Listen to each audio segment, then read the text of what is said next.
The man was academically outstanding in college, tall, and strikingly handsome. Because of this, he became the object of many girls' secret affections, receiving a constant stream of love letters and confessions.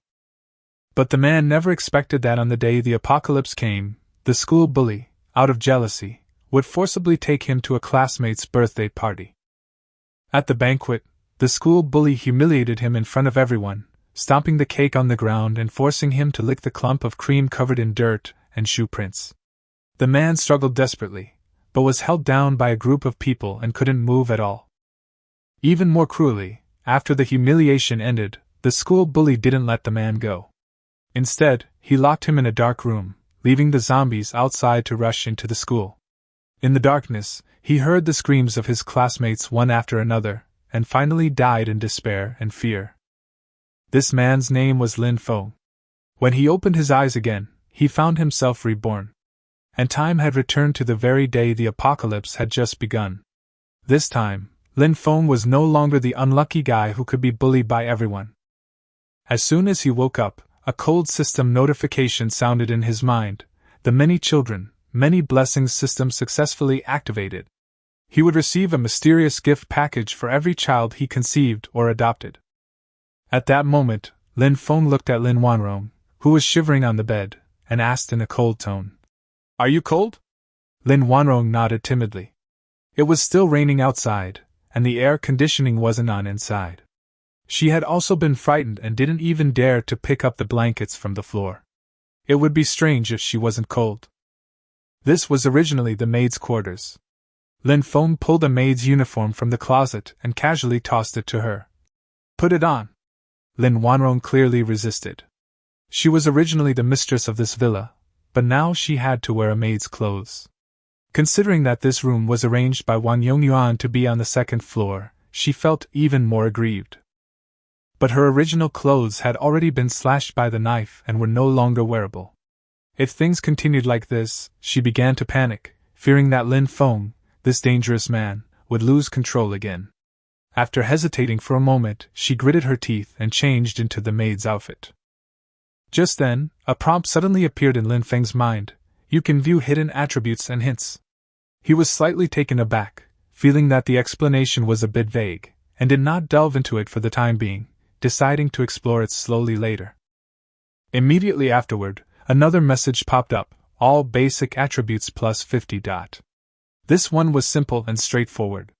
Lin Feng simply opened his attribute panel and carefully examined the changes in each stat. Name: Lin Feng, age 20, height 1.85 meters. Strength: 100, agility 85, constitution 95, spirit 120.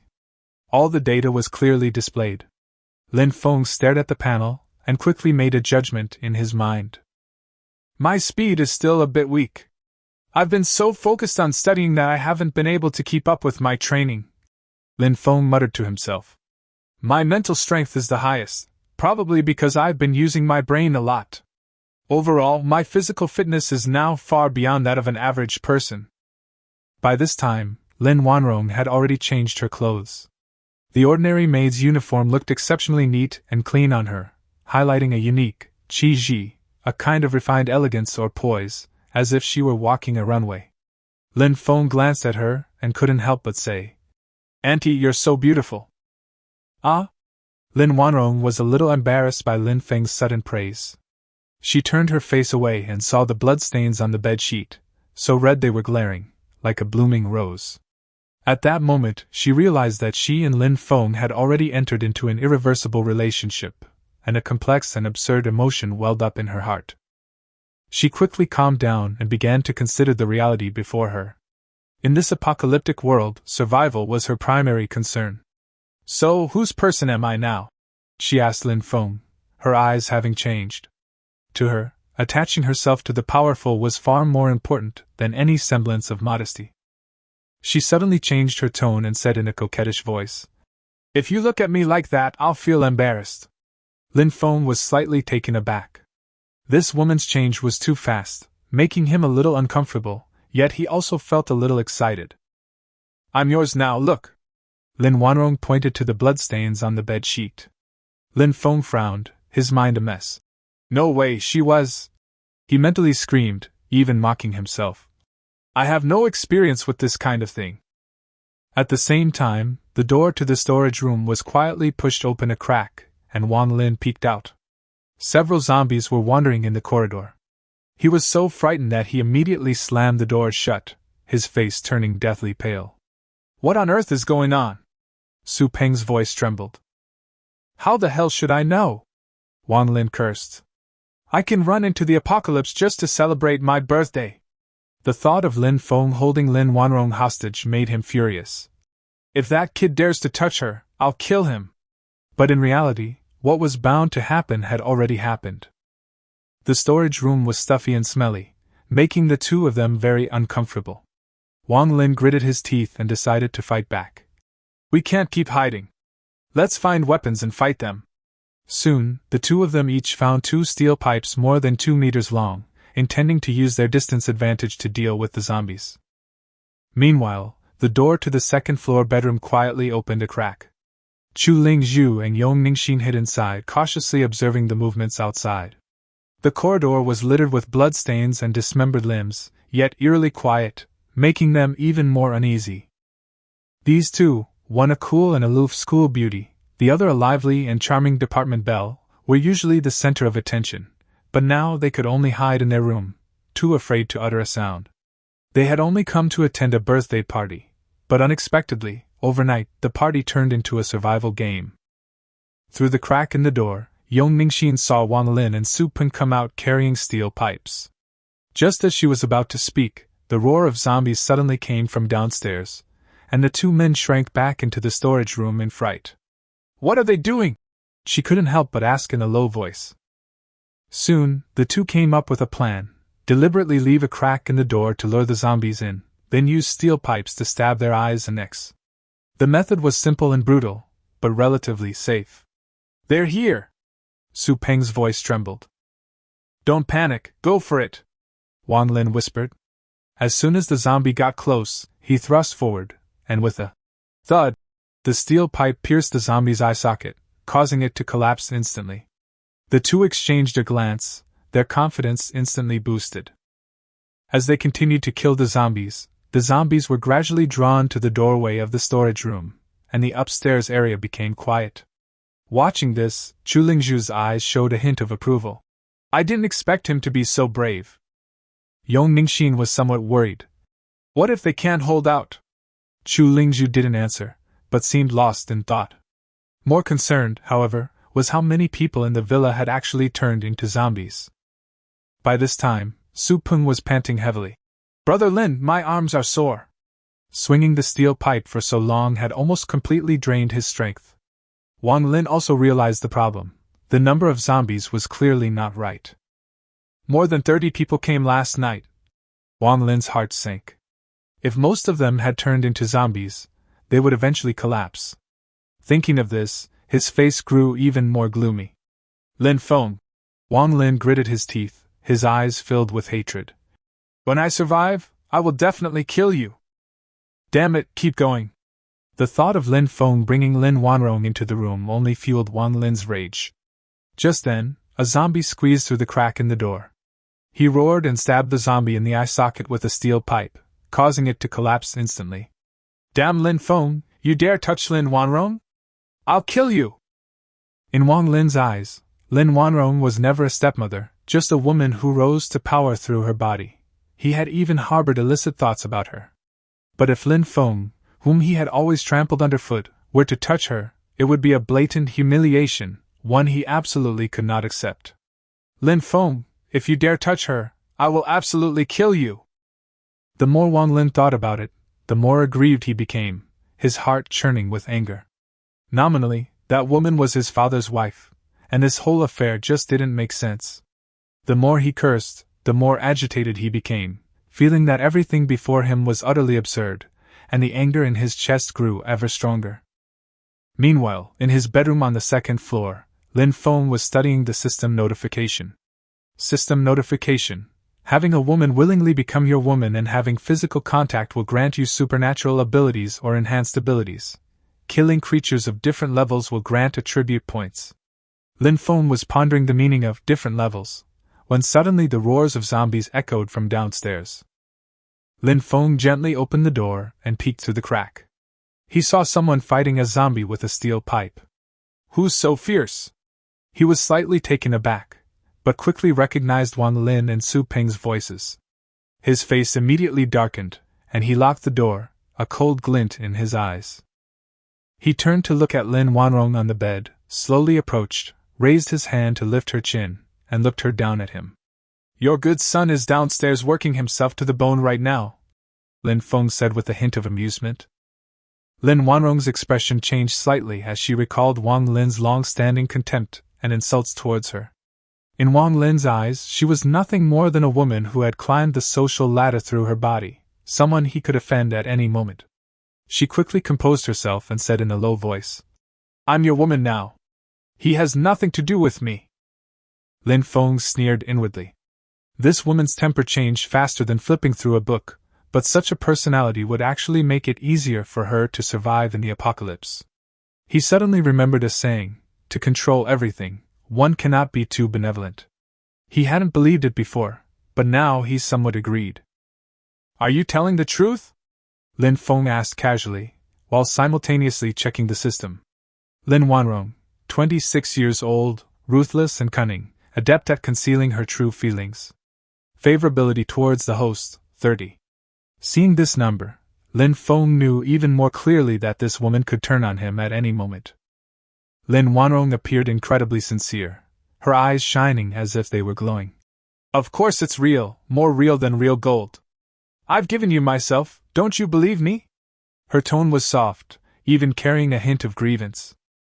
Lin Feng watched her performance with a cold eye, his mind unusually clear. If it weren't for the system notification right in front of him, he might have actually believed her to some extent. Seeing that he was unmoved, Lin Wanrong simply squeezed out a few tears, her voice trembling. "I've already gone through all this, and you still doubt me?" Her series of declarations of love were so sincere, even including the cry of, "Raymond Lam, I love you," as if she were truly moved. Raymond Lam almost burst out laughing. This acting might have won an award elsewhere, but unfortunately, she saw right through him. All right, how could I dislike you?" Lin Feng reassured her perfunctorily, then pulled her into a hug, actually not wanting to hear her continue her act. Lin Wanrong, however, secretly felt smug in his arms, thinking that this young man was nothing special, easily controlled. She was calculating in her mind that in the apocalypse, one must rely on the strong, and Lin Feng was a perfect candidate. As long as she had him under her control, her safety would be guaranteed. In her view, men were the easiest creatures to control. While Lin Feng appeared gentle, he was secretly plotting something else: how to use Lin Wanrong to deal with Wang Lin. He wouldn't let Wang Lin die so easily at the hands of zombies. That would be too lenient. He had to get his revenge tenfold. "Let's go, Wanrong," Lin Feng suddenly said. "Wang Lin and the others are surrounded by zombies. I have to go save him." Lin Wanrong was stunned, completely unexpected that Lin Feng would say this, and her face was full of doubt. "He treated you like that, and you still want to save him?" Lin Wanrong couldn't help but ask. Lin Feng smiled, his tone meaningful. "After all, he's a classmate. I can't just stand by and watch him die." Lin Wanrong cursed Lin Feng's stupidity in her heart, but didn't say it aloud. Lin Feng then added meaningfully, "You wouldn't want to watch your stepson get eaten alive by zombies, would you?" Lin Wanrong wore a faint smile, but in her heart she was calculating. Whether Wang Lin lived or died was none of her business. She even felt that Lin Feng would eventually be killed by Wang Lin, and when that time came, she might be able to lend a hand. But she quickly dismissed the idea. Wang Lin wasn't a good person either. She even considered other options. If all else failed, she could join Wang Lin's side, since he was more intelligent. It was just a pity that Lin Feng, with his good physique and abilities, was someone she was somewhat reluctant to give up. As she thought this, she lightly scratched at Lin Feng's chest with her fingernails, a dark glint hidden deep in her eyes. Lin Feng casually patted her head and pinched her cheek, making her curse, "Bad guy," in her heart. Lin Feng didn't seem to care, simply saying, "I'm going to rescue people, after all, we're classmates." The key is your son. I don't want to see him get eaten by zombies, that would be so boring. He then glanced at the watermelon knife in his hand, a playful smile on his lips. The bedroom door creaked open, and Lin Feng stepped out. The people on the second floor quickly noticed him. Chu Lingzhu, Yong Ningxin, and the three men in the next room all looked at him and began to whisper among themselves. Some speculated about what Lin Feng had done inside, while others joked that humanity had become more unrestrained in the apocalypse. Their talk grew increasingly outrageous. The atmosphere was tinged with a sense of sleazy unease, yet no one dared to actually step forward and do anything. Yong Ningxin frowned and asked Chu Lingzhu, "What is he doing out here? Is he going to kill zombies?" Chu Lingzhu replied with disdain. "Him? A good-for-nothing, how could he compare to Wang Lin?" In her mind, Lin Feng was still the same pathetic figure he had been before, and she simply did not believe that he had any ability. She even concluded that Lin Feng's previous ability to kill was merely due to luck. Just a casual stab. In Chu Lingzhu's eyes, such a person was not worthy of being compared to Wang Lin. Although Yong Ningxin hesitated somewhat, she did not refute further. Meanwhile, Lin Feng stood by the railing, lit a cigarette, and quietly watched Wang Lin and Su Ping struggling on the first floor. His eyes were indifferent, but the hatred in his heart was surging, yet he was not in a hurry at all. Lin Feng was waiting for Wang Lin and the others to completely exhaust themselves. For him, that would be the most interesting moment. Seeing him standing idly by, Chu Lingzhu couldn't help but curse. Shameless! She felt that in the apocalypse, they should join forces to fight zombies instead of fighting alone. She even concluded that Lin Feng was a pig brain. If he didn't help now, he would be next after Wang Lin died. In the first-floor storage room, Su Ping was almost at his limit. His arms were weak and his breathing was erratic. He couldn't help but say in despair, "I can't take it anymore, I really have no strength left." Wang Lin was equally exhausted, but could only grit his teeth and tell him to hold on a little longer. The two men desperately used the steel pipe to fend off the zombies, but their strength was already completely exhausted. After one impact, the steel pipe almost slipped from their hands, their palms were numb from the shock, and they could barely hold on. They both knew that if they continued, they would only be prolonging their deaths. Just then, with a thud, Lin Feng jumped directly from the second floor and landed steadily. A zombie pounced at the sound, but Lin Feng, with a cigarette dangling from his lips, exhaled a puff of smoke and casually swung his knife. Thud! A flash of light, and the zombie's head was severed, rolling several times on the ground. Lin Feng's movements were clean and swift, as if he were simply chopping vegetables. Yong Ningxin was stunned by this scene. She couldn't help but step out of the room, her eyes filled with shock. So zombies could be dealt with so easily. Chu Lingzhu followed her out, though shocked inside she still refused to back down. "So what if you can kill them? They're still useless." Seeing that the two girls had come out, the three men on the second floor could no longer hide and had no choice but to follow them out of the room. Just then, Lin Wanrong, dressed as a maid, came out, causing the men to stare at her and whisper amongst themselves. They even entertained some wicked thoughts, but remembering Lin Feng's actions just now, they forcefully suppressed them. Downstairs, Lin Feng easily slashed down another zombie with a single stroke, his expression remaining calm. At this moment, Wang Lin and Su Ping finally couldn't hold on any longer. The steel pipes slipped from their grasp and fell to the ground with a crisp sound.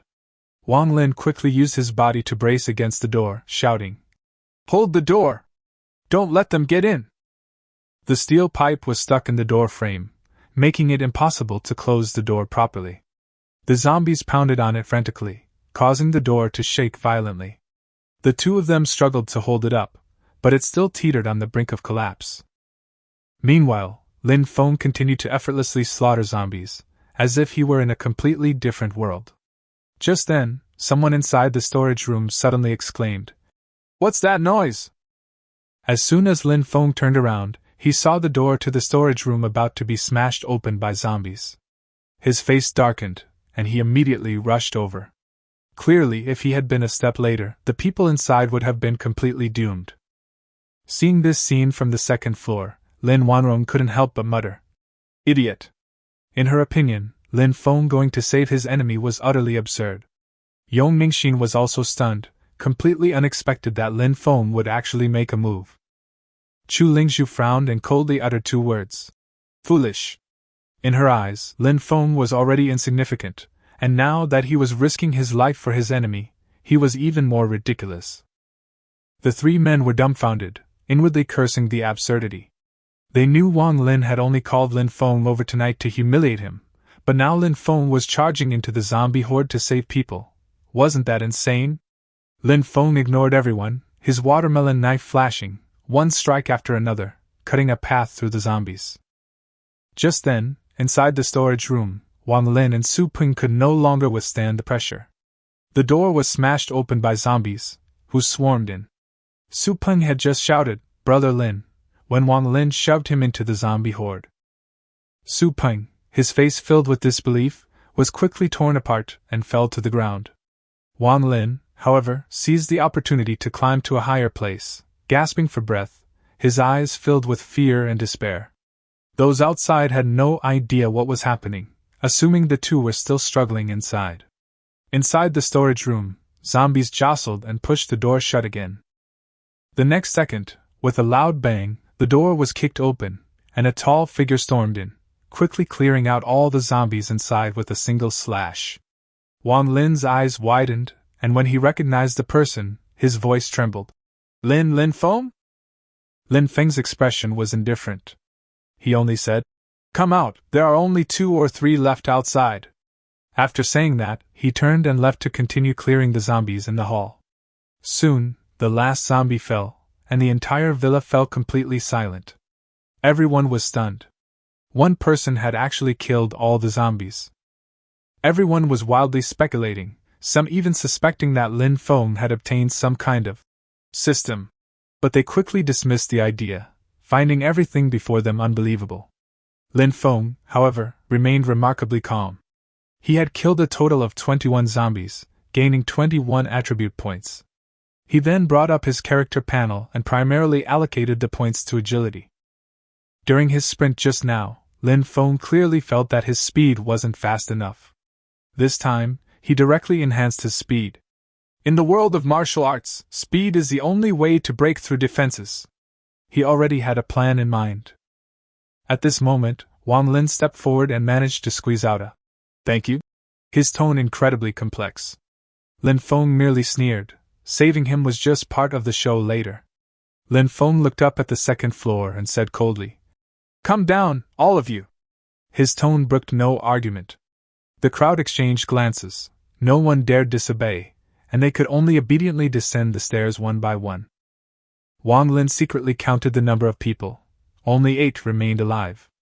Originally there were over 30, but now the number had plummeted to catastrophic. And Lin Feng alone had killed most of the zombies. "Let me introduce you all." Lin Feng suddenly spoke, his tone calm yet sharp. "This is Lin Wanrong, my woman." His words caused an immediate uproar.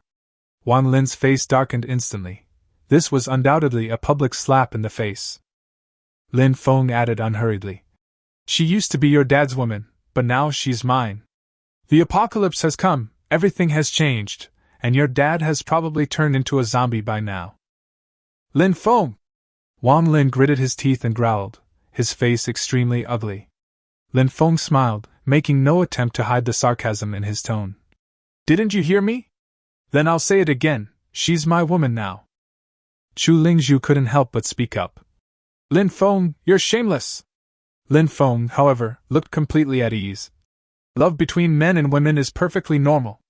Who's she liked before, and now she likes me, is there a problem? The law can't interfere." His words were so eloquent that even the men next to him nodded secretly, feeling inexplicably pleased. Lin Feng finally looked at Wang Lin, his tone playful. "Do you agree or disagree? What's the point of disagreeing?" Lin Feng felt incredibly pleased.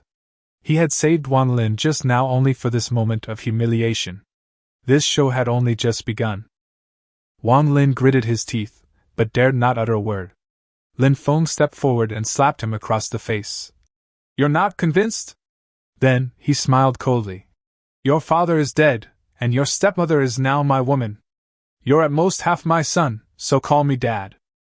Wang Lin was about to retaliate when he received another slap across the face, his head snapping to the side. The 3 male classmates beside him turned pale with fright and didn't dare to breathe. Lu Long couldn't help but swallow hard, muttering under his breath, "This is too ruthless, it's a complete one-sided crushing." Lin Feng suddenly shouted, "Kneel down!" His voice echoed through the hall, making everyone's eardrums tingle. Wang Lin refused to kneel, so Lin Feng kicked him twice, forcing him to his knees. He still held the blood-stained watermelon knife in his hand, and said in a chilling tone, "Try it if you're not convinced, and see if you can keep your head." Lin Wanrong, watching from the sidelines, was terrified. She finally realized that Lin Feng's rescue of Wang Lin wasn't out of pity, but rather a way to thoroughly humiliate him. A notification sounded in her mind, and her favorability rating instantly increased. Lin Feng glanced at her, a cold smile playing on his lips. This woman truly idolized the strong. Just then, school beauty Chu Lingzhu finally couldn't hold back any longer and said, "Lin Feng, that's enough!" She accused Lin Feng of completely disregarding their friendship, and even angrily called him shameless. Lin Feng just sneered and asked, pulling Lin Wanrong into his arms, "It was consensual between us, what's the problem?" Lin Wanrong immediately cooperated, smiling and indicating that she was indeed doing it voluntarily. Chu Lingzhu felt nauseous and immediately started cursing. Lin Feng's eyes instantly darkened, and his tone became even sharper, directly rebuking her hypocrisy and double standards. Lin Feng approached step by step, bombarding her with a barrage of questions. Where was she when Wang Lin bullied him? Why didn't she speak up when Wang Lin forced him to eat cake on the ground? One question after another forced Chu Lingzhu to retreat, her face turning pale, but she couldn't utter a single word in rebuttal. Lin Feng's words grew increasingly harsh, tearing away her last shred of dignity, and mocking her as nothing more than a plaything in the eyes of a wealthy young man.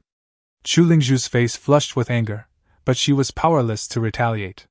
She knew in her heart that she hadn't attended this birthday party without ulterior motives. Lin Feng sneered and continued to add insult to injury. "The apocalypse is here, and you can trade a bowl of instant noodles for the school beauty. Do you really think you're so noble?" These words completely broke through Chu Lingzhu's psychological defenses, and even the people next to her felt their hearts pound. At this moment, Lu Long ran back, carrying a pile of cakes mixed with mud and water. Lin Feng nodded slightly. "Throw them on the ground." The cakes slammed to the ground with a thud, and he turned to Wang Lin. "Eat them, or have them eat them for you." Lu Long immediately called to the other two, and the 3 of them pressed Wang Lin's head down to the ground. Mud mixed with cake was stuffed into his mouth. Wang Lin struggled desperately, but couldn't break free at all. He could only swallow it down bite after bite, looking extremely pathetic. Lin Feng stood aside and sneered. "I rescued you from a pile of zombies, shouldn't you repay me properly? Today is also your birthday, so of course I, as your classmate, have to give you a proper celebration. His tone sounded relaxed, but it was full of pressure. Witnessing this scene, everyone understood that the world had completely changed. Order had collapsed, and might made right. Lin Feng's tit-for-tat approach, though cruel, brought an indescribable sense of satisfaction. "How's it tasted, young Master Wang?" Lin Feng looked at Wang Lin with a mocking expression, his tone full of sarcasm. He continued, "If your dad turns into a zombie, won't your stepmother become a widow? If I get back together with her, won't we become family?" Lin Feng's words became increasingly outrageous, even laughing as he pressed. "Are you still in school? Do you need living expenses? Come on, call me Dad. These words completely ignited Wang Lin's anger. His eyes turned red, but he gritted his teeth and refused to speak. Seeing this, Lin Feng sneered and suddenly raised his hand to slap Wang Lin again. Slap! The crisp sound of the slap echoed in the hall. 5 finger marks instantly appeared on Wang Lin's face, and blood even seeped from his ear. He was completely stunned by the slap. The slap fell, and the scene fell completely silent. No one dared to utter a single word in Wang Lin's defense. Everyone realized that in this apocalyptic world, past identities and statuses were meaningless. Survival was the only rule. Lin Feng's gaze shifted to Chu Lingzhu, and he said calmly, You kneel down too. This statement stunned everyone present. Chu Lingzhu was even more incredulous. The school beauty was being forced to kneel in public by Lin Feng. She forced a final, haughty reply. Kill me if you want. In her mind, Lin Feng couldn't possibly be truly ruthless towards her. However, Lin Feng merely chuckled, his voice chillingly cold. Even if I don't kill you, I can make you wish you were dead. Lin Feng said very directly. Tear your dignity to shreds and throw it at them, what do you think? As soon as he said this, Zhao Han and the others' eyes changed instantly, and their excitement was immediately revealed on their faces. Chu Lingzhu's expression finally changed, but she still gritted her teeth and insisted. I won't kneel. She was unwilling to destroy her pride in front of everyone. But the next second, a flash of light appeared, and her outer garment was slashed open, the air instantly freezing. She feigned composure, even coldly replying, That's it. But in reality, her heart was already wavering. Just then, a system notification appeared in Lin Feng's mind, clearly displaying her personality, abilities, and favorability rating. Lin Feng was somewhat surprised to find that her favorability rating was -30. However, he quickly realized that the more forcefully you try to pressure a proud woman like this, the more resistant she will become. The system's prompt was also very straightforward. To make her submit, you must strike at what she cares about most. Lin Feng remained silent for a moment, as if deep in thought. But it was precisely this silence that made Chu Lingzhu even more uneasy. The unknown outcome is often more terrifying than any threat, and her previously maintained composure was crumbling little by little. Suddenly, Lin Feng's lips curled into a slight smile, and he said casually, What's the point of so-called innocence when someone's about to die? Then, he directly ordered, Drag her away and do whatever you want with her. One sentence shocked everyone present. She was the school beauty, a goddess in many people's hearts, and now Lin Feng had treated her so casually. Even bystanders found it unbelievable, let alone Chu Lingzhu herself. Zhao Han and his companions were overjoyed, thanking her profusely and rushing forward to restrain her. Chu Lingzhu struggled desperately, her voice filled with fear. Lin Feng, you can't do this to me! Yong Ningxin wanted to plead for him, but she stopped herself after uttering only one word. She had already seen the reality. Lin Feng was beyond anyone's persuasion now. Chu Lingzhu was forcibly dragged away. She struggled but gradually lost her strength. Everyone in the hall remained silent, no one daring to utter a sound. Lin Feng! Lin Feng! Chu Lingzhu struggled desperately as the three men dragged her along, kicking her legs wildly, her voice filled with fear and despair. She had always valued her body highly. How could she accept being violated by these cowardly and incompetent people? The once high and mighty school beauty finally broke down, her heart completely surrendering. She knew very well that it was better to beg Lin Feng for mercy than to fall into the hands of these three. Lin Feng, I'll kneel! She shouted loudly, her voice trembling and filled with sobs as she pleaded, but Lin Feng seemed not to hear her, his expression remaining indifferent. Lin Feng merely glanced at her indifferently, a hint of mockery in his eyes. The once arrogant and invincible school beauty was now nothing more than this. Faced with dire circumstances, even the proudest person would bow their head. He even felt a surge of pleasure. That feeling of complete control was utterly captivating. Suddenly, a scream rang out. Lin Feng stomped on Wan Lin's palm, grinding it down without any mercy. Then, he whispered, Let her go. The three didn't hear him clearly. His face darkened, and he raised his voice to order again, which frightened them into hurriedly letting go. Lin Feng walked in slowly, his footsteps echoing clearly in the hall, his imposing presence making everyone hold their breath. He raised his hand and slapped the three men hard across the face. The three men, however, nodded and smiled obsequiously, even saying, Good job! In a fawning manner, their appearance both laughable and humble. Chu Lingzhu collapsed to the ground, sobbing uncontrollably, all traces of her former school beauty pride gone. Lin Feng, I was wrong, please let me go. Her voice was hoarse, she was on the verge of collapse, her pitiful appearance almost unbearable to look at. Lin Feng simply said, Go get a steel pipe, a short one. Everyone was stunned, thinking he was about to hit someone, and the atmosphere instantly became tense. Lu Long reacted the fastest. immediately handing over the steel pipe with the respectful attitude of a servant. Lin Feng took the steel pipe and casually swung it twice. Chu Lingzhu's face turned deathly pale, and she pleaded repeatedly. Don't hit me. I'll do anything you ask from now on, I'll agree to anything you want. She had completely abandoned her dignity, and only wanted to live. Seeing her on the verge of collapse, Lin Feng suddenly smiled and gently stroked her face. Don't be afraid, how could I bear to let them touch you? I was just trying to scare you. As he spoke, he personally wiped away her tears, his gentle tone sending a chill down her spine. This scene sent chills down the spines of those around them, and Lin Wanrong's favorability towards her subtly increased. Lin Feng understood that this kind of domineering and controlling attitude made it easier for people to become dependent on him. He stood up, his gaze sweeping over everyone, and they all lowered their heads, not daring to meet his eyes. The next second, Lin Feng's expression suddenly changed. With a bang, the steel pipe slammed into Wang Lin's legs.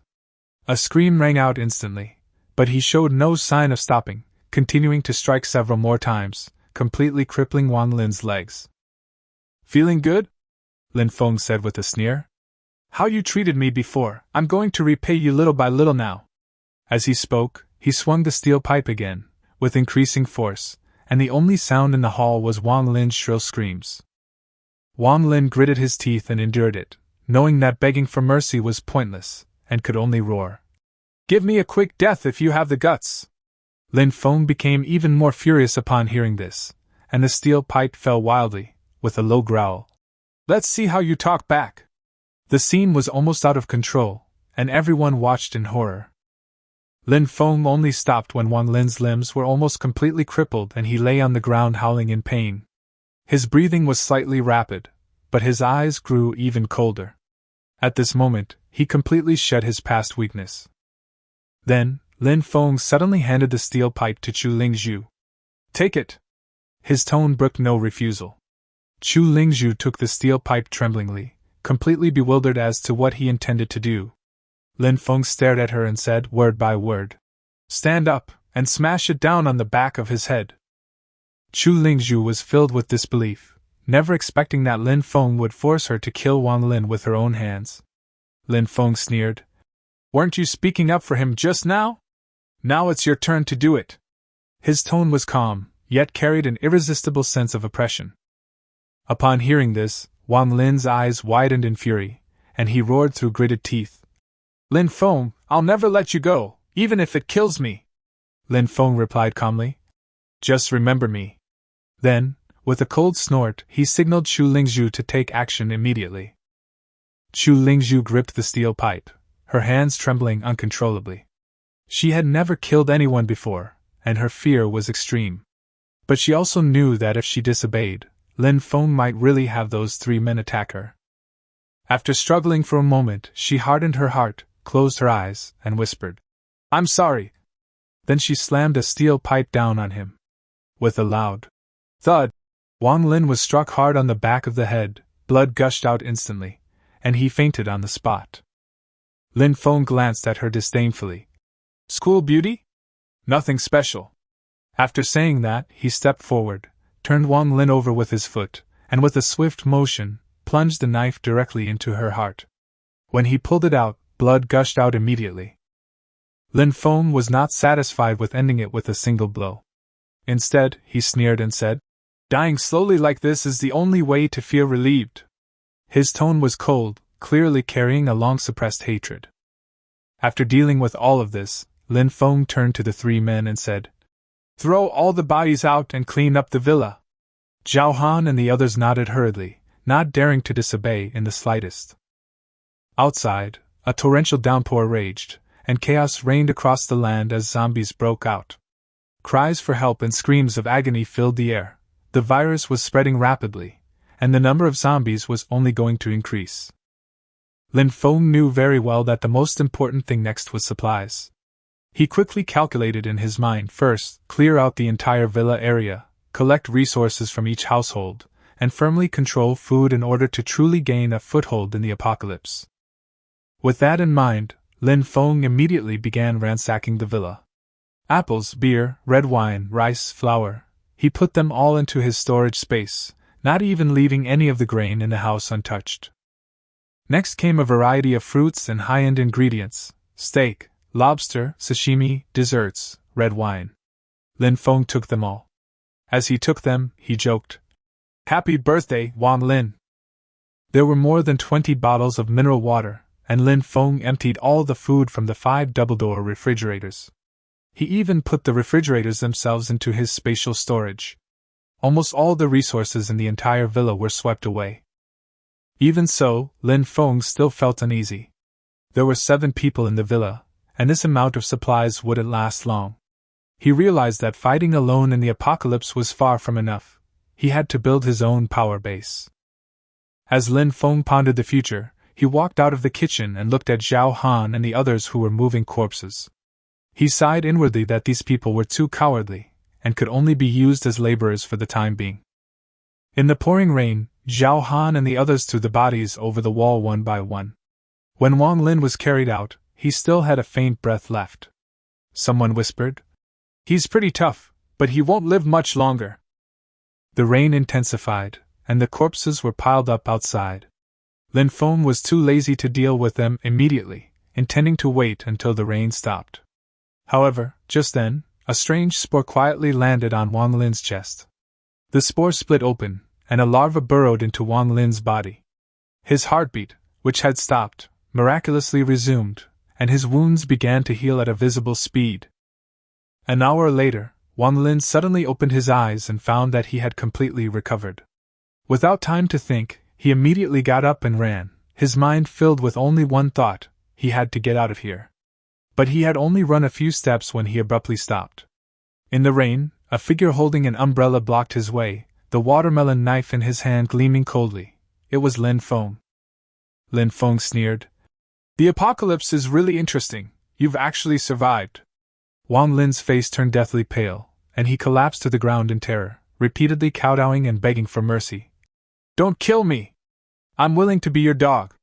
His face was filled with fear, and his whole body trembled uncontrollably, but Lin Feng showed no pity whatsoever. With a flash of light, Wang Lin's head rolled to the ground, and it was all over. Lin Feng was still not at ease, so he cut off Wang Lin's limbs and dug out his heart before whispering, "In the apocalypse, this is still the safest way." His tone was extremely cold. Just then, a system notification sounded. "Kill Wang Lin, gain 20 free attribute points." Lin Feng was slightly taken aback. How could an ordinary person give so many rewards? Inside the bedroom, only Lin Feng and Chu Lingzhu remained. The people outside were still tidying up the villa. Lin Feng said calmly, "Go take a shower." Chu Lingzhu nodded gently and turned to walk into the bathroom. She took off her clothes, looked at herself in the mirror, and tears streamed down her face. She had never dreamed of a partner like Lin Feng, but now, she had fallen into his hands. She was filled with resentment, yet powerless to resist. Images of Lin Feng's slaying zombies flashed through her mind, the coldness and ruthlessness sending chills down her spine. She knew all too well that the price of resistance was something she could not afford.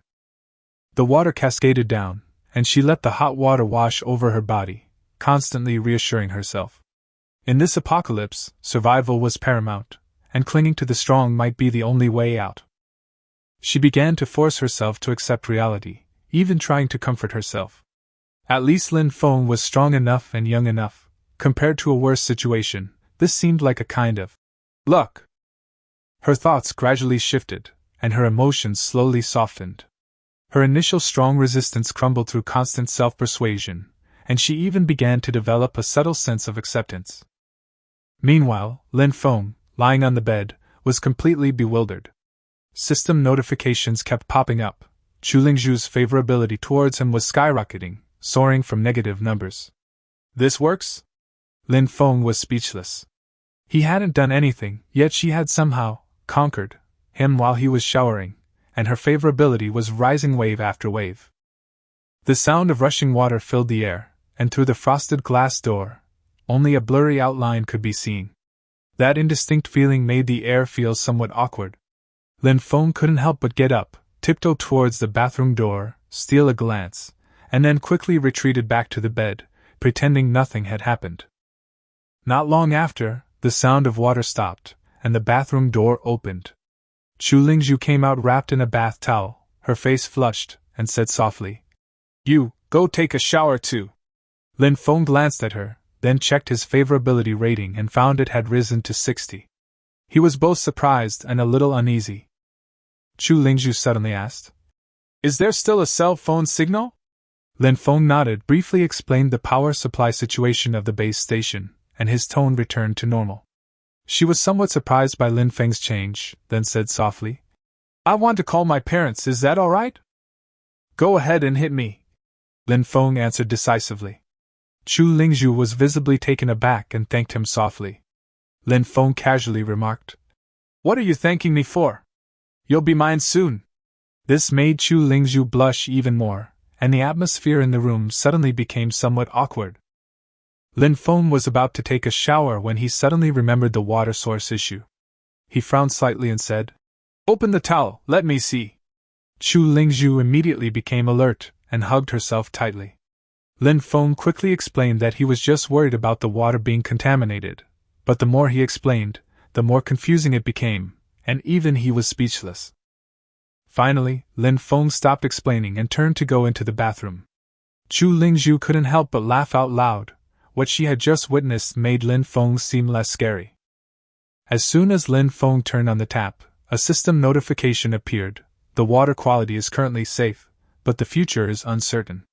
He immediately realized the problem, turned around and walked out of the bedroom, standing on the second floor and shouting, "Quickly store the tap water, store as much as you can."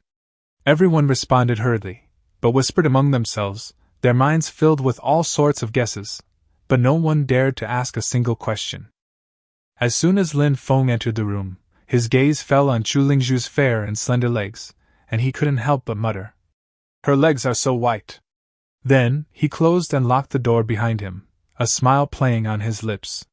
"I can't let anyone disturb me. The show has only just begun." Lin Feng had already planned everything out clearly. In this apocalyptic world, talking about feelings was too superficial. It was all about tactics. To deal with a woman like Chu Lingzhu, he couldn't just rely on force. He had to first go along with her, coax her, and get her to cooperate willingly.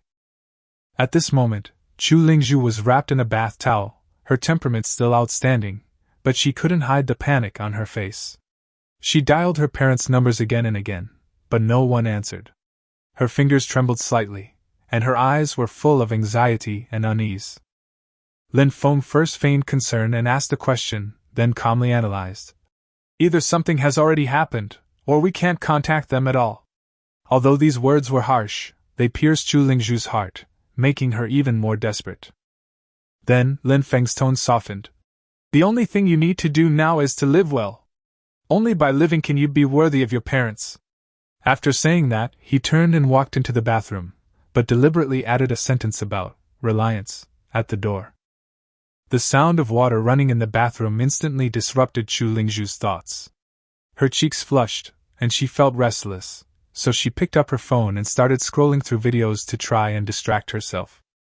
But the video was filled with scenes of disaster, car accidents, zombie attacks, and people collapsing. Bloodshed and chaos filled the screen, making Chu Lingzhu realize that the world had truly changed. She couldn't help but recall herself during the day, when she was walking down the street surrounded by admirers, but now she was trapped here. The stark contrast between her status and her current situation made her feel even more broken and helpless. Just then, the bathroom door opened, and Lin Feng walked out wrapped in a bath towel. He sat down next to Chu Lingzhu, his tone much gentler. "You were watching a video? You must be scared." Chu Lingzhu trembled slightly, like a frightened little rabbit. Lin Feng saw this and knew the time was almost right, so he switched to a gentle offensive. Lin Feng said softly, "Actually, I've always liked you." His tone was affectionate, his expression sincere, almost without a trace of deception. Chu Lingzhu was visibly stunned, her body trembling slightly. She hadn't expected Lin Feng to say such a thing at a time like this, and her previously tense psychological defenses began to crumble. Lin Feng continued his act. "I deliberately scared you in the lobby just now, I'm sorry."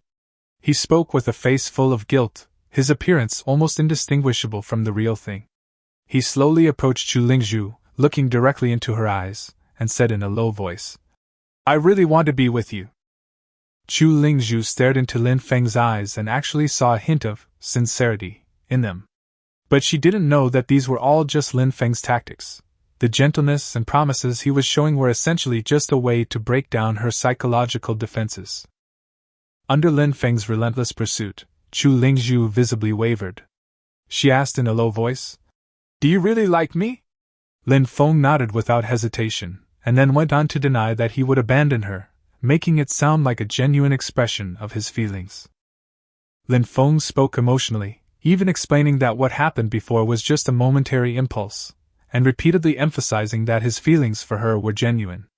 As soon as he finished speaking, he suddenly hugged Chu Lingzhu tightly, so tightly that she could hardly breathe. This forceful intimacy left Chu Lingzhu utterly powerless to resist. She struggled to speak. "Lin Feng, I can't breathe." Only then did Lin Feng release her grip, and Chu Lingzhu looked at him, her emotions completely transformed. Her face flushed, and she whispered, "I'll do anything you want. I'll always be with you." This was practically a declaration of her commitment. She no longer cared whether Lin Feng had other women around him. Chu Lingzhu knew very well that in this apocalyptic world, so-called dignity and rules had become incredibly fragile. She realistically considered that as long as she wasn't abandoned or discarded as a tool, she would already be considered lucky. She had even prepared for the worst. If Lin Feng encountered someone stronger one day, he might hand her over. Even so, Chu Lingzhu still chose to rely on Lin Feng, because she believed it was the safest path. Meanwhile, in a corner on the first floor, Yong Ningxin was secretly glancing towards the second floor, her thoughts a jumble of emotions. Just then, Lin Wanrong walked over in her high heels, her tones slightly teasing. "What are you thinking about?" Lin Wanrong directly exposed Yong Ningxin's thoughts, clearly explaining the current situation. There were only 3 women in the villa, and Lin Feng had already had relationships with the other 2, so she was likely to be next. Yong Ningxin blushed at what she was being said, but she couldn't refute it. In fact, she had long realized that in this kind of environment, one relied on almost determined one's fate. And Lin Feng was undoubtedly the strongest choice at the moment.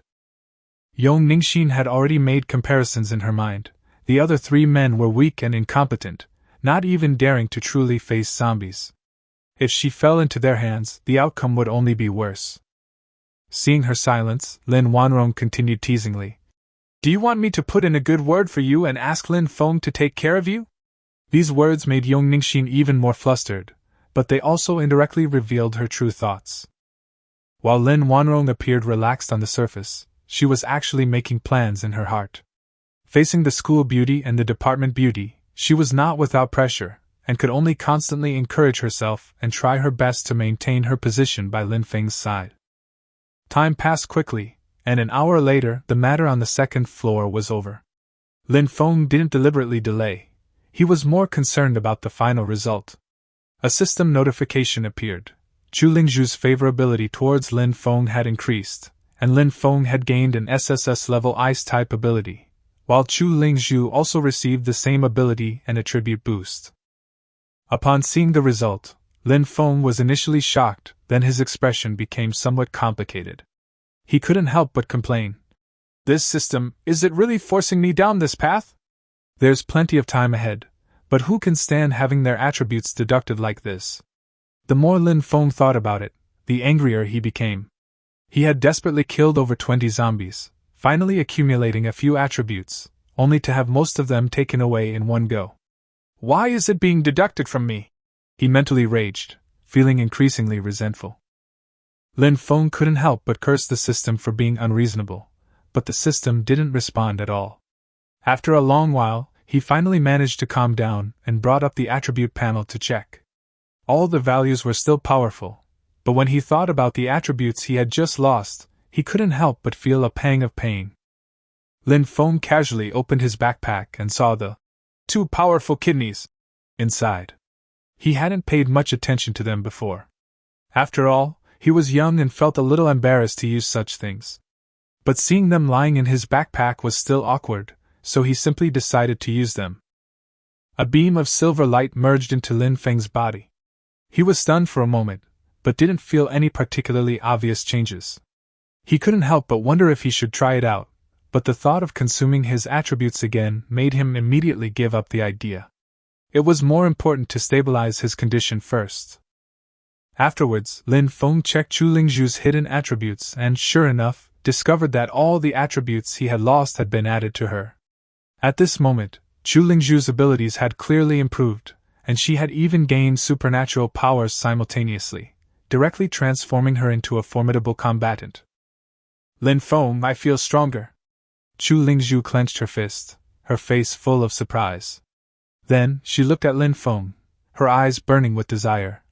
Can we do it again? The implication couldn't be clearer. Lin Feng's heart tightened. If this happened again, his attributes would be greatly reduced. He immediately changed his story. Actually, I've already awakened my superpowers. One is ice-based, and the other is dual cultivation, he explained, half-truthfully.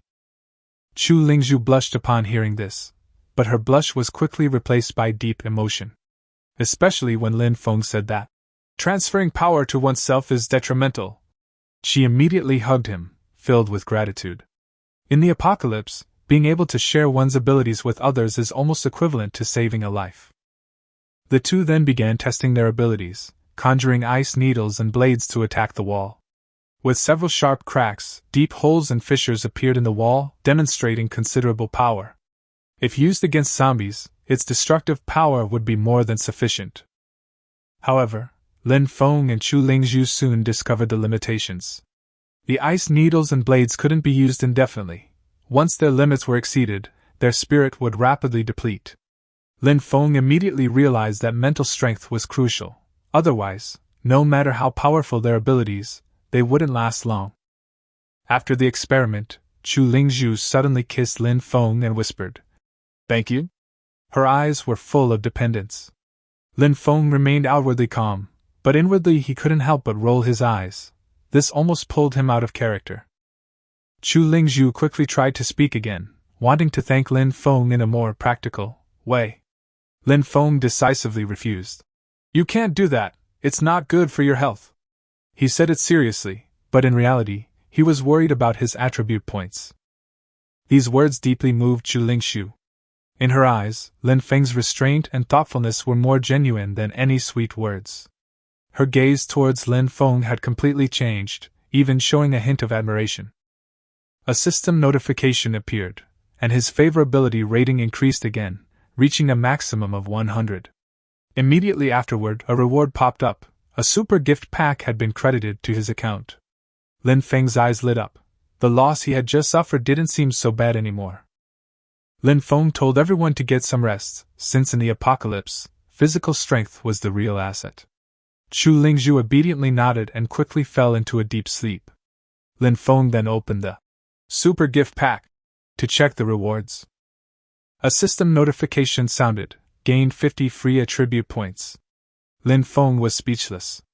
He had just put someone to bed and was already receiving a reward. He couldn't help but complain inwardly, but he could only obediently start allocating the attributes. Lin Feng allocated 30 points to strength, and the rest to agility and constitution, further boosting his overall strength. Immediately afterward, another notification popped up, storage space upgraded to 100 cubic meters. This reward made Lin Feng's eyes light up. With supplies increasing, upgrading his storage space was an urgent need, a real lifesaver. He secretly decided that he would definitely study how to use the storage space properly in the future. Next up is the Bloodline reward, the Ordinary Scion Bloodline. The description states that it can boost combat power when near death. Lin Feng grumbled about how ominous this setting was, but he could only accept reality. Something is better than nothing. When the reward of 10 magic beans appeared, Lin Feng finally couldn't help but swear. Holy crap! This kind of divine item that can instantly restore one's condition is simply a life-saving artifact in the apocalypse. Lin Feng even thought of the Scion bloodline combined with senzu beans, and couldn't help but joke that he didn't want to become one of those crazy people who trained relentlessly. What he cared about more was many children, many blessings. With that thought, he simply turned off the lights and went to sleep. So much had happened that night: the apocalypse, the system's awakening, the resource gathering, leaving Lin Feng utterly exhausted. He hugged Chu Lingzhu like a pillow and quickly fell into a deep sleep. When Lin Feng woke up the next day, the sun was shining brightly outside. He got up to find Chu Lingzhu was no longer beside him, and everyone in the villa had gone to the yard. The rain had stopped, the sky was clear, and everything seemed to have returned to normal. When Lin Feng came out, everyone's attitude was noticeably more respectful than before. Chu Lingzhu and the others stepped forward to report that the food in the villa had suddenly disappeared. Lin Feng casually took out some bread and distributed it to everyone, and no one dared to ask any questions. Lin Feng inquired about the current situation, and Lin Wanrong stepped forward to explain. There aren't many zombies in the villa area, probably because it's in a remote location with a small population. As for the situation in the other villas, it's still unclear. Lin Wanrong then briefly introduced the background of the neighborhood. It was mostly inhabited by wealthy and powerful people, and the Wan Lin family's assets were only at a lower middle level. After listening, Lin Feng immediately had more plans in mind. Lin Feng felt a surge of excitement at the thought that those who had once held sway over him might one day beg for their lives before him. However, he also knew that many of the villas might never have been occupied in the first place. Lin Feng quickly made a decision to clear out the entire villa area and collect all supplies. He stated directly, "I must have complete control over the food supplies. I have storage space to ensure they don't spoil." These words shocked everyone, but no one dared to object. In the apocalypse, the strong had the final say. Lin Feng had no intention of hiding his abilities any longer. They would be exposed sooner or later anyway. Then, Lin Feng thought of a crucial question: do zombies actually have crystal cores in their brains? Since ordinary people can't become stronger through systems, they might only be able to rely on some kind of external object. Lin Feng immediately ordered a split operation. 3 men and Chu Lingzhu followed him out to clear out the zombies, while the other 2 women were responsible for dissecting the corpses to check if there were any crystal nuclei in the zombies' brains. The 3 men turned pale upon hearing they had to go out and kill zombies, but under Lin Feng's pressure, they could only nod in agreement. Lin Wanrong and Yong Ningxin also showed strong resistance to the task of opening up heads. Chu Lingzhu, on the other hand, remained unusually calm. After what happened last night, she seemed to have undergone some kind of change. Lin Wanrong's favorability towards Lin Feng has decreased by 20. At this moment, Lin Wanrong's face was extremely pale. Upon hearing the notification, Lin Feng merely frowned slightly, glanced at her indifferently, and then said, "The apocalypse has arrived. To survive, you must overcome your fear." Lin Feng's tone was calm and direct. "Only those who dare to kill zombies can stay ahead of others. If you don't take action, you'll be eliminated by this world." His words were followed by a moment of silence. Everyone knew that Lin Feng wasn't bluffing. He was stating reality. Whoever could adapt first would have a better chance of survival. Lin Feng didn't waste any more words and led Chu Lingzhu and the others into the villa to search for weapons. The watermelon knife was too short and easily damaged, so he quickly abandoned it. In the stairwell, Lin Feng found a steel axe about 1.5 meters long, his eyes immediately lighting up as he picked it up. This heavy weapon was clearly more suitable for chopping down zombies. Lu Long couldn't help but ask, "Brother Feng, will we get infected if we get scratched?" This question immediately made the others nervous. Lin Feng didn't answer directly, but instead taught them how to make a long-handled weapon. Tie the cleaver to the steel pipe and secure it tightly with wire. Don't let it come loose. Soon, several makeshift weapons were ready. Holding them in their hands, the group felt somewhat safer, but their eyes kept glancing at Chu Lingzhu. Was the school beauty going to join in too? They couldn't help but wonder. Lin Feng had arranged it this way intentionally, of course. Firstly, to train Chu Lingzhu, and secondly, to force these 3 men to take the first step. If they dared to sleep with women, what face did they have to back down? Lin Feng walked up to Lin Wanrong and Yong Ningxin, and seeing their pale faces, asked calmly, "Scared?" Yong Ningxin nodded, clearly very nervous. Lin Feng's tone grew even colder. Fear won't solve anything. If you want to live, you have to prove yourself. After saying that, Lin Feng added, take precautions. Then, he led his men away from the villa. The courtyard was quite spacious, perfect for practicing. Soon, a hunched, elderly zombie came into view. Lin Feng glanced at it and immediately called out, Chu Lingzhu, you go. Chu Lingzhu was visibly startled, her hand gripping her weapon trembling slightly. But under Lin Feng's watchful gaze, she gritted her teeth and stepped forward. The zombie, spotting its target, lunged at her with incredible speed. Unlike that of an elderly woman, it appeared even more ferocious and terrifying. Chop! Lin Feng shouted. Chu Lingzhu screamed and swung her knife, but missed completely. The next second, the zombie pounced on her, and she fell to the ground in a sorry state, only able to use the steel pipe to forcefully hold the zombie's mouth shut. Push it away! Lin Feng ordered again. Surprisingly, Chu Lingzhu really put in all her strength and knocked the zombie to the ground. The moment she stood up, she slashed at the zombie's neck with her knife. The slash hit, but didn't completely sever it. Chu Lingzhu gritted her teeth and continued swinging her knife, one strike after another, her hands trembling, yet she dared not stop. Finally, after several strikes, she severed the zombie's head.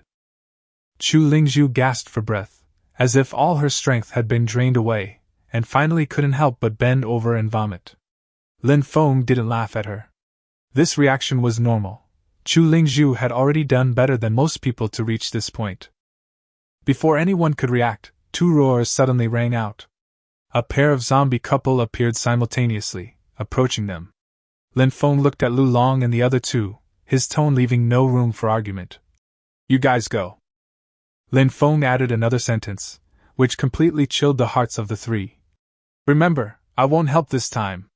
With just one sentence, Lin Feng directly pushed Zhao Han and the other two into the face of the zombies, clearly stating that he wouldn't intervene. The three were stunned. This was tantamount to forcing them to risk their lives in a direct confrontation.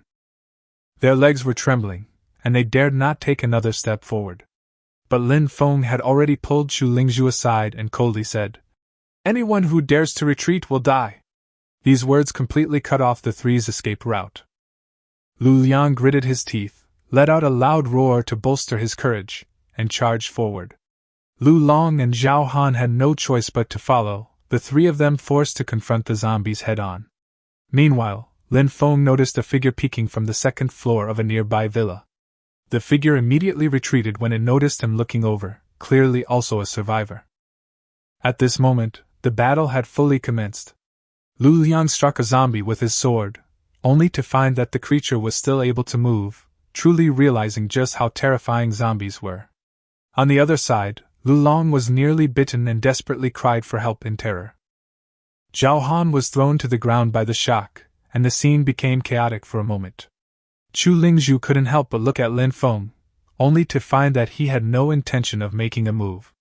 In Lin Feng's eyes, someone who couldn't even handle two zombies was utterly worthless. In this critical moment, the three were finally forced to show their mettle. Zhao Han delivered a series of finishing blows, managing to kill a zombie, instantly boosting his confidence and suppressing his fear. On the other side, Lu Liang had reached his limit, his face flushed red. At the critical moment, Lu Long and Zhao Han arrived to provide support, and the three of them worked together to kill the other zombie. After the battle, the three collapsed on the ground, panting heavily, covered in mud and water, but they had finally survived. This battle also allowed them to truly begin to adapt to the rhythm of the apocalypse. Lin Feng then stepped forward and decisively split open the zombie's head, ordering Lu Liang to search for the crystal cores. Although Lu Liang felt nauseous, he dared not disobey the order, and could only do as instructed. Soon, 3 red crystal cores were found. A system notification sounded. Crystal cores can improve attributes and even enhance supernatural abilities. Lin Feng absorbed the crystal core on the spot, clearly feeling a power flowing into his body, which strengthened his speed, physique, and spirit respectively. His attribute panel improved accordingly, and he completely confirmed the path to becoming stronger. Lin Feng knew very well that in the apocalypse, everything depended on the speed of growth. Others might also awaken superpowers, and if he lagged behind, he could very well be eliminated. Then, Lin Feng opened his palm. The crystal core had lost its color. He said calmly, "From now on, whoever kills the zombies gets the crystal core. If you want to become stronger, you have to fight for it yourself." Immediately afterward, Lin Feng established the following rules. Crystal cores would be temporarily under unified management, food would be distributed according to contribution, and all found supplies must be handed over, or face death. No one dared to object. Lin Feng's gaze swept over everyone, his tone icy. "Remember, I have only one rule here: obey." After making these arrangements, Lin Feng set his sights on the entire villa area. He needed to clear out the zombies there as quickly as possible. His first stop was the villa where the survivors had been hiding. Lin Feng's assessment was not an exaggeration. After the strange rain, it wasn't just humans who changed. The entire world was quietly undergoing a transformation. The once delicate flowers and plants grew sharp thorns, and saplings grew into towering giants overnight, even bearing bizarre fruits, yet no one dared to try them lightly. Even more outrageous, some plants have grown features resembling facial features, as if they possess sensory abilities. Others can even move on their own, searching for new growing locations. Tree roots burst forth from the soil, spreading unchecked, destroying roads, their branches and leaves blocking out the sun, and the environment gradually becoming dark and oppressive. Animals also mutated. Rabbits grew to over a meter tall with astonishing jumping ability. Mosquitoes and bees became enormous, and ants swarmed and grew to enormous sizes. Even pet birds evolved into birds of prey, and the entire ecosystem completely spiraled out of control. However, Lin Feng had not yet truly witnessed these changes. He had just left the villa and dealt with only a few zombies, so his understanding of the dramatic changes in the outside world remained superficial. Lin Feng arrived at the door of another villa and glanced at the address, A135. He swung his axe and cleaved the chain lock open with a single blow. The lock was engaged from the inside, indicating that there was likely someone still inside. Lin Feng, carrying his axe, went inside and carefully searched each room. The house was eerily quiet, which only made him more vigilant. The remaining clothes and fragrance in the bedroom indicated that a woman lived there, but she was nowhere to be found. Soon, Lin Feng found an exquisitely decorated room filled with various women's clothing. "Looks like a female streamer." He glanced at the room and basically confirmed her identity, making his own judgment. Lin Feng tried calling out, "Don't hide, I won't hurt you, we can live together." But there was still no response from inside. His eyes darkened, and he immediately changed his strategy. If she wouldn't come out, he would force her to. Lin Feng began rummaging through the food, checking the refrigerator, fruit, and snacks, leaving nothing out and storing it all in his spatial storage. His movements were swift and decisive, without the slightest hesitation. At this moment, Tong Qingyao was huddled in a corner of the living room ceiling, barely managing to hide herself. She had witnessed Lin Feng simply touch something, and it vanished into thin air. Instantly she understood, this was a spatial ability. As the food was gradually taken away, Tong Qingyao panicked completely. These things were her only means of survival. Once they were all gone, she would have no way to fight off the zombies outside. While eating a biscuit, Lin Feng deliberately raised his voice. "If you don't come out, I'll take everything edible here." His tone was casual, but it carried a clear threat. Then, Lin Feng continued to press the issue. "It was me who came in today, so it's relatively easy for us to talk. What if next time it's 5 or even 10 men who come in?" He spoke slowly and deliberately, but every word struck at the heart of the person's defenses. Lin Feng added, "When people are starving, they'll do anything." This statement carried more weight than any direct threat. Tong Qingyao, suspended in the ceiling, began to tremble. Looking down at Lin Feng, she weighed her options. This man, at least, seemed rational. But if it were someone else, she couldn't even imagine the consequences. She finally wavered. In this apocalyptic world, she knew very well that she couldn't survive for long on her own. Compared to the unknown dangers, the person in front of her was perhaps a safer option.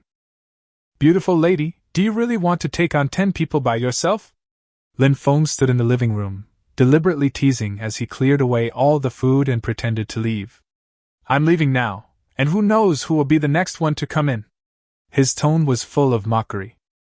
Sure enough, not long after, a clear voice came from the ceiling. Don't go, I'm coming out. Tong Qingya hesitated for a long time, but finally spoke up. The food was almost gone. If she didn't come out soon, she would only be waiting to die. She had no choice but to take this gamble.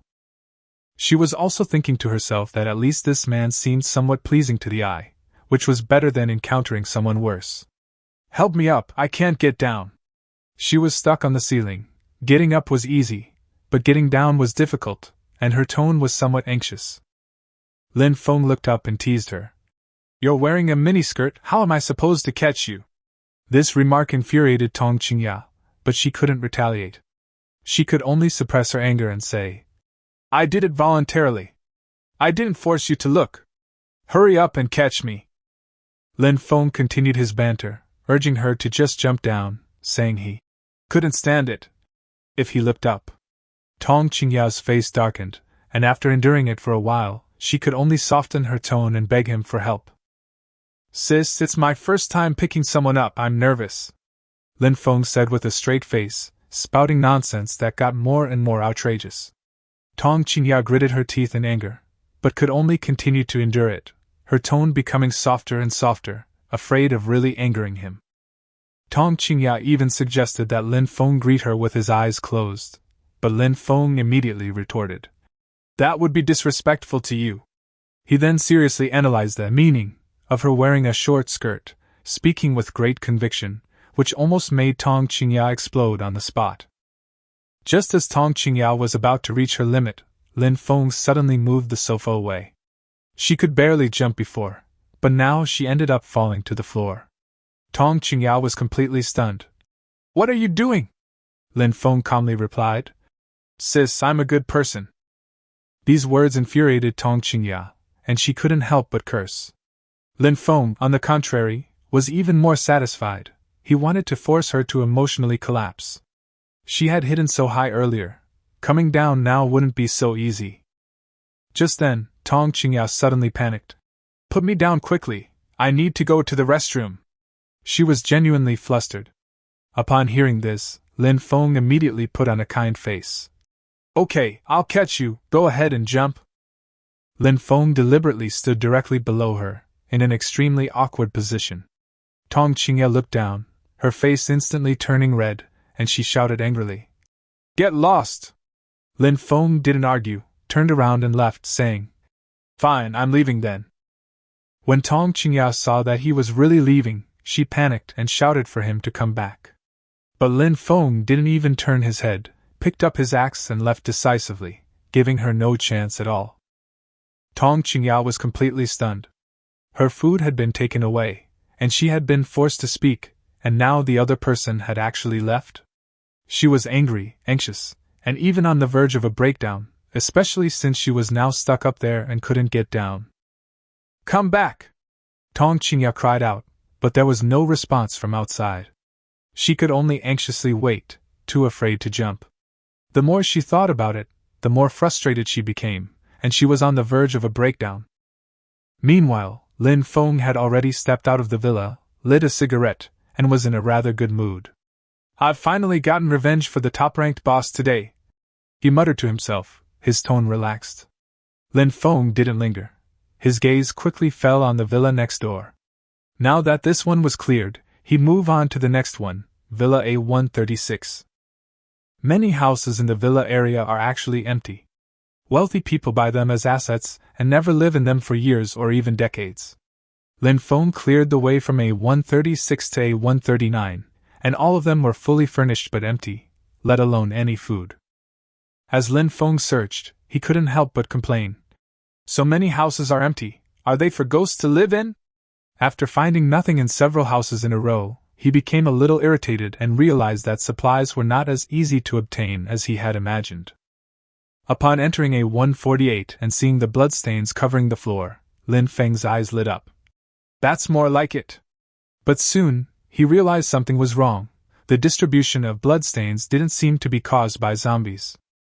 A beautiful woman with an air of nobility stood on the second floor, but her expression seemed unusually blank. Lin Feng casually made a few jokes, but she didn't react at all.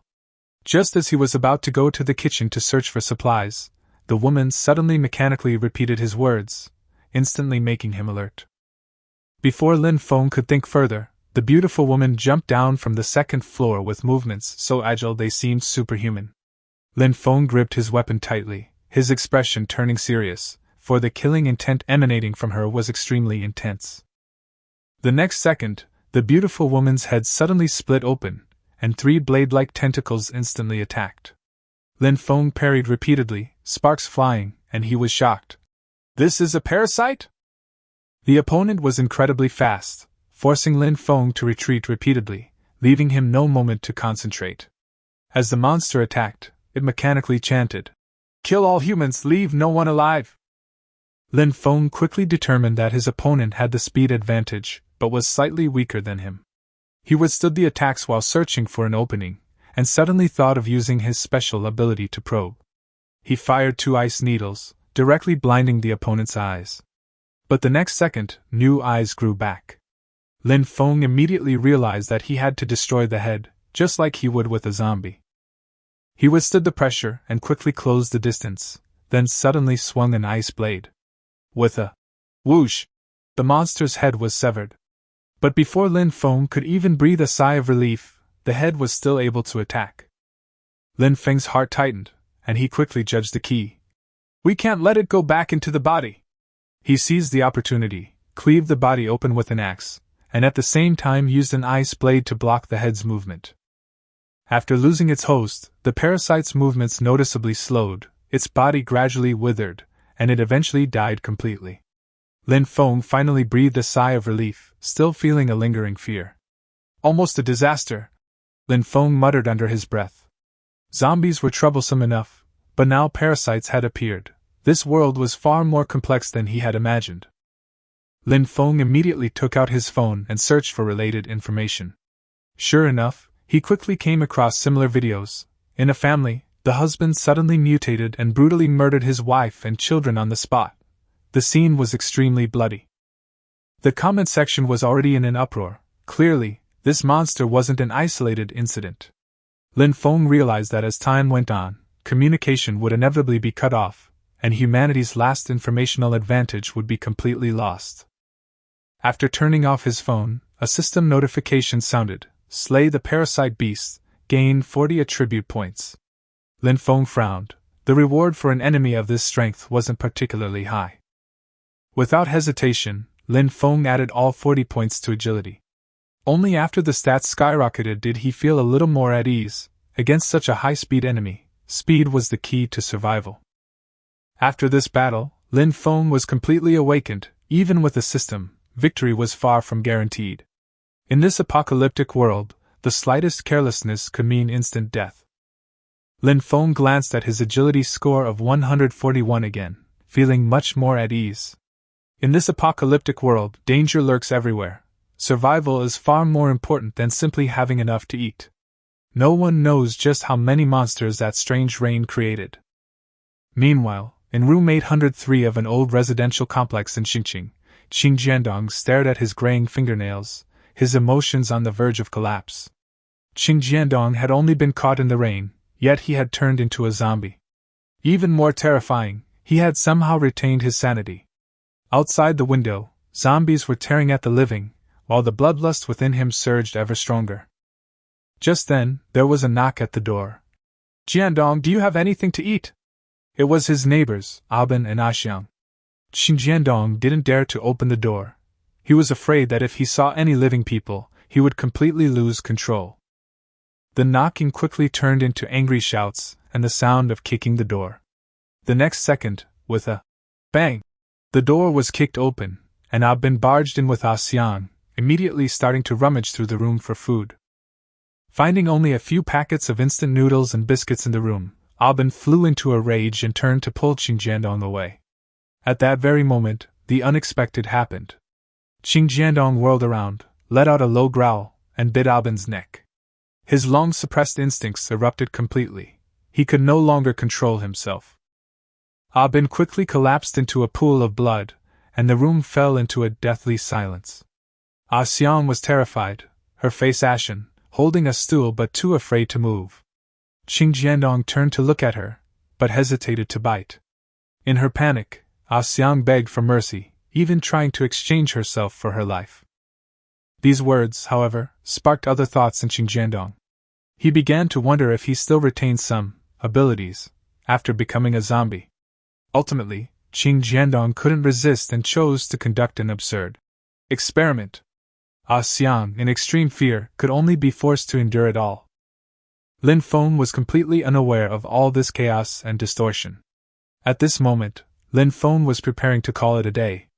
The sun was high in the sky, noon had arrived, and what he cared about most now was getting back for a hot meal. Lin Feng, carrying an axe, returned to Villa A135. As soon as he entered, a pungent odor assaulted his nostrils, and there were even water stains on the floor. He frowned at Tong Qingya. "What did you do?" His tone was clearly displeased. Tong Qingya's face flushed red, and she retorted softly, "What can I do? I can't go down." Her tone was a mixture of shame and annoyance. Lin Feng was taken aback, but quickly understood the situation. In this environment, many things couldn't be concerned with appearances. He didn't press the matter further and said directly, "I'm here to save you." "I don't want you to save me." Tong Qingya was still protesting verbally, but she was clearly losing her nerve. Lin Feng didn't bother with any more words.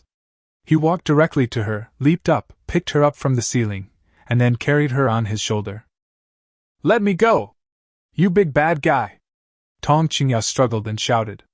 Lin Feng carried her in one hand and held an axe in the other, walking away without looking back. "Whether you save her or not is not up to you." Tong Qingya continued to struggle, but her voice quickly turned into a scream. "I'll never do it again." As Lin Feng left Villa A135, he casually called Chu Lingzhu, asking her to call everyone else back for lunch. Tong Qingya, on his shoulder, struggled and complained the whole way, but Lin Feng acted as if he hadn't heard her and completely ignored her. Just then, his phone received an urgent notification. A zombie virus outbreak had occurred globally, infecting more than half of the population, and everyone was required to immediately self-isolate at home. Lin Feng read it, turned off the screen, sneered, and didn't take it to heart at all. Lin Feng said calmly, "What's the point of this kind of notice?"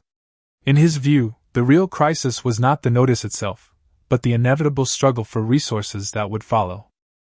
Back at the villa, Lin Feng handed the ingredients to Lin Wanrong and Yong Ningxin, asking them to prepare lunch. Lin Wanrong then presented him with 26 crystal cores, a smile on her face, but her mood was clearly off. Lin Feng pulled her into his arms and teased her, asking if she was throwing a tantrum. Lin Wanrong couldn't help but retort, "Have you ever really cared about us?" Her tone was tinged with grievance. Lin Feng didn't rush to explain. He simply handed her the text messages on his phone and then coldly pointed out the reality.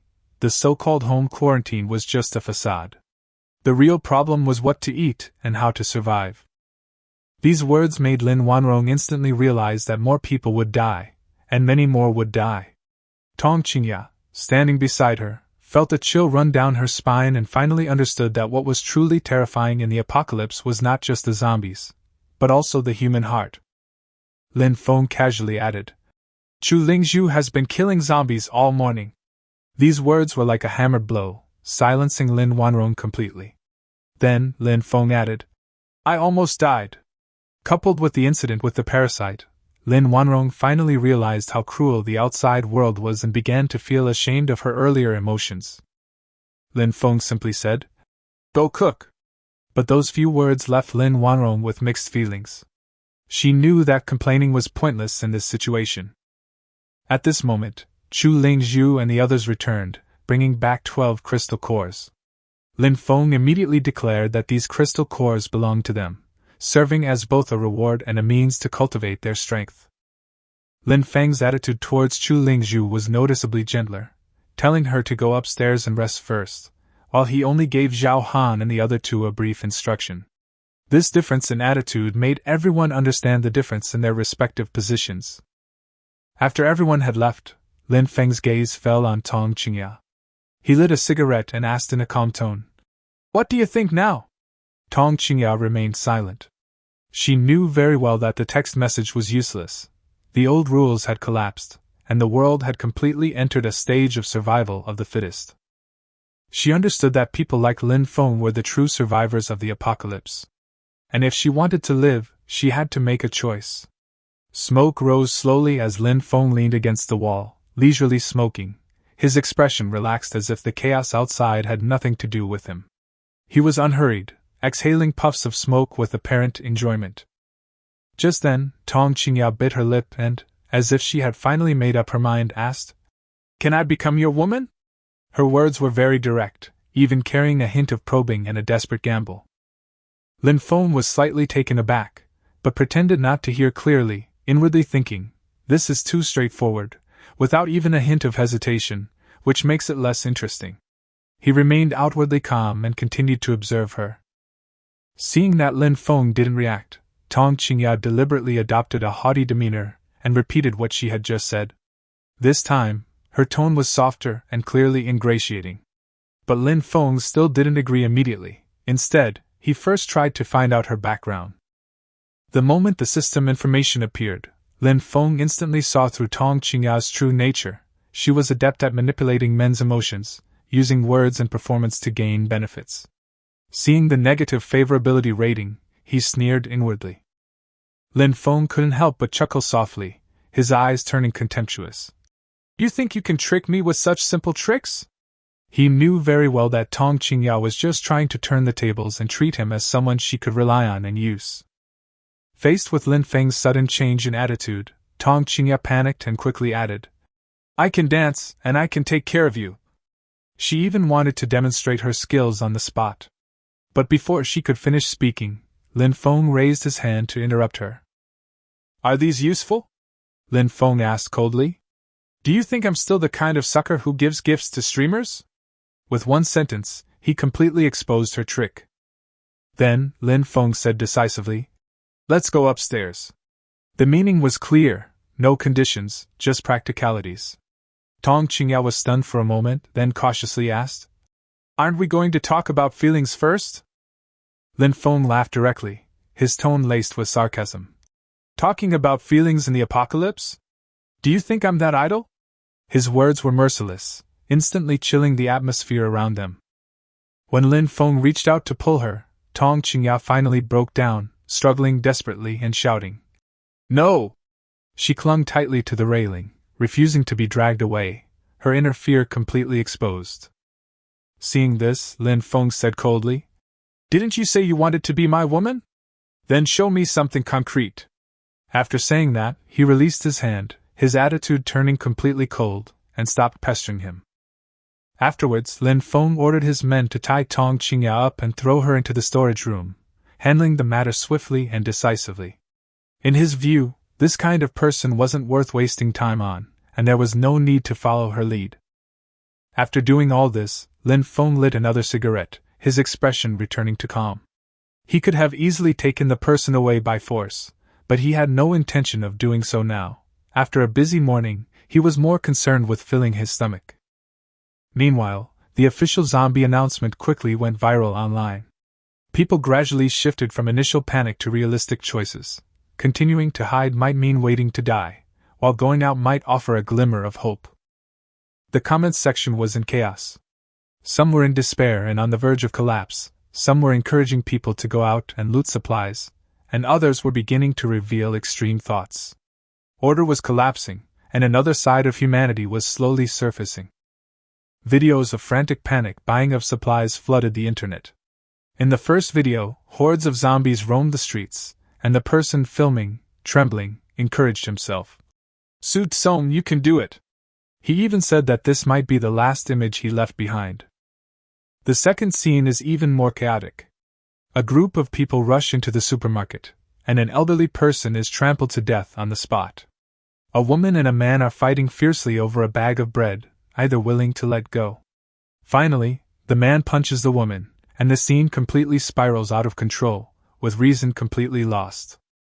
In the third scene, crowds surge into shops, quickly emptying them of food, water, and medicine. Some fight over a bite to eat, some kneel for a bottle of water, and some even kill for an apple. The order that once existed has completely collapsed. Reality is far crueler than fiction. It's not that no one dares to go out, it's that everyone is desperately fighting for their lives. Survival has become the only goal. After watching these videos, Lin Feng remained silent for a long time, understanding in his heart, the real chaos had only just begun. Meanwhile, on the rooftop of Xingqing No. 6 Middle School, Zhou Xing woke up from his coma. He had clearly been bitten by a zombie, but he hadn't mutated, and even the wounds on his body had disappeared, which he found hard to believe. The events of last night were still vivid in Zhou Xing's mind. His friend Wang Xin had pushed him towards the zombies, nearly killing him. A murderous intent surged within Zhou Xing, but what was even more bizarre was that the surrounding zombies showed no reaction to him whatsoever, as if they couldn't see him at all. Zhou Xing tentatively picked up a steel bar and smashed it directly at the zombie's head, but the zombie offered no resistance. Soon, he extracted a crystal core. Zhou Xing burst into maniacal laughter. This near-invisibility ability gave him a tremendous advantage in the apocalypse. On the other side, Lin Feng and the others were sitting together having lunch, with a very lavish spread on the table. Yong Ningxin, who was initially a little unaccustomed to it, gradually accepted reality. After all, in the apocalypse, those who couldn't even adapt to bloodshed would only be eliminated. While eating, Lin Feng asked everyone about their feelings. Chu Lingzhu analyzed that there were too few zombies in the villa area, and to continue to grow stronger, they had to go out and hunt. Lu Long started flattering, Zhao Han honestly reported his achievements, and Lu Liang, while talking, secretly sized up the women. Lin Feng quickly made arrangements. In the afternoon, they would split into groups, with Zhao Han and the other two continuing to clear the villa area, while he would take Chu Lingzhu out to explore. The arrangements were simple and direct, without any unnecessary words, and everyone immediately agreed. After dinner, Lin Feng lay on the sofa absorbing the crystal cores, and his attributes improved once again. He knew very well that in this world, strength was the only guarantee of security. Anything could happen, so he had to constantly become stronger. When Lin Feng opened his eyes again, he found that the grass in the yard had grown wildly to over a meter tall. Everyone rushed out to see what was happening and found that the trees were also growing rapidly. The changes were even visible to the naked eye, and the entire environment was undergoing a transformation. Even more terrifying were the insects, flies the size of fists, cicadas the size of feet, and mosquitoes like needles swarming through the air. Everyone was stunned. It wasn't just humans and zombies that had changed in this world. Just as Lin Feng was about to continue his actions, a dark shadow suddenly flashed past him at an absurdly fast speed. He didn't even see what it was before he couldn't help but swear. Lin Feng quickly realized that the world had completely changed. Grass and trees were growing wildly, even mosquitoes had grown to the size of fists and were significantly more aggressive. The entire environment was undergoing a complete transformation. Back at the villa, Lin Feng immediately assigned tasks, sending Lin Wanrong and Yong Ningxin to cut the lawn. Lin Wanrong was furious, but dared not retaliate, and could only grit her teeth and endure it. After lunch, Lin Feng took Chu Lingzhu out to clean up the area. The villa area was covered by overgrown plants, making the light dim and the atmosphere oppressively unsettling. Lin Feng took out his phone and saw that there was no signal. After confirming this, the two realized that the era of communication was basically over, and humanity was likely to return to a state of information isolation. Lin Feng made a quick decision and hurried towards the entrance of the villa area. He was worried that others would seize the supplies outside first, since it was only a matter of time before the water and electricity were cut off. Soon, the two arrived at the entrance of the villa area and found more than a dozen zombies roaming outside. To Lin Feng's even greater surprise, there was a supermarket on each side of the gate. Without hesitation, Lin Feng grabbed his axe and charged out, shouting, "Kill them all!" The zombies pounced at his command, but he easily dispatched them one by one with his axe, demonstrating remarkable efficiency. Chu Lingzhu followed behind, barely getting a chance to attack, and could only frantically scavenge for the remaining zombies. In a short time, over a dozen zombies were cleared out. Lin Feng instructed Chu Lingzhu to collect the crystal cores while he rushed into the supermarket on the left. There were still a few zombies inside, but not many, so he simply lured them all to the entrance and dealt with them all at once to avoid contaminating the merchandise. After dealing with the zombies, Lin Feng began frantically collecting supplies. He put all kinds of food, drinks, and grains into his storage space, accepting almost anything that could be eaten or used. Eggs, instant noodles, snacks, beef, drinks. Lin Feng didn't miss out on any of the high-calorie foods. Chu Lingzhu became a full-time crystal core collector, silently following behind him. As Lin Feng collected the supplies, he couldn't help but sigh. There were simply too many to take. He even began to feel that his 100 cubic meter storage space was already insufficient. Lin Feng casually tossed Chu Lingzhu some water and a drink, telling her to wash her hands and replenish her strength. This act seemed exceptionally luxurious in the apocalypse, but it was nothing to him. Soon, Lin Feng realized there was a warehouse behind the supermarket. Upon entering, he indeed found even more supplies and a generator. Without hesitation, he stored the generator in his spatial storage. It was crucial equipment. Even so, the storage space quickly approached its limit. Before he could even finish searching another supermarket, Lin Feng was already getting a headache and couldn't help but complain that the system was too stingy. After clearing out the supermarket on the right, the system notified him that the storage space was full. Lin Feng was utterly speechless.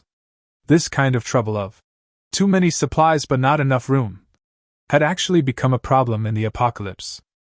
Faced with a mountain of resources that he couldn't take with him, Lin Feng was extremely frustrated and even began to regret not expanding his storage space beforehand. Ultimately, Lin Feng had no choice but to give up temporarily. He turned to Chu Lingzhu and said, "My space is full. I'll go back first. You continue collecting crystal cores." Chu Lingzhu nodded in agreement, without giving it much thought. In her view, the distance wasn't far, and Lin Feng would be back soon. There shouldn't be any problems. Lin Feng ran all the way back to the villa, his breathing becoming somewhat rapid. Time was of the essence. He couldn't afford to waste any time, as there were supplies and people waiting for him outside. As soon as Lin Feng entered the courtyard, he saw Lin Wanrong and Yong Ningxin chatting lazily. Yong Ningxin was clearly flustered, but Lin Wanrong reacted even faster, immediately explaining, "We're just taking a break." Lin Feng didn't listen to her explanation at all, grabbing Yong Ningxin directly. "Let's go." His tone was crisp and decisive, carrying an unyielding sense of pressure. Lin Wanrong was stunned for a moment, and couldn't help but mutter, "He's like this after just coming back from killing zombies?" She even shouted, "Why don't you come at me instead? I really don't want to mow the grass." Without turning his head, Lin Feng led Yong Ningxin directly into the bedroom and closed the door behind him. "Go take a shower and hurry up." Yong Ningxin was completely stunned, never expecting this kind of arrangement. She felt both ashamed and angry, and all sorts of complaints were churning in her mind, but she still dared not disobey. While inwardly cursing Lin Feng, Yong Ningxin obediently went to take a shower. The sound of water soon filled the air. Her emotions were complex, yet she felt helpless. Lin Feng, however, paid no attention to any of this, turning and walking into the study, where he unloaded all the supplies from his storage space. The once spacious study was instantly filled with all sorts of supplies, leaving almost no room to move. Lin Feng then emptied another bedroom, put the bed into his spatial storage, and then spread supplies all over the room. Afterward, Lin Feng went downstairs and took out all his daily necessities, such as tissues, shampoo, and shower gel, and arranged them neatly to free up as much storage space as possible. After doing all this, Lin Feng made sure to keep a month's worth of food in his storage space, just in case. In the apocalypse, being cautious is never a bad thing. After confirming everything was arranged, Lin Feng glanced up at the second floor, judging that Yong Ningxin was still taking a shower, and then turned and went to the storage room. As soon as the door opened, light streamed in, and Tong Qingya instinctively squinted. Lin Feng immediately reached out and pulled her out. "Be gentle!" Tong Qingya complained in pain, but her spirits were still quite good, which surprised Lin Feng. Lin Feng sneered, "Looks like you're not hungry enough." His tone was somewhat probing. Tong Qingya fell silent. She wasn't actually that hungry yet. Lin Feng saw through this and didn't bother to press the issue further. She suddenly asked, "How long do you plan to keep me locked up?" Her tone was probing. Lin Feng replied casually, "I don't know." Tong Qingya immediately changed her strategy, and her tone became ambiguous. "I'll do anything you want, be your maid, or accompany you, as long as you say the word." She tried to take control of the situation by showing weakness, and even deliberately made her words very explicit. Lin Feng laughed after hearing this, grabbed her chin, and stared into her eyes. "You think you've seen through me?" Lin Feng's voice was deep. "I do want you, but I don't like you the way you are now." Lin Feng's gaze was icy. "Have you ever seen a tiger wagging its tail in a cage?" These words made Tong Qingyao's face turn pale instantly. She finally realized that her little thoughts could not be hidden from Lin Feng at all. Lin Feng slowly said, "What I want is for you to truly bow your head." As soon as he finished speaking, the atmosphere around them suddenly became oppressive. In Tong Qingyao's eyes, only undisguised fear remained. Lin Feng threw Tong Qingya into the storage room, letting her bang on the door and yell angrily, without even turning his head. In Lin Feng's eyes, it was laughable that this kind of woman still wanted to control men like before. Lin Wanrong then approached again, her face full of grievance, and asked Lin Feng if he no longer loved her. Lin Feng frowned upon hearing this, and coldly retorted, "Have you finished cutting the grass?" His words instantly put an end to the tense atmosphere. Lin Wanrong was both angry and helpless, but she knew in her heart that she had no right to choose. Lin Feng simply told her frankly that she could leave if she wanted, take whatever food she wanted, and that the door would always be open. Upon hearing this, Lin Wanrong finally understood. She knew very well that leaving would only bring more danger, and she might not even survive a day. Rather than risk going out, it was better to stay by Lin Feng's side and rely on this powerful figure. Her attitude changed instantly. She even teased Lin Feng a few times before turning around and getting back to work. Lin Feng was completely bewildered and could only shake his head helplessly, acknowledging in his heart that she still had some value. Afterwards, Lin Feng went upstairs to run errands and entered the room. Yong Ningxin had already finished showering, but stood motionless. As soon as Lin Feng spoke, she suddenly burst into tears. A system notification then appeared, detailing Yong Ningxin's attributes and personality, and clearly stating that to truly win her over, he must make her feel emotion. Lin Feng found it troublesome after reading it.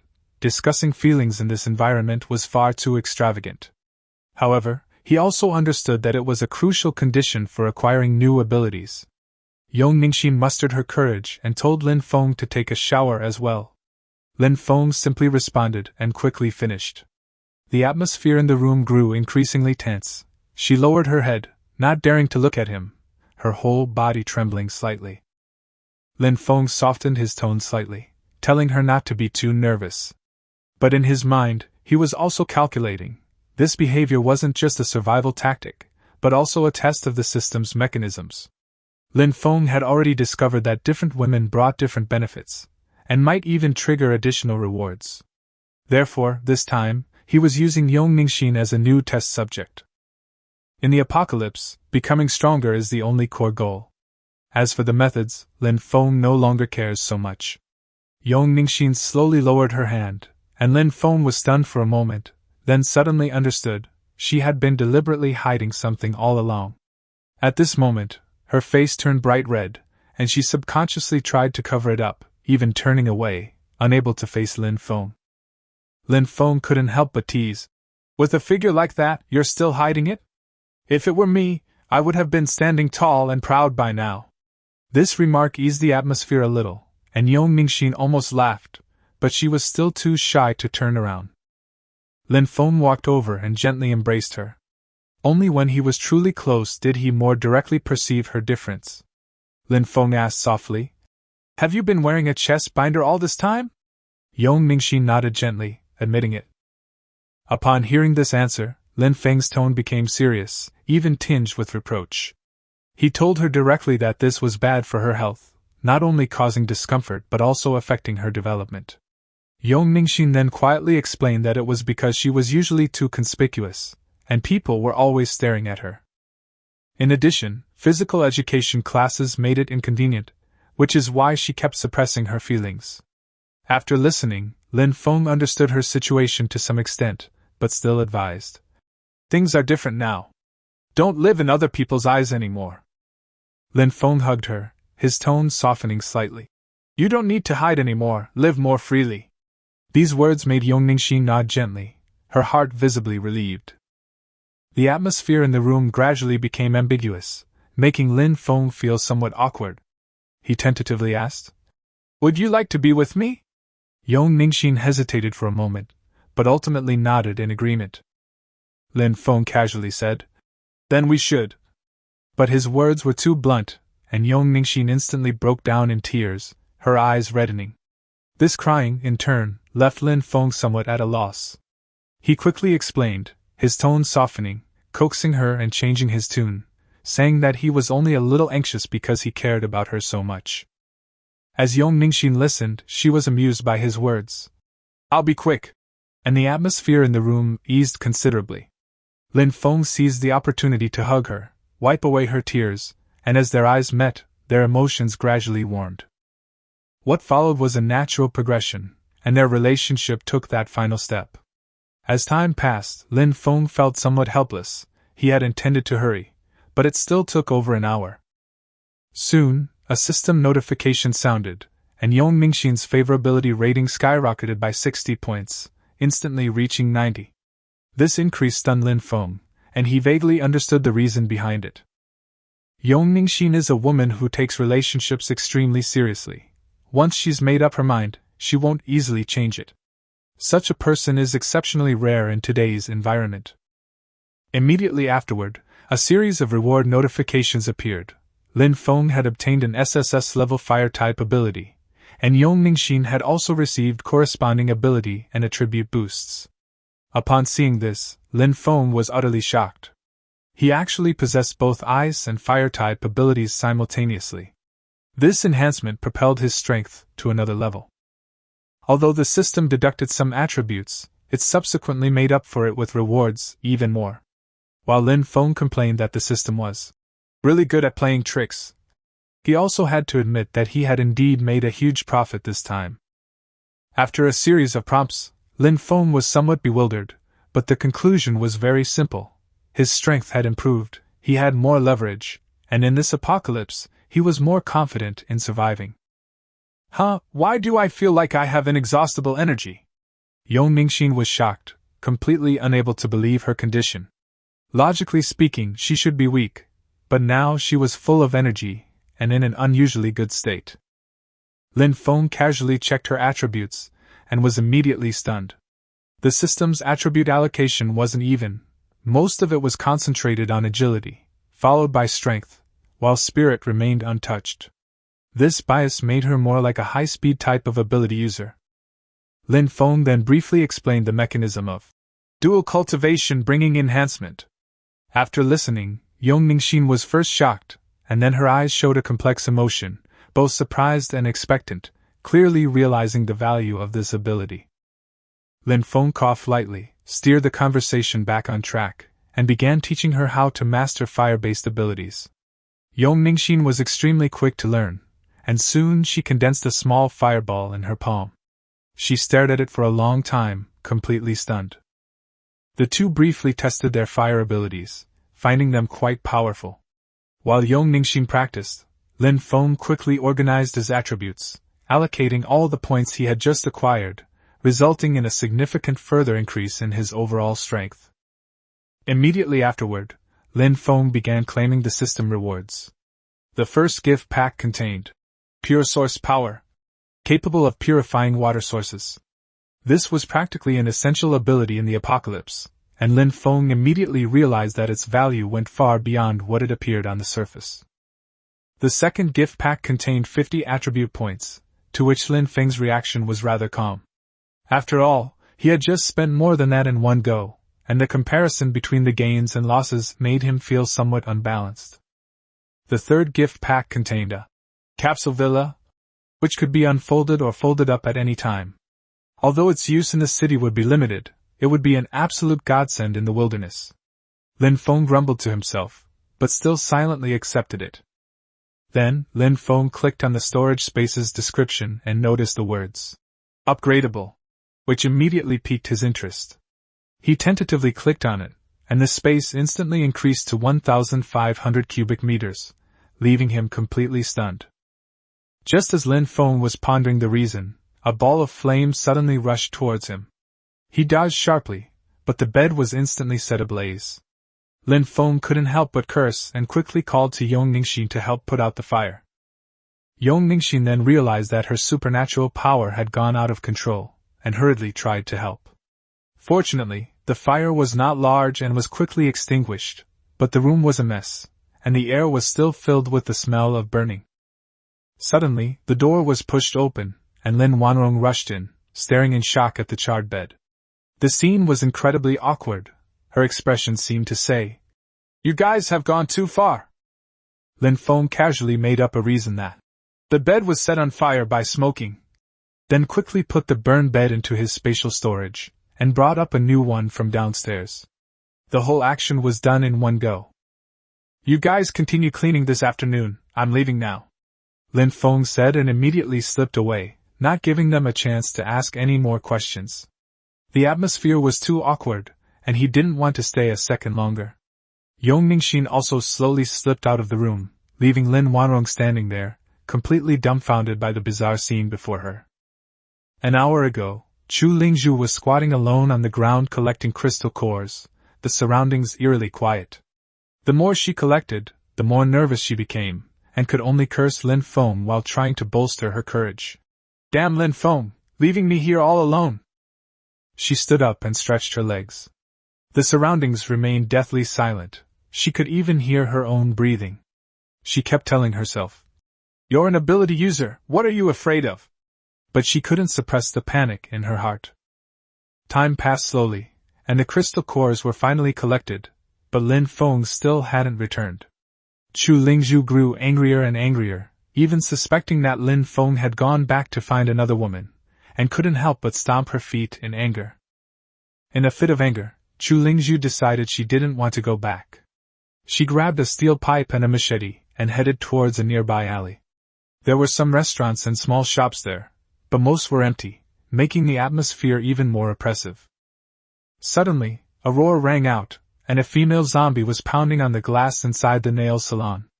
Chu Lingzhu hesitated for a moment at the door, then gritted her teeth and made a decision. "I must learn to kill myself."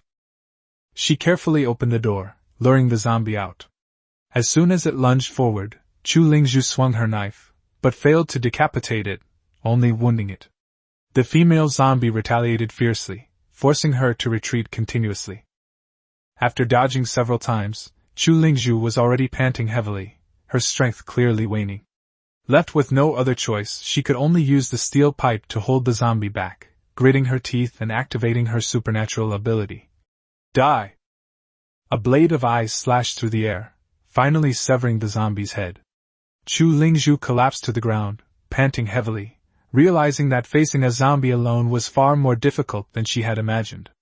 After resting for a while, Chu Lingzhu went into a nail salon, deciding to absorb crystal cores to enhance her strength. Holding 33 crystal cores in her hand, she began to try to guide their energy. She dispersed the energy into her muscles and meridians, enhancing her strength and reaction speed. After about 10 minutes, the absorption was complete, and she clearly felt her body become much lighter, with a significant increase in grip strength and speed. Chu Lingzhu smiled with satisfaction. "It really works." Then, she walked out of the shop, retrieved the zombie's crystal core, and felt a sense of accomplishment. But just then, she suddenly sensed something was off, as if she were being watched. She slowly turned her head and froze on the spot. Not far away, a teddy bear the size of a husky was staring intently at her. Chu Lingzhu's throat tightened, and she tried to soothe it. "Good boy, go find your master." Before she could finish speaking, the mutated teddy bear pounced on her, barking wildly. Chu Lingzhu's face changed drastically, and she screamed in terror. "Oh my God! Such a big teddy bear! Help!" As Chu Lingzhu ran, she screamed in despair. "Go find your mistress! Why are you chasing me?" But the mutated teddy bear ignored her completely, and moved with astonishing speed, closing in on her in the blink of an eye. She had just dodged to the side when the mutated teddy bear lunged but missed, sending debris flying everywhere in the alley. Chu Lingzhu scrambled to her feet, inwardly cursing how absurd this post-apocalyptic world was. The two sides faced off briefly. The mutated teddy bear growled incessantly, while Chu Lingzhu gripped her steel pipe knife tightly, inching backward. The enhancement she had just received from absorbing the crystal core gave her a sliver of hope. She tried to stall for time with words. "Brother Teddy, let me go, I'll help you find your owner." But all she got in return was an even fiercer "Oh well," so she had to shut up immediately. The next second, the mutated teddy bear pounced again. Chu Lingzhu hurriedly swung her knife, but missed completely and was instead overpowered. She could only use the steel pipe to hold its mouth shut, her strength clearly inferior. Despair instantly overwhelmed her, and Chu Lingzhu shouted, "Lin Feng, save me!" Just then, a cup suddenly fell from the sky and smashed into the mutated teddy bear's head. The mutated teddy bear was completely enraged and turned to roar at the second floor. Chu Lingzhu seized the opportunity, and immediately got up and ran. Immediately afterward, another cup smashed down, completely drawing its attention. Taking advantage of the situation, Chu Lingzhu rushed into a shop and hid inside, only to discover that it was actually a mahjong parlor. The pungent smell of smoke inside made her already irritable mood even worse. The danger outside hadn't subsided, so Chu Lingzhu decided to go upstairs to check the situation. As soon as she reached the top, she was blocked by 4 men, who grinned maliciously. "Lucky you, little beauty, you've delivered yourself to our doorstep." Their eyes were unabashedly blatant. They clearly had no intention of letting her leave easily. One of them was pushed forward to grab her, feeling somewhat apprehensive. But just when they thought Chu Lingzhu was easy to handle, she suddenly struck, slashing his neck with a single blow. Blood gushed out instantly, and the man collapsed to the ground. The remaining 3 were stunned for a moment, but quickly, their faces hardened into even more ferocious expressions. The leader sneered. "Girl, why bother? There are zombies everywhere outside. Why not play with us?" He spoke with an imposing manner and ordered the others to get weapons. The 2 quickly grabbed folding chairs and returned, instantly escalating the tension. Chu Lingzhu knew perfectly well that she had no chance of winning in a direct confrontation. She feinted an attack, then seized the opportunity to rush downstairs and run outside. The 3 immediately gave chase, clearly not intending to let her go so easily. As soon as she rushed out the door, Chu Lingzhu realized the mutated teddy bear was gone. She immediately decided to run towards the supermarket, frantically praying that Lin Feng would return quickly. The 3 people behind her gave chase, but dared not shout, fearing they would attract more zombies. Just then, a loud woof suddenly rang out from behind. The mutated teddy bear actually caught up with them, its target unknown, but its aura was extremely frightening. The 3 men's expressions changed drastically, and they could only desperately run away together. Then, a bizarre scene unfolded. Chu Lingzhu sprinted ahead, the 3 burly men chased after her in the middle, and the mutated teddy bear frantically pursued her at the very back.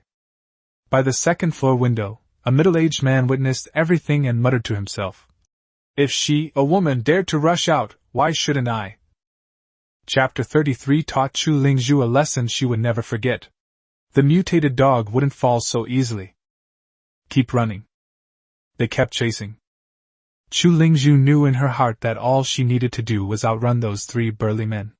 She didn't need to run incredibly fast, just outrun everyone else. "Brother Sun, I can't run anymore." "Brother Sun, I can't run anymore either." Wang Sun didn't even glance at the other 2. He knew perfectly well that all he needed to do was outrun his 2 brothers. Ah! Suddenly, a scream rang out. A large man carrying a folding chair was running too slowly and his leg was bitten. Then, the mutated teddy bear pounced on him and bit his neck. "Oh no, that's it!"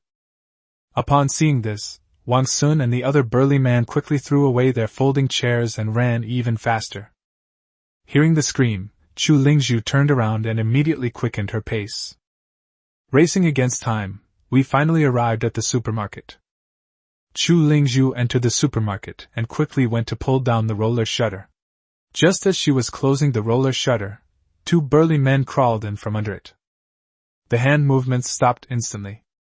Whether to keep the roller shutter closed or not became a dilemma for Chu Lingzhu. "Pull it down quickly!" Wang Sun shouted. "That dog is coming!" Clang, clang. The roller shutter was still pulled down. Wang Sun and another burly man looked at Chu Lingzhu with wicked expressions. "If you go out now, you'll be eaten by the mutated dogs.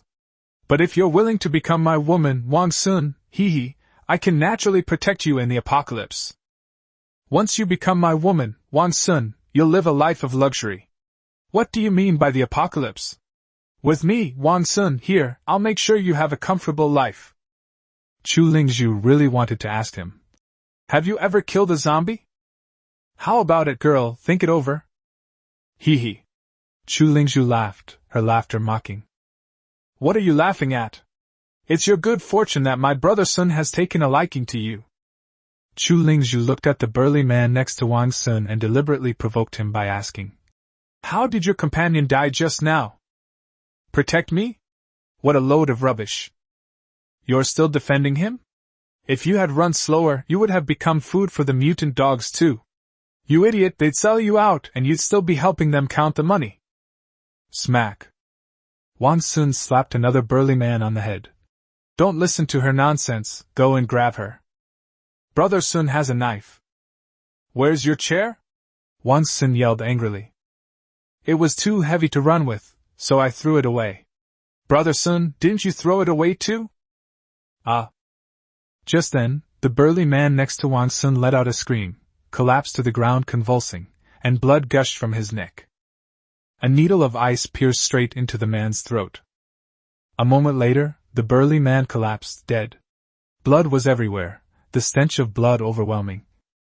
You're a superhuman?" Wang Sun wasn't stupid. He could tell at a glance that Chu Lingzhu was a superhuman.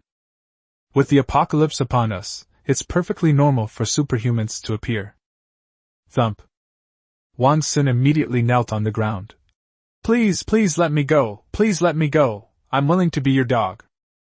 Really, if I had known that my great-aunt was a superhuman, how could I have dared to mess with her?" Chu Lingzhu ignored Wang Sun and found a place to sit down. "I'm so tired I need to take a break." As long as Wang Sun doesn't make a move, Chu Lingzhu won't easily retaliate. Too many humans have died, and Chu Lingzhu doesn't really want to kill any more humans. The reason I released the ice needles earlier was to ensure my own invincibility. Now that only Wang Sun remains, he's no longer a threat. He shouldn't dare to attack me. "Grandma, let me massage your shoulders, I'm really good at it." Roll. Wang Sun had just gotten up and was heading towards Chu Lingzhu when he was told to turn back. Chu Lingzhu dared not let Wang Sun get close to her, and besides, Wang Sun's dirty hands were not worthy of touching her. "Grandma, here's some water. I'll get you a bottle of water, please have some." Chu Lingzhu watched Wang Sun take the water and sensed that he hadn't done anything extra. But she remained wary. "Then I'll throw the water over here." Wang Sun carefully threw the water next to Chu Lingzhu. Chu Lingzhu picked up the bottle of mineral water and glanced at it. The bottle was intact, so there shouldn't be any problem. Besides, she was indeed tired from running and a little thirsty. Twisting open the bottle cap, Chu Lingzhu gulped down the water. Meanwhile, a wicked glint flashed in Wang Sun's eyes. Either of them spoke again. Wang Sun kept observing Chu Lingzhu. Chu Lingzhu knew that Wang Sun was observing her, but she ignored him. "But why is my head starting to feel dizzy?" "Oh no, Wang Sun tampered with that bottle of mineral water." "No, there's nothing wrong with the bottle or cap." Chu Lingzhu quickly picked up the bottle of mineral water and examined it carefully. There was a pinhole, a very inconspicuous pinhole, located on the neck of the bottle below the cap. "You!" Chu Lingzhu's head spun even more. Ha ha ha ha. Women are ultimately foolish creatures. I took care of it with a few simple tricks. Wang Sun held a small needle pouch in his hand. It's one of those needles with a small pouch at the end, capable of holding 3 to 5 drops of liquid. It's a special product. Wang Sun always carries a box of these things with him. Girl, you're so pretty. I'm telling you the truth, if you become my woman, I'll protect you. From now on, you help me find supplies, and I'll make sure you enjoy yourself. I'll let you be a happy woman in the apocalypse, how about that? Don't even think about it. Chu Lingzhu conjured ice needles in her hand, waiting for an opportunity to shoot them at Wang Sun. I'm not in a hurry, I can wait. Anyway, you'll naturally faint after a while. Wang Sun actually picked up a pot and held it in front of him.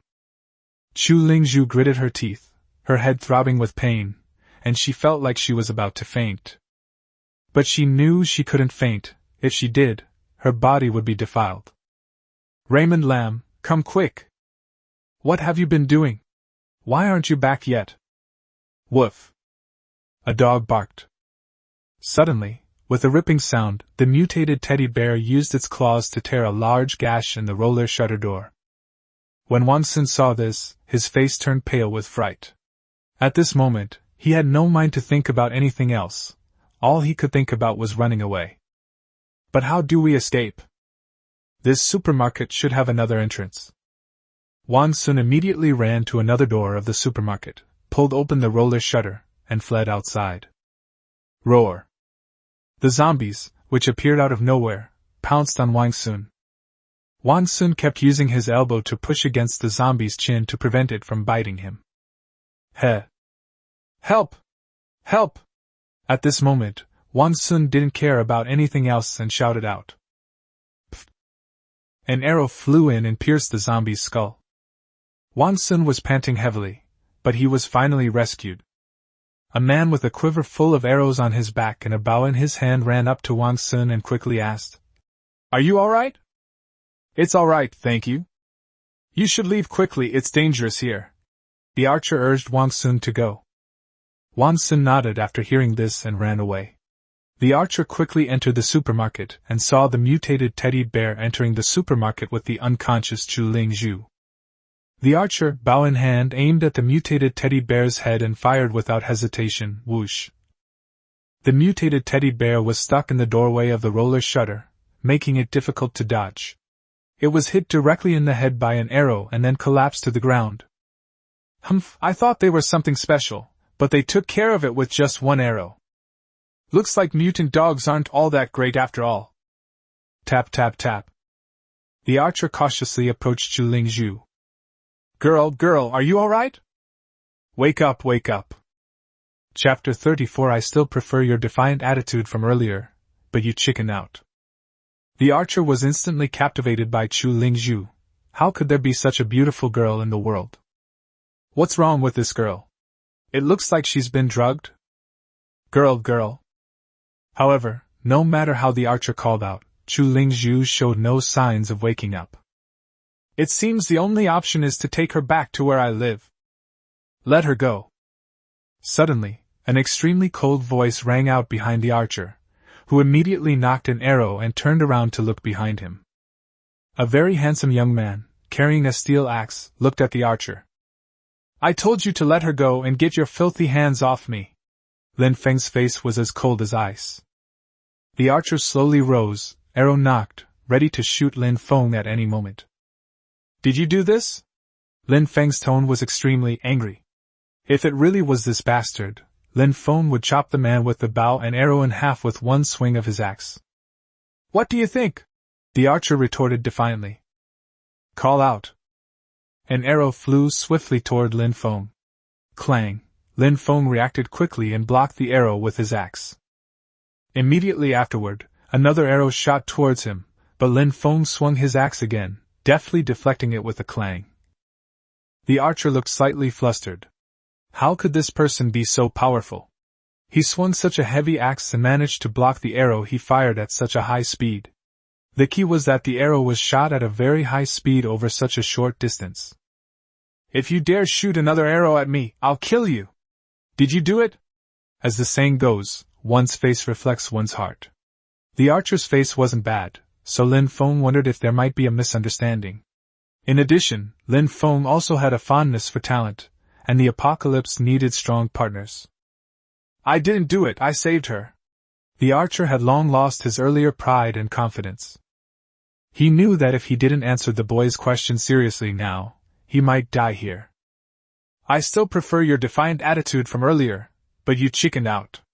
Lin Feng glanced at the mutated teddy bear on the ground, wounded by an arrow, thought for a moment, and chose to temporarily trust the archer.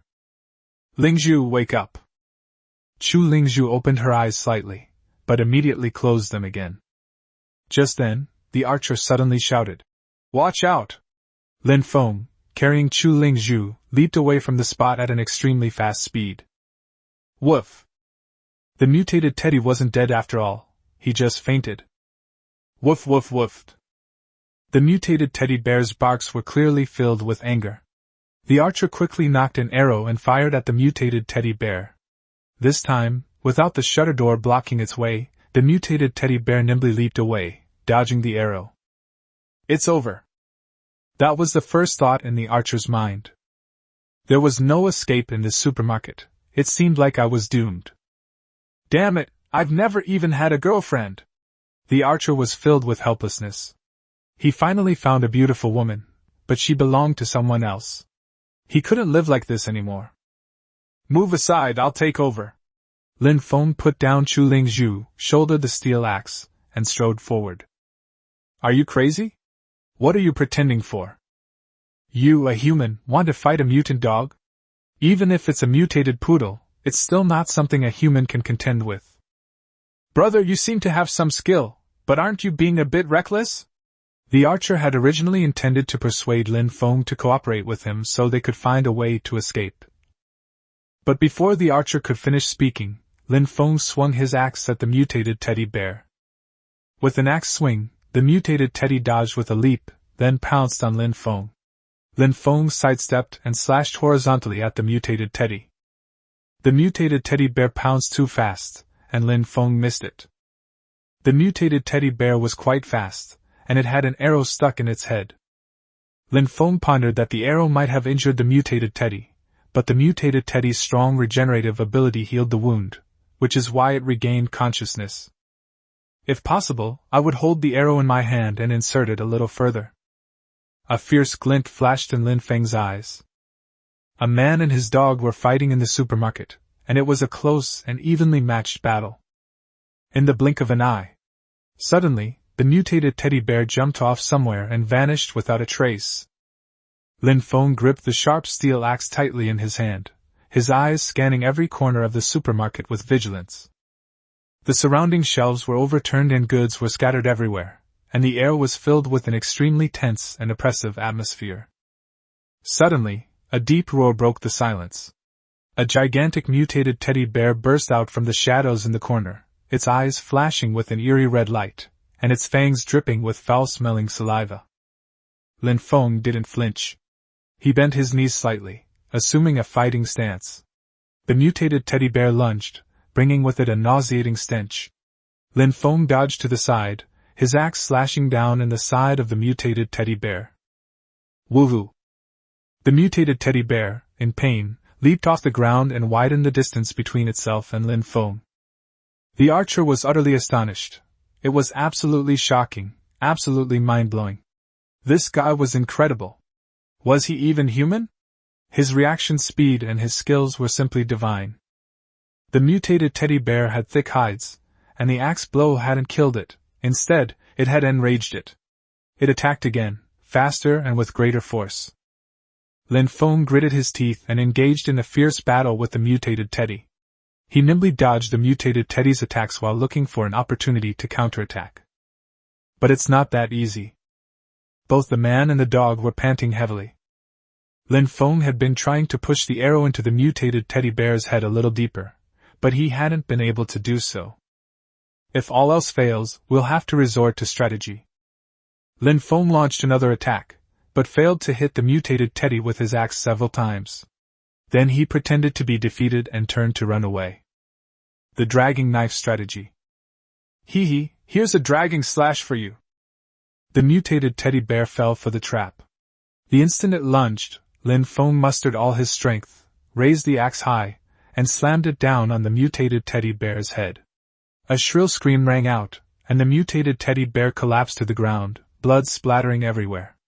After twitching a few times, it went still.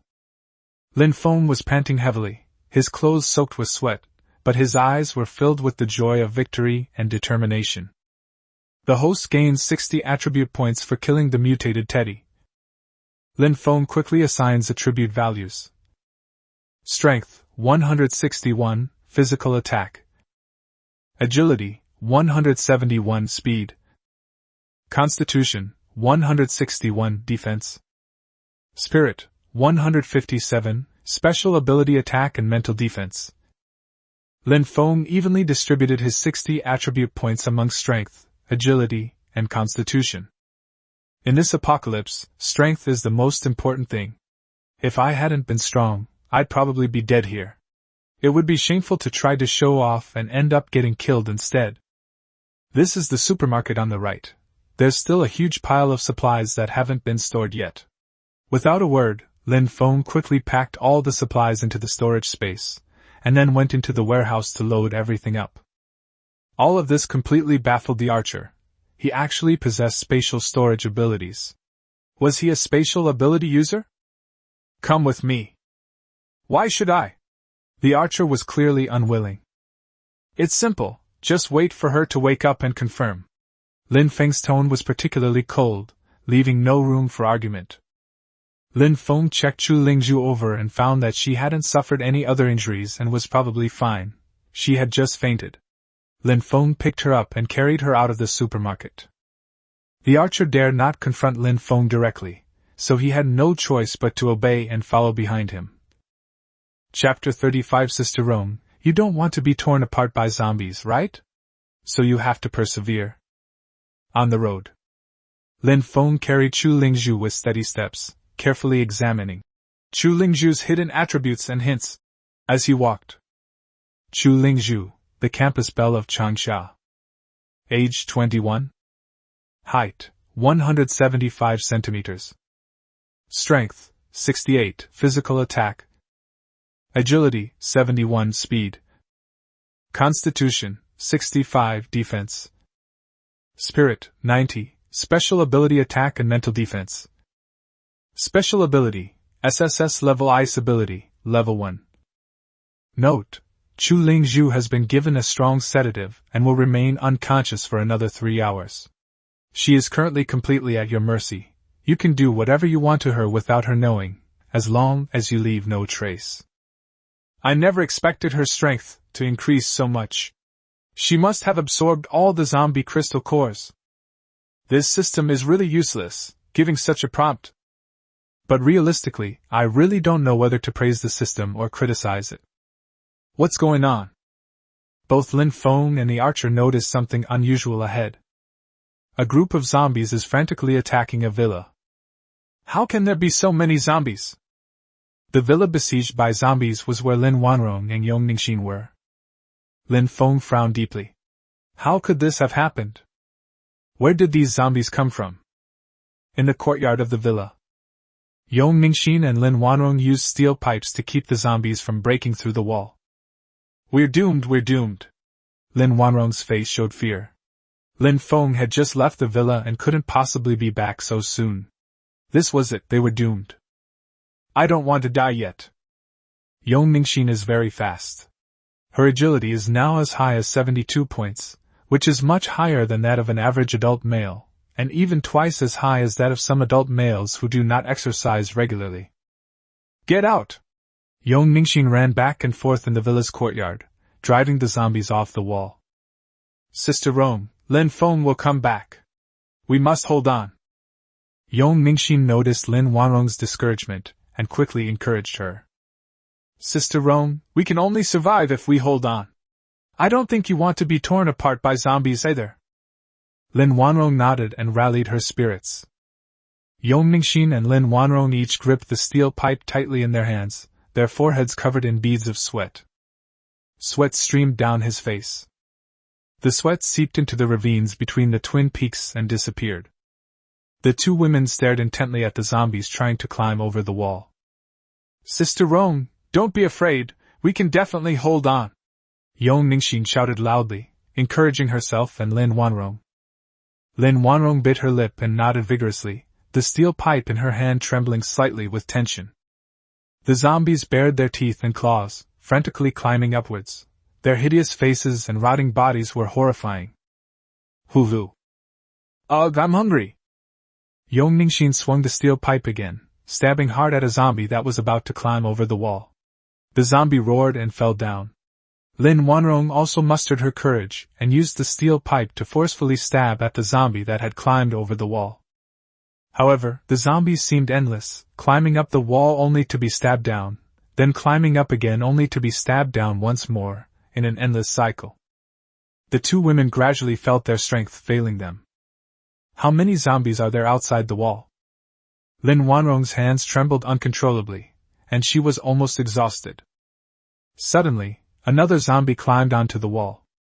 Lin Wanrong used all her strength to stab the zombie. The steel pipe went straight into the zombie's mouth, but the steel pipe was tightly bitten by the zombie's teeth and could not be pulled out. Lin Wanrong pulled with all her might and pulled the steel pipe out, staggering and almost falling. Yong Ningxin hurriedly reached out to help Lin Wanrong, but this delayed her for a while, and several zombies took the opportunity to climb up the wall. Hulu. Ugh, I'm hungry!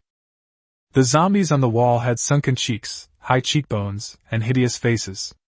Their eyes were cloudy, bloodshot, and their mouths were wide open, revealing broken teeth with bits of unidentified meat stuck between them. Upon seeing this, the two women felt a sudden chill run down their spines. It's over! It's really all over! Lin Wanrong cried out in despair. At this critical moment, Yong Ningxin shouted and unleashed all her strength, swinging a steel pipe and smashing it down on all the zombies on the wall, knocking down several that had climbed up. But they knew that such resistance could not last.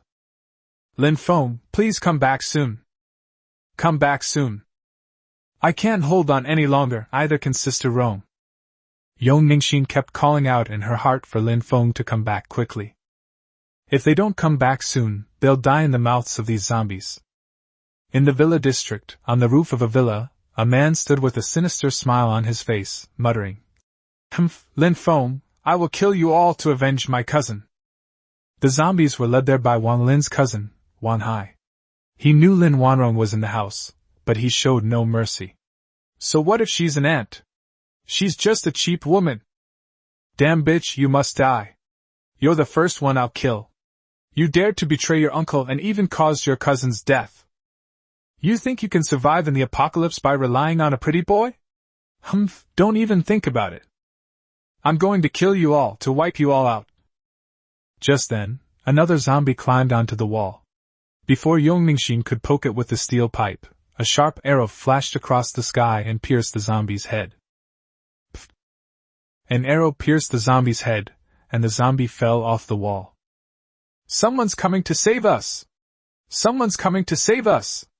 Yong Ningxin shouted excitedly. Sister Rong, someone has come to rescue us. Yong Ningxin's shouts were also intended to boost Lin Wanrong's confidence.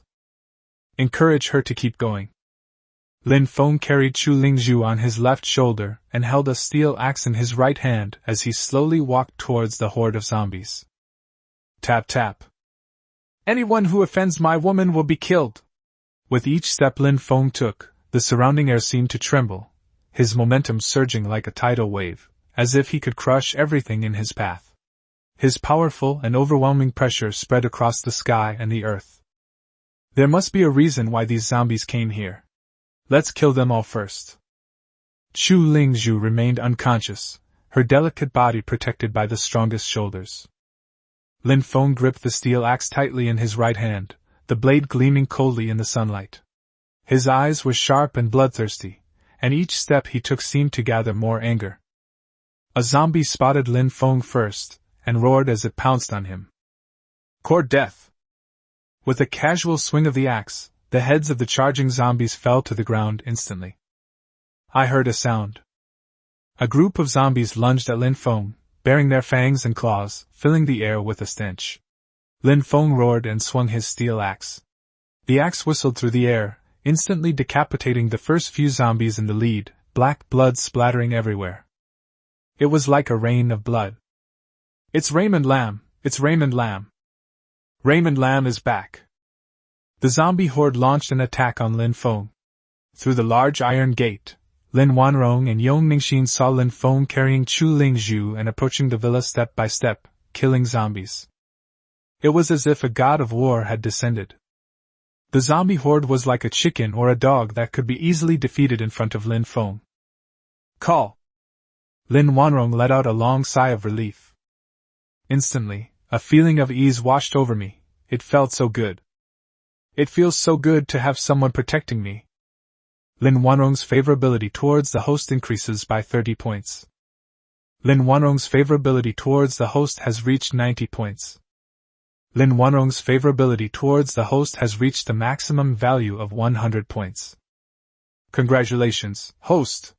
Lin Wanrong's favorability towards you has reached its maximum. You are hereby rewarded with a super gift package. Please check your mail. Lin Wanrong has become the host's third woman. A special reward package is hereby issued. Please check your mail. Chapter 36. In this apocalypse, there aren't that many good people. Anyone who offers a helping hand must have an ulterior motive. Lin Wanrong felt as if she were immersed in a fragrant petal bath, feeling completely relaxed and extremely comfortable. That felt so good. The feeling of being saved from the brink of death is indescribable. Wow, that was incredibly satisfying. Lin Feng, I love you like a mouse loves rice. From now on I, Lin Wanrong, will have no one else in my eyes but you. Hee hee. Of course, Lin Feng couldn't hear these heartfelt words. At this moment, Lin Feng's steps were as steady as a mountain, each step carrying an unparalleled, bloodthirsty, and decisive aura. Another zombie pounced from the side, and Lin Feng dodged to the side, swinging his steel axe in the same motion, instantly severing the zombie's arm at the root. It howled in agony, if it knew what pain was. The next moment, the zombie could no longer make a sound, for its head had rolled to the ground. Lin Feng didn't stop for a moment, continuing to rampage through the zombie horde. His movements were swift as lightning and powerful. With each swing of his steel axe, zombies fell to the ground. His clothes were already soaked with the blood of zombies, yet his gaze remained cold and ruthless. He was like a god of death descending, with an imposing and unstoppable aura. It wasn't that the zombie horde was attacking Lin Feng, but rather that Lin Feng was unilaterally carrying out a merciless slaughter of the zombie horde.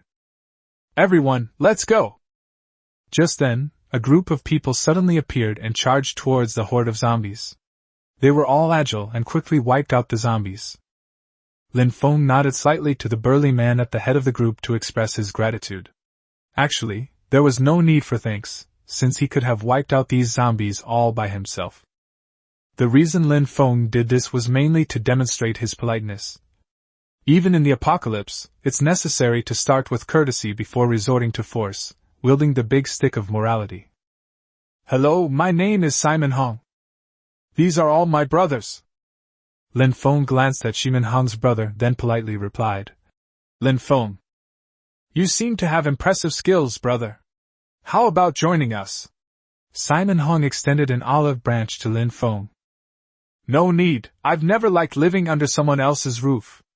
Lin Feng's tone was unusually cold. How the hell do you talk to our boss like that? Lin Feng's eyes instantly turned icy cold. He wouldn't mind killing one more person. In this apocalyptic world, the strong are respected. If someone dares to insult you, you must let them know how powerful you are. What, you want to kill me? We only came to your rescue because you were carrying a woman, and now you're acting all high and mighty? Ahoo, shut up! Shimin Hong shouted sharply. Lin Feng, carrying Chu Lingzhu, turned and walked towards Ahoo. Ahoo, who was also hot-tempered, glared angrily and gripped a watermelon knife tightly as he walked towards Lin Feng. Let me tell you, I, Zhao Hu, have never been afraid of anyone in my life. No, let's have a match, and whoever loses has to call the other grandpa. Whoosh, a gust of wind swept by. Before Zhao Hu could even see Lin Feng clearly, the axe blade was already at his neck. Furthermore, a shallow bloodstain appeared on Zhao Hu's neck. Zhao Hu, right? I'll spare your life with this axe blow as a thank you for your help earlier. Furthermore, please stop. The zombie crystal cores on the ground belong to me, Lin Feng, not to you. What? Upon hearing this, Shimin Hong was immediately displeased. He had only taken action for these zombie crystal cores, and there were no other zombies around. As long as he killed these dozens of zombies, it would be a surefire deal with little risk. The key is that it can also save a skilled young man, and maybe even recruit him as a subordinate. Having gained no benefits whatsoever, Shimin Hong was naturally not happy. Simon Hong's eyes also turned hostile. Your name is Lin Feng, right? You're quite arrogant. Very good, I appreciate it. It's not a question of whether you join us or not, nor is it a question of zombie crystals anymore. Hand over the woman on your shoulder, the 2 women in that villa, and all your weapons and supplies. These will all belong to us. Otherwise, I'll take your lives. There are 8 of us. You killed Zhao Hu, but there are still 7 of us left. Do you think you can defeat all of us by yourself? Ha ha. Shimin Hong's men all burst into unrestrained laughter. He's not alone, he has me too, the archer said at that moment. This was something Lin Feng hadn't expected. The archer had actually sided with him. The archer man stood on Lin Feng's side because he had witnessed Lin Feng kill the mutated teddy dog, a scene that was truly shocking. According to the archer, these people were no match for Lin Feng. In fact, Zhao Hu was not sure himself at this moment, because only he had personally experienced Lin Feng's terrifying strength. He hadn't even seen Lin Feng's figure clearly just now. Brother Hong. Shut up. Zhao Hu originally intended to warn Shimin Hong, but Shimin Hong misunderstood Zhao Hu as being afraid of death. I, Shimin Hong, have been around this area since before the apocalypse. Who in Xingqing doesn't know me, Shimin Hong? You're just a stinky college student, you think you're so great. Don't think you're something special just because you've absorbed a few zombie crystal cores. Everyone standing in front of you has absorbed more zombie crystal cores than you. Hu was careless. Did you really think you were invincible? And you, archer, do you really want to be our enemy? Bang! The villa's large iron gate was opened. Yong Ningxin came out and said loudly, Me too. Lin Wanrong was left in the villa courtyard by Yong Ningxin. Ha ha ha ha. The 3 words Yong Ningxin shouted made Shimin Hong and his group burst into laughter. A pretty girl who looked like a college student actually wanted to join in the fun. It was simply crazy. Don't they realize they've messed with the wrong people? Lin Feng could tell at a glance that Shimin Hong and his men were the kind of people who operated fishing boats. These people often got into brawls with steel bars and had fierce faces. Lin Feng had met with his classmates before. Lin Feng's expression remained calm as he coldly replied, Why don't you give it a try? Because of this one sentence, neither side spoke again, and the atmosphere became extremely tense, with swords drawn. Just then, a thin man, holding a machete, stealthily approached Lin Feng from behind and suddenly swung the machete at him. Lin Feng reacted extremely quickly, dodging to the side and swinging his axe to force the man back. I didn't expect the opponent to be so agile, otherwise, that axe strike would have knocked them to the ground. Attack him together and kill him! Shimin Hong shouted as soon as he saw his brothers make their move. Just then, Yong Ningxin threw out a small fireball, and one of Shimin Hong's brothers was instantly engulfed in flames, shouting for help. Help! Shimin Hong and others rushed to put out the fire. A superhuman, a superhuman! Simon Hong stretched out his hands, stopping his brothers from going any further. The archer threatened Shimin Hong with his eyes, his arrow still unshot. Damn it! Shimin Hong thought to himself that he was in trouble, and had kicked a hornet's nest. Just then, 3 more figures rushed over and stood beside Lin Feng. Brother Feng! Lu Long, Zhao Han, and Lu Liang rushed back. Now, in terms of numbers, Shimin Hong no longer has the advantage, and the key is that Lin Feng seems to be quite skilled. Let's go. Simon Hong was a decisive man. Knowing that he wouldn't gain anything, he immediately decided to leave. Dare to leave and try. Lin Feng's icy voice rang out again. Chapter 37 So what if I despise you? You'll back down and become my underlings? What, you don't want to? Let's give it a try. Simon Hong was not to be outdone, his eyes widening as he directly confronted Lin Feng. They used to bully others because of their numbers, but now a college student dares to be so arrogant in front of them, trying to ride roughshod over them. How is that possible? Does he even deserve it? Lin Feng gently handed Xu Lingzhu to Yong Ningxin. Put her on the bed and let her rest well. I have a question for everyone. Why did all these zombies end up outside my villa? Lin Feng asked sharply, his gaze sweeping over the crowd. Upon hearing this, Shimin Hong was instantly enraged. What does this have to do with me? Young man, you mean we lured these zombies here? No. Lin Feng quickly waved his hand. It's just a suspicion. Fuck you, Brother Hong, I can't take it anymore, let me take him down. A bald, burly man under Shimin Hong's command squeezed out angrily, his face trembling with rage. Zhao Hu stood silently to the side, not daring to utter another sound, his forehead covered with fine beads of sweat. The gaunt man under Shimin Hong had sinister eyes, like a venomous snake waiting for its chance to strike. Of course, Lin Feng also realized that the skinny man had ambushed him earlier, so how could he let them get away so easily? Lin Feng, right? Little brother, we don't need the zombie crystal cores anymore, you can have them. Sometimes, don't be so ruthless. Leave room for maneuver so you can meet again in the future. Shimin Hongqiang suppressed his anger, and tried his best to make his tones sound calm. He was very afraid of the superhuman, and the archer man around Lin Feng. To be frank, I need men. I can still find the aid of you useful. Stay and help me. By the way, you don't have to provide food or lodging, and you also have to help me find supplies. What? This is outrageous. Shimin Hong gritted his teeth in anger upon hearing these words, his cheeks bulging tightly, having reached the limit of his patience. That's outrageous. That's incredibly arrogant. That's giving him a damn advantage. If I don't speak up and express my opinion, I will lose all authority among my brothers. Young man, aren't you going too far? It's not excessive. I think I need subordinates. I look up to you guys. What? You don't want to? Lin Feng crossed his arms, his expression extremely contemptuous, completely disregarding Shimin Hong and his 8 men. Weren't you just saying you'd give it a try? Come on, let's have a spar, give it a try. Lin Feng tilted his head slightly, his eyes full of provocation. Lin Feng's dismissive expression completely underestimated Shimin Hong and the others. Brother Hong, let me handle this. I have to teach this kid a lesson. The bald man couldn't hold back any longer. His eyes were filled with rage, as if he wanted to burn Lin Feng to ashes. A sly glint flashed in Shimin Hong's eyes.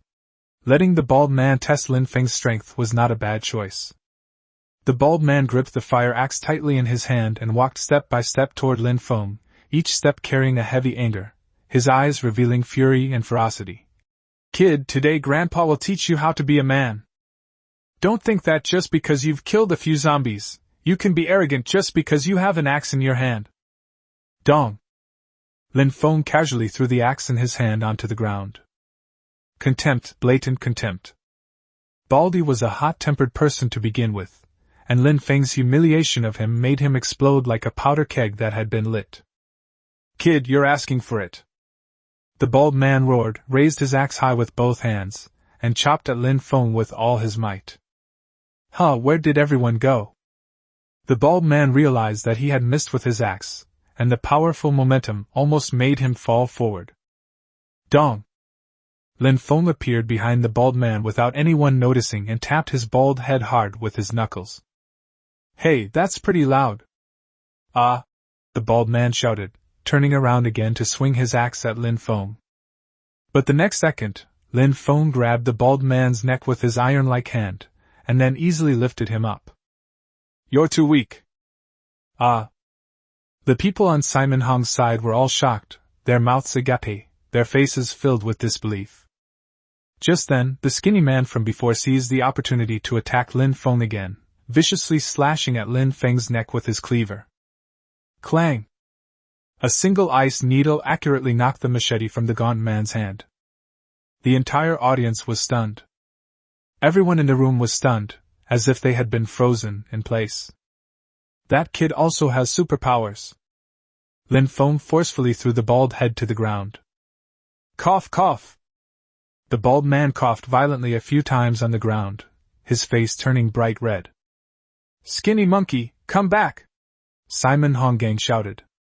However, before the skinny monkey could react, he was trampled under Lin Feng's feet. Ah! Skinny monkey cried out in pain as Lin Feng stepped on him. You used to operate fish machines, right? If I'm not mistaken. Now that the apocalypse has come, I like people like you, not for any other reason than that you are ruthless enough. The apocalypse is here, and whoever is strong will be the boss. I don't want to kill you all, but if you want me to do it, I can. Lin Feng's icy words, like the cold wind of winter, and his overwhelming strength, like icy needles, pierced the hearts of Shimin Hong and the others. We can't win by fighting, but if we run away, we might still have a chance. But if we run away, wouldn't we be missing an opportunity? The apocalypse is here. Only by following the strong can we survive longer. Simon Hung is not only a daring and hard-working character, but also a very quick-witted person who understands the importance of being pragmatic. A loud shout was heard. Boss! What are you standing there for? Call him boss! Ha ha ha ha! Raymond Lam laughed heartily. Everyone laughed awkwardly. Then, Lin Feng's left hand flashed with an ice blade, while his right hand leaped with a small fireball. With a flick of his left hand, the ice blade in his hand flashed like lightning, cleanly cleaving a zombie's corpse in two. Lin Feng pushed with his right hand again, and a small fireball shot out, hitting a zombie's corpse and instantly bursting into flames. The archer standing to the side secretly rejoiced that he had chosen to side with Lin Feng, not expecting that the other party was also a dual ability user. No, he's a triple ability user. He also has spatial abilities. What kind of being is this? Could he be the chosen one? Shimin Hong and the others were completely stunned by Lin Feng's move, standing there in awe. What's the point of fighting? They're strong enough. If you want to live, you have to back down. Calling them boss is fine, you can even call them daddy. Lin Feng had his own reasons for recruiting these people, to establish his own power in the apocalypse. A single tree cannot make a forest. To thrive in this post-apocalyptic world, one must have subordinates. From now on you'll be under. Hey you, come here. The archer pointed to himself. Yes, it's you. What's your name? My name is Ho Yu. Upon hearing this, Lin Feng repeatedly praised the name, saying, No wonder you're so good at archery. I've been shooting archery since I was little, and I even won the provincial archery championship. Ho Yu raised his head slightly and introduced himself with a hint of pride. Hey, not bad! For now, you will all be under the command of this Ho Yu. Oh, and the three of you too. Simon Hong was stunned. What about himself? Oh, my lord, then you shall stay by my side from now on. Lin Feng casually gave Simon Hong a nickname. In truth, Master, was indeed Shimin Hong's nickname, but he hated hearing it. However, now that he was living under someone else's roof, he could only force a smile. Take all the crystal cores out of the zombie skulls and hand them over to me later. Yes. The group answered in unison, their voices carrying a hint of reverence. Haha, now we have a team of 12 people. It feels so good to be the boss. In the apocalypse I love you. Back at the villa, Lin Feng put all the supplies inside into his storage space. Now that there was enough space, there was no need to leave them outside. Lin Feng, the water stopped. Yong Ningxin was about to wash her hands when she noticed the tap wasn't running, and she frowned. Where's the electricity? The electricity is still working. Damn, I expected this to happen, but I didn't expect it to come so quickly. The electricity supply probably won't last much longer. Underground water pipes are easily damaged. The rampant growth of tree roots, grass roots, and burrowing insects like snakes and rodents can all cause serious damage. The water outage was inevitable. It was anticipated. Should we consider building a shelter? On the very first day of the apocalypse, he was already thinking about building a shelter. He's probably the first person besides the military to do so. This is on the edge of the third ring road of Xingqing. Sooner or later, zombies will spread out of the city. This is not a place to stay for long. However, to improve their strength, they now have to kill more zombies, and even have to fight their way into the city. Besides killing a large number of zombies to enter the city, you also need to enter the city to seize a large amount of supplies. Lin Feng fell into deep thought. Wan Hai jumped off the roof of a villa, his eyes filled with anger and helplessness. Dong! Just then, a zombie spotted him from below and lunged at him, hissing. Whoosh! Whoosh! Chapter 38 Choosing Sides. All these zombie cores are yours. The main theme is, obedience pays off. A tentacle suddenly extended from half of Wan Hai's head, carrying a sharp blade. With lightning speed, it cleanly and decisively severed the zombie's head, then quickly extracted the zombie crystal core from the skull and handed it to Wan Hai. Wan Hai gripped the zombie crystal core tightly in his hand and said viciously, Lin Feng, you won't be so lucky next time. I will definitely avenge my cousin Wan Lin. Next time you go out, I will make sure to wipe out everyone in your villa. Leave none alive! Lin Feng lay leisurely in the chair, and Shi Minhong hurriedly offered him a cigarette with both hands, saying with a fawning expression, Boss, have a smoke. Snap. Simon Hong quickly lit a cigarette for Lin Feng. Phew! Lin Feng exhaled a smoke ring leisurely. Boss, there are 52 zombie cores in total. Ho Yu carried a bag and quickly came to Lin Feng. It's all yours. Ah. Shi Minhong, standing to the side, was stunned. What was going on? What had Ho Yu done to obtain 52 crystal cores all at once? Keep in mind, these are 52 zombie crystal cores, not just 1 or 2. Boss, you absolutely mustn't. I heard from the brothers that these zombie crystal cores are incredibly valuable and great for boosting strength. I can't accept them. Ho Yu hurriedly waved his hands repeatedly, trying to refuse. View hidden attributes and hints. Ho Yu, Provincial Archery Individual Champion. Name, Ho Yu. Age, 22 years old. Height, 183. Strength, 80, physical attack. Agility, 63 speed. Constitution, 65 defense. Spirit, 90, special ability attack and mental defense. Superpower, none. Ability, archery, elite archer. Hint, as an only child, his parents tragically turned to zombies on the night the apocalypse struck. Now he is all alone and destitute. If you consider him a brother, he will be utterly loyal and devoted to you. Oh dear, people really can't be compared. It's infuriating to see them all together. Ho Yu is truly impressive, with 80 points in strength and 63 points in agility. If all 52 crystal cores were used to enhance his agility, he would definitely become a sharp blade in the future. I told you to use it, so you just use it? You've never absorbed a crystal core before? No. Ho Yu had been so focused on killing zombies that he had never imagined that such a treasure was hidden inside a zombie's head. Take it. Guide all the energy from the crystal core to your meridians. Listen to me. Lin Feng's words brooked no argument. Yes. Ho Yu had no choice but to collect all 52 zombie crystal cores. After more than 20 minutes, Ho Yu successfully absorbed all 52 zombie crystal cores. Shi Minhong, who was standing to the side, was so hungry that his eyes almost popped out of his head. Now, Ho Yu's agility has soared to 115, making him the most powerful person in the entire villa, second only to Lin Feng. A marksman with exceptional agility is undoubtedly a nightmare for the enemy once they create distance. Ho Yu deeply felt the changes throughout his body and was so excited that he could hardly contain himself. Thank you, boss. No need to thank me, you deserve it.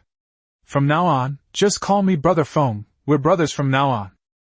Lin Feng's words clearly indicated that these 52 crystal cores were the reward Ho Yu deserved for firmly siding with him. At the same time, Raymond Lam also showed his acceptance of Ho Yu and was willing to regard him as a brother. Ho Yu was deeply moved. Just hearing Raymond Lam call him a brother was truly touching. For a powerful figure to deign to address him as a brother was an incredibly profound gesture. Ho Yu secretly vowed to himself that he would always follow Lin Feng's lead. Yes, Brother Feng. Alright, you can go now. Lin Feng glanced at Ho Yu as he left, then turned to Shimin Hong. Are 52 crystal cores a lot? In fact, whether you make a move or not, I can easily wipe out all those zombies. As long as you sincerely follow me, I will definitely make each of you much stronger. Became incredibly powerful. Shimin Hong remained silent, only nodding heavily. He knew in his heart that Lin Feng was not speaking carelessly, and that everything he said was true. Lin Feng checked his attributes and found that he had gained 32 attribute points from killing the zombies. Without hesitation, quickly allocate points, 10 points each for strength, agility, and spirit, and 2 points for constitution. Strength, 171, physical attack. Agility, 181 speed. Constitution, 163 defense. Spirit, 167, special ability attack and mental defense. Lin Feng assigned attribute values very casually, without giving it much thought. Lin Feng opened the system, and there was another pile of generous rewards. While others were struggling in the apocalypse, he seemed to be here to enjoy himself. The system was really too good to his godfather. System, you don't want to see your godfather too weak, do you? Congratulations, host. Lin Wanrong's favorability towards you has reached its maximum. You are hereby rewarded with a super gift package. Please check your mail. Lin Wanrong has become the host's third woman. A special reward package is hereby issued. Please check your mail. Which of the two rewards should I click on first? Let's order the second one first, and see what this little reward is all about. Lin Wanrong has become the host's third woman. A special reward package is hereby issued. Please check your mail. Lin Feng clicked to claim the reward. Congratulations, host, you have obtained an energy-level mobile water well. What? What? An energy-level mobile water well? Lin Feng couldn't help but marvel at how incredibly thoughtful the system's service was. It had delivered an energy-level mobile well to him as soon as the water supply was cut off. Thank you, ancestors for 8 generations. Such a great kindness is impossible to repay. Why don't you offer yourself to me, system? Lin Feng chuckled to himself, unable to stop laughing at the system. Simon Hong stood aside, full of suspicion, wondering what Lin Feng was laughing about, but he dared not ask rashly. Anyway, he's just a bodyguard. Well, that's just a self-defined role he plays. I wonder if Boss Lin will admit it. He felt that now that he was following Lin Feng, he should try to understand his boss's intentions. He couldn't just wait for his boss to give orders all the time. His subordinates should know how to anticipate things in advance. Anticipate the boss's moves, anticipate again, and anticipate once more. Lin Feng examined the energy-level mobile water well with great interest. Energy-grade portable water well. No electricity or pumps are needed to extract groundwater for use. It's easily portable, can be placed and used as needed, and can be taken away anytime. An essential energy-grade portable water well for home and travel. After reading it, Lin Feng's curiosity was piqued. So they went into the courtyard and placed the energy-level water well there. There is a section of pipe on the manhole cover, a bend in the pipe, and a red switch on top of it. When you turn on the switch, water will come out. Well, it might not be safe to leave it in the yard if a zombie breaks in. So Lin Feng went to the kitchen and moved the energy level well there. Hey, you guys, does anyone know how to connect a water pipe? The group of people looked at each other, completely bewildered by Lin Feng's intentions. Boss, I can. A man with a slightly aged face and gray hair stepped forward, raising his hand. Hey, old man, you can even fix water pipes? Shimin Hong never expected that one of his men would have such a skill. Brother Hong, I used to work as a plumber for a while, but I'm too embarrassed to mention it, and have never told anyone. Alright then, connect the water supply to this villa and the 2 villas next door. Don't worry about the water supply to the other villas, just block them all. Lin Feng had no intention of being a great philanthropist. What needed to be blocked had to be blocked. The rest of you will stay in the other 2 villas tonight. After dinner, everyone go home and find your mothers.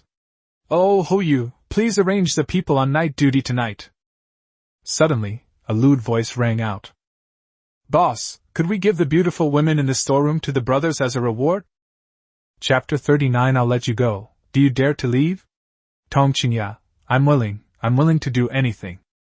Lin Feng turned his head upon hearing the voice, thinking to himself. Oh my, who is this? How dare they be so bold? A lewd-looking man was grinning obsequiously at Lin Feng, looking exactly like a servant eager for a reward. Shimin Hong, bring that woman from the storeroom over here. Yes. When Tong Qingya was brought over, she was so agitated that she could hardly contain herself, her delicate body twisting and struggling incessantly. She knew perfectly well that being in front of so many men meant nothing good. Beautiful anchor, my brother just made a brilliant suggestion, a novel idea. Guess whether I should grant his request? Upon hearing this, Tong Qingya immediately sensed something was wrong. Her heart skipped a beat, and in her panic, she cursed. Lin Feng, you're a complete bastard. What do you want to do to me?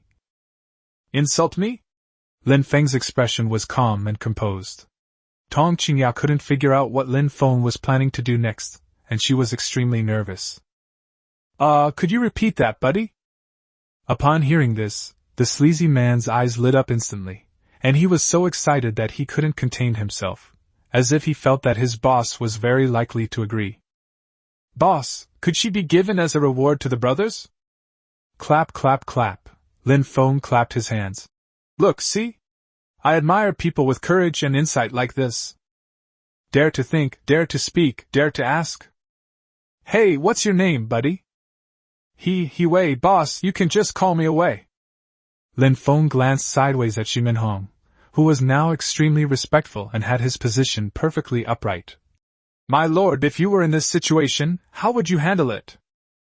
Shimin Hong immediately bowed and stated that everything was up to Boss Lin's decision, and he would handle it however the boss said.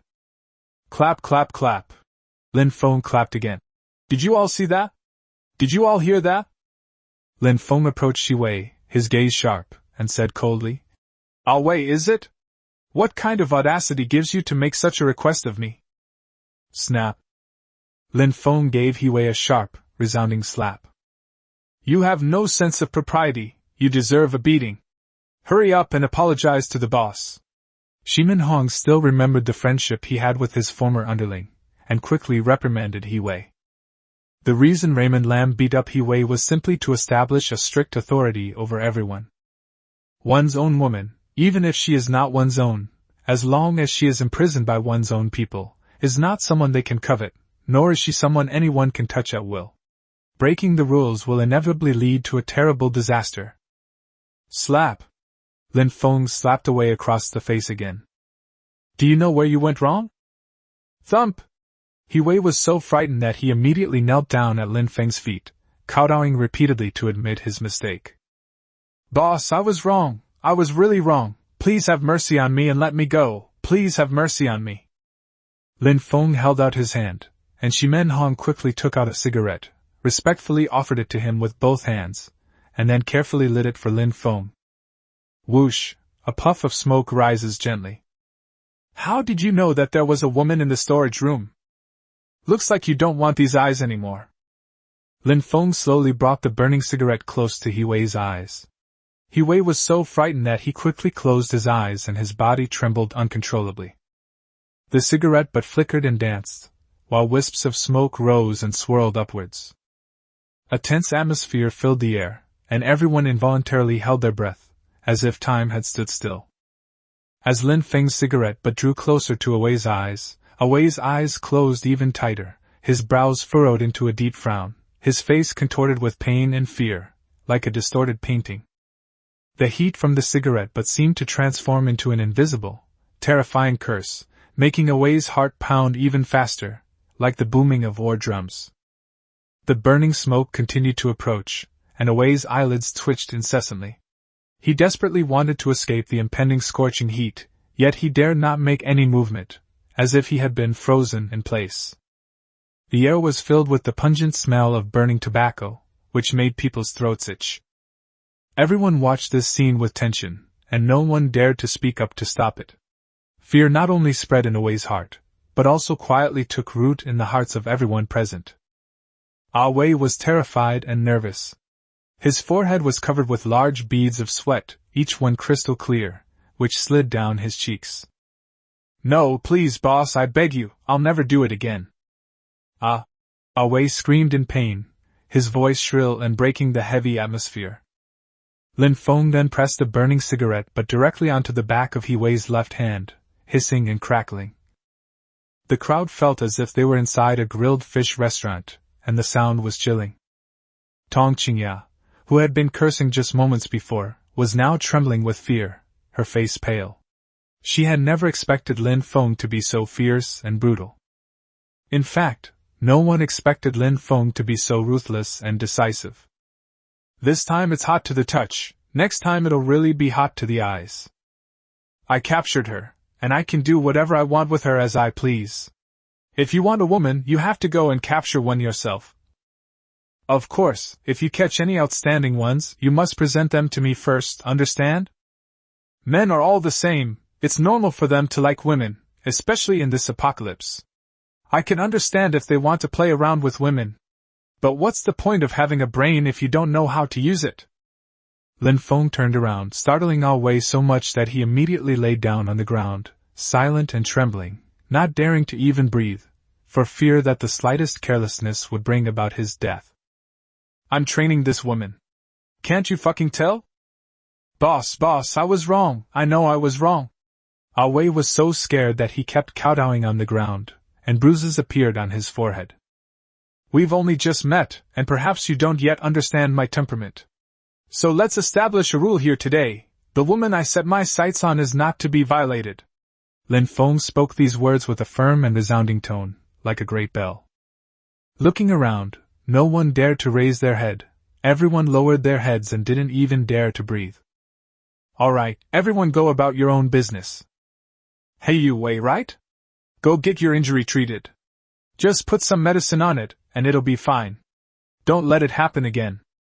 The group of people were so frightened that they scattered like birds and beasts.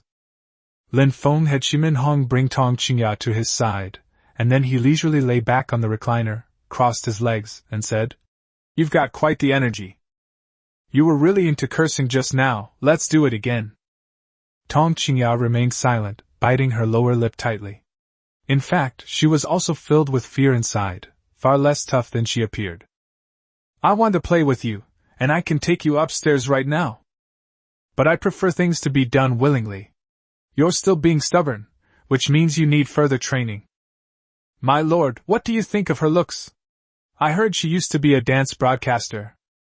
Shimin Hong didn't know how to respond. He just opened his mouth and mumbled something, but didn't utter a single word. "Please let me go." Tong Qingya finally softened, her tone pleading. "What do you mean, put down? I'm saving you, can't you tell?" Lin Feng's ambiguous smile made Tong Qingya grit her teeth in anger. "I'll let you go, but do you dare to leave? Just now, over 50 zombies attacked the villa. Outside the villa, what used to be a small teddy bear has now grown to the size of a husky. Beautiful anchor, you don't want to be violated by a mutant teddy bear, do you? That teddy bear won't show any mercy to a lady. Wow, just imagine that scene, it's really something." Lin Feng got up and walked outside. "Come on, I'll take you out to have a look." Shimin Hong escorted Tong Qingya to follow in Lin Feng's footsteps. "Come on, look at the trees outside, and then look at the grass outside. Oh right, did you see the one that just flew over? Come on, let her see all these zombies again. Hey you there, let's pile up the zombies on the ground and burn them. Does it look nice to leave them here?" Lin Feng didn't intentionally call out that person. He just genuinely couldn't remember these people's names. The ground was littered with zombies and red and white things, and the blood had soaked the earth, turning it completely red, like a bloody painting of hell. As Tong Qingya watched all this, her legs went weak, and she almost couldn't stand up. If a frail woman were to rashly go out, she would surely face certain death. "My lord, let her go." Lin Feng's tone was unusually relaxed, as if he didn't care about Tong Qingya at all. "There are countless beautiful female anchors, Let's catch another one to try next time. This one is too stubborn, not fun. No, no! Tong Qingya panicked when she heard Lin Feng say he would let her go, and shouted loudly. I'm willing to do anything! Chapter 40. The enhancement potion is good, but using it to increase strength is too painful.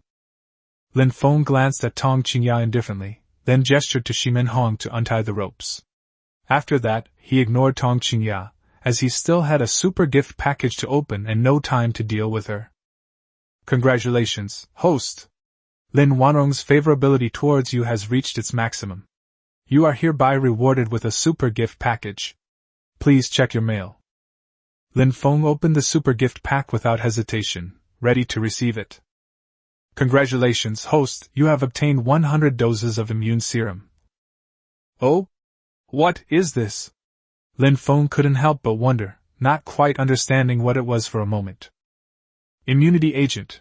Animals injected with the immunity agent will no longer be infected with the zombie virus, whether by being bitten or engaging in sexual activity. Wait, isn't this similar to my virus immunity? Would anyone actually do that with a zombie?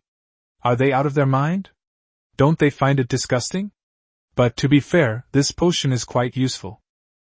Congratulations, host, you have obtained 100 enhancement potions. Lin Feng thinks this should also be quite practical.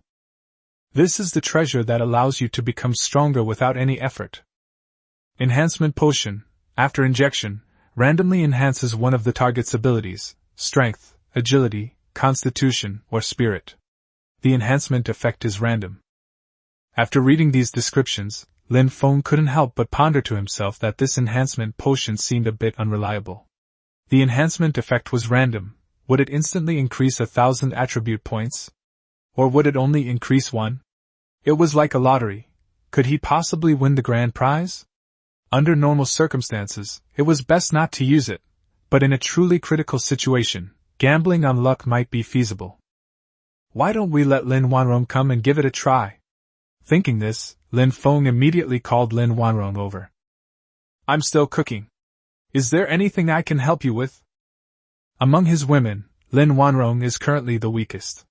However, her favorability towards him is now at its maximum. She's one of his women, and this reward was given because of her, so let her give it a try. A try wouldn't hurt. What are you holding? I'm afraid of needles, don't give me one. Lin Wanrong turned pale with fear the moment she saw the syringe in Lin Feng's hand. This is an enhancement potion that can strengthen your body's abilities, so you'll be able to kill zombies from now on. Lin Wanrong's attribute values before receiving the enhancement potion were as follows. Age 26. Height 175 centimeters. Strength 32, physical attack. Agility 23, speed. Constitution 35, defense. Spirit 60, special ability attack and mental defense. Lin Feng insisted that Lin Wanrong must take an injection. Come on, just one injection, it won't hurt. No. Yada. After spending a long time with Yong Ningxin, Lin Wanrong could even speak the language of cherry blossoms. You sell CDs. Lin Feng reached out to grab Lin Wanrong's hand, but Lin Wanrong struggled desperately. Standing next to him, Simon Hong felt like a bright, shining light bulb. After being untied, Tong Qingya watched Lin Feng from afar, but did not leave the villa. What a joke! Leaving here would only lead to a more miserable situation. Tong Qingya wasn't stupid. However, when Tong Qingya witnessed Lin Wanrong and Lin Feng playfully fighting, she felt a strange mix of emotions. This Lin Feng didn't seem to be as completely bad as she thought. Sister Rong, stop joking, it's just one injection. Lin Feng, it's not that Sister Rong is being silly, it's just that I'm really afraid of needles. You can prick me all you want, just please don't prick me with a needle. I'm really afraid of pain. Before Lin Wanrong could finish speaking, Lin Feng seized the opportunity, and directly gave her a needle. Ouch! The strengthening agent was slowly injected into Lin Wanrong's body. Pull out the needle and press the needle hole with a small cotton swab. There's no reaction? Could this enhancement potion be fake? It shouldn't be fake. How could something produced by the system be fake? But why didn't Lin Wanrong react at all? Suddenly, Lin Wanrong felt unbearably hot all over. I'm so hot, so hot. Lin Feng, I'm so hot. Lin Feng hugged Lin Wanrong tightly. Sure enough, Lin Wanrong's body was burning hot, feeling like it was over 40 degrees Celsius, almost 50 degrees Celsius. Holy crap, looks like this enhancement potion isn't going to feel good. It's definitely not as easy as increasing your strength through zombie crystal cores. Seeing Lin Wanrong about to take off her clothes, Lin Feng quickly picked her up, ran upstairs, entered the bedroom, and closed the door. Lin Wanrong was in extreme distress and frantically tore at her clothes. Is this a transformation or a mutation? If I had known it would be this painful, I wouldn't have let Lin Wanrong try it. Lin Feng, help me! Help me! It's so uncomfortable. It's so hot. Lin Wanrong could not bear it any longer and fainted. Lin Feng stepped out of the room and loudly asked, Is the water pipe connected to the energy level well yet? The old man replied that it wasn't. Lin Feng cursed. Useless thing! In this situation, the only option was to bring the previously stored water upstairs. Lin Feng quickly went downstairs and carried 3 buckets of water into the bedroom. Then he carried Lin Wanrong into the bathroom and kept pouring water on her. It hissed, and white smoke was coming out. Is it that hot? Won't I burn her? Lin Feng was really anxious. He didn't want anything to happen to Lin Wanrong. He wondered whether the enhancement potion was meant to strengthen the body, or harm people. Next, Lin Feng used his ice-type ability to freeze all the water on Lin Wanrong's body into ice. However, the ice that had just formed instantly melted into water. This process repeated itself for about an hour. Lin Wanrong finally opened her eyes slowly. She saw Lin Feng busy taking care of her, and a happy smile bloomed on her face. How are you feeling? Are you feeling better? Much better, thank you. I'm sorry, I didn't expect this enhancement potion to cause you so much pain. Crack, crack, crack.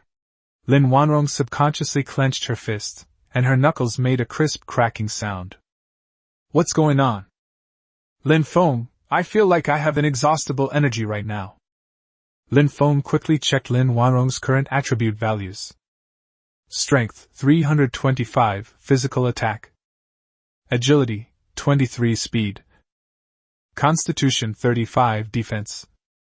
Spirit, 60, special ability attack and mental defense. What? What? That's way too much. This is simply a distorted development. Lin Feng rubbed his eyes, afraid he was seeing things, and looked at it again carefully. It was truly a freakish sight. A single injection of a strengthening potion caused Lin Wanrong's strength to surge to 325 points. Are you crazy? This world is crazy, even mice are being bridesmaids for cats. My current strength is only 171 points, while Lin Wanrong's strength is as high as 325 points. Lin Wanrong's current strength is a full 154 points higher than his own. If an ordinary woman's strength is 25 points, then Lin Wanrong's is a full 300 points higher. Holy crap, that's terrifying. However, this enhancement potion does indeed carry considerable risks, especially now that Lin Wanrong is completely naked. Lin Feng thought to himself that it was more reliable to slowly kill zombies to improve his attributes. He couldn't imagine how pathetic he would look after taking a shot and frantically tearing at his clothes. Cough. The enhancement potion carries risks. Injections should be taken with caution. Sister Rome, is it cooler now? Lin Wanrong rolled her eyes at Lin Feng. How can you not feel cool when you're completely naked? Chapter 41. The apocalypse begins with the red moon. Zombies evolve collectively, they become stronger. Congratulations, host, you have obtained a P-90 submachine gun, equipped with 1 million rounds of ammunition. The last reward surprised Lin Feng. It was a submachine gun. However, guns were indeed a rare commodity for Lin Feng. In Xia country, guns were completely banned for ordinary citizens, who knew very little about them and rarely had the opportunity to handle one in their lifetime. So when Lin Feng got his hands on the P-90 submachine gun, it took him a long time to figure out how to use it, thanks to the fact that he had watched some gun videos before. Oh, it has 50 bullets, so even with 50 bullets, it only weighs about 3 kilograms. Is this a firing mode knob? S mode is probably the safety mode, the number 1 should represent semi-automatic mode, and the letter A should be the fully automatic mode. Next, all that's left is to practice shooting. Giving away so many bullets is pointless. They might as well have given us unlimited bullets. This system is really something. I guess the system is afraid that it will become too reliant on firearms, so it deliberately doesn't give me unlimited ammo. Lin Feng imagined the system as a person with good intentions. After dinner, Chu Lingzhu also regained consciousness and told Lin Feng about her experience. Wan Sun, right? I hope he doesn't die so soon and gives me a chance to see him. Lin Feng took Chu Lingzhu downstairs for dinner, and afterwards took her to the rooftop to look at the stars. 1, 2, 3, sparkling. Chu Lingzhu, who had been unconscious for a long time, was wide awake at this moment. She went to the rooftop to get some fresh air and was able to breathe in some of the fresh air. A strong smell of blood permeated the air downstairs. You could have them spray some air freshener, Chu Lingzhu said, resting her head on Lin Feng's shoulder. Forget about that stuff, it'll only smell worse with the smell of blood. This damn apocalypse, even the air is stinking. Chu Lingzhu looked at Lin Feng and suddenly said in confusion. Logically speaking, this shouldn't be the case. What shouldn't be done? Think about it, we've cleared out most of the zombies outside the villa, the situation inside the villa is unknown, but there aren't many zombies outside the villa, so where did these zombies come from? And why are you besieging our villa? Lin Feng gazed at the twinkling stars in the sky and nodded slightly. You and I think roughly the same thing. There is only one explanation, these zombies were lured here by someone else. Both of them wondered at the same time, who had lured the zombies here. That must be predicated on someone having a grudge against them, otherwise, why would they go to such lengths? But why doesn't that person show up? Lin Feng looked at the twinkling stars in the sky and slowly uttered 2 words, Wan Hai. What? Chu Lingzhu found it hard to believe, but she also felt it was possible. Because we really didn't see Wang Lin's cousin Wan Hai's body from beginning to end. Lin Feng took out a cigarette, lit it, took a drag, and slowly exhaled the smoke. I didn't expect there would still be some who slipped through the net that night. From what I remember, only Wan Hai's body is missing. Either he became an intelligent zombie, or he became a parasite, or he gained some strange superpower. He's really cunning, even more cunning than his cousin. Chu Lingzhu became increasingly alarmed as she listened. Now that Wan Hai is in the shadows while they are in the open, this is not a good thing. Whoosh, Lin Feng exhaled a smoke ring. Actually, we could lure them out, for example, we could pretend to leave tomorrow and then come back. Lin Feng said casually after a moment's thought. But Chu Lingzhu felt uneasy. What if he fails today and doesn't show up again tomorrow? That makes so much sense, I can't refute it. After hearing this, Lin Feng could only slowly smoke and think of another way. Suddenly, the moon in the sky began to slowly turn red, initially a pale red. Look! Chu Lingzhu reminded Lin Feng. I'm watching! Holy crap, it started with the red moon. The moon actually turned red. In this apocalypse, it rained yesterday, a red moon is out today, will it be shooting stars tomorrow? Could it be that we're also experiencing extremely cold or hot weather? Roar ho! Lin Feng, listen! Did Chu Lingzhu even need to remind them? Everyone heard it, and Zhao Han and the others also came out of the villa with surprised expressions on their faces. Ho Yu stood on the rooftop, observing his surroundings. Hello, Brother Feng. Hello, sister-in-law. Zhao Hu Shouho, and the others also went up to the roof of the 2 villas next to them. Simon Hong then climbed onto the roof. Boss, what's going on? Roar. What else could it be? It's just that the zombies started screaming in unison. This is clearly not a good thing. Could they be worshipping the moon? Chu Lingzhu guessed. Hey. Hee, it probably really is moon worship. Look! The zombie's body is emitting a faint light, and its eyes are glowing too. Ho Yu reminded everyone.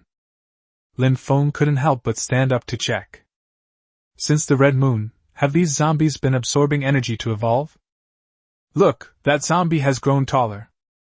The zombie, which was originally 1.65 meters tall, has grown to 2 meters. These are only the zombies they've seen.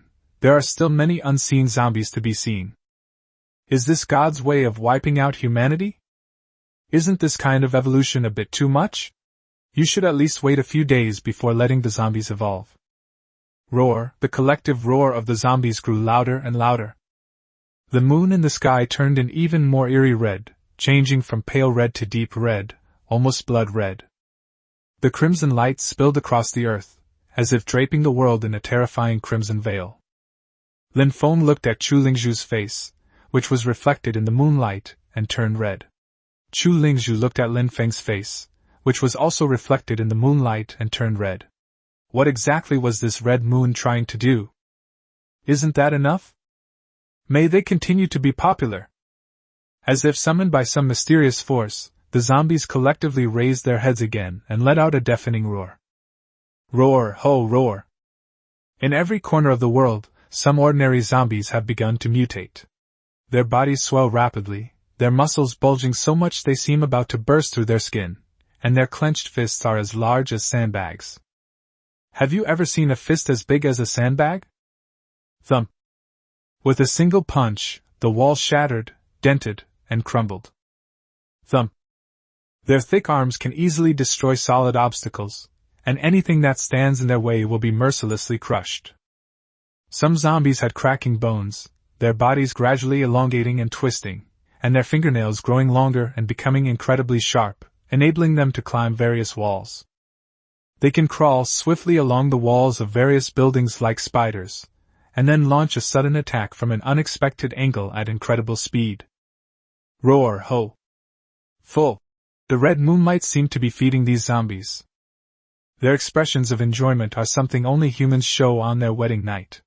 The tide rises and falls, the waves are high and the waves are strong, crashing against the beach and soaking it. Full roar! Some zombies' skin began to harden, forming a metallic outer shell that gleamed in the blood-red moonlight.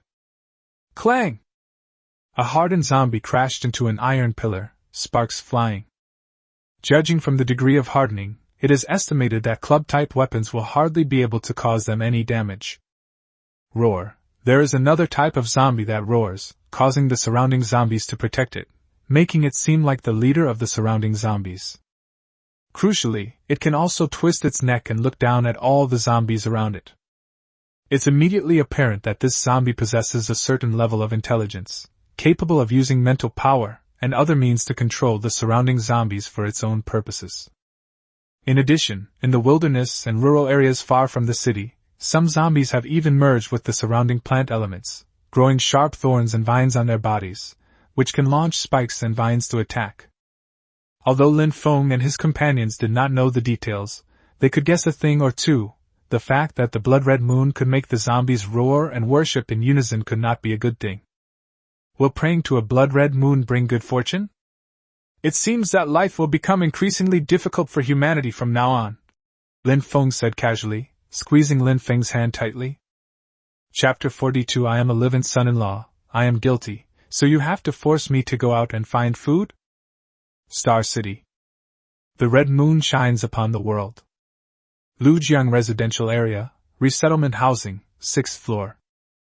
No elevator, Old Residential Area.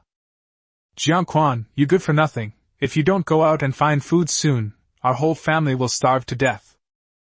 My daughter must be blind to have fallen for you. Wah! Jiangquan stood beside the tea set, head down, clenching his fists tightly. He desperately wanted to rebel.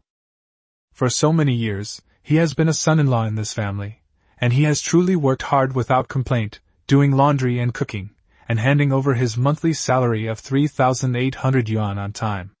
He has no social life, no games, no private life whatsoever, and absolutely no freedom. Like a tool, I keep working hard and struggling for this home that isn't even my own. Jiangquan, you good for nothing!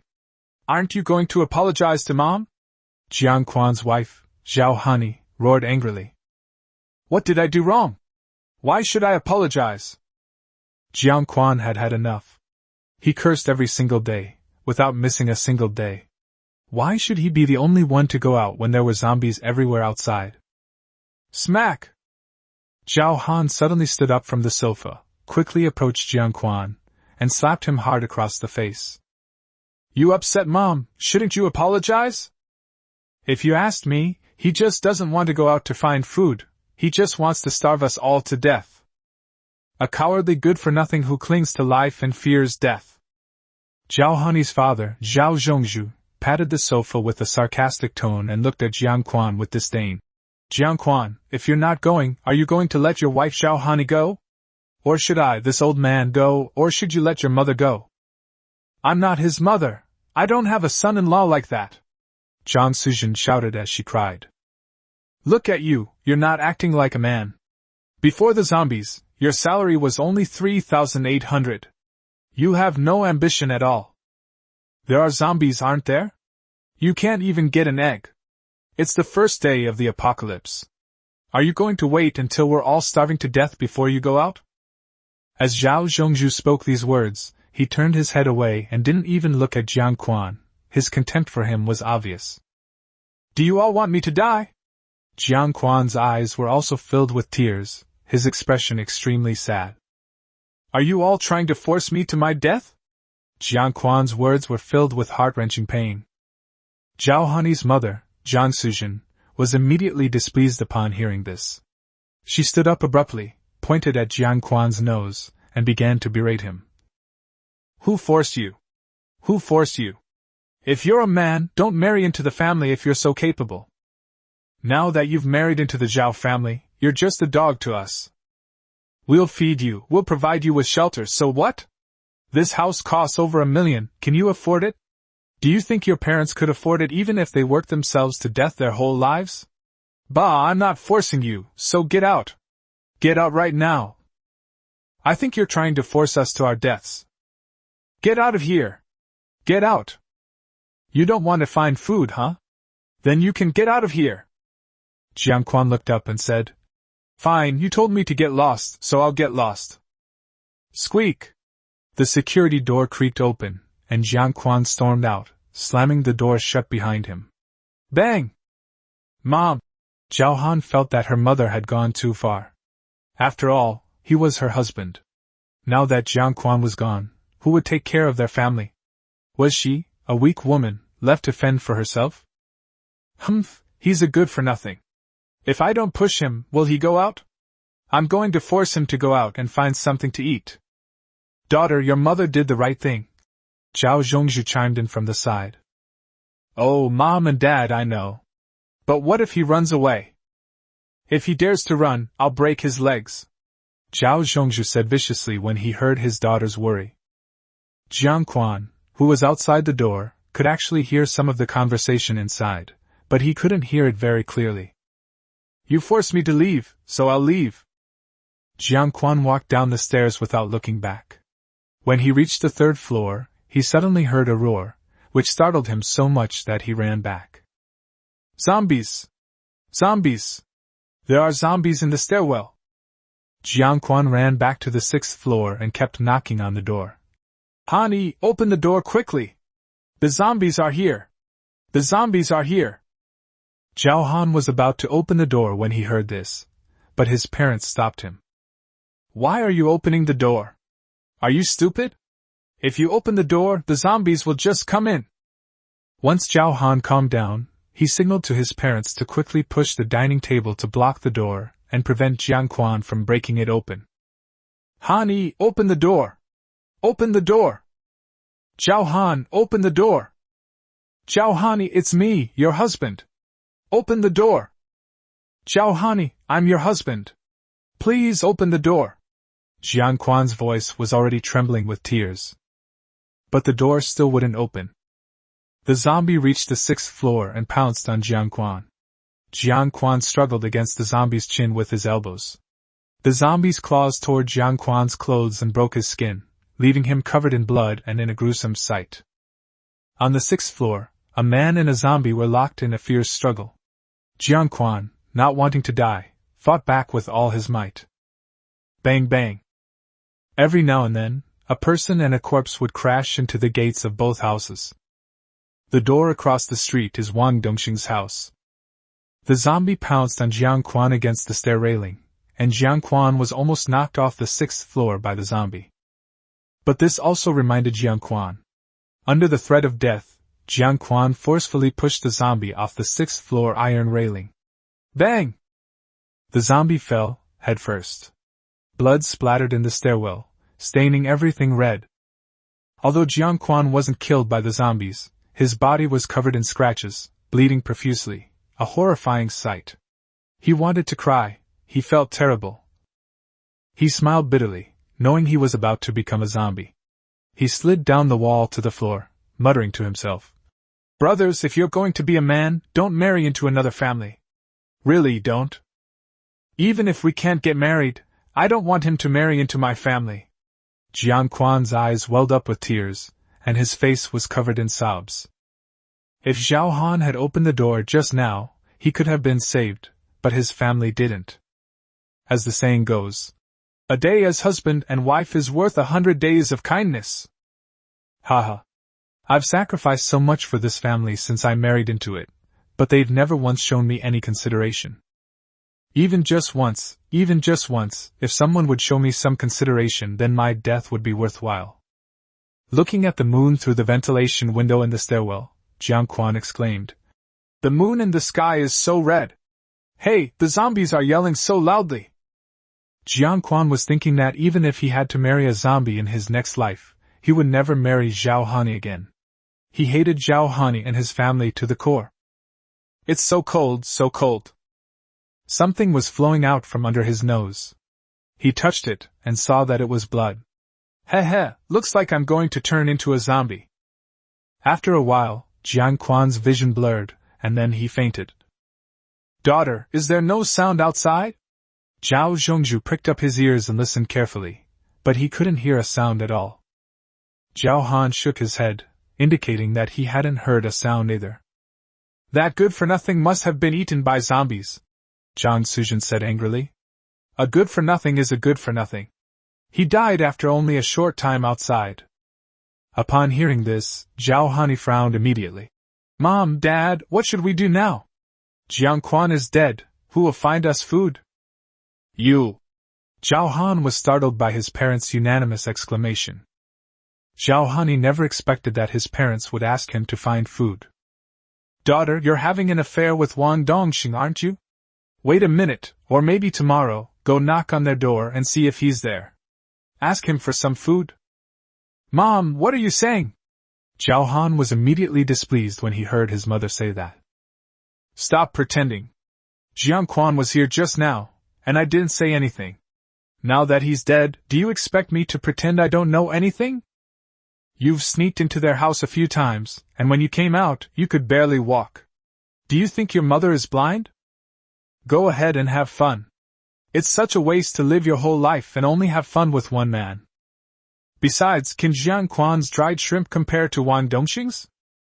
At this moment, Zhao Zhongzhu looked at Zhang Suzhen with a somewhat unfriendly gaze. What are you looking at? Wang Dongxing owns a supermarket, he must have a lot of stock at home. Without his daughter's relationship with him, you wouldn't be able to eat anything. What, will you lose a piece of flesh by sleeping? Go ahead and ask for it. Are you a woman? If you stick your butt out, do you think anyone will want you? Zhang Suzhen mocked. Zhao Zhongzhu angrily turned away and ignored her. He couldn't afford to offend her, so he decided to avoid her. Outside the door, Jiang Quan's body emitted a faint, pale yellow light. Chapter 43 The son-in-law gains dual superpowers and can even control zombies. Revenge is truly exciting. It flickers and shines, as brilliant as a star. It must be said that this scene is truly extraordinary. Jiang Quan suddenly opened his eyes, a red light flashing within them. He tried to speak, but instead let out a low roar. Ho, roar! His body flickered in and out of focus, sometimes appearing and sometimes disappearing, vanishing as if he had never been there at all. His form was like a light bulb, alternating between light and shadow, constantly shifting and changing. As if possessing the ability to become invisible. Roar! Jiangquan, his brows furrowed, looked at his gray hands and the newly grown, long, and sharp gray fingernails. Have I become a zombie? But why do I still retain consciousness? He tried to control his body and instantly disappeared into the spot. He had truly achieved invisibility. Hee hee hee. Jiangquan's laughter was extremely strange and grating. Driven by resentment, Jiangquan wanted to go inside. He tried to walk towards the door, but it passed right through him, allowing him to enter the room. He can even walk through walls! He exclaimed with a wicked smile. Daughter, please have pity on your own parents. You wouldn't want to see my wife and me starve to death, would you? Zhao Han felt helpless. How could she have such parents? She didn't particularly care whether she was exchanging her body for food. In her mind, women were supposed to rely on their bodies to get what they needed, so what difference did it make who she exchanged with? In reality, what she feared most was stepping out of the room. She didn't want to be bitten to death by zombies. Mom, that's just how women are. It doesn't matter who you sleep with. To be honest with you, Wang Dongxing and I did have sex several times. And more than once. But right now it's not a matter of exchanging bodies for food. First of all, either you nor I know if Wang Dongxing has turned into a zombie. Secondly, we don't know if the zombies Jiangquan brought have already left. If I open the door, the zombies will definitely bite me to death. Besides, if Jiangquan also turns into a zombie, then there will be 2 zombies outside the door. Mom, you don't want to see your daughter being bitten to death by zombies, do you? Upon hearing this, Jiang Suzhen cried out, "Oh dear!" and slapped her legs with both hands. She immediately became anxious and began to curse Jiangquan again. At that moment, Jiangquan stood beside them, silently watching them and listening to everything. Already harboring resentment, he was further filled with bitterness upon hearing that he had been cuckolded long ago. I loved her so much, poured my heart and soul into this family, and this bitch actually slept with Wang Dongxing, and not just once. Jiangquan clenched his teeth as if he wanted to grind them to dust. Just now, I knocked on the door desperately, but they wouldn't open it. They're all beasts, they all deserve to die, they must die. Roar! A violent roar suddenly rang out, startling Zhao Han and the others. How could the sound of zombies be coming from inside the house? Immediately, Jiangquan's figure appeared. Useless trash, how dare you come back? Jiang Suzhen's first reaction was to curse Jiangquan. Mom! Zhao Han called out loudly. How did he get back? The door was tightly shut, and even blocked by the dining table. Look at Jiangquan's current state. How could he still have the audacity to curse his foolish mother? Jiang Suzhen finally reacted, her face turning deathly pale instantly. She screamed, her eyes wide with terror. No, no, daughter, stop him! At that moment, Jiang Suzhen's first thought was of her daughter, Zhao Hani. Zhao Zhongzhu had a mop next to him. He picked it up and slammed it down on Jiangquan's head. Crack! Jiangquan simply swung his arm to block, and the mop broke in 2. Then, he lunged forward and bit Zhao Zhongzhu's neck, sucking frantically. He gnawed frantically. Zhao Zhongzhu's face showed a painful expression. He kept reaching out his hands as if to ask for help, but no one would help him. Blood splattered everywhere as Jiangquan, the son-in-law, retaliated wildly, shouting, I'll teach you to curse me! I'll teach you to curse me! I'll teach you to kick me out of the house! This scene terrified Jiang Suzhen so much that she fainted, and Zhao Hani was also stunned into silence, his feet seemingly nailed to the spot, unable to move an inch. After gnawing on Zhao Zhongzhu for a while, Jiangquan let him go, because he also wanted to turn Zhao Zhongzhu into a zombie before attacking Jiang Suzhen and his daughter. Jiangquan, I am your wife. You can't bite me, you can't bite me. The only response to Zhao Hani was a few low growls, as if to say, You bitch, how dare you cheat on me? I'll kill you! Roar! In the next instant, Zhao Zhongzhu mutated into a zombie, twisting his body as he stood up. At the same time, Jiang Suzhen slowly woke up. But as soon as she woke up, she saw Zhao Zhongzhu roaring and lunging at her. No! You old bastard, how dare you bite me? You think you're so tough? In Zhang Suzhen's mind, even if Zhao Zhongzhu turned into a zombie, he still had to obey old mother's orders. However, the truth is that Zhao Zhongzhu has rediscovered himself. This time, he no longer obeys Zhang Suzhen's orders and only wants to devour her tender flesh and suck her fresh blood, as if he is trying to recover the humiliation he has suffered in this life. Daughter, save me, daughter! Zhao Han was so frightened that he trembled all over. Suddenly, a puddle of foul-smelling liquid appeared at his feet. He had wet his pants out of fear. Jiang Quan glanced at the ground and made a ho ho ho sound, as if mocking him.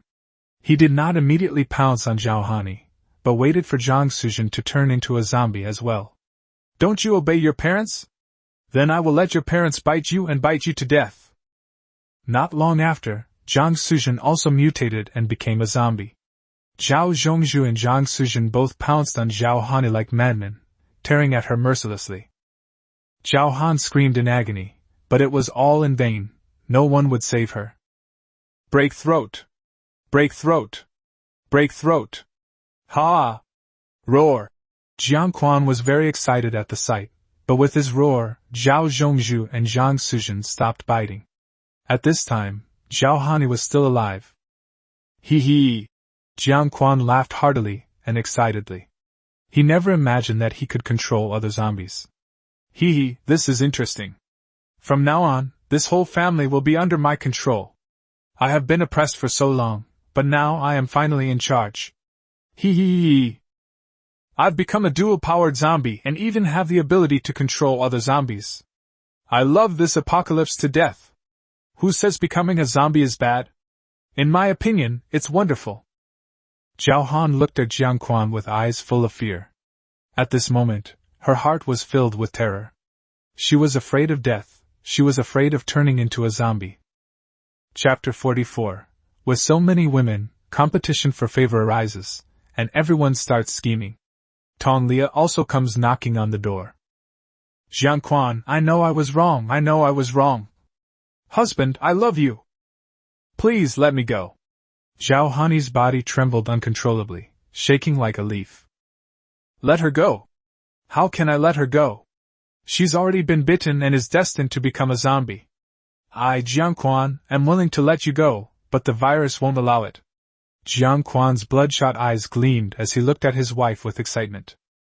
With a soft thud, Jiang Quan slowly approached Zhao Hani and gently touched her cheek with his sharp fingernails. Zhao Hani's face turned deathly pale with fear, and she tried her best to control her trembling body. Oh dear, TSK, this used to be my wife's face. But now it's unclean. Jiang Quan thought bitterly. Jiang Quan's gray fingernail moved ruthlessly.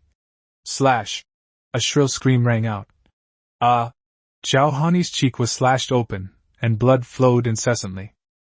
Immediately afterward, Jiang Quan began paddling frantically. Paste stroke stroke! As he paddled, he cursed inwardly. You made me a cuckold, you made me a cuckold, you made me a cuckold. Zhao Hani's cheek was slashed and bloody. All of this was Jiang Quan's revenge. Roar! Jiang Quan roared, biting directly at Zhao Hani's peak. Taking a single bite, this was his revenge. The gruesome scene did nothing to diminish the resentment in his heart. All these years, I've done so much for this family, and you still cheated on me.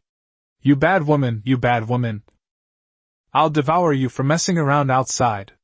Jiang Quan's intense hunger made him want to eat Zhao Han until not even bones were left. But Jiang Quan kept restraining his hatred. If he devoured Zhao Han now, what fun would he have in the future? He wanted to carry Zhao Han with him forever to vent his anger. If he himself remains rational even after turning into a zombie, then why not let Zhao Han level up, let his whole family level up, and then torture them? Hee hee hee. I will always be their master, and they will always suffer torment, tormenting them for all eternity. The blood moon outside the window seemed especially familiar to Jiang Quan, like the embrace of a mother. Thank you for this apocalypse, which allowed Jiang Quan to be born again. I want to become stronger, incredibly stronger, and become the ruler of this world. I want to become the strongest son-in-law in this apocalypse. Jiang Quan was full of childish arrogance at this moment. Achoo! Lin Feng couldn't help but sneeze. Chu Lingzhu was very concerned and advised Lin Feng not to stay on the roof any longer. It's too cold on the roof at night. In any case, you need to rest properly to survive better in this apocalypse. Humanity will surely defeat the zombies, no matter how powerful they are. In the apocalypse, women play an indispensable role, both physiologically and psychologically. Lin Feng felt the concern and nodded slightly before walking down from the roof. At the same time, he told everyone, go home, go find your mothers, those who need to work the night shift should work the night shift, and those who need to sleep should sleep. We need to conserve our energy for the battle. The gentle Chu Lingzhu hopes that Lin Feng can accompany her tonight. But Raymond Lam said he'd rather skip tonight, as he's already exhausted from a long day. So what if she slept with that little bitch Yong Ningxin this afternoon? What's she pretending for? Men are all the same. You call yourselves best friends? I'll never forget what happened last night. Chu Lingzhu still remembered what happened last night. She probably would never forget it for the rest of her life. It was the first lesson her best friend had taught her. Therefore, in Chu Lingzhu's view, she absolutely could not lose to her former best friend, Yong Ningxin, in the competition for the emperor's favor. Ningxin, you're still awake? Lin Feng met Yong Ningxin before entering the house. With her head slightly lowered, Yong Ningxin appeared quite shy. You weren't asleep either. I'll go to sleep now. Lin Feng had no idea that Yong Ningxin had come to find him on her own initiative. Yong Ningxin had adopted a strategy of waiting for him to come to her, pretending to bump into him, but in reality, she had been waiting for Lin Feng for a long time. You didn't sleep in Lingzhu's room? Yong Ningxin asked, mustering her courage. Oh, she was drugged today, so for her health's sake, I'll sleep alone. Why don't you come sleep in my room? After hearing this, Lin Feng had a flash of inspiration and suddenly realized that Yong Ningxin was still awake and waiting for him.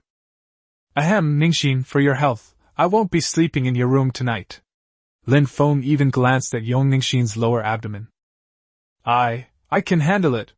Her reply was as faint as the buzzing of a mosquito's wings. These words startled Lin Feng. Women are much bolder than men. He slowly walked closer to Yong Ningxin and gently pinched her nose. Even if you can handle it, you can't break it. All right, go to sleep now. Tomorrow, come with us to kill zombies.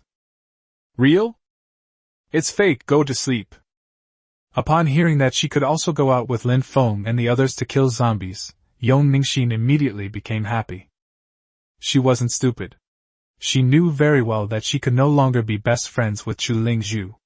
If she wanted to do well in the apocalypse, she had to cling to Lin Feng and be his woman.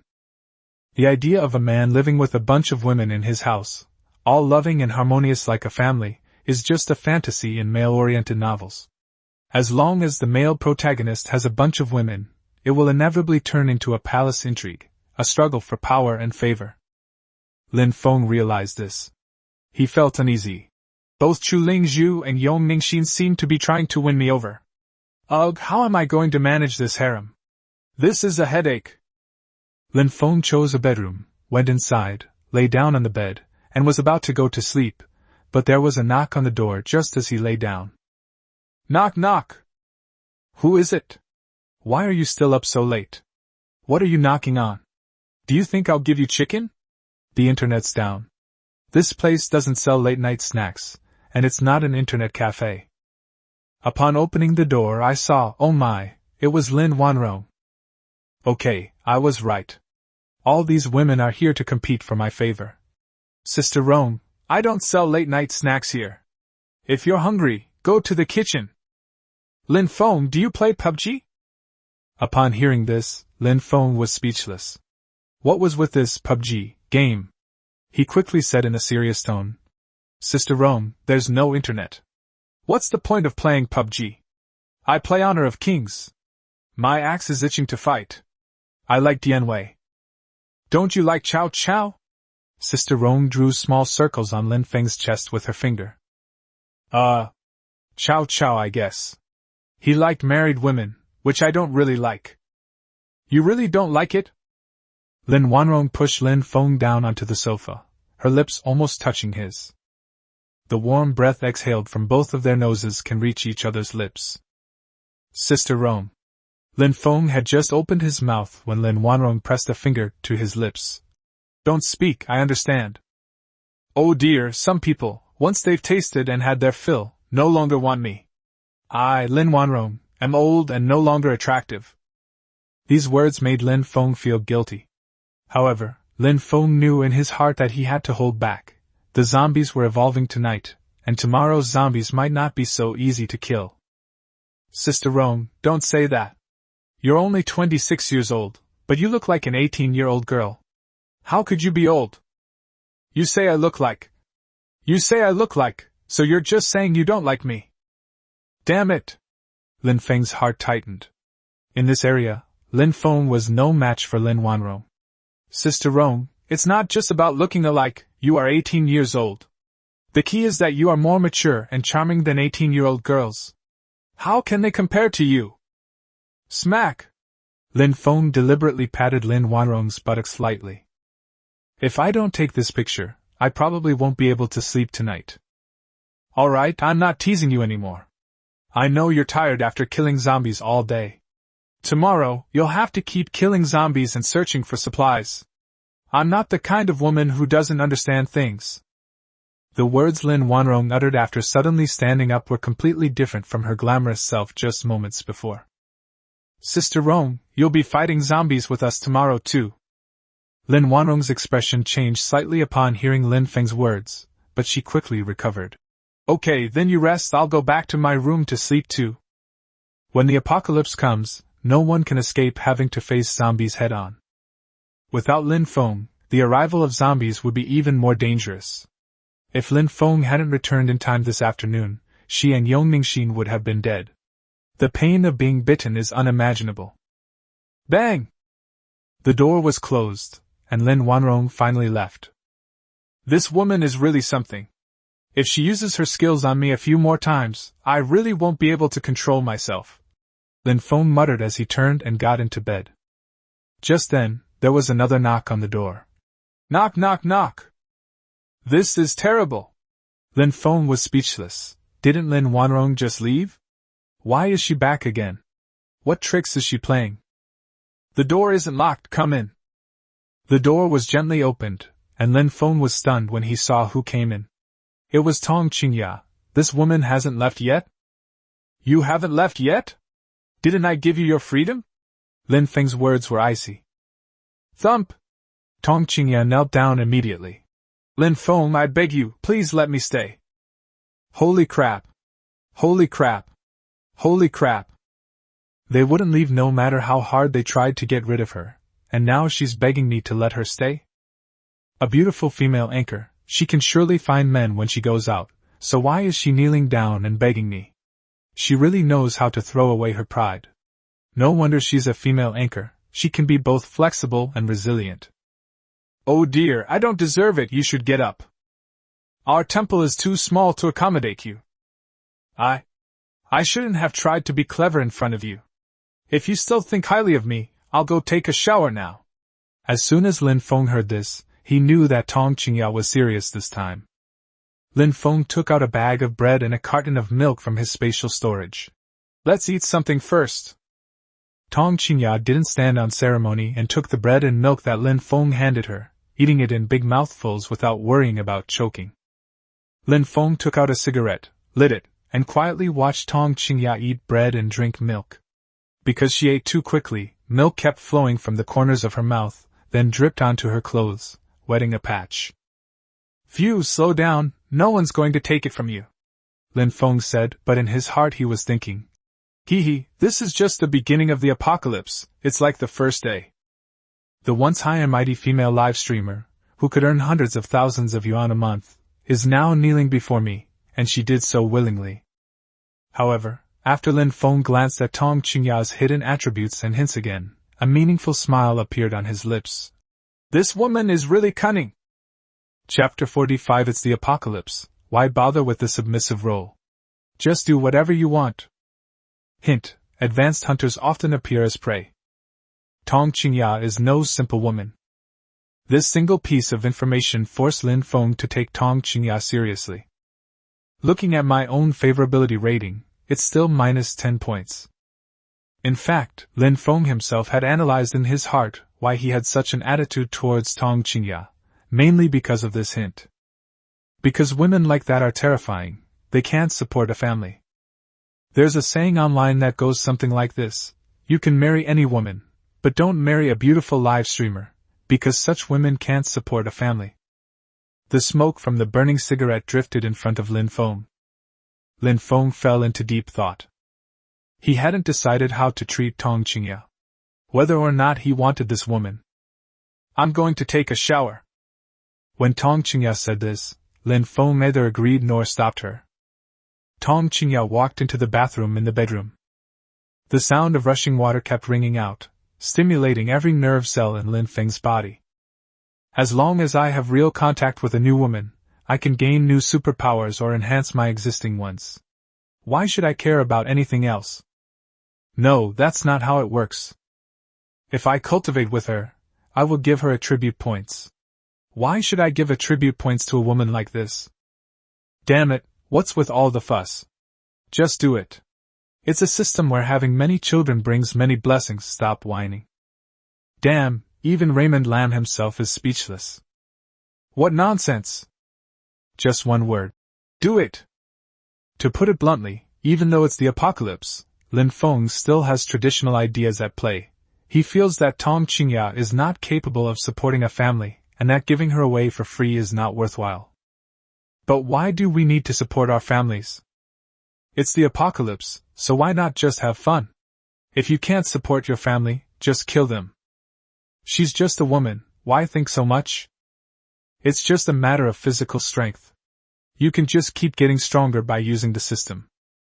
For women who might not be able to support their families, as long as they can get something out of it, why bother with so much else? Are you going to have to go to great lengths to increase your favorability with every woman from now on? It's the apocalypse, why bother with romance? Just do whatever you want. Lin Feng hesitated for a long time while smoking. Pat, pat. Tong Qingya walked out of the bathroom and looked at Lin Feng, unsure of what to do with her hands. Why don't you take a shower too? This request is not excessive and must be met. Lin Feng took off his clothes and went into the bathroom naked. This time, Lin Feng didn't wash quickly, but let the water rinse his body properly. He held the shower head high, letting the water flow continuously from his head down to his 8-pack abs, and then kept flowing. In the apocalypse, most families have lost their water supply, so being able to take a shower is truly a blessing. Just thinking about it makes me happy. Happiness is like this: without comparison, there is no hurt. While others can't even get water to drink, you can still take a hot shower. What a luxury. It felt so good to have that hot water on my skin. I never thought taking a bath was anything special before, but now it's different. I feel like taking a bath has surpassed the standards of more than 90% of the population. Those who own their own wells or have well controllers probably make up that 10%. Splash, splash. After finally finishing his shower, Raymond Lamb was still a little reluctant to leave. Pat, pat. Lin Feng stepped out of the bathroom, casually wrapping a towel around his body, just to cover his private parts. When Tong Qingya saw Lin Feng, she felt a bit dazed and confused. How can he be so handsome? Those perfect abs and those pecs, how can Raymond Lamb have such a great physique? Tong Qingya used to watch videos frequently and has some experience with men who have perfect figures. She never expected Raymond Lamb to have such a great physique. Few male models could compare to him. He was the perfect man. Tong Qingya's favorability towards you has increased by 50 points. Lin Feng felt like there might be something wrong somewhere. What's going on? How come Tong Qingya's favorability towards me suddenly increased by 50 points? Does that mean Tong Qingya's favorability rating towards him has reached a positive value of 40 points? Damn, I really didn't expect that. Was it my figure that attracted her? Am I handsome? Lin Feng asked Tong Qingya deliberately. Tong Qingya opened her mouth to speak, but felt drool dripping from the corner of her mouth, so she quickly wiped it away. No, I didn't expect you to have such a good figure. Oh, so that means I'm the one who got the short end of the stick? Tong Qingya lowered her head, seemingly acknowledging this statement. Is he really that handsome? Lin Feng immediately went to the wardrobe, opened it, and looked at himself in the mirror inside. Holy crap, is this really me? Those muscle lines are just so perfect.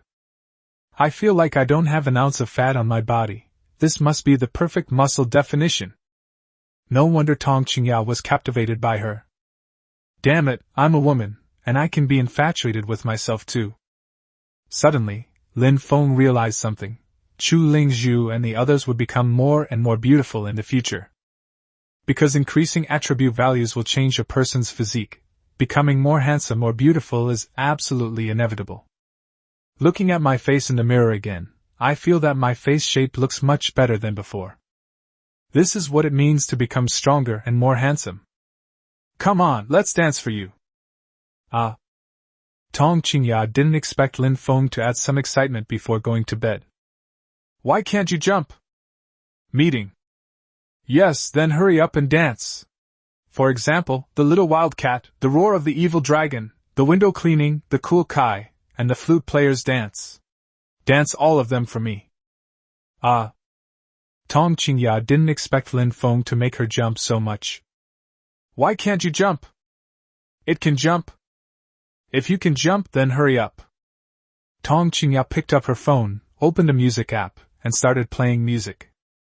There's no internet now, and these songs were all downloaded to Tong Qingya's phone before.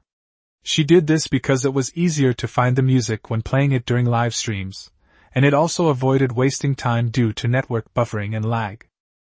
In case my older brother waits too long, and then runs away. Music started playing.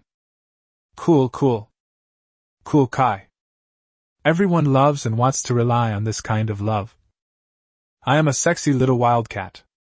Lin Feng watched Tong Qingya's dance and, to be honest, he was quite captivated. Being the top contributor on the leaderboard feels so good. You know, back in the day, watching Tong Qingya dance could sometimes generate over 1 million sound waves, which is worth over 100,000 yuan. Just think, a dance costs over 100,000 yuan, it's really quite extravagant. The problem is, the older brother has the money to pay, isn't that infuriating? Lin Feng has managed to do all this with just a carton of milk and a bag of bread. Oh my, who would have thought of that? This is the advantage of the apocalypse. No matter if you're a big streamer or a big star, you have to kneel down and beg for a little food. Snort. The end of the world is wonderful. Chapter 46 Turning the Tables.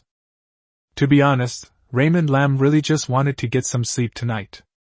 Get a good night's sleep. Just a normal night's sleep. I want to sleep alone. I really don't want a woman with me. Why is such a small wish so difficult? He really didn't want to contribute any more attribute points, but his restless heart was making it hard for him to resist. It looks so tempting. This dance is so captivating that it could make a king forget to hold court in the morning. Why are you putting me in such a difficult position? I had originally decided to close the country to the outside world tonight, but why are you forcing me to do this? Lin Feng couldn't hold back any longer and pulled Tong Qingya into his arms. Was my dance good? Lin Feng, like a pig, nodded and buried his head in Tong Qingya's arms. Tong Qingya smiled. Lin Feng then pushed Tong Qingya onto the bed, completely forgetting about the fact that it would consume attribute points. At worst, my stats will drop, but I'll just keep killing zombies tomorrow. Tong Qingya, I love you so much, I like you so much. Tong Qingya didn't speak, and simply closed her eyes. Her long eyelashes directly disrupted Lin Feng's last line of defense. I'm not pretending anymore, I'm laying my cards on the table. Damn it, if I still hold back at a time like this, I'll really become a saint like Lu Xiaohui. I can't bear it anymore. I don't care who it is. Raymond Lam kissed Tong Qingya's lips. 1 hour later. A cigarette afterwards. Lin Feng waited for the system notification sound. Tong Qingya's favorability towards the host increases by 30 points. The host has successfully branched out and gained A-level supernatural energy penetration. This skill has no level. This time it's an A-level ability.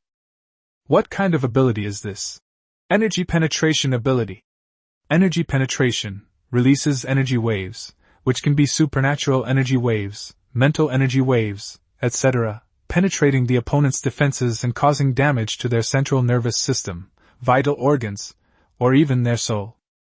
Holy crap, this is insane. This should be SSS level, right? How come it's only A level? Oh, it probably can't be upgraded, unlike fire-type and water-type abilities which can unleash incredible ultimate moves in the later stages, capable of destroying a city in one strike, or even a planet when they become even stronger. Tong Qingya has obtained an SSS-level Ice-type superpower, currently at level 1. Tong Qingya has gained 30 attribute points from the host. View hidden attributes and hints. Tong Qingya, female anchor on Douyin platform. Age 23. Height 169 centimeters. Strength 29, physical attack. Agility 66, speed. Constitution 28, defense. Spirit 70, special ability attack and mental defense. Affection level towards the host 70. Lin Feng glanced at Tong Qingya's attribute values and frowned. Why wasn't the increase evenly distributed this time? Why was it all added to agility? What's going on here? Was it because Tong Qingya was so focused on escaping that the system directly allocated the attribute points to agility after she received them? In addition, there is another important point. That is, the superpower that Tong Qingya obtained from herself this time was not the A-level superpower energy penetration, but the SSS-level superpower Ice-type superpower. In other words, according to this reasoning, the more superpowers one has in the future, the more superpowers the other woman has that will be randomly drawn from one of one's own if she doesn't have any superpowers. After that, I became someone who served the people, and each time I provided them with attribute values to make them stronger. Isn't this weakening my strength? They're sacrificing their lifespan to strengthen their spiritual roots. I'm deducting attribute points to enhance their strength. At this moment, Lin Feng gained a deeper understanding of the system. So the system is making me create an all-female army? What about offspring? And how will the system reward me? The current situation is that all the women he has had relationships with should be pregnant with his children. It's just that the system hasn't prompted him to enhance his offspring. That will have to wait 9 months. Holy crap, 9 months! Can the system please help us ripen faster? 9 months is like waiting for the daylily to turn cold. In addition, these women should be unable to fight after about 3 months. Even if they can fight, their strength will be reduced by more than half. This is a headache. It means that I must build a shelter within 3 months, otherwise how will I protect my woman and children? Tong Qingya buried her head in Lin Feng's arms without saying a word, showing her tenderness. You'll come with us to kill zombies tomorrow. What? Tong Qingya was immediately annoyed. What was going on? She had already given up her body, and now she was being asked to kill zombies. Lin Feng then revealed his experience with dual cultivation, stating that Tong Qingya's strength had increased and she had also gained supernatural abilities. After the explanation and demonstration, Tong Qingya looked at the ice needle in her hand and was extremely excited. You mean, as long as we cultivate with you, we can increase our strength? Lin Feng nodded. Tong Qingya's gaze towards Lin Feng changed, and she even moved closer to him. Again. Another ghost. If it weren't for the possibility of gaining new superpowers, Lin Feng wouldn't have done such a foolish thing tonight. Get some rest. While you gain attribute points, I will correspondingly decrease mine. The zombies are mutating too fast these days, and I must protect my own strength. Upon hearing this, Tong Qingya immediately understood why Lin Feng had rejected so many women that night. It turns out they were afraid their attribute values would decrease. Hee hee. Then why merge with myself? It means his ultimate goal is to make me stronger. Ha ha ha, so what he just told me about liking and loving me was true. It seems that if I can keep the top fan on the internet in check, then Raymond Lamb will have to fall at my feet too. Is there any animal in this world that is easier to fool than a man? Women only need to lift a finger to make them obedient. Goodness, he'd risk his life for women. The more Tong Qingya thought about it, the happier she became. She had originally thought that Lin Feng had her figured out, but she didn't expect that she had Lin Feng under her control. So Tong Qingya gently kissed Lin Feng's lips, using her little trick again. This is to give Raymond Lamb a little treat. Lin Feng, you're so good to me. Can I call you husband from now on? Lin Feng didn't think much of it, and nodded directly. Now Tong Qingya was a woman he had slept with. Although her favorability rating hadn't reached 90 points yet, it was close. I thought this woman wouldn't be easy to like, but I didn't expect that her perfect figure would suddenly make my favorability soar. Man proposes, God disposes. Raymond Lamb feels there's nothing wrong with calling him husband. However, Lin Feng overlooked one point. The female live streamers also like to call the top male fan husband or godfather. In other words, Tong Qingya has now taken the initiative again. Husband, husband, husband, husband. Tong Qingya playfully called Lin Feng husband, and Lin Feng felt incredibly sweet inside, as if his heart was filled with honey. This is the first time in his life that a woman has called him husband. I'm so happy. Chapter 47 Japanese Actresses. The second day of the apocalypse. Early morning. Birds were still hopping and chirping. The city was eerily quiet, with only a few wisps of wind gently blowing through, raising a cloud of dust. The balloons drifted aimlessly in the wind. On the street, abandoned vehicles lay scattered about, their bodies covered in rust and bloodstains. Broken glass gleamed eerily in the morning light, like the eyes of someone watching it all. Looking at all this ruined place. Roar. A series of low growls broke the silence, as if proclaiming that this was no longer a human world, but a world of zombies. On the street, a male driver was sitting in the driver's seat of a large truck. He looked at everything through the windshield, his eyes filled with panic and fear. The area beneath the vehicle was teeming with constantly roaming zombies. He dared not get out of the car. He could only sit inside, eating, drinking, and relieving himself all in the car. Fortunately, drivers of cars often kept some empty mineral water bottles and some food in their vehicles. But how many days can this last? He was filled with despair. Huayubiyu Villa area. Lin Feng stood in the courtyard, breathing in the fresh air, and let out a long yawn. Damn it, I got up again after only a short sleep. I want to sleep longer, but the current situation doesn't allow it. If humanity wants to survive better in the apocalypse, it has to race against time to kill zombies and become stronger. I wonder how far the zombie outbreak has spread now. I'd guess at least 60% or 70% of humanity has turned into zombies. In a few more days, it should reach 70% or 80%. Humanity's living space is shrinking. Only the strong will survive. Let's go, hurry up. Boss, look what we caught. Zhao Hu pushed a woman down in front of Lin Feng. This woman is pretty, but why does she have such a sullen and unpleasant demeanor? Not a person from the Xia kingdom? What's going on? Upon hearing this, Zhao Hu immediately replied, Boss, we stayed in the villa last night. I didn't expect her to be so good at hiding. She was hiding under my bed the whole time. I still managed to find out. You took care of it for her? Lin Feng asked reflexively upon hearing this. Boss, what are we doing? This is for you, this is from the little one's side. I thought you would like it, so we tied her up and are going to present her to you in the morning.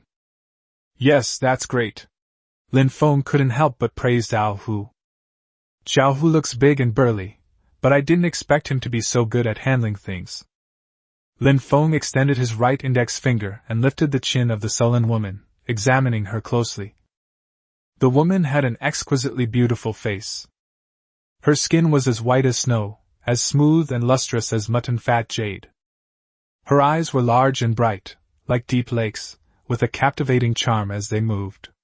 Her long eyelashes curled slightly upwards, like two small fans, gently stirring a man's heart. Her high and delicate nose was perfectly positioned in the center of her face, adding a touch of three-dimensionality to her features. Her lips were as luscious as cherries, and her slightly closed lips possessed an alluring charm. She had both the gentle grace of an Eastern woman and a touch of exotic allure. Her long, flowing black hair cascaded down her shoulders, shimmering with a glossy black sheen. It's absolutely gorgeous.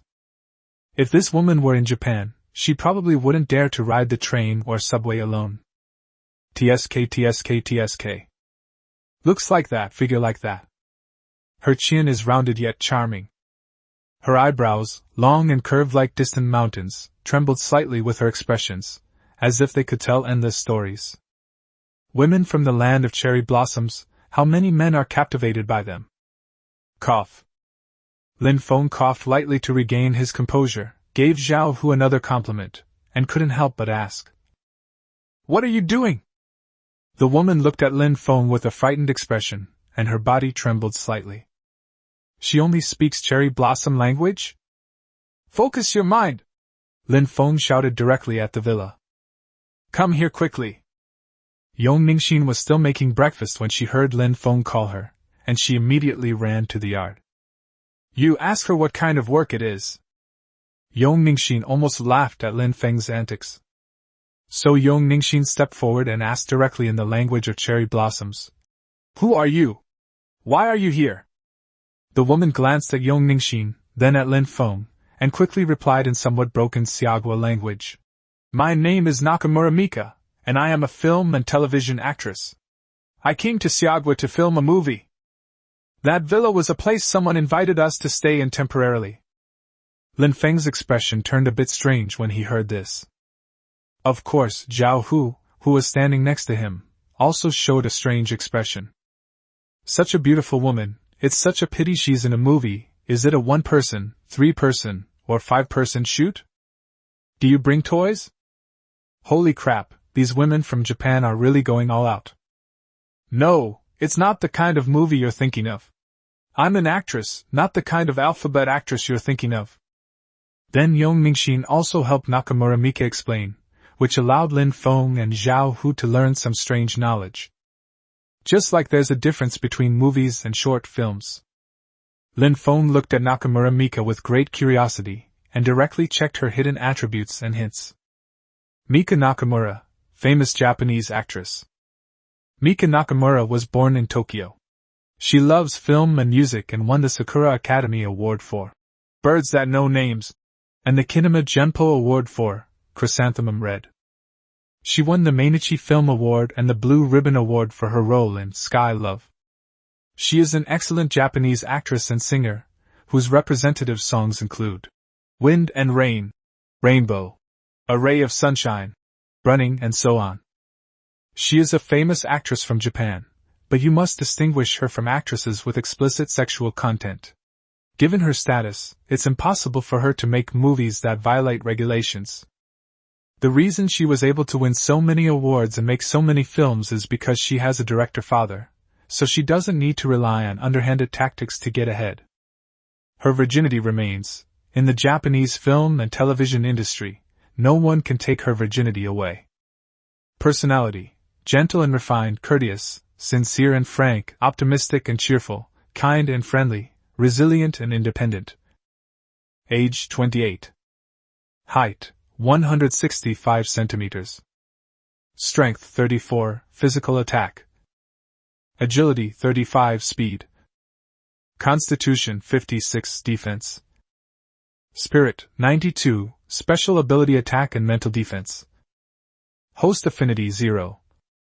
Hint: taking her down is easy, a threat of force and a packet of instant noodles will suffice.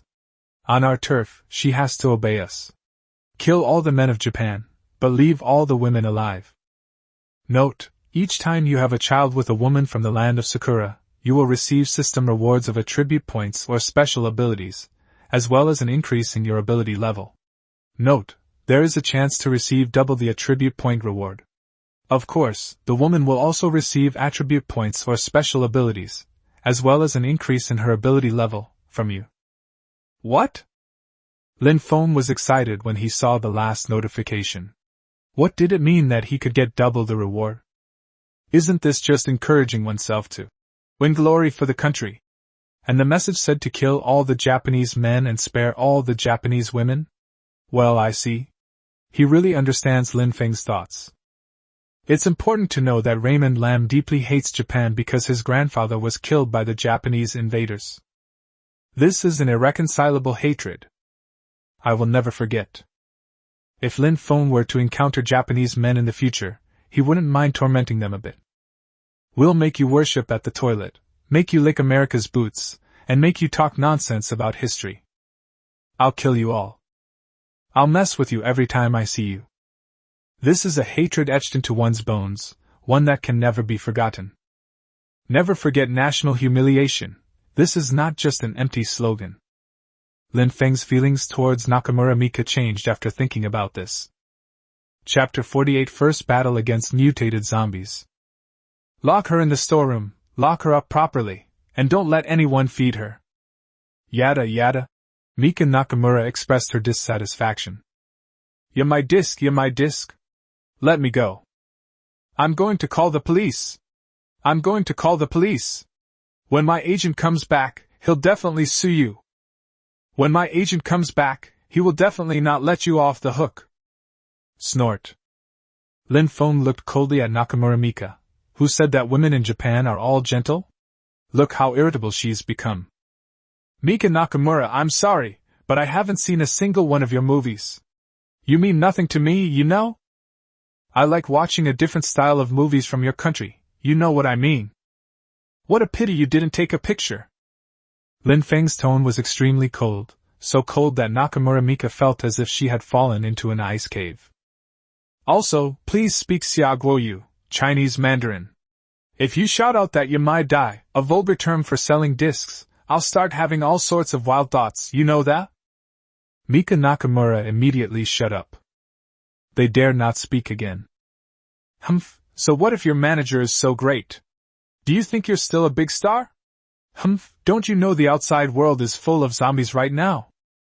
Currently, countless people around the world have called the police, but who has actually received help? Take her to the storeroom.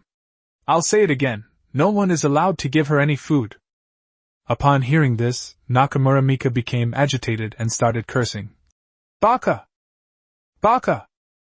Lin Feng picked at his ear with his right pinky finger. That cursing sound was so familiar, and it sounded so excited. Lin Feng. Yong Ningxin couldn't help but speak up. What's wrong? Is something the matter? Nakamura Mika is a very famous female celebrity in Japan right now. Are you really going to treat her like this? Oh? You know her. Yong Ningxin nodded, indicating that she had just remembered who Nakamura Mika was. Although Nakamura Mika was slightly different from the Nakamura Mika in the movies and TV series, it was indeed her. I can't believe I saw her here. I still have her songs downloaded on my phone. Oh? Lin Feng's expression was indifferent, so indifferent that Yong Ningxin dared not speak again. All right, go make breakfast. We still need to kill zombies after breakfast. Yong Ningxin nodded, not daring to say anything more. Lin Feng doesn't care about what people online say about Xiaoying being friendly. He slaughtered your city, killed more than 300,000 people in your family, and then tells you to be magnanimous. Are you kidding me? To avenge wrongs and settle scores is what the men of the great Xia should do. Never forget national humiliation. This is the true nature of a man. After breakfast, Lin Feng divided the team into 3 groups. Team 1 was led by Hou, and its members included Zhao Hu, skinny monkey, bald head, He Wei, and white-haired old man. Team 2 is led by Shimin Hong, and its members include Zhao Han, Lu Liang, Lu Long, Lu Quan, and He Kuang.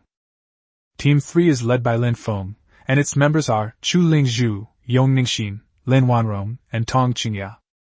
Shimin Hong from the second team is mainly responsible for cleaning up the villa area. The main objective of Lin Feng and Ho Yu's teams is to leave Huayu Bun and collect more zombie cores and supplies. Set off. At the command to set off, everyone grabbed their weapons and followed their respective teams. As soon as Shimin Hong from the second team set off, Lu Quan and He Kuang approached him after Lin Feng left. This was because both of them were Shimin Hong's former subordinates. Lu Quan asked Shimin Hong in a low voice, "Boss, should we take care of those three? Should the boss take them out, or shake them off?" He couldn't help but ask. Kiss. Kiss. Simon Hong tapped each of them on the head.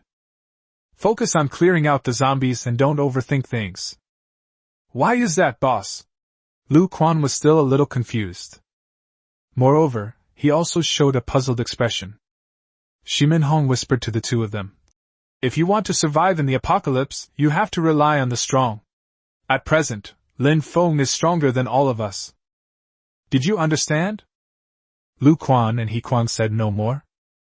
By the way, if others have the same idea, you should talk to them privately and make it clear that I said no one is allowed to have any dissent. Yes, Lu Quan and He Kuang replied in unison. After Lin Feng and Ho Yu's teams left the villa area, Lin Feng walked in front, with the others following behind. They killed any zombies they saw. He Wei and Bai Tu Wing were mainly responsible for collecting zombie crystal cores, while other team members collected zombie crystal cores as a side task. Lin Feng was acutely aware that becoming stronger was more important than gathering supplies. Because once you become stronger, those people collecting supplies are just keeping them safe for you. You can just snatch them from them later. Besides, Lin Feng already has plenty of supplies in his storage space, so he's not worried about everyone's food and drink for the time being. The most important thing now is to become stronger. Faced with last night's zombie evolution, the only way is to desperately become stronger. Only by collecting more zombie crystals can one get ahead of others. Everyone, go all out and kill! Yes. Lin Feng took the lead and rushed forward when he saw a group of zombies by the roadside, swinging his steel axe and hacking away. With Lin Feng leading the way, the others basically didn't encounter any danger. They were all just one or two who slipped through the net. That's incredible! The old man exclaimed from behind. Yeah, Hong is way behind Feng. While the two were discussing, Lin Feng beheaded 5 more zombies. Ordinary zombies are easy to kill, but Lin Feng knew that he would definitely encounter mutated zombies today. Just as Lin Feng thought of this, 5 zombies rushed towards him from the front, the leader of which was more than 2 meters tall. Lin Feng immediately gripped the axe handle, thinking, "Speak of the devil, and he appears." The mutated zombies were here. When a blow to the neck of the 2-meter-tall zombie produced sparks. Damn it! Is it really necessary to make it so hard? Raymond Lam was speechless. Did it have to be this exaggerated? It actually produced sparks, but didn't even break the skin. Just as he was complaining, 4 other zombies attacked him. Lin Feng quickly swung his axe and killed the 4 ordinary zombies. Seeing that he finally had a chance to make a move, Ho Yu quickly knocked an arrow and shot it. When? What? What? The arrow struck the head of the 2-meter-tall zombie, but it bounced off. Although Lin Feng and Ho Yu's attacks did not cause any damage to the 2-meter-tall zombie, they clearly enraged it. Roar! The 2-meter-tall zombie roared and frantically lunged at Lin Feng. Lin Feng swung his axe, thinking to himself, "If I can't cut off your head, I can at least cut off your hand." What? Are you kidding me? Lin Feng never expected that his axe would be firmly grasped by the hand of a 2-meter-tall zombie. Go to hell. Lin Feng quickly twisted the axe handle and pulled the axe out. Everyone step back. Lin Wanrong stepped forward. Ah, me? Lin Wanrong never expected that Lin Feng would call her forward. Lin Wanrong's weapon is a long steel pipe, which suits her personality perfectly. It allows her to stay far away from zombies without fear of being bitten. Stab it. Although Lin Wanrong was scared, she still tried to stab the 2-meter-tall zombie with all her might. With a clang, the steel pipe made contact with the 2-meter-tall zombie's chest and produced a lot of sparks. The 2-meter-tall zombie was easily stabbed down, and Lin Wanrong did not retreat a single step. No one could believe it. That's outrageous. How did Lin Wanrong manage to make the mutated zombie weaker? Does Lin Wanrong have that much power? Just kidding, Lin Wanrong's current strength is 325 points, which is almost twice as much as Lin Feng's. Go ahead and poke it hard, what are you afraid of? Lin Feng shouted angrily. Okay, I'll stab it hard. Everyone cheered for Lin Wanrong. Chapter 49 Orange Crystal Core. Who would have thought that Lin Wanrong would become a key player now? Is the enhancement potion really that powerful? Everyone wondered to themselves. Push harder. Lin Feng shouted. Stab. The 2-meter-tall mutated zombie stood up again, and as soon as it stood up, it pounced on Lin Wanrong. Ah! Lin Wanrong shouted, raising the steel pipe and forcefully stabbing it at the 2-meter-tall mutated zombie. When? Pfft. Holy crap, it's punctured, it's bleeding. Everyone was stunned. It turns out that these 2-meter-tall mutated zombies are just made of copper and iron on the surface. As long as you break through their defenses, you can still hurt them. Ah! Lin Wanrong shouted and kept stabbing, piercing the 2-meter-long mutated zombie's body through with the steel pipe. Awesome! Raymond Lam praised them highly. What's the use of bringing a few pretty girls as decorations in the apocalypse? Leading a group of beautiful women who can also kill zombies is considered impressive and prestigious. Despite being so badly injured, the mutated zombie is still alive. There's no way to kill zombies without decapitating them. Everyone knows that. Roar. The 2-meter-tall mutated zombie roared and pounced on Lin Wanrong, scaring her so much that she quickly dropped the steel pipe. If she hadn't, the zombie would have pounced on her. There's no other way but to use A-level supernatural energy to infiltrate it. Lin Feng rushed towards the 2-meter-tall mutated zombie, slashing down with his axe, then slashing down again, continuously channeling his power energy into the zombie's body. One axe blow after another. Lin Feng couldn't even remember how many times he had chopped with an axe. Just as Lin Feng was about to strike the neck of the 2-meter-tall mutated zombie again, the axe chopped off the zombie's head. Glug glug glug. The head of the mutated zombie rolled to the ground. Bang. The mutated zombie's body below the neck exploded. Blood rained down from the sky. That's incredible. Once again, everyone was captivated by Raymond Lam, genuinely feeling that he was truly too amazing. Men need to be fierce. Congratulations, host, you have gained 50 attribute points. Whoosh whoosh whoosh. Lin Feng was panting heavily. These mutated zombies were too difficult to kill. Even after killing one, he only got 50 attribute points. It was really not easy. I killed 55 zombies before, but I wasn't as tired as killing this one. Lin Feng quickly allocated all 105 attribute points to strength. Strength, 266, physical attack. Agility, 171 speed. Constitution, 153 defense. Spirit, 167, special ability attack and mental defense. There's no way around it. With a strength of just over 100, it's simply not enough to break through the defenses of these mutated zombies.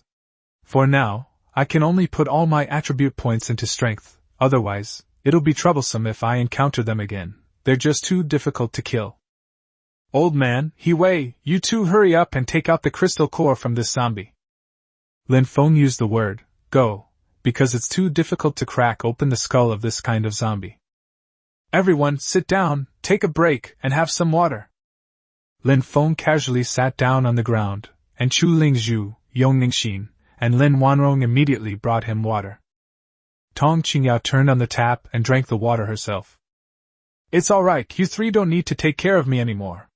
Just take good care of yourselves out there.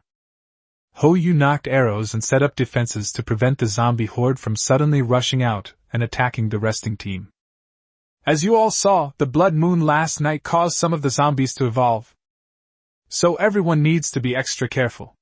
There might be other evolved zombies. The one we just encountered had a body of steel, but the next one might be an agile zombie. Everyone nodded to indicate that they understood. How many zombie cores have you collected so far? He quickly reported to Lin Feng that there were 72. Lin Feng killed 55, while they only killed 17. That's really too few.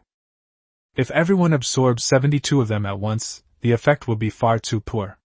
If only one person absorbs them, it might actually enhance the team's strength. Having an extra strong fighter is essential for killing zombies. Skinny Monkey, come here. Skinny Monkey never expected that Lin Feng would call him. View hidden attributes and hints. Skinny Monkey, thug at the fish machine shop. Name, Sun Xing. Age 23. Height, 163 centimeters. Strength, 72, physical attack. Agility, 86 speed. Constitution, 65 defense. Spirit, 75, special ability attack and mental defense. Superpower, none. Abilities, none. Lin Feng nodded in approval upon seeing this. These attribute values were significantly higher than those of ordinary people. No wonder they dared to ambush him back then. As the saying goes, high skill breeds boldness. These 72 zombie crystal cores are all yours. Absorb them now and add them to your meridians. Yes, boss. Skinny Monkey hadn't expected Lin Feng to give him so many crystal cores at once. Would it have been possible for Simon Hong in the past? Almost impossible. Thank you, boss. Thank you, boss. Lin Feng simply replied calmly. No need to thank me, because you're my brother now. Just then, the white-haired old man excitedly shouted. Boss, it's out. It's an orange crystal core. It's an orange crystal core. The old man excitedly presented Lin Feng with an orange crystal core held in both hands. Holy crap, it's not red, it's orange. This was produced from the head of a mutated zombie, so it must have more energy than a red crystal core. Should he absorb it himself or hand it over to someone else? Lin Feng made a decision immediately. Ho Yu, come here. The rest of you, deploy your defenses. Ho Yu immediately ran to Lin Feng's side. Brother Feng, what's up? It was absorbed. Ho Yu immediately knew this was unacceptable. This was an orange crystal core, and who knew how much energy it might contain? This was not a red crystal core. Don't be shy. Now that the zombies have mutated, we need to become stronger too. Otherwise, who will protect everyone?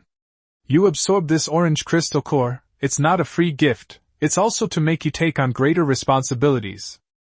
Then, Fengji, you absorb it.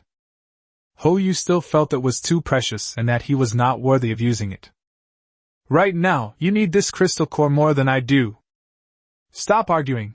Hurry up and finish absorbing it, then let's continue killing zombies. This is an order. Yes. Ho Yu obeyed the order immediately. A team must obey orders without question. This is something Lin Feng kept emphasizing on the way. Although Lin Feng had never served in the military, he had participated in military training, and he was very clear that, when there are many people, you have to make everyone obey you. Those who disobey can even be killed directly as a warning to others. 20 minutes later. Both the Skinny Monkey and Ho Yu have absorbed it. The Skinny Monkey's attribute values have changed. Strength, 72, physical attack. Agility, 158 speed. Constitution, 65 defense. Spirit, 75, special ability attack and mental defense. Chapter 50 Madness, Slaughtering Zombies. Skinny Monkey's agility value reached a high of 158 points, while Lin Feng's current agility value is only 171 points. Lin Feng knew in his heart that the next person to improve his abilities was himself. His subordinates' growing abilities have begun to threaten him. You can't let your subordinates improve their skills too quickly or surpass your own, otherwise they'll become rebellious. Next, let's look at the changes in Ho Yu's attribute values. Strength, 80, physical attack. Agility, 175, speed. Constitution, 65, defense. Spirit, 90, special ability attack and mental defense. Holy crap. Lin Feng was startled when he saw it. Hou Yu's agility had reached 175 points. The agility value has already surpassed that of himself. This agility attribute value has become a threat to me. Additionally, based on Hou Yu's previous attribute values, his agility attribute is 175 minus 115 is equal to 60 points. That means the orange crystal core can provide 60 attribute points. Lin Feng originally thought that Hou Yu would add some of the orange crystal core's energy to strength, but he didn't expect that Hou Yu would add it all to agility. In addition, killing a mutated zombie grants 50 attribute points, and with the 60 attribute points from the orange crystal core, a mutated zombie can provide a total of 110 attribute points. Lin Feng's mouth watered at the thought. If one's strength allows, the gains from killing mutated zombies are far greater than those from ordinary zombies, which is the key to how strong humans can maintain their advantage. I can't sit still when I think about it. Now Lin Feng is even more eager to face the mutated zombies. Are you done resting? Let's keep killing zombies.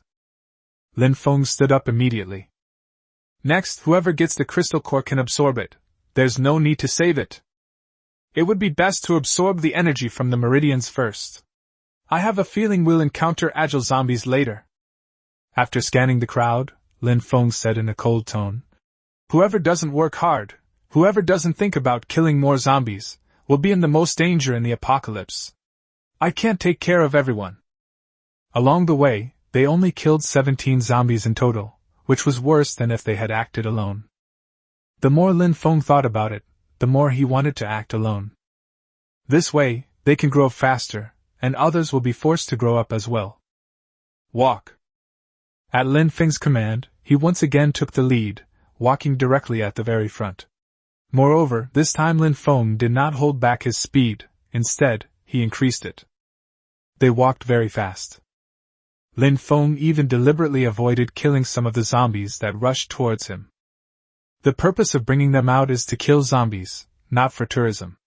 Their growth will be a source of strength for me in the future, but if they don't grow, bringing them along will only be a burden. Their current strength is not bad, especially the skinny monkey, Hou Yu, and Lin Wanrong. The attribute values of these three, as well as the strength and agility of two of them, have surpassed mine. A horde of zombies surged out of the road ahead. It was likely that the abnormalities involved were among drivers and their families on the road. Upon seeing this, Lin Feng showed no fear but rather an excited expression.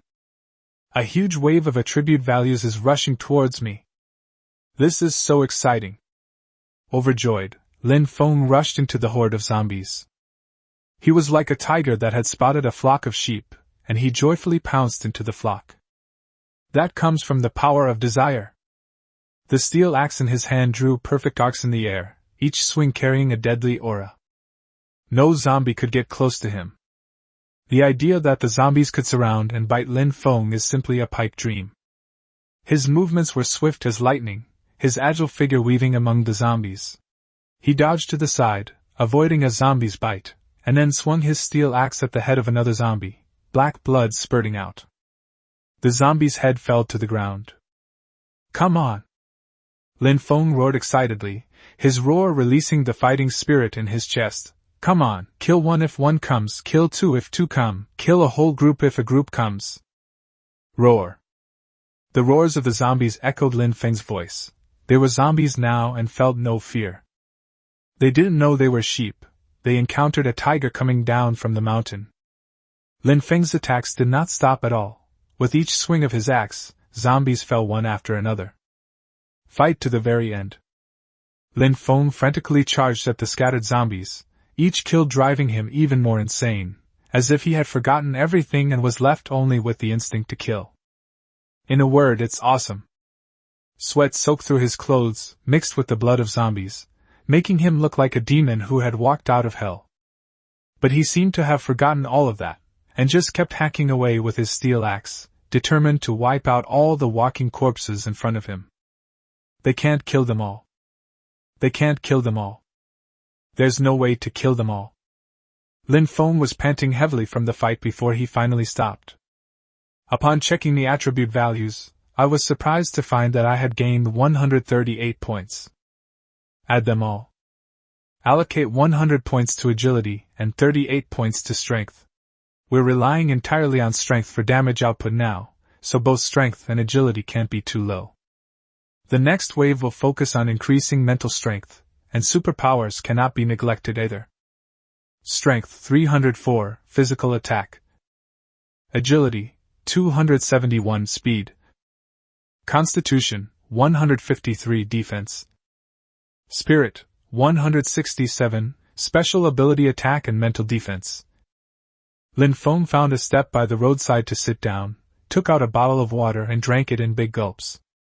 Where are Chu Lingzhu and the others? Lin Feng realized that he could no longer see Chu Lingzhu and the others. He probably got too carried away with the killing and forgot that they were following him. Next, should we collect the zombie cores? Should we head back and look for them? Lin Feng shook his head, rejecting the idea. The zombies he had just killed were too scattered. It would be better to just keep going and kill zombies than to take the route of collecting zombies. Let's take a break and then continue killing zombies. Lin Feng, panting, took off his already soaked t-shirt and pants, including his innermost pants, and changed into new ones. It was summer, and although the sunlight was blocked by many leaves, it was still hot. Clap, clap, clap. 3 pieces of clothing were thrown on the ground, making a clattering sound. Too much sweat and blood had soaked into them. Handsome guy, handsome guy. At that moment, Lin Feng suddenly heard someone call him handsome. He looked around and saw a woman in the passenger seat of a large truck. To be more precise, she was a girl. Damn it, I was just changing clothes and this woman was looking down at me like that. Okay, forget it, it's the apocalypse, why bother with all this stuff? Come down. Upon hearing Lin Feng's words, the woman looked around the car to make sure she wouldn't be in danger if she got out. There are no zombies outside. If there are any, they're locked inside the car. If it weren't for the many children, many blessings system, Lin Feng wouldn't have bothered to save him. After all, he'd been kidnapped by the system himself. Lin Feng felt he was really innocent. It was all the system's fault for forcing him to be. The woman jumped out of the car and quickly ran to Lin Feng's side. Thank you, you were so brave just now. Can you take me home? Go home? Upon hearing this, Lin Feng couldn't help but laugh. Do you even have a home anymore? Go home? Are you out of your mind? What's in your truck? The watermelons were grown in our village. We were supposed to take them to the city to sell, but who knew that a rain would change the whole world?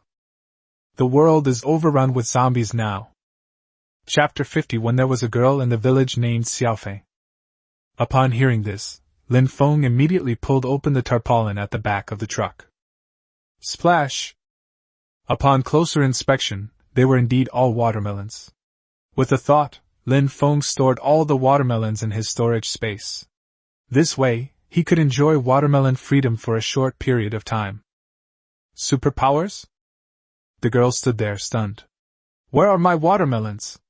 They've all disappeared. May I have your name? My name is Fong Fong. Lin Feng turned his head and carefully examined Fong Fong. Fong Fong has long, glossy black hair, with 2 braids casually draped over her chest, a hairstyle that makes her look very cute. Her eyes were bright and clear, and you could tell that she was a kind girl with few evil thoughts. Girls from the village are really quite different from girls from the city. City girls know more, see more, think more, and have more hidden agendas. Girls like Fong Fong from the village truly give off an air of untouched purity. They're commonly known as naive and innocent. Her clothes were also very simple, giving people a natural and fresh feeling, as if the fragrance of earth was blowing in your face. Lin Feng, who originally intended to leave Fong Fong there, was actually a little reluctant to part with her because of her looks and temperament. What can you do? What can I do? Fong Fong didn't expect Lin Feng to ask such a question. I can grow watermelons. I can also grow corn, sweet potatoes, beans, lettuce, cauliflower, and many other things.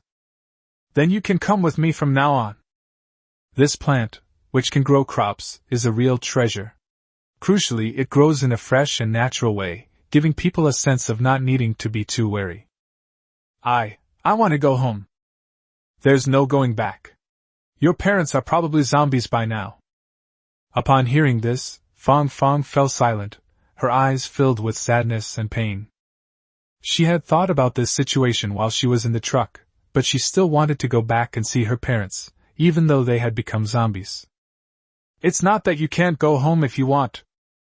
Come with me to kill zombies and become stronger. Once you're stronger, you can go back on your own.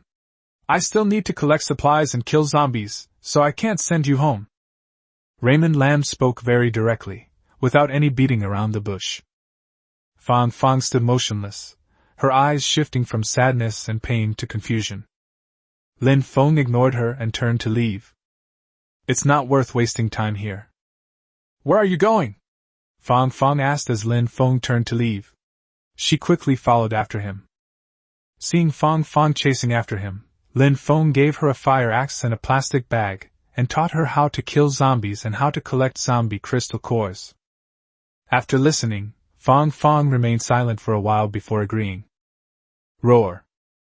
Inside a green-plated tram, a zombie was watching Lin Feng and Fong Fong from the driver's seat, howling and lunging at them.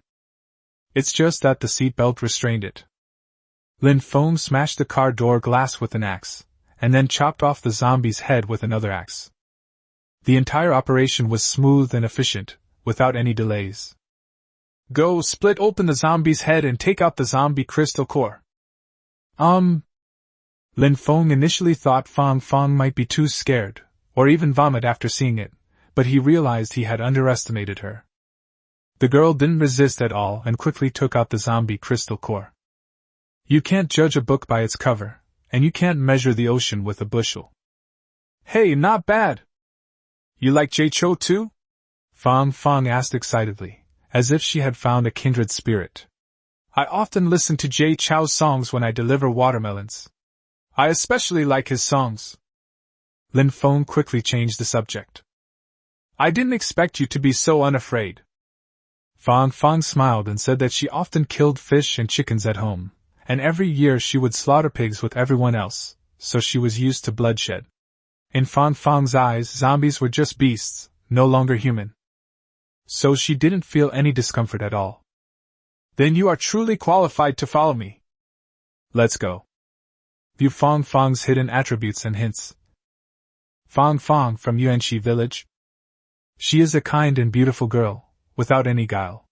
She looks delicate but is actually very brave.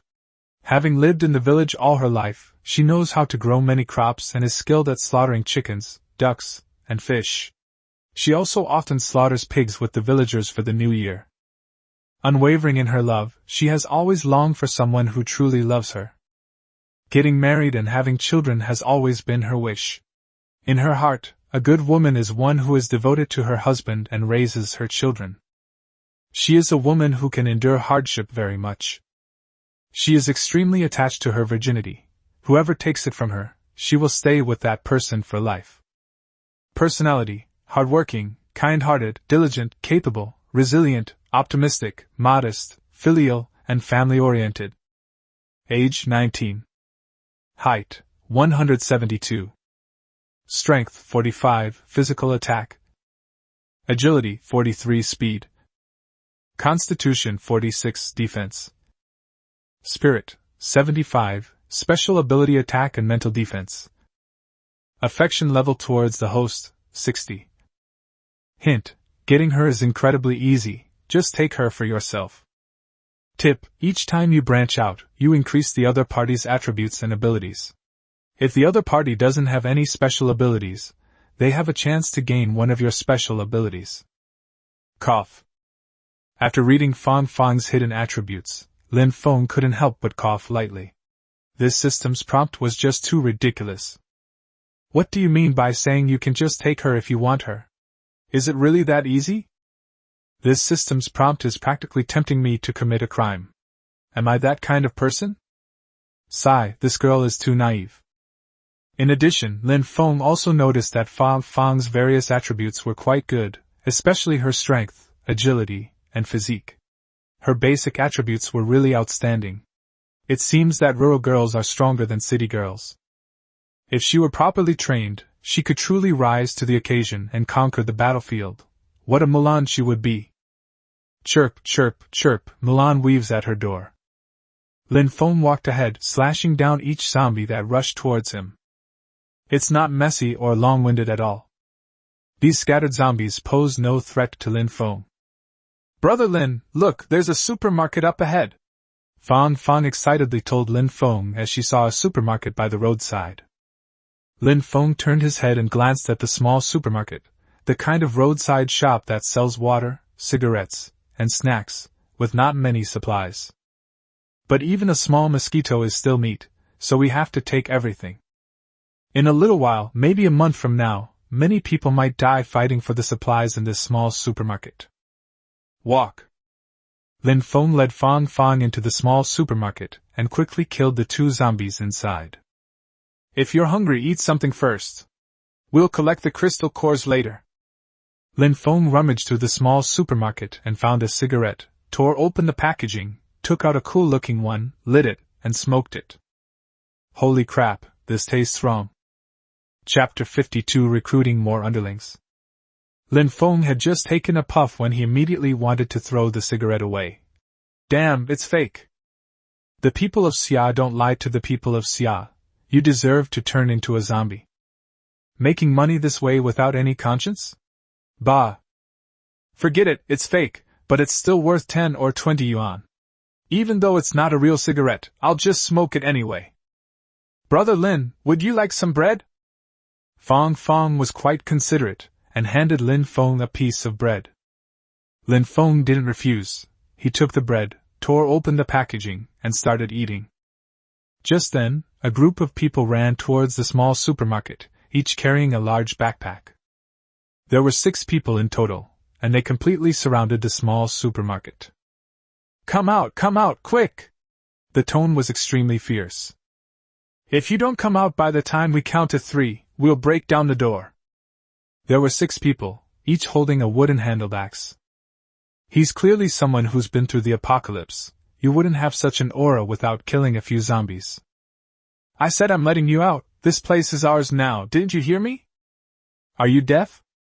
Before Lin Feng could even speak, Fang became displeased, puffing out her chest and angrily saying, Why should we? We found this place first. Hey, this really surprised Lin Feng. What was Xiao Fang thinking? Wasn't she afraid of them? Little girl, believe it or not, we'll break down the door and build you up. Upon hearing this, Fang was immediately startled and quickly hid behind Lin Feng. The small supermarket had a small sales window. Lin Feng beckoned to the people outside, indicating, Come in. Screw it, smash it. The burly man at the head of the group couldn't hold back any longer and ordered the door to be smashed. Bang, bang, bang. An axe can chop through a wooden door very quickly.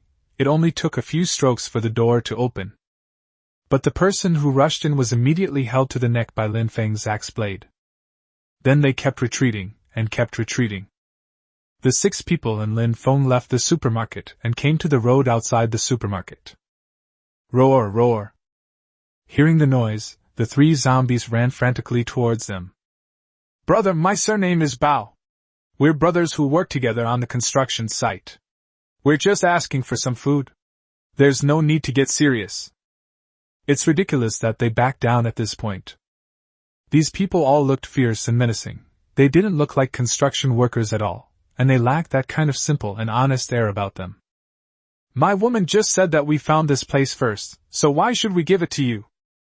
Fang was stunned when she heard Lin Feng say this in the supermarket.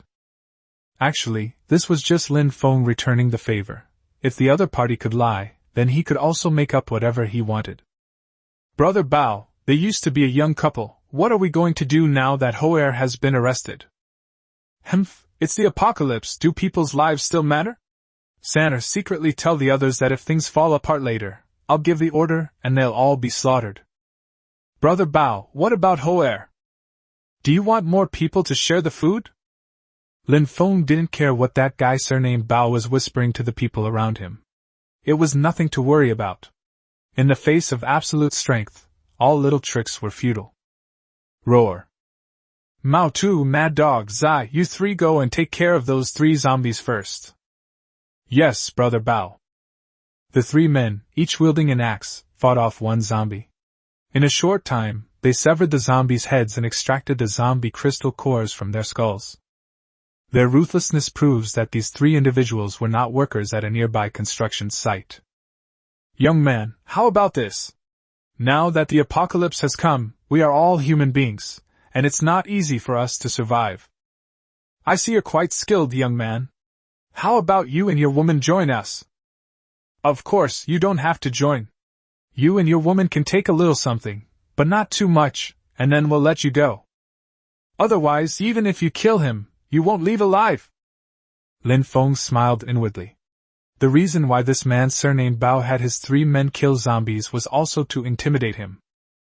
I must say, this guy surnamed Bao does have some brains. But what he didn't expect was that he encountered an even more ruthless opponent. Lin Feng slowly moved the axe blade away from Ho Er's neck. I see you guys are pretty good. How about this? I'll give you a chance. The 6 of you can acknowledge me as your leader. What? Brother Bao, upon hearing Bao Renkai, immediately frowned. This was practically courting death. Kid, aren't you being a bit too arrogant? Bao Renkai didn't say anything, but Sanner couldn't help but speak up. If you're not arrogant, how can you be your leader? Come on, if you're a brother, come and chop me up. Raymond Lam looked relaxed and acted very casually. Go! Bao Renkai shouted. The 6 men, including him, swung their axes at Lin Feng. Fang Fang turned pale with fright at the sight. Oh no, if I get caught by these 6 people, will I be discussed? Brother Lin, please be alright. Thump thump thump thump thump. 6 sounds rang out, 6 figures landed, and 6 cries of ouch echoed. What's going on? Fang Fang didn't see it clearly and rubbed her eyes. Bao Renkai and the others didn't quite understand what was going on. They just felt like they had been hit by an electric scooter. This was still Lin Feng holding back, not intending to hurt them too badly. The main purpose is to immediately deploy them to the battlefield to help kill zombies and collect zombie cores. Raymond Lam is not a good person. Tell me, what did you really do before? A bunch of random nicknames, they sound like names from the underworld. If you don't tell the truth, I'll chop you all up with an axe. I'll talk. Bao Renkai was a particularly pragmatic person with a sharp mind. He knew very well that the 6 of them were no match for Lin Feng. Little brother, no, big brother, from now on you are our big brother. We're the ones who collect protection money from the nearby construction site. We work for Brother Chow. We come to the construction site every now and then to collect money. If they don't pay, we'll cause them trouble. Concise and to the point. So they were collecting protection money. With the apocalypse upon us, these are the kinds of people who thrive. Daring to think and act, and ruthless. These people could make a fortune by bullying others before the apocalypse. Hehe, after the apocalypse arrives, they can build a powerful empire by bullying others even more. Don't underestimate these people who are involved in the underworld. The bolder they are, the more they can achieve. By the time those sitting in the office realize what's happening, these people have already grown into terrifying beings.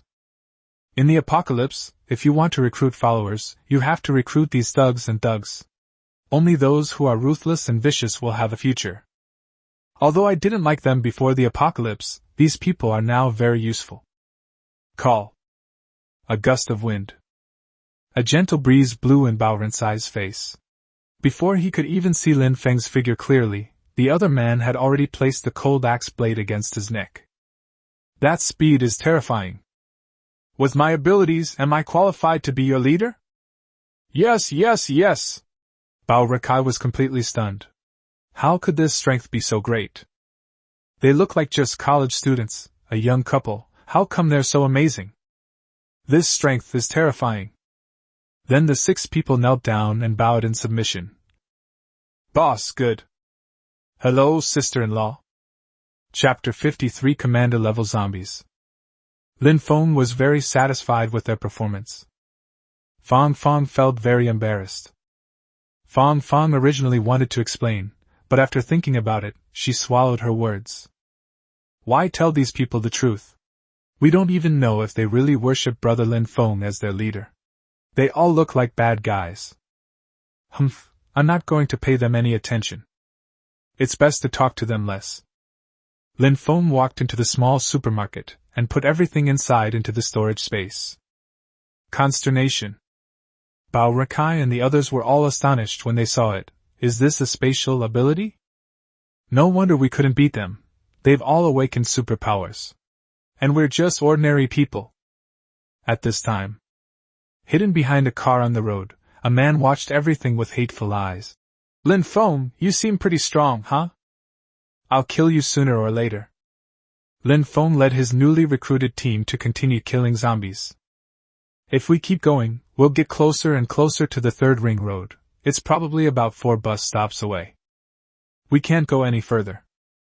This road is currently a side road with not many zombies, but once you reach the fork, it becomes the main road, a major road leading out of the city on the third ring road, where there is a lot of traffic and people. The number of zombies was unimaginable. Most importantly, there is also an happy valley at the intersection of the third ring road. The area is packed with people every day.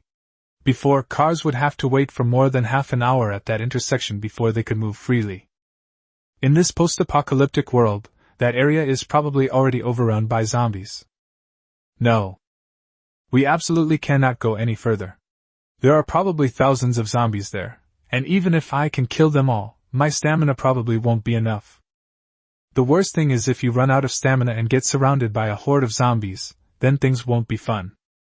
There's a P-90 submachine gun in the other space, but I'm worried that using it to kill zombies won't earn me any experience points, which would be a waste. It's better to wait until you're stronger before venturing out. Most importantly, there are thousands of zombies, and how many of them are mutated zombies? Impulsive actions should be avoided. Never mind. Take the alley and head down another road.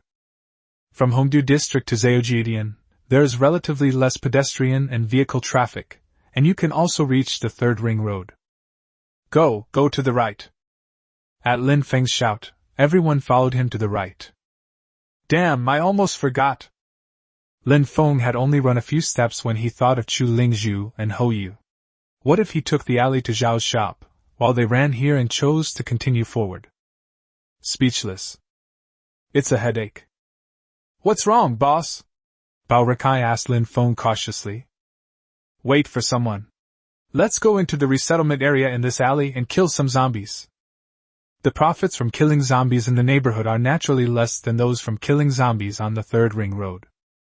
You should know that there are not only many zombies on the third ring road, but also many shops, so whoever gets the supplies first gets them. First come, first served. That's been the principle since ancient times. Moreover, in the early stages of the apocalypse, everyone was racing against time to grab resources and become stronger. But the new boss said they had no choice but to obey. The key issue is that Bao Rakai and his group can't beat Lin Feng. The resettlement community next to the alley is clearly an old community. Jinsha community. Lin Feng glanced at the name of the residential area. Residential communities like this are usually inhabited by locals, and besides them, there are also migrant workers, recent college graduates, or college students. Because in such neighborhoods, the rent is very cheap each month, mostly around 500 yuan per month. The property management fee collected over the course of a year is only 1 or 200 yuan. Therefore, the security guards in these kinds of residential communities usually have very low wages. In residential areas like this, if you return after midnight, the security guard will usually ask you for a 1 to 2 yuan gate opening fee. This matter was once hotly discussed online. Those who objected argued that there was no reason to charge an opening fee. Those who support it say, what's wrong with them opening their doors for you every 2 weeks and charging you 1 or 2 yuan? The problem is that in these kinds of communities, the property management fees are very cheap and the security guards' wages are also very low, so charging 1 or 2 yuan for opening the gate is actually reasonable if you understand it. After all, they only charge this much regardless of whether it's summer or winter. Some supporters argue that with prices so high these days, charging 5 yuan to open the door for you in the middle of the night is probably reasonable. Let alone 1 or 2 yuan. Roar, roar. The zombie uncle in the security room kept yelling at Lin Feng and his group. Kill him! With just one sentence from Lin Feng, Bao Kai immediately ordered his men to open the security room and kill the zombie uncle inside. Entering the residential area. Everyone looked surprised. Why is it so quiet in the neighborhood? That shouldn't be the case. There should be a lot of zombies in a neighborhood like this, right? There are many locals, mostly elderly people, who gather together to chat both day and night. Why are there zombies only in the security room? Where are the other zombies? Room 803, Building 6, Jinsha Residential Complex. Qing Jiandong stood at the window, looking down at Lin Feng and the others. Hee, a group of survivors have arrived. But now I'm a zombie, and I'm not the same kind of zombie as them at all. An old saying goes, those who are not of our kind will surely have different hearts. They are human now, while I am a zombie. So my path is different from theirs. I am destined to become the man who will become the zombie king, then kill all humans and establish a zombie empire. If a group of humans comes, I, Qing Jiandong, will kill them all. Roar. With a long roar from Qing Jiandong, all the zombies from each building surged downstairs. What's that sound? Ho-Er was startled when he heard a lot of footsteps on the stairs. Lin Feng also frowned. No way, everyone in this neighborhood has turned into zombies? That can't be that far-fetched. Withdraw! Lin Feng shouted loudly. Can they withdraw? In a short period of time, Lin Feng and his group were surrounded by a large number of zombies. Although most of them were elderly zombies, the problem was that there were too many of them. Are there mutated zombies? Lin Feng scanned the area with his steel axe. The zombie horde simply surrounded Lin Feng and his group, but did not attack immediately. Instead, they kept shrinking their area of operation. This is just too ridiculous. They just surround it without pouncing or biting? Everyone don't panic, Lin Feng said, calming everyone down. Lin Feng knew in his heart that he could still fight his way out, since he hadn't seen any mutated zombies yet, so these ordinary zombies couldn't stop him at all. Bao Kai looked at Lin Feng, and everyone looked at Lin Feng. Actually, Lin Feng doesn't know what's going on either. Could it be? Lin Feng guessed that a commander-level zombie had appeared in the community, which meant a zombie that could give orders to other zombies. Damn it. Is a commander-level zombie really that powerful? Did they turn everyone in an entire neighborhood into zombies? This is only the second day of the apocalypse. Lin Feng looked up and scanned the rooftops of the buildings, hoping to find a commander-level zombie. Commander-level zombies typically don't show themselves. They simply hide and issue orders. All that could be heard was a long roar from the sky. Roar! The zombie horde began to attack Lin Feng and his group. Kill! Leave the residential area! Lin Feng shouted and took the lead. Stay close to me. Chapter 54 Enemies Meet. A rooftop in the Jinsha residential area. Wang Hai grinned wickedly, and the several tentacle blades that had protruded from half of his head retracted rapidly. I never expected this. I never expected you to be in danger so soon. I was so worried about you, ha ha ha. Bite, pounce on them all. This time, let's see how you, Lin Feng, escape. Lin Feng charged ahead, cleaving the corpse's path with a single axe stroke. With each swing of his axe, the heads of all the zombies blocking his path would fall to the ground. Come on. Fight. Fuck you. Lin Feng swung his axe horizontally, but couldn't budge it. There were simply too many zombies. Although Lin Feng is now incredibly strong, he is still no match for the sheer number of zombies. Bao Kai and the others stood back to back, forming a defensive formation, and fought hard against the zombies' attack. Third son, if I can't get out, when you see your sister-in-law, tell her that I loved her. Brother Bao, you should talk to your wife yourself. I reckon you can get out, but I can't. Brother Bao, Sanner, don't talk such discouraging things. With me, Mad Dog, and the brothers here, let's fucking kill them. Killing one is enough, killing two is a bonus for us. Kill. Lin Feng wielded a steel axe, displaying unparalleled bravery. Each swing of his axe could fell 1 or 3 to 5 zombies. If he had tried to break through alone, he would have already escaped the zombie encirclement. But he's not alone now. He also has several newly recruited subordinates. Even if you're the boss, you have to act like one. A zombie grabbed Zai's axe, but Zai couldn't pull it off despite his efforts. Just as another zombie was about to pounce on Zai, Mao Tu chopped down the zombie that was attacking Zai with an axe. But as Mao Tu turned around, 2 more zombies pounced on him. At this critical moment, Lin Feng turned around and chopped down the 2 zombies that were lunging at Mao Tu with an axe. Mao Tu was so frightened that he broke out in a cold sweat. Don't get distracted, stay close, Lin Feng shouted a reminder. Fang kept smashing the zombies that were lunging at her with a hammer. After swinging it repeatedly, she felt her hands were about to give out. Mom and Dad, your daughter can't come home to see you. Despair. At this moment, Fang was filled with despair. Women are ultimately no match for men. Men have strength, but women no longer have it. Suddenly, a large hand pulled Fang, dragging her directly behind him. It's Raymond Lam. You'll be fine if you hide behind me. Fang can't die. She's a master at farming. We have to keep her alive. Moreover, this woman is braver and stronger than the average woman. She's a promising talent, and we can't let her die here. Fang was about to speak. But Lin Feng shouted, Shut up! Fang immediately shut her mouth. Such a horde of zombies could not stop Lin Feng at all. Lin Feng knew that it might be impossible to save everyone, but saving Fang was definitely not a problem. Besides, Raymond Lam still has some trump cards up his sleeve. When you reveal your trump card, you're afraid the opponent won't be able to withstand it. That's a tiny bit amazing. The reason Lin Feng is still using a steel axe in combat is to hone his combat experience. Theory is no substitute for practice. You have to fight to develop muscle memory in your muscles.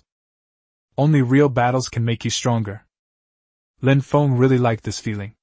It was threatening, but it couldn't hurt him at all. He could play along with that commander-level zombie. As long as there are no mutated zombies, it's not a problem. Qing Jiandong watched all this from the 8th floor of Building 6, clenching his fists. How can this human be so strong? If I eat his flesh, will it allow me to evolve again? This human must die, because he has become a threat to himself. Roar. A long roar followed, and more zombies emerged from the various buildings. Lin Feng frowned immediately upon seeing this. Mutant zombies have appeared. There were mutated zombies, but the other side didn't order them to go first.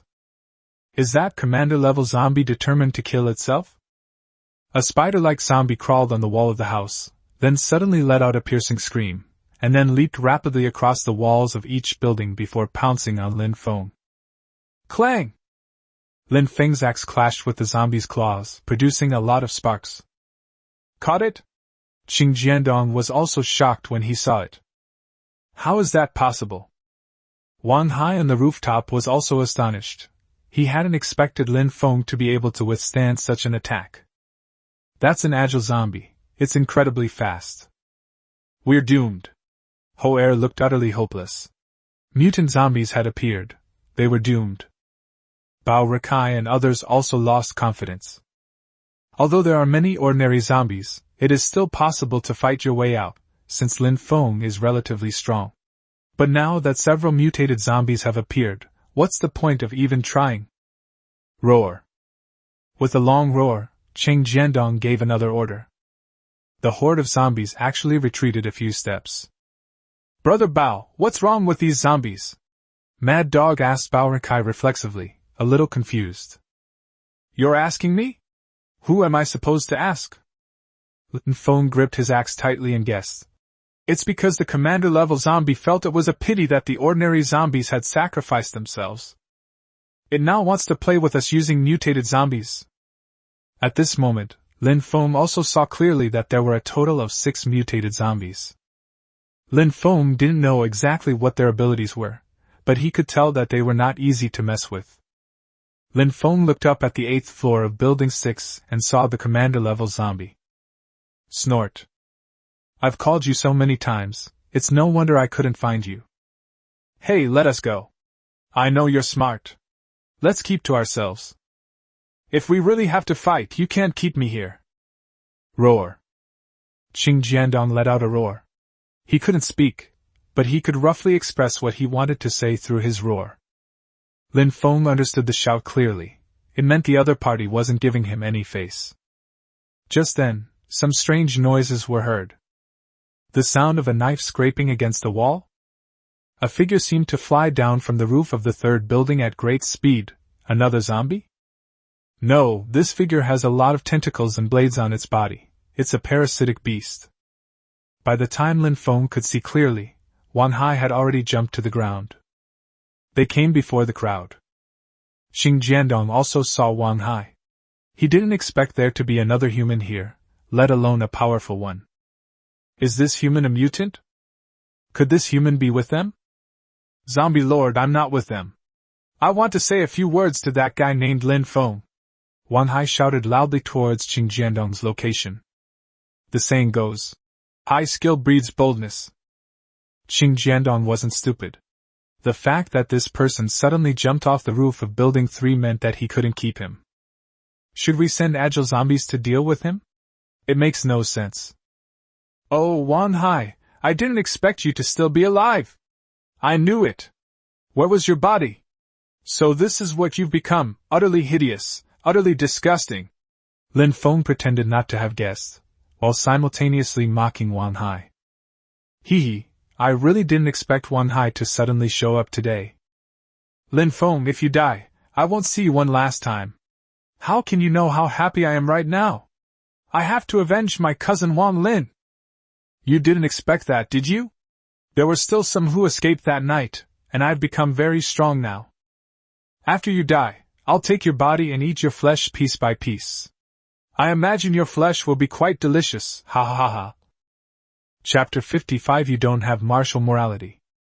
Ding ding ding ding. Just as Wan Hai was laughing, Lin Feng pulled out a P-90 submachine gun and quickly pulled the trigger. Damn, a whole bunch of swear words. Fuck your mother. Lin Feng fired at Wan Hai relentlessly and frantically. Ding ding ding ding.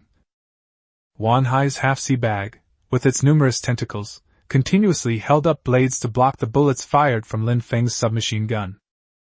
Humph! Let's see if your tentacle blade is faster, or my submachine gun is faster. Ding ding ding ding. The bullets collided with the blade, generating a large number of sparks. Pft! Pft! Pft! In the end, Wan Hai was shot several times and was unable to deflect all the bullets. Terrified, Wan Hai turned and ran. With a leap, he plunged the tips of several knives into the wall, then quickly climbed to the rooftop. Rat-a-tat-tat. Missed again. Phew, damn it! Lin Feng, you son of a bitch, you have no sportsmanship! Wan Hai cursed Lin Feng through the pain. Lin Feng revealed a disdainful expression and said, TCH. I'm not talking to you about martial ethics. Remember, villains die from talking too much. I'll take your life while you're laughing, that's me, Lin Feng. Come on, keep going. Come down here if you dare. Lin Feng shouted repeatedly at Wan Hai, who was trying to escape. Despite Lin Feng's arrogant and smug demeanor, he knew in his heart that Wan Hai has escaped, and the key is that I can't catch him. For now, all he could do was provoke him with words. Hee, having such an enemy in the apocalypse is so interesting and fun. But it's still a pity that he escaped. What can I do when the situation doesn't allow it? The other party can climb the wall, and I can't catch up with them. Lin Feng kept thinking to himself, but he remained calm on the surface. Looking down at Lin Feng from the rooftop, Wan Hai's body automatically repaired itself, expelling all the bullets from earlier. The mouth that had appeared on half of his head mechanically said, Wan Hai, I think you'd better not provoke him. If you provoke him again, you will lose your life, and I will lose mine too. You need to understand that this body is not just yours, it is also mine. Wang Hai looked down at Lin Feng, his eyes filled with hatred. Then we'll become stronger and provoke him again. The mouth on half of his head told Wang Hai emotionlessly that he had used too much energy to repair his body, and now he needed to rest for a while. Watch the show, don't cause any more trouble, I'm going to take a nap. The mouth on half of Wang Hai's head disappeared, and then the many tentacles that had been extending from half of his head slowly retracted into his head, and Wang Hai's appearance returned to that of a normal person. Qing Jiandong stood on the 8th floor with a solemn expression. The other side had a gun. If we continue to take down the enemy, our side may suffer heavy casualties as well. Qing Jiandong is an intelligent zombie. He can calculate his gains and losses. Right now, he feels it's not worth it. Roar. A long roar. The zombie horde actually made way for Lin Feng and his group. Oh, you're so sensible. Lin Feng glanced at Wang Hai on the rooftop, then quickly looked down at Qing Jiandong on the 8th floor. Then he raised his submachine gun and fired a few shots. Da-da-da. Lin Feng fired those shots at several ordinary zombies mainly to verify whether killing zombies with a gun could also increase his attribute value. Very disappointed. No.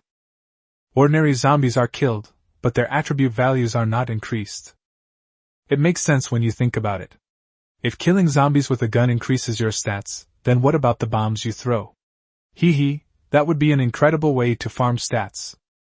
However, Raymond Lam was still unwilling to easily dismiss this approach. Still thinking about it. After all, guns are good things, but if killing zombies doesn't increase your stats, then they're not particularly good. Is it something you hold in your hand and then touch when you touch the zombie? It means you hold the bullet and stab it into the zombie's body, and then you can do it. What if you attached your ice and fire abilities to grenades and bullets? Do it as soon as you think of it. If you dare to think, you must dare to do.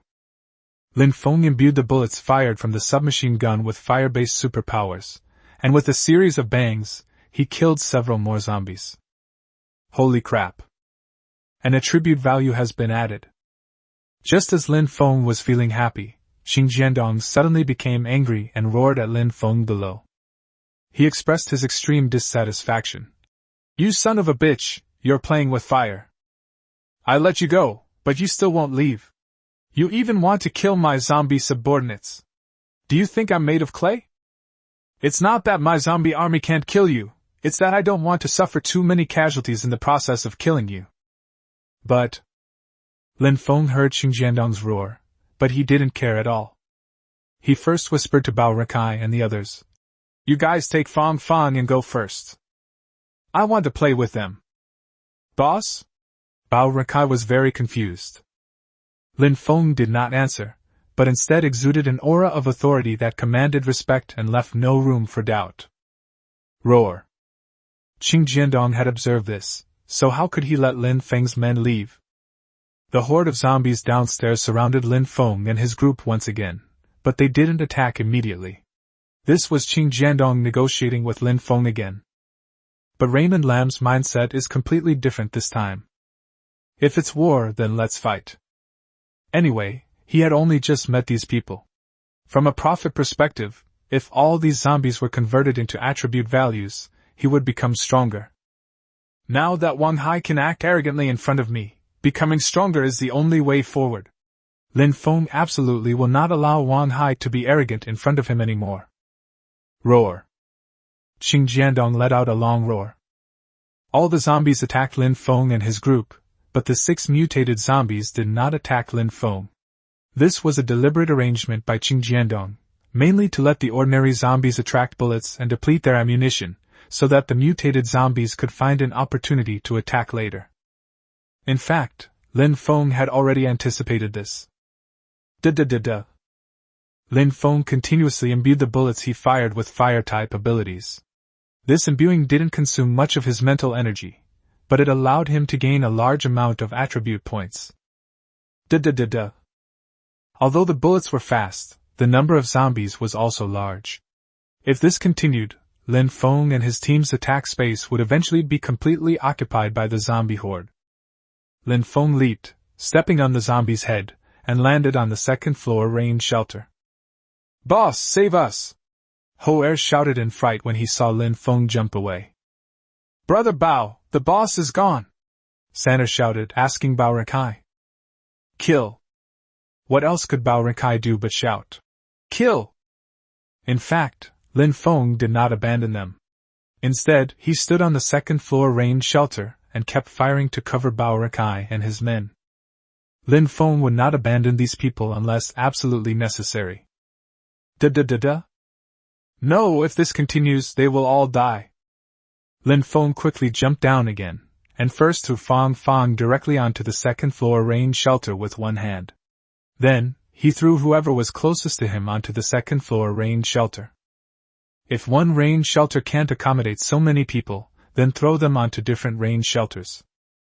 7 people would only need 7 strokes. At this moment, the agile zombie received orders and launched an attack on Lin Feng's back. Lin Feng blocked the agile zombie's attack with a single axe strike, followed by a burst of bullets, rat-a-tat-tat. The agile zombie was extremely fast, and Lin Feng couldn't hit it at all. Then Lin Feng quickly jumped out of the encirclement, stepped on the heads of ordinary zombies, and jumped to the second-floor rain shelter of another building. The agile zombies stopped attacking Lin Feng and instead rushed towards Zai's location. Zai turned pale with fright when he saw this.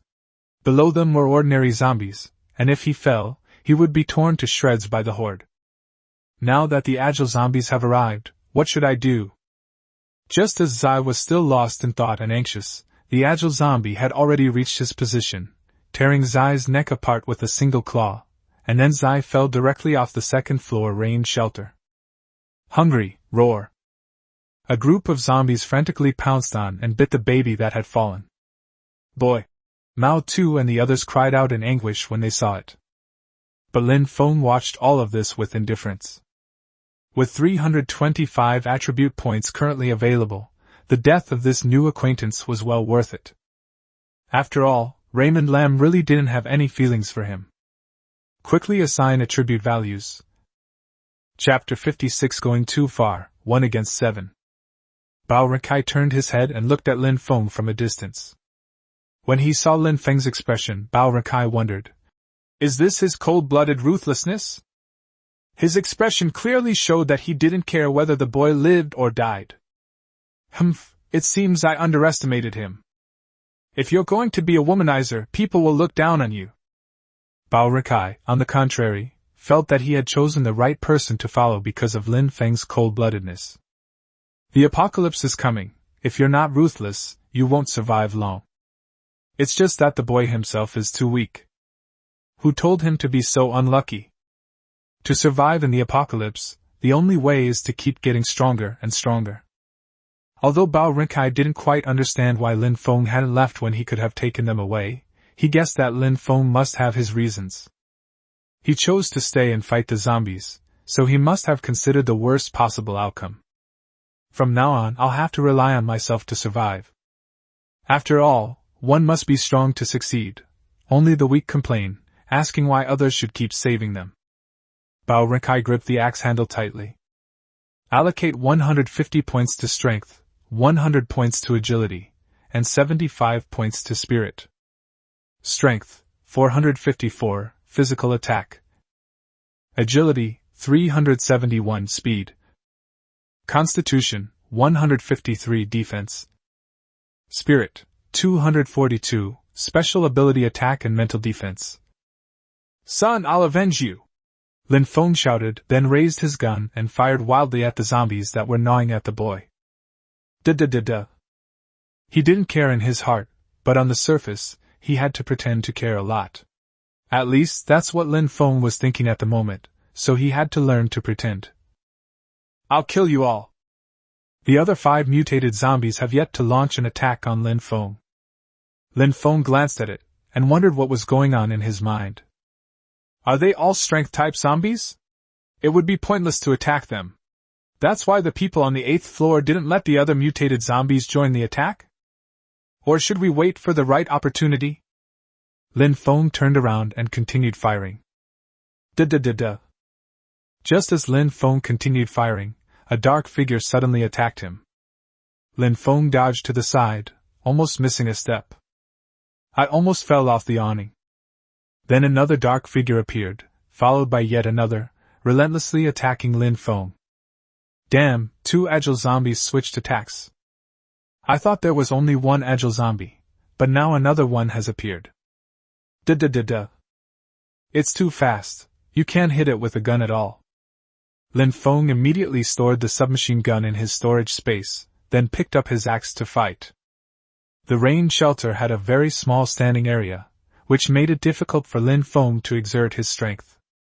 We're doomed, the boss is in danger. Hoer's tone was very dejected. I just don't understand why he didn't lead us away earlier, and instead chose to fight that zombie on the 8th floor. Mao Tu no longer showed any respect for Lin Feng. Exactly, it caused the baby to die too. Mad Dog also expressed his dissatisfaction. Fong, Bao Kai, and Sana were on the same rain shelter. None of the three spoke, they just watched the zombies that kept attacking from the 1st floor, on guard. Lin Feng kept swinging his steel axe to fend off the attacks of the 2 agile zombies. The only problem is that the 2nd floor rain shelter has too little room to maneuver, so it can't fully utilize its power. Roar! Just then, another mutated zombie launched a sudden attack on Lin Feng, using its powerful strength to throw ordinary zombies at him one by one. Damn it, don't you have any shame? This is equivalent to 3 agile zombies attacking you, leaving you only able to parry and unable to retaliate. Submachine guns are no longer of any use. Just as Lin Feng was pondering what to do, another mutated zombie rushed towards Lin Feng, then spat out a green mass from its mouth and attacked Lin Feng. Damn, is that venom? Startled, Lin Feng quickly jumped and grabbed the railing of the 3rd floor apartment, then climbed up to the 4th floor apartment. Whoosh! Lin Feng smashed the window of a 4th floor apartment with an axe and climbed inside. We can't stay here long, or it will be troublesome if all the ordinary zombies flood in, plus there are agile zombies outside the window. Click! Lin Feng quickly opened the door and ran to the rooftop. While running, I was also thinking about how to get to the 8th floor of Building 6 by navigating between the buildings. The saying goes, to catch a thief, first catch the king. If we capture that intelligent zombie, then we can slaughter the zombie horde below at will. Soon, Lin Feng arrived at the rooftop. Puff, puff. 2 agile zombies surrounded Lin Feng, followed by 4 more mutated zombies climbing up. Lin Feng frowned. Currently, there are 6 mutated zombies. 2 are known to be agile, 1 is strong, 1 is venomous, and there are 2 others that look like they have copper skin and iron bones. Those 2 haven't made a move yet, so their specific abilities are still unknown. Finally, the 2 mutated zombies launched an attack on Lin Feng. Ding ding. Holy crap, these are zombies with skin of copper and bones of iron. Vomit. The venomous zombie spat venom at Lin Feng once again. The zombie with superhuman strength unleashed a punch, creating a sonic boom. Then 2 agile zombies launched an attack on Lin Feng from different directions. Lin Feng finally understood what it meant to be outnumbered. If it were a one-on-one fight, none of these zombies would be a match for him, but when they were all together, it would be difficult. Having just overcome the challenges of being invincible, they now face venom. Having just dodged the venom, they now have to guard against a heavy punch.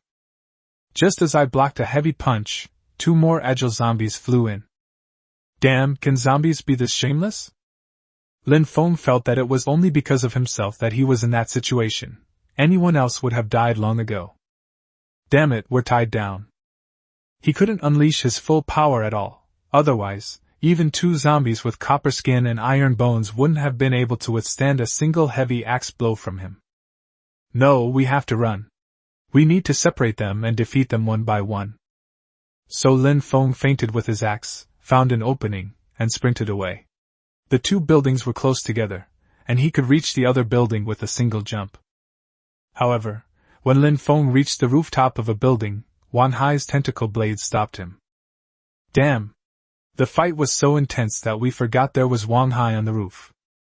If they were ordinary zombies that hadn't received orders, Lin Feng believed that he could provoke them and get them to attack Wan Hai.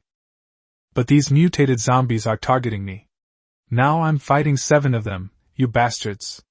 I only need 3 more to take on 10. We've gone too far. I thought I could reap a huge amount of attribute points with the submachine gun, but now it seems like it's not so fun anymore. Wan Hai, how about we kill zombies together? We were classmates in college, and look how good I am with your cousin Wan Lin. Wan Hai's eyes were filled with hatred. Lin Feng was truly hateful. Even now, he was still trying to provoke him with his words. Lin Feng continued, You see, we're practically family now. Your aunt is with me, so I'm your uncle now, and you're my nephew. Good nephew, fight alongside your uncle. Upon hearing Lin Feng's words, Wan Hai roared in anger. Lin Feng, I'll kill you! Several tentacle blades launched a rapid attack on Lin Feng, while 2 agile zombies also pounced on him, quickly swinging their claws. At that critical moment, Lin Feng jumped off the building. Chapter 57. Come on, let's fight! Splash! The window panes were shattered all over the floor. Bang! The moment Lin Feng fell, he hooked the windowsill on the 9th floor with his axe, and with a pull, he quickly flipped himself into the house. Quickly open the door. Run at high speed. Lin Feng didn't run downstairs, instead, he ran upstairs. 2 agile zombies chased Lin Feng downwards, and Wan Hai followed suit. Other mutated zombies awaited orders on the rooftop. Who would have thought that instead of fleeing, Lin Feng would return to the rooftop? Lin Feng reached the rooftop, pushed open the door, immediately pulled out a P-90 submachine gun from his storage space, infused energy into the bullets, and then pulled the trigger, unleashing a barrage of fire at the venomous zombies and the strength zombies. Qing Jiandong was standing on the roof of another building watching all this, his eyes almost popping out of their sockets. He roared, a roar filled with rage. 2 hardened zombies with copper skin and iron bones lunged fiercely at Lin Feng. However, even the hardened zombies couldn't withstand the submachine gun bullets. All 4 mutated zombies were hit in the head and fell down. Thump!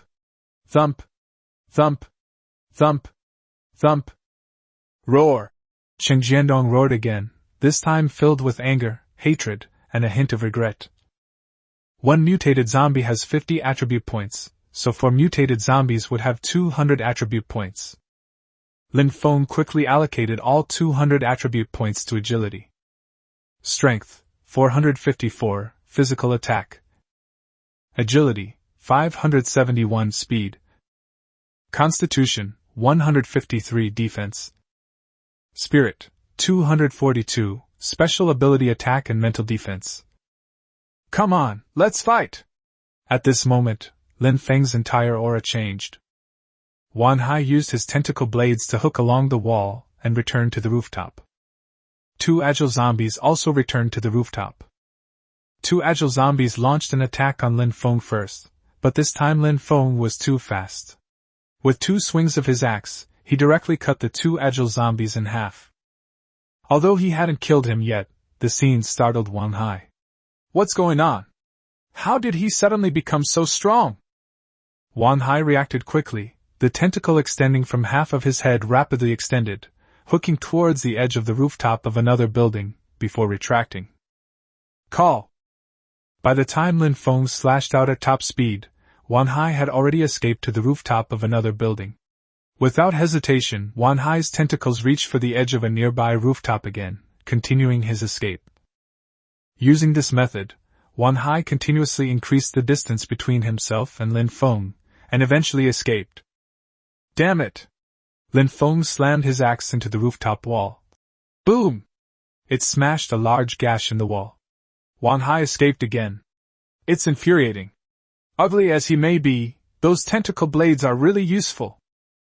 When Wan Hai fled just now, it didn't seem like it was his own will. He seemed to be terrified? Did that mean the parasite was escaping? Never mind that. Next up is that commander-level zombie. Lin Feng felt that the most urgent task was to deal with the commander-level zombie first. What? Where's that commander-level zombie? It's gone. It escaped too. Lin Feng took a deep breath to calm himself down, then walked towards the two agile zombies that were still alive. Stomp! He stomped on their heads one by one, crushing them completely. Humph! Forget it, let's get the zombie crystal core out first. The 6 zombie crystal cores from the mutated zombies should all be orange level. Upon cutting them open we found. Indeed, there are 6 of them. This wave of gains has been very fruitful.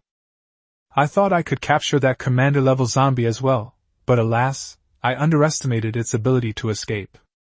However, upon reflection, it's not surprising that the other party was able to escape.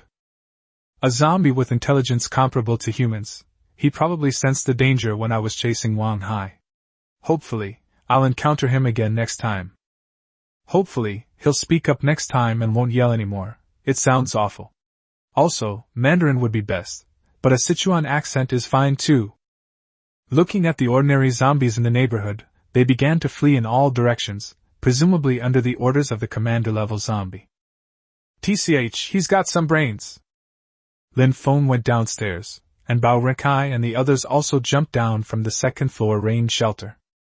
Next, you all need to extract all the zombie cores from here, Lin Feng said, glancing at the large pile of zombie corpses on the ground with an axe on his shoulder. What if I say no? You could have left just now, why did you stay? Crazy strode aggressively toward Lin Feng. That look in his eyes was just like a mad dog's. Don't you care about our lives? Mad Dog shouted, reaching out to grab Lin Feng's collar. Bao Renkai quickly ran forward and stopped him. Calm down, you mad dog.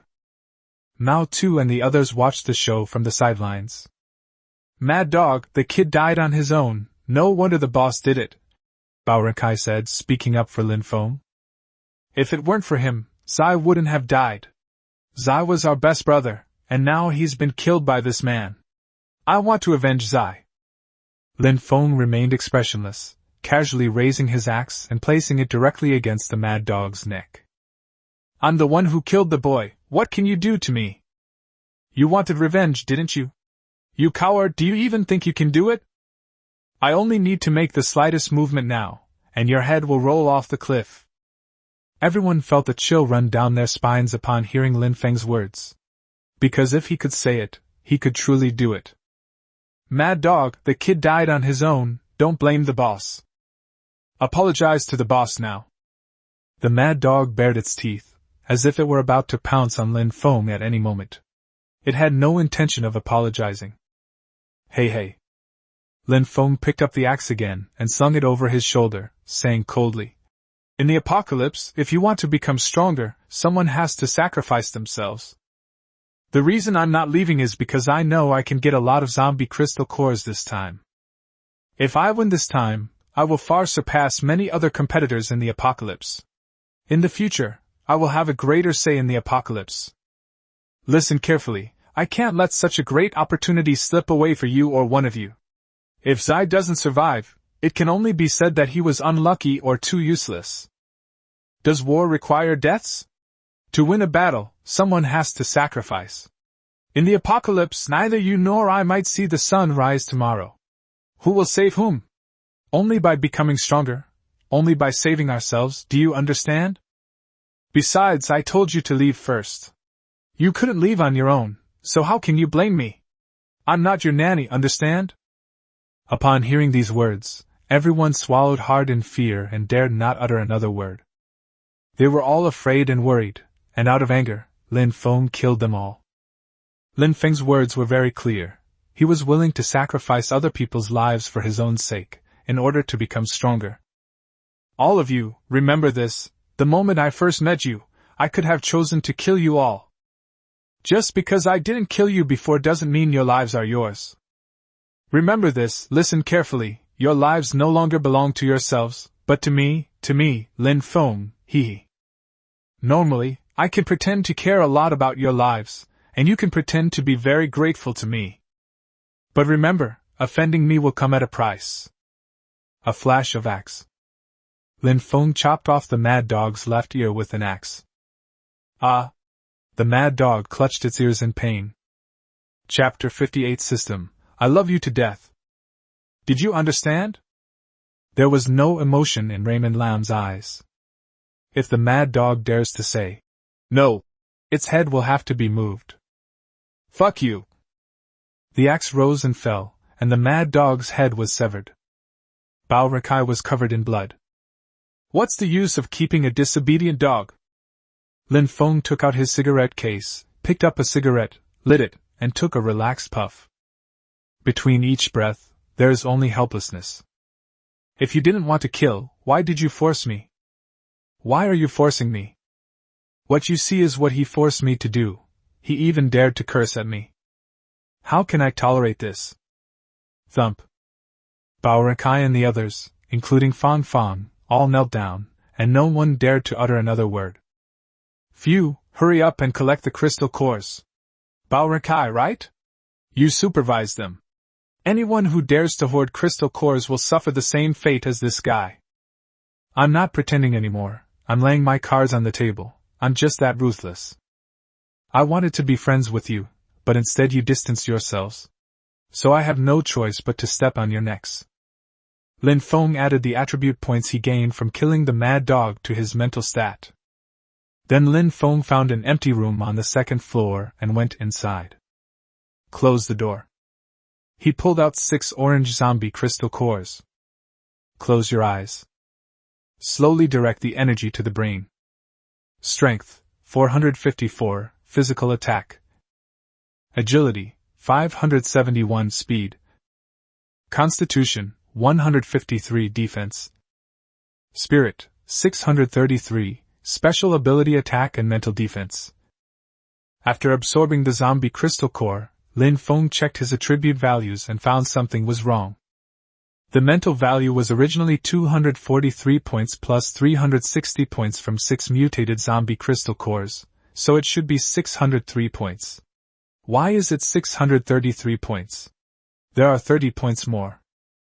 Could it be that the orange crystal core provides more than 60 attribute points? Oh, I see, these mutated zombies are more powerful, so the zombie crystal cores in their brains have more energy.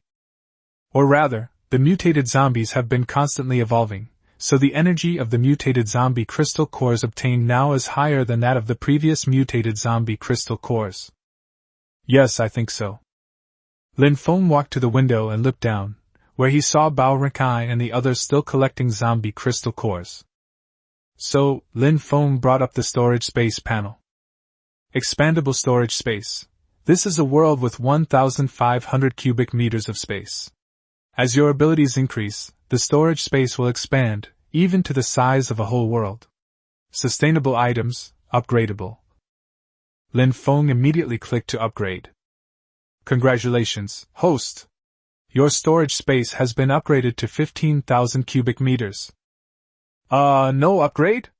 Still 1,500 cubic meters? Damn, it's 15,000 cubic meters, there's an extra 0. That's absolutely amazing. Why should we give you all the zombie crystal cores? Because we outnumber each other. Hey, there were so many zombies here just now, but they're all down now, aren't they? The sudden noise downstairs made Lin Feng lose all interest in studying the storage space. Looking out the window, I saw Chu Lingzhu and the others.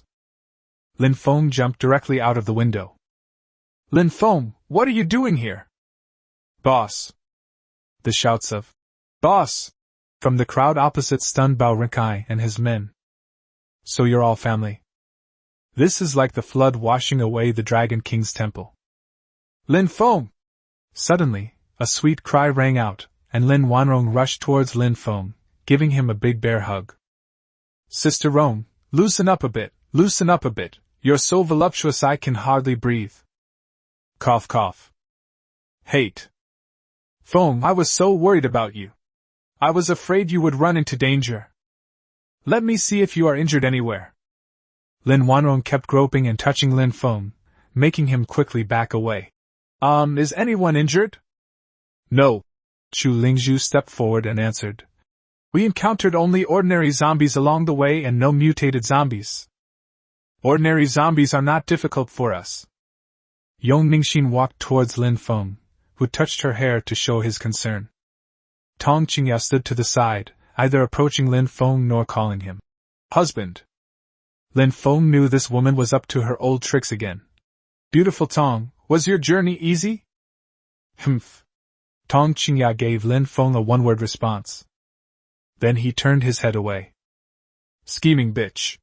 Lin Feng couldn't be bothered with her. Next, Lin Feng asked Hou Yu to come over, introduce Bao Rakai and the others to him, and then reorganized the team into new groups. Team 1 Hou Yu, Zhao Hu Shouho, Guangtou, Hiwei Beitaweng, Hoer Mao Tu. Team 2 Lin Feng, Chu Lingzhu Yong Ningxin, Lin Wanrong, Tong Qingya, Fang Fang Bao Rakai, Sana. Lin Feng pulled Hou Yu to his side and whispered, If Hoer and Mao Tu have any ulterior motives, just kill them. You don't need to report to me. Yes, Brother Feng. If the team is to expand, it is necessary to accept both similarities and differences, but those disobedient troublemakers must also be eliminated. Next, Lin Feng instructed Hou Yu to lead his men to thoroughly check each building to see if there were any survivors or zombies still remaining. Chu Lingzhu and the others mainly collected zombie crystal cores. Time flies. We've almost finished collecting the zombie crystals. There are only 10 buildings in the community, and about 5 of them have been cleared out. Bao Rakai, go and close that gate. There should be a key in the security room. After you close it, give me the key. Sister Rong, you and Ningxin can just find any restaurant and get some food ready for you.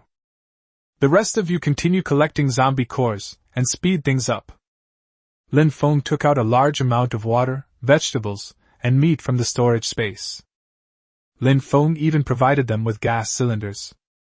Then, Lin Feng quickly went door to door collecting supplies. Anything usable was stored in his storage space. Now that he had ample storage, he didn't have to worry about running out of space. Ugh, another small umbrella. I guess these things will be useful in the apocalypse. Raymond Lamb may not need the many children, many blessings system, but others probably still do. It's better to be prepared. Having protection is always better than having none, right? Who knows if the other person has any health issues? The clothes from this store are pretty good. Keep them for the survivors later. Not everyone is entitled to wear new clothes. People in the city are now wearing new clothes, and the key point is that they can even get into the third ring road now. Thump. Huh, what was that noise just now?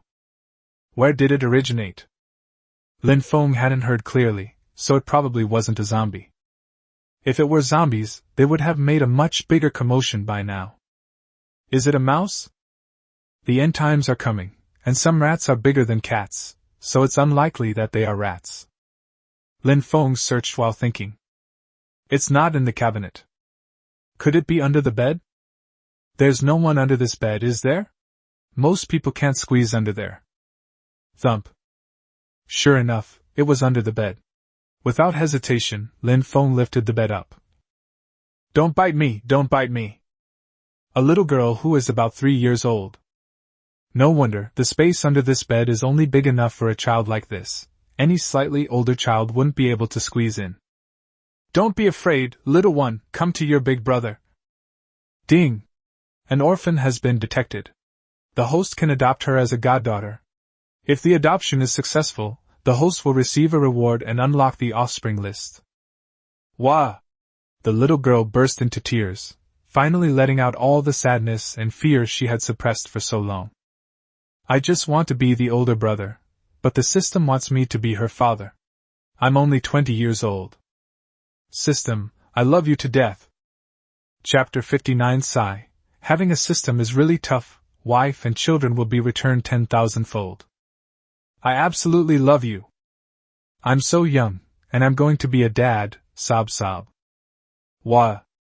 Then Raymond Lamb also started crying. Hearing Lin Feng crying beside her, the little girl stopped crying and looked at him with curious eyes. Uncle, you're not a man-eating monster. Uncle? She actually called me, Uncle? Do I look that old? You should call me brother. You should call me brother. You have no sense at all. Serves him right for hiding under the bed. Snort. Uncle, don't cry, don't cry. I have a piece of candy here. If you stop crying, I'll give you the candy. Damn it. Lin Feng felt like he was about to collapse. Was this little girl giving him candy? Isn't this plot a bit off? I was faking my crying, I was faking it. It was just a way of conveying sadness, not real crying. You're not crying anymore, that's good. Here, have this candy. Well, Lin Feng's mind was a bit of a mess. This isn't how things are supposed to go. Shouldn't I be the one giving her candy to appease her? The little girl approached Lin Feng, hugged him tightly, and patted his back, saying in a very mature way, "Uncle, don't cry, or people will laugh at you. If you keep crying, you won't get a girlfriend." Damn it. Lin Feng felt a little teased, but he kept his composure and responded with a smile. "Uncle, please don't cry anymore, okay? You shouldn't cry either." The little girl answered very affirmatively, and was very well behaved. And I must say, Lin Feng really liked the little girl. "Uncle, my mom and dad have turned into man-eating monsters. Linger is so scared. They want to eat Linger. Wah, Linger has no mom and dad anymore." The little girl started crying again as she spoke. They had completely forgotten their confident answer from just now. Lin Feng pretended to be very sad, then asked the little girl seriously, "Linger, right? Will Uncle be your dad from now on? Uncle will protect you, okay?" "Oui." Lin Feng was overjoyed, thinking to himself, "The little girl will definitely agree, this task is very simple. Don't want. Mom only sleeps with Dad, she can't sleep with other uncles. Linger, all she wants are her own mom and dad. Damn it. What's going on? Who wants to sleep with your mother? Your mother and father have both turned into zombies. Who taught you that? Did your father teach you that?" This little girl's thought process is really hard to fathom. Take a deep breath. This task can definitely be completed.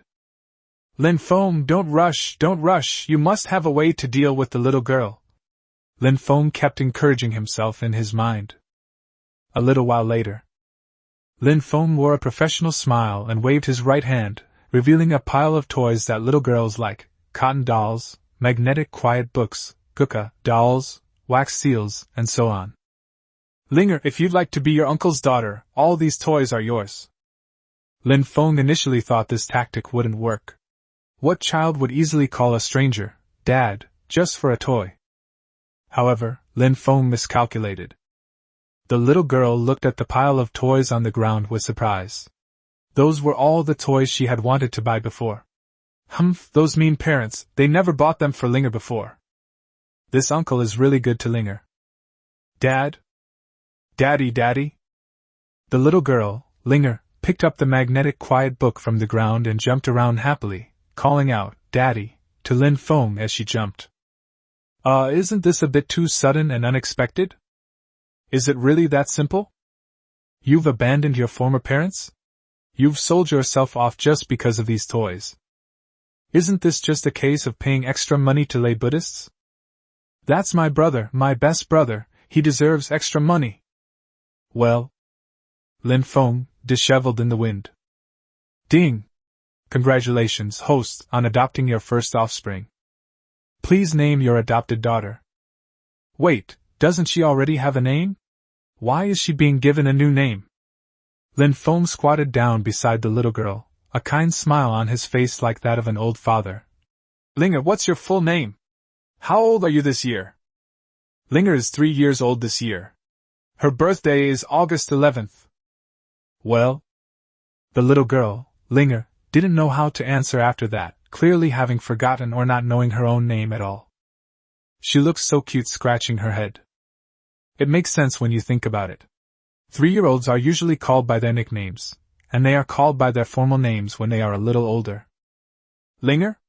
It's impossible to just call her Lin Ling, it sounds like Lingling. Choosing a name gave Raymond Lam a headache. Being a father is no easy task.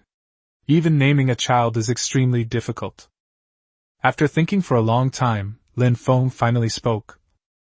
Linger, from now on you will be called Lin Yiling. The little girl agreed readily without any objection. Lin Feng smiled easily. Perfect. We have delivered a beautiful report card. Congratulations, host, on successfully naming your adopted daughter. Activate offspring list. Activation prompts for offspring and subordinate loyalty. Loyalty below 60 points may lead to rebellion at any time. Loyalty between 60 and 90 points will not easily lead to rebellion. Loyalty between 90 and 100 points will not lead to rebellion.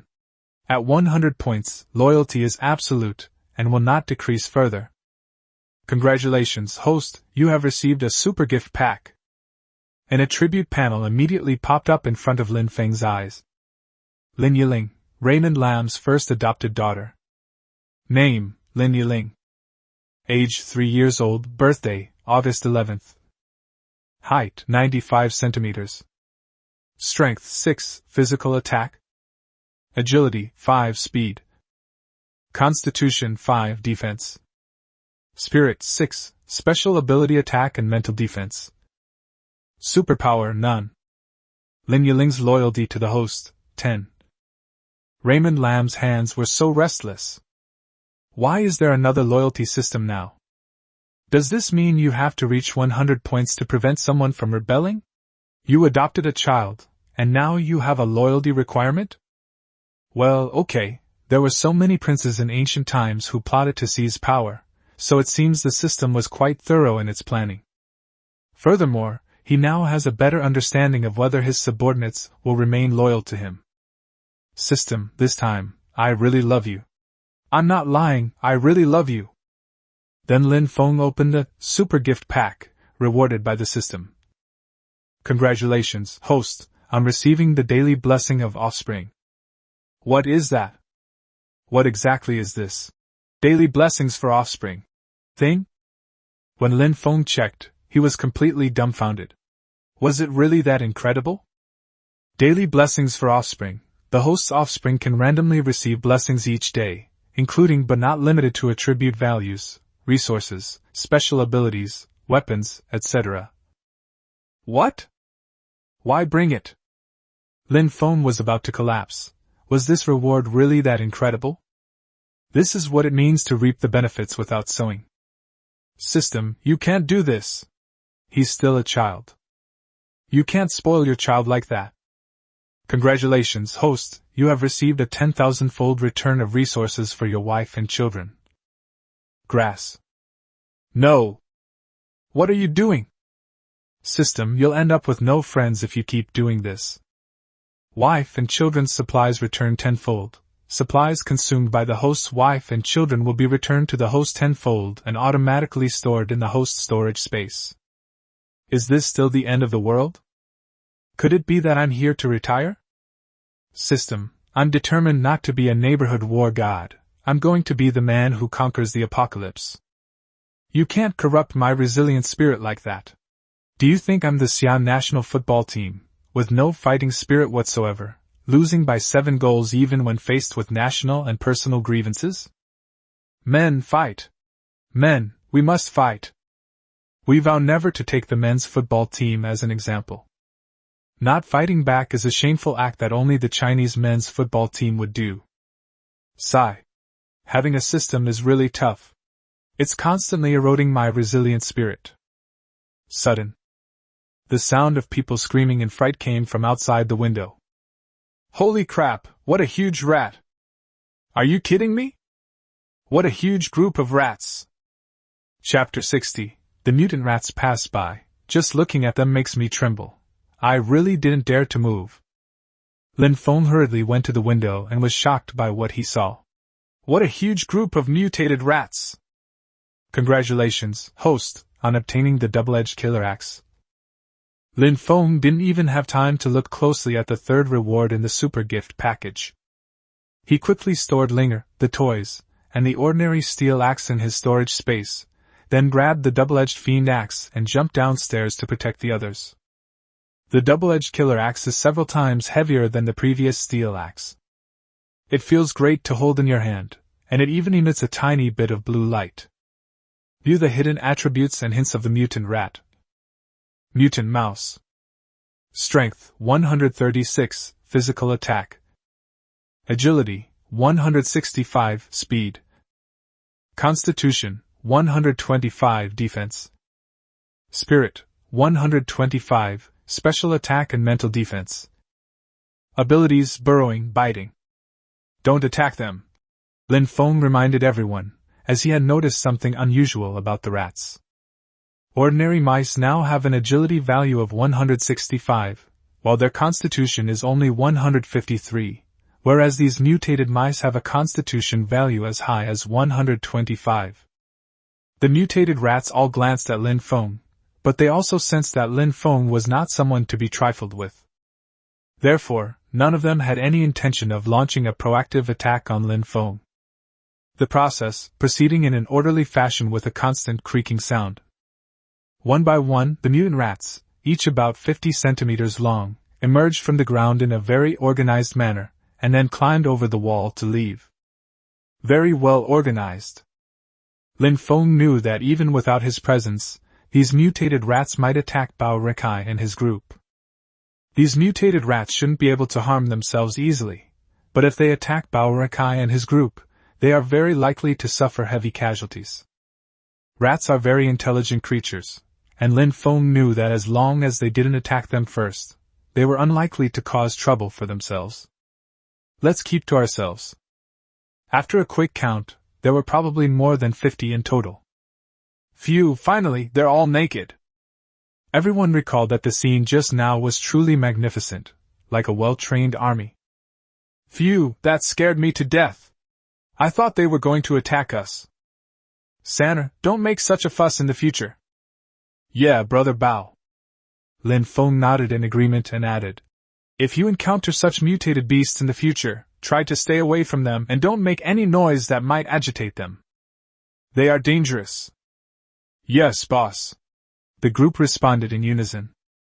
Lin Feng clapped his hands, telling everyone to get back to work and hurry up, as it was almost time to eat. Stop overthinking. This is what the post-apocalyptic world is like. It's cruel now, and it will be even crueler tomorrow. View the attribute values of the double-edged killer axe. Double-edged killer axe, basic weapon. Weight, 20 kilograms. Strength boost, provides the user with an additional 30% strength boost to their own attributes. Double-edged killer axe description. The axe's double blades are extremely sharp, capable of easily severing a solid iron bar with a diameter of 10 centimeters. Ordinary firearm bullets cannot leave a single mark on it. Under the shadow of the apocalypse, the inner ring road of Xingqing was deathly silent, with only a large number of zombies wandering around, searching for delicious food. Hey, roar, hungry! Hungry! On the streets, various vehicles were parked haphazardly and in a chaotic manner, either blocking the way or overturned. Some cars were still belching black smoke, a testament to their suffering, adding to the deathly silence. No one was shouting for help on the streets anymore. The survivors could only hide in places they thought were safe, adjusting their breathing to calm themselves down and not make a sound. The air was thick with the stench of blood and despair. The survivors all had only one thought in their minds: who will save us? Please, God, send a group of people to save us. Inside Xingqing University on the First Ring Road. Captain, Professor Zheng's office is empty. Over. Li Ming, keep looking. Yes. The unit in front of us is the Flying Eagle Rescue Team, which was temporarily formed. They are wearing special protective gear and are equipped with Type 95 automatic rifles, Type 92 pistols and bayonets. Their eyes were firm and fearless, and their movements were extremely agile and skillful. It's clear that they are a well-trained team. Captain Liao Feng, holding a walkie-talkie, calmly directed the team's rescue operation. Their mission was to rescue Professor Jing Zhanghe, Professor Ma Weigua, and Professor Wang Jianda from Xingqing University. Humanity's elite must be rescued. What about the other students? This is beyond their ability to provide assistance. They have to rely on themselves. The members of the Flying Eagle rescue team worked closely together, carefully searching for the professors. Captain, have they all turned into zombies? Even if all the professors have turned into zombies, we still have to find them from the zombie horde, take photos, and bring them back to report. Liao Feng's words were particularly unquestionable, indicating that this was a task that had to be completed. When the rescue team found a school alley, they were suddenly met with the roars of a large number of zombies. Dozens of zombies suddenly emerged from the shadows, their faces and twisted bodies sending chills down one's spine. But the members of the Flying Eagle rescue team remained calm and quickly formed a battle formation. The vanguard team members were the first to approach the zombies, and with swift and skillful movements, they severed the zombie's cervical vertebrae. Although the zombie's head was not severed, it was still killed. "Sniper, fire!" Liao Feng directed the team via walkie-talkie.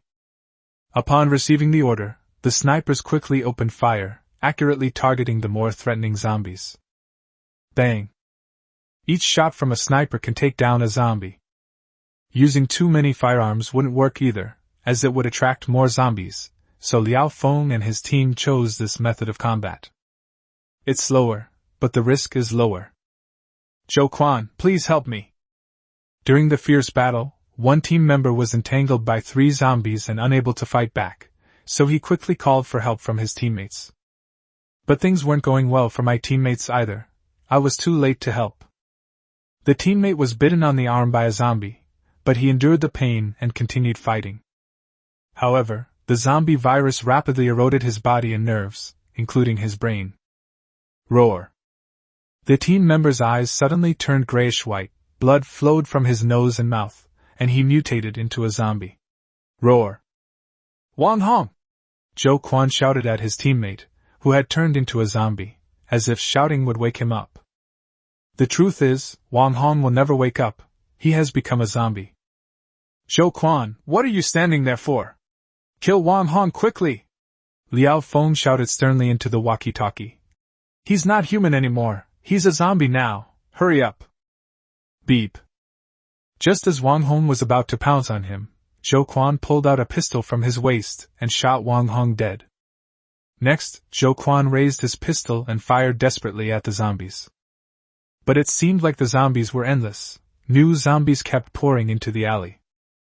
The main reason was that the gunshots were too loud, and the zombies all came running when they heard them. "Retreat, retreat!" Liao Feng decisively issued the order. "Retreat, retreat, retreat!" A large group of zombies surrounded them, and there was nowhere to retreat on the flat ground. Ding ding ding.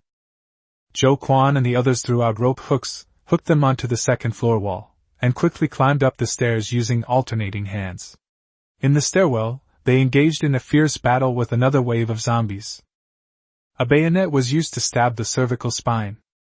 Automatic rifles and pistols fired continuously. Beep beep beep.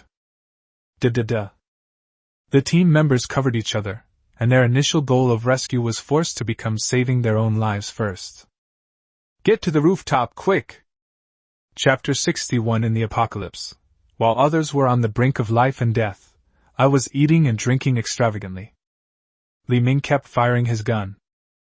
They covered their teammates, as they charged toward the rooftop. But there were too many zombies. It was as if an endless horde of zombies was constantly attacking and biting us. The loud gunshots, along with the sounds of zombies lunging, biting, and howling, drew all the surrounding zombies to this school building. "Li Ming, hurry up and keep up!" Zhou Quan shouted loudly. Having just lost Wang Hong, Zhou Quan didn't want to see another teammate sacrifice himself. They kept fighting and retreating. Liao Feng changed from the rearguard position to leading the charge at the forefront. Tap tap tap. Climb upstairs as fast as you can. Hulu. Zombie hordes will also pounce from upstairs, but compared to the hordes of zombies attacking from below, it's a world of difference. The horde of zombies swarming up from below was incredibly dense. Li Ming and his team killed a few zombies, but that couldn't stop the horde from attacking relentlessly. Like a flood, they were unstoppable. "Hurry, hurry, hurry!" The Flying Eagle rescue team frantically climbed to the rooftop as fast as they could. It was a race against time, a true life-or-death struggle. The sniper, watching all this from another rooftop, was extremely anxious. "All I can do is worry." Knock knock knock knock. "Fuck you, you bastard!" Liao Feng, in his desperation, started cursing and kicked the rooftop door hard. Thump. The door on the rooftop was locked from the inside. "It can't be opened at all." Zhou Quan wanted to use a gun, but Liao Feng quickly stopped him. We can't use a gun. If it gets damaged, even if we get to the rooftop, we'll only be dead. Window. Quickly check through the ventilation window for any pipes you can climb. If not, throw a hook, quick. Time is of the essence. We simply cannot afford to delay. But the zombie horde had already attacked. Just then, Li Ming charged forward, gun in hand, firing wildly. Instead of retreating, they advanced. No! Zhou Quan shouted after seeing this. Quick, I'll buy you some time. Stop rambling. Li Ming shut Zhou Quan and the others up with a single sentence, indicating that this time was something he had risked his life for, and that they should stop talking and escape through the ventilation window. Although the team members were saddened, they all knew that Li Ming was doomed. Without further ado, let's hurry and save our own lives and the lives of our teammates. We must not let Li Ming's life be sacrificed in vain. Splash! Zhou Quan stepped on his teammate's back and smashed the ventilation glass with the butt of his rifle, then violently removed the window frame. Without hesitation, he slipped out. There are no pipes to climb. The rope hook is fast. Li Ming was being bitten, but he used the narrow staircase to temporarily hold off the countless corpses. Hulu. Every minute and second is now extremely precious to the Flying Eagle rescue team. In the few seconds that Zhou Quan waited for the rope hook, he couldn't help but glance at Li Ming again, his eyes filled with distress. But Zhou Quan knew in his heart that this was not the time to whine. This was time that Li Ming had risked his life for. Quick! When? Zhou Quan grabbed the rope hook, threw it quickly, and then quickly grabbed the rope and climbed to the rooftop. Hurry, hurry, hurry! Next, the captain and members of the Flying Eagle rescue team climbed to the rooftop one after another. A race against time. His chest heaved, and he was breathing rapidly. I'm lucky to be alive. Whoosh, whoosh, whoosh. The group leaned against the wall, panting heavily, their eyes filled with sorrow. They almost all sacrificed themselves. Li Ming saved all of their lives. Clap, clap, clap, clap. The horde of zombies pounded on the rooftop door, sending everyone's hearts into their throats once again. Shh. Liao Feng signaled to all team members to remain silent. If the zombies can no longer hear the sound, they will naturally retreat. Liao Feng then stood up to see how to leave. Jump from here to the roof of the building opposite, and then use a rope to go down from that roof. The teammates nodded in agreement, indicating that the plan was feasible. The Flying Eagle rescue team at Xinjiang University is on the verge of death. And what about Lin Feng and his friends in Jinsha community? They sat together, enjoying fragrant rice and a variety of delicious hot dishes. Everyone had long forgotten about the mutated rats. Come on, Linger, would you like some fish? Lin Feng never imagined that he, a college student, would become a father on the second day of the apocalypse. I don't want to eat fish. I want to eat beans. So Lin Feng picked up a peanut and put it in Linger's bowl. This dish is called Kung Pao chicken. They are all your mother's. When Lin Feng said this, Linger's big eyes blinked as she looked at the women, clearly not quite understanding. Why are there so many mothers? Linger, I am your mother, Chu Lingzhu. Linger, I am your mother, Wanrong. Linger, I am your Ningxin mother. Oh, so cute. Tong Qingya pinched Linger's little cheek. Tong Qingya is not Lin Feng's real woman yet. Her favorability rating is only 70 points. Lin Feng was aware of the situation, so he turned a blind eye, pretending not to know Tong Qingya's little scheme. Let her play around. She's just keeping her around for fun. It's quite interesting. Boss, you're so lucky to have found such a well-behaved daughter. Bao Renkai flattered Lin Feng while eating. Ding! Your daughter Lin Yiling ate a peanut. 10,000 peanuts have been returned to the host and stored in the storage space. Lin Feng was tired of hearing these notification sounds during his meal. For example, Chu Lingzhu ate a piece of meat. The system would sound a notification tone, which might be a blessing for others, but for Lin Feng, it felt like torture to his body and mind. Ding! Your woman, Chu Lingzhu, just ate a piece of pork belly. 10,000 pieces of pork belly have been returned to the host and stored in the storage space. What a terrible thing! This might be the pain of happiness. Ding! Your woman Lin Wanrong just ate a bowl of rice. 10,000 bowls of rice have been returned to the host and stored in the storage space. As Lin Wanrong's strength increased, so did her appetite. I'll just have one more bowl. Lin Wanrong quickly said that she would only have one bowl when she saw Lin Feng glance at her again. She thought Raymond Lam was blaming her for eating too much. Actually, Raymond Lam was annoyed because there was too much rice being returned from his space. I don't know why I ate so much today. But they just weren't full. Tong Qingya glanced at Lin Wanrong and muttered. She's eaten 8 bowls and still isn't full. She's a pig. Although he spoke softly, everyone at Lin Feng's table heard him. Lin Feng slammed his hand on the table and looked coldly at Tong Qingya. Don't think that just because I slept with you, you can act like the mistress and spout nonsense. My woman, eat as much as you want, no need for you to grumble. I just ate 18 bowls of rice, do you want to scold me too? Do you think I won't throw you out? Of course, I wouldn't mind leaving you here to fend for yourself either. Snort. In an instant, Tong Qingya's face turned pale. It had lost all color. Quickly bow your head and admit your mistake. He said he would never dare to do it again. Lin Feng stood up and looked at everyone. Humph, be my woman, Lin Feng, and you can eat as much as you want. I, Lin Feng, will make sure you have enough. If you become my subordinate, you can eat as much as you want. I, Lin Feng, will provide plenty. But listen carefully, I'm not afraid of you eating, I'm afraid of you not eating. Now that we've eaten and drunk our fill, who dares disobey my orders? My axe won't hold back. Stop arguing.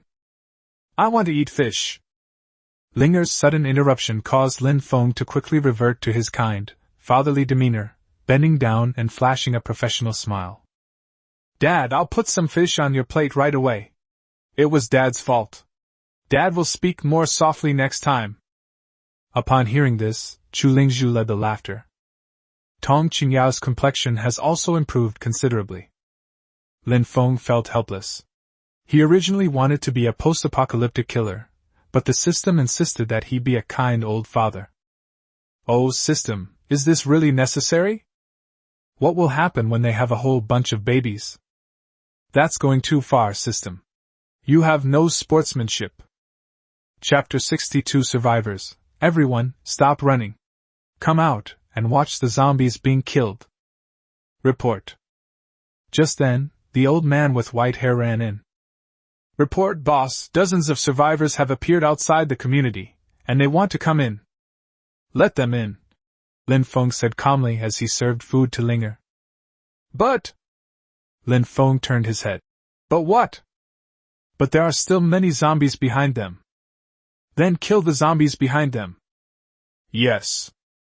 The old man immediately stopped talking. Has everyone eaten enough? If you've eaten, let's get to work. As soon as Lin Feng spoke, everyone stood up. Being a lone wolf in the apocalypse is a very foolish thing to do. Novels often portray lone wolves as invincible. The reality is too far removed from the actual situation. Lin Feng has no intention of doing something so foolish. In the end times, to achieve anything you need to make the most of everyone's efforts. Unity is strength. So what if you become a war god by yourself? 10 war gods can still take on one of you. You still have to be reborn and say, I'm going to take revenge in this life. But if you cultivate 100 war gods and the opponent has 10, you can lead your 100 war gods to fight against the opponent's 10. I'm just bullying you because you have fewer people. What, if you're not happy, you can cultivate 100 war gods too. Besides, now that I have the loyalty bonus, why would I be afraid of disobedient and cunning subordinates? Hey. Those with low loyalty should either be starved or thrown out. If I don't kill them, they'll turn around and kill me. That makes sense. Lin Feng was the first to carry the axe and walk out. There were quite a few people outside the gate, banging on the large iron gate and pleading desperately. Some even kicked it angrily. Please, please let us in. We are all from Xia Kingdom. Please help us. People of Xia should help people of Xia. I don't have to go in, but can my child go in? Brothers inside, can you let my wife in? I don't care if I die, but my wife can't die. Handsome guys, please open the door. I beg you, I'll do anything you ask if you let me in. Young man, open the door quickly. It's the end of the world. We must all work together to overcome these difficult times. Let me in right now. Believe it or not, if I go in, I'll kill you all. Open the door now. Do you want to die? Open the door! Lin Feng shouted. The old man with white hair immediately ran over and opened the large iron gate. Clang. Hey, I'm still on the gate. A young man who was climbing over the big iron gate had just reached the top when the gate was opened. Charge! A loud shout. A group of people ran desperately into the Jinsha residential area, like rats in danger, frantically searching for a hole to crawl into. Ho Yu jumped onto the top of the security room, knocked an arrow, and started shooting arrows at the zombies behind the crowd. A few people in the crowd were holding off the zombies at the rear. Daha, you take the others in first, quick. Brother Da, no, what will you do if we leave? Stop talking nonsense. If you don't leave now, you won't be able to leave at all. Take good care of your sister-in-law. Brother Da, I will take good care of your wife. With the number of zombies increasing, Wang Dexing believed that if no one covered their retreat, none of them would be able to escape. He felt that sacrificing himself to save the lives of others was a worthwhile trade. Big Ha chopped a zombie to death with an axe and cried out sadly. Brothers, let's retreat. Don't worry, Brother Da, I will take good care of your wife and won't let any other man hurt her. Upon hearing, evacuate, the others quickly ran into the residential area. Unlike Wang Dexing, the others didn't have such noble awareness. Survival was the only priority for them. If you die, you lose everything. Come on, you zombie bastards, come on, I'll kill you all. Wang Dexing was already almost exhausted. His shouting out those words was merely the last gasp of his strength. A group of zombies pounced on Wang Dexing. Wang Dexing swung his fire axe and struck one of the zombies in the neck, but his arm was bitten by another zombie. It took a lot of pulling to tear it off, and a large chunk of flesh was also missing from my arm. Hey. We're doomed. I got bitten. I was bitten after all. I'm probably about to turn into a zombie. Honey, you should find someone else and settle down. If you think Brother Daha is good, then go with Brother Daha. I'm so sorry for what I've done for you in this lifetime. But just as Wang Dexing was in despair, a flash of blue light appeared, and the heads of the several arrogant zombies in front of him fell to the ground. Puff, puff, puff, puff. 4 arrows simultaneously pierced through 4 zombies that were about to pounce on Wang Dexing. Lin Feng even deliberately turned around and gave Ho Yu a big thumbs up. You're amazing, incredibly amazing, shooting 4 arrows at once. Do you think you're a heifer riding a rocket? Snort. Show off. Thank you, brother, but you don't need to save me. I've been bitten by a zombie. Ah. Wang Dexing had barely uttered a sentence when he was pricked in the neck with a needle. What are you doing? Why did you prick me with a needle when we just met and I didn't even know you? Immunity serum, don't worry, you won't turn into a zombie. Wang Dexing still couldn't quite believe what Lin Feng said. The zombie virus was so powerful, and there was already a drug to make people immune to the virus on only the 2nd day of the apocalypse? You're kidding me. Who would believe that? Brother, thanks anyway. I'll take over from here. I've already been bitten. As Wang Dexing said this, Lin Feng killed 5 more zombies with one swing of his axe. They didn't even have the intention of backing down. Then another group of people rushed up, lined up in a row, both men and women. Holy crap! Wang Dexing was dumbfounded. A woman used a steel pipe to swat at 5 or 6 zombies, sending them flying. The key point is that the woman was so beautiful. A stunning young woman. A beautiful woman can kill zombies? You must be kidding, this woman looks like she has class. Look!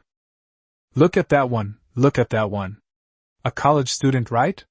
She's definitely at least a campus beauty queen. Many female internet celebrities and female stars are nothing special. What? She chopped down 3 or 4 zombies in a row. Where did she get the strength? Look! What is that? What is that? Why is there a ball of flame in that woman's hand? Boom! A superhuman? Not only was Wang Dexing dumbfounded, but Daha and the others, who had only run a few steps, also turned around and were stunned. Brothers, stop running! Come and watch us kill zombies! Those who had just entered the residential area, intending to find shelter, were stunned to discover that the zombies hadn't followed them in. Everyone, stop running! Come out and watch the zombies being killed! Am I seeing things? Killing zombies is that easy? Holy crap, one swing of the axe and several zombie heads are gone, just like chopping vegetables, so easy? Yeah, watching them kill zombies made me feel like I could become a zombie myself. Holy crap, what a waste of my cultural knowledge. All I can do is say holy crap, all I need to know. How are these guys so awesome? Honey, stop running, come out and watch the zombie killing, it's so cool. Lin Feng led his team to kill zombies, but instead of retreating, they advanced into the residential area. The Crystal Core Express has finally arrived after much effort. We should at least use an axe to unpack it. And believe it or not, we can also specifically find some fast-running survivors to lure zombies to kill, which will make collecting zombie cores faster. Hulu. Zombies are fearless. Although Lin Feng and his group were very strong, they still rushed towards them frantically. Like moths drawn to a flame. Chapter 63. Young people are just smart. They're courting their own destruction. Sorrow. If there were mutated zombies among this group, Lin Feng might be able to get a little interested, but since they were all ordinary zombies, Lin Feng really couldn't get any interest in them at all. No challenge too easy. As time goes by, Lin Feng and his team dealt with all the zombies outside the gate of Jinsha residential area. Hey you, come here! Have the survivors remove the crystal cores from the zombies' heads. You few will supervise. Anyone who keeps a crystal core will be killed. As Lin Feng passed by Wang Dexing, he patted Wang Dexing on the shoulder and said, How are you? You haven't turned into a zombie yet, have you? After the wounds are bandaged, if you still have the strength, help collect the zombie crystal cores. It's just a bite, nothing fatal. Lin Feng has no intention of keeping idle people under his command. Besides, now that I have a wife and children to repay 1,000-fold, raising some survivors is such an easy thing. Food is a minor matter. But Lin Feng had no intention of supporting a lazy, good-for-nothing old man. Of course, we don't keep any that don't obey. As soon as we find one that doesn't obey, we throw it out without any hesitation. Delicious. Lin Feng took out a large bunch of bananas from his storage space and distributed them to Chu Lingzhu and the others as a reward. Meanwhile, Lin Feng also coldly observed who hadn't gone out to help collect the crystal cores. Hey you, come here for a second. Bao Renkai quickly ran to Lin Feng's side. Boss, what are your orders? Make a list of those who didn't help, and they won't get any food at dinner time. Yes, boss. A new broom sweeps clean. I saved you, so just ignore what I just said. If they don't listen, throw them all out. Hey, young man, thanks a lot. A burly man walked towards Lin Feng. My name is Lin Chang. Oh my, we're even from the same clan. But Lin Feng completely ignored him. Thank you for opening the door and saving everyone. I don't know if it's possible, I'm just so hungry. It turned out that Lin Chang saw Lin Feng and the others eating bananas, so he couldn't resist coming over. Wanrong, go wash some more apples. Lin Wanrong jogged over and washed a large basin of apples. Lingzhu, eat an apple. Hey you, come here and have an apple. Lin Feng always forgot his subordinates' names. Lin Chang was furious that Lin Feng ignored him. He thought to himself, what's with the attitude? I'll kill you when I'm stronger. Despite his thoughts, Lin Chang still put on a fawning smile. Brother, can I have an apple? Those who hadn't gone to collect the crystal cores saw Lin Chang asking and also chimed in with their own questions. Young man, thank you for saving everyone. When zombies come, we should all work together to overcome this difficult time. You did a great job.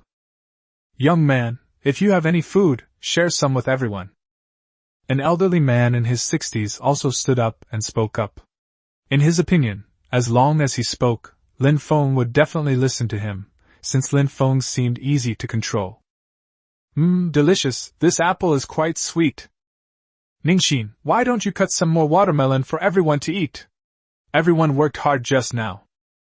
Upon hearing this, young Ningxin immediately ran into the house and brought out 2 large basins of watermelon. This really angered Lin Chang and the old man. This guy, Lin Feng, doesn't even take them seriously. Don't think that just because he killed a few zombies, he can be arrogant. Young man, let me tell you, what you're doing is wrong. These zombies will be eliminated by the government sooner or later.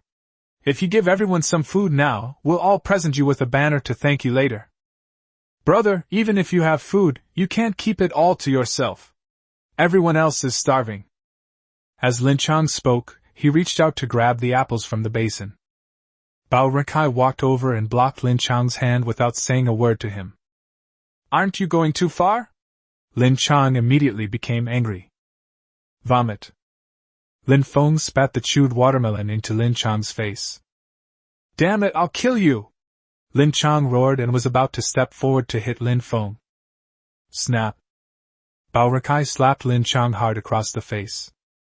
Saner Maotu and the others quickly surrounded Lin Chang and his group, and even picked up weapons. They were all fierce and menacing. This startled Lin Chang and the old man, who were just now. Young man, don't hit me, let's talk this out. Alright, let's talk this out. Lin Feng picked up his axe and pushed aside Saner and the others. What are the others doing now? Lin Feng pointed outside the gate. What are you doing now? I'd guess you're only in your 60s, right? You should still be able to run and walk, so what are you doing here? And you, strong and healthy, where were you when you were killing zombies? Were you the one who kicked down the door just now? And you lot, you all have hands and feet, yet you do nothing. Why should I feed you? Stay if you want, otherwise get the hell out of here right now.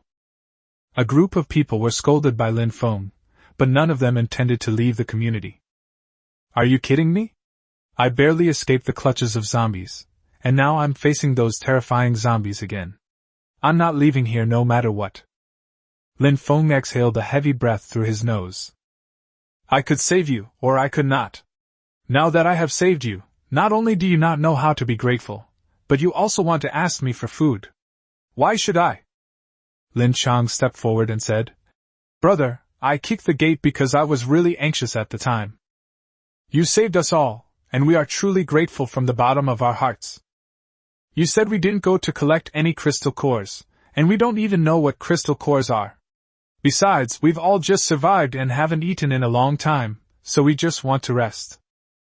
After Lin Chang said that, everyone else chimed in. Young people are quick-witted. They immediately came up with a way to argue their point.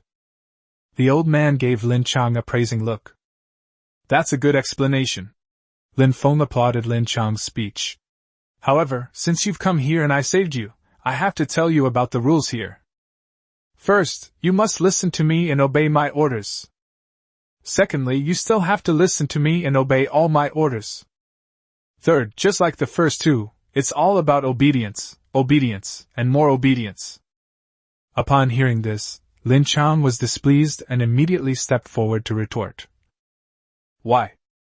A flash of blue light, the axe rose and fell. Lin Chang's head fell to the ground, blood splattering all over the old man's body and face.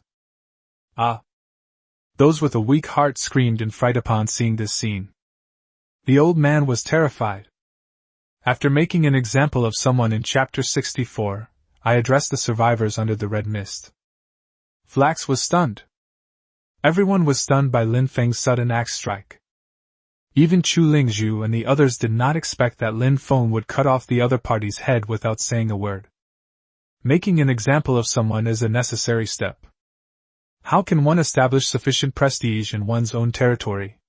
The answer is, use harsh measures in chaotic times. Anyone who dares to offend me will face one word: death. The entire venue fell into a deathly silence. No one dared to look Lin Feng in the eye. Fear spread rapidly among the crowd, and their furtive glances at Lin Feng revealed not only fear but also a hint of awe. Those of you who want to stay here, remember this: don't be lazy and gluttonous. Go, move all the corpses on the ground to that intersection outside. Old man, can you move the corpse? If not, move the head from the ground. Sanner, you're in charge of supervising. When Sanner heard his boss call his name, he was incredibly excited and quickly replied, Yes. Oh, right, and those kids who couldn't move the bodies, they moved the heads from the ground. Children under 3 years old don't need to do anything. Tong Qingya, you're in charge of taking care of the children. Me? Tong Qingya's expression twisted upon hearing this. But she dared not disobey Lin Feng's words. Yes. He has absolutely no sense of chivalry, humph. It's already 4 o'clock in the afternoon. Entering the third ring road again was definitely not feasible, so Lin Feng had these people move all the bodies to the intersection to form a human wall. Lin Feng didn't care whether anyone would escape from the direction of Happy Valley. At least this human wall of corpses could stop some of the zombies from coming from that path. While it can't stop mutated zombies, it shouldn't be a problem to stop ordinary zombies. Why is it foggy? Yes, it's still light red. Lin Wanrong's conversation with Yong Ningxin caught Lin Feng's attention. Looking up, it seemed as if a thin veil of mist had descended from the sky. However, this misty veil is not white. Instead, it is a faint red. Red mist. Lin Feng frowned. This is clearly not a good thing. The sudden appearance of this red mist is, in most cases, a bad thing for humanity. Is God really trying to kill humanity? The fog will obstruct human vision, making it much more difficult for humans to escape or find supplies under this red fog. I hope I'm not overthinking it, and it's just a thin layer of fog. However, it turns out that Raymond Lamb didn't overthink it. At first, the red mist was just a faint red hue, spreading quietly without people noticing. Soon, the red color intensified rapidly, becoming as thick as fresh blood, dyeing the entire world a scarlet hue. The red mist rolled and surged, as if it were alive. Wherever it goes, light is swallowed up, and everything becomes hazy and blurry. The buildings appeared and disappeared in the red mist, like illusory phantoms. The wind tried to disperse the eerie fog, but only made it more unpredictable. The red mist sometimes gathers, forming a huge vortex. At other times it disperses, like fine threads wrapping around every corner. People stared in horror at the sudden appearance of the red mist, their hearts filled with unknown fear. Although the red mist didn't have a pungent smell, it gave people a sense of psychological discomfort and oppression with each breath. No one knew where this red mist came from. It seemed to gush forth from the depths of the earth, or roll in from the distant horizon, without any warning. Night falls. The red mist has not yet dissipated. Boss, there are 85 survivors in total. Bao Renkai handed Lin Feng a notebook containing everyone's information. Boss, these are all the zombie crystal cores from the daytime, a total of 563. Lin Feng directly took the crystal cores from Bao Renkai's hand. These crystal cores came from battles both inside and outside the community, a hodgepodge of various sources. It's not easy. These 563 pills are really not as worthwhile as killing a few mutated zombies. Unfortunately, mutated zombies are indeed hard to find. Lin Feng looked up at the red mist, and reached out to try and grab it. He couldn't grasp it because it had no substance, but he could feel the moisture inside. The power is out now, Bai Tu-Wen, go and connect the generator. Also, the monitoring system has fog-penetrating technology. Ho-Yu, arrange for everyone to take turns on duty.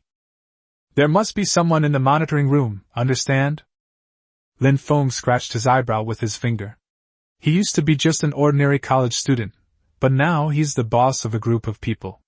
Pretending to be the boss is really tiring. But I figure I'll have to keep pretending like this forever. I used to envy people who were bosses or leaders, but now I realize that it wasn't easy for them either. What should we do next? We need to break down the tasks. The first step is to establish a women's self-defense corps. The second step was to establish a men's self-defense corps. The third step is to establish a logistics department. The fourth step is to establish a treatment team. Lin Feng thought to himself that it was unrealistic to expect everyone to kill zombies. Those who didn't want to kill zombies could do logistics, such as cooking, sewing, teaching children to read, and so on. Lin Feng opened the notebook and flipped through it haphazardly. The professions featured are incredibly diverse, including teachers, doctors, business owners, video bloggers, students, housewives, and more. Gather all the survivors.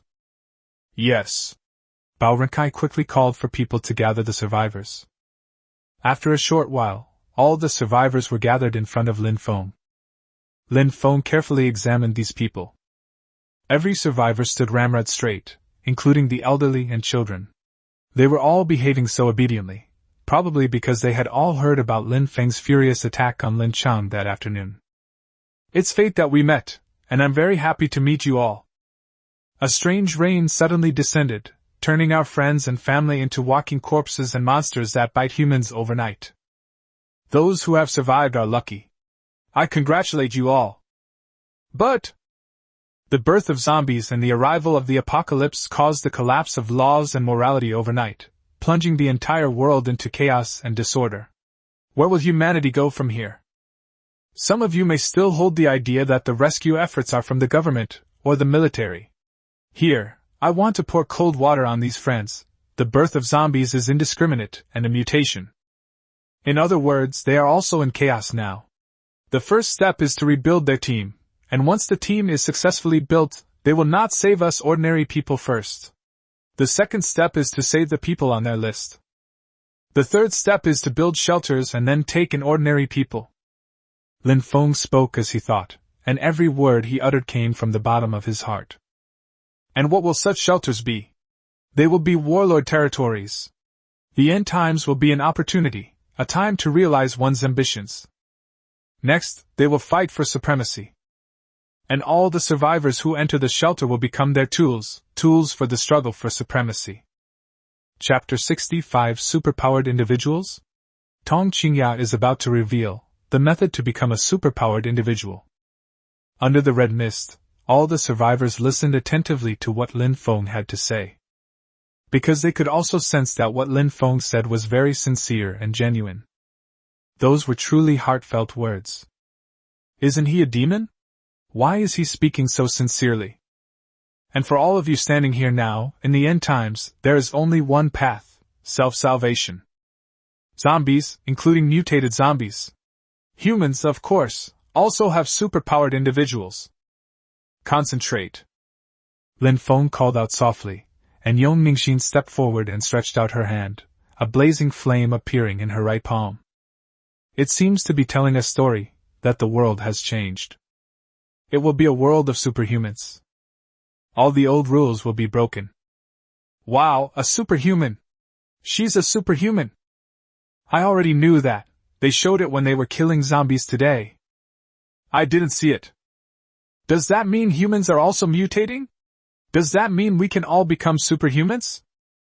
The crowd began whispering and discussing amongst themselves. Everyone's eyes were filled with anticipation. Many women in the crowd looked at Yong Ningxin differently now. There was envy, jealousy, and even more hope and longing. Why is she a superhuman and I'm not? I wish I were a superhuman. Seeing the heated discussion, Yong Ningxin burned the flames in her hands even brighter, increasing their size several times over, making them even more spectacular.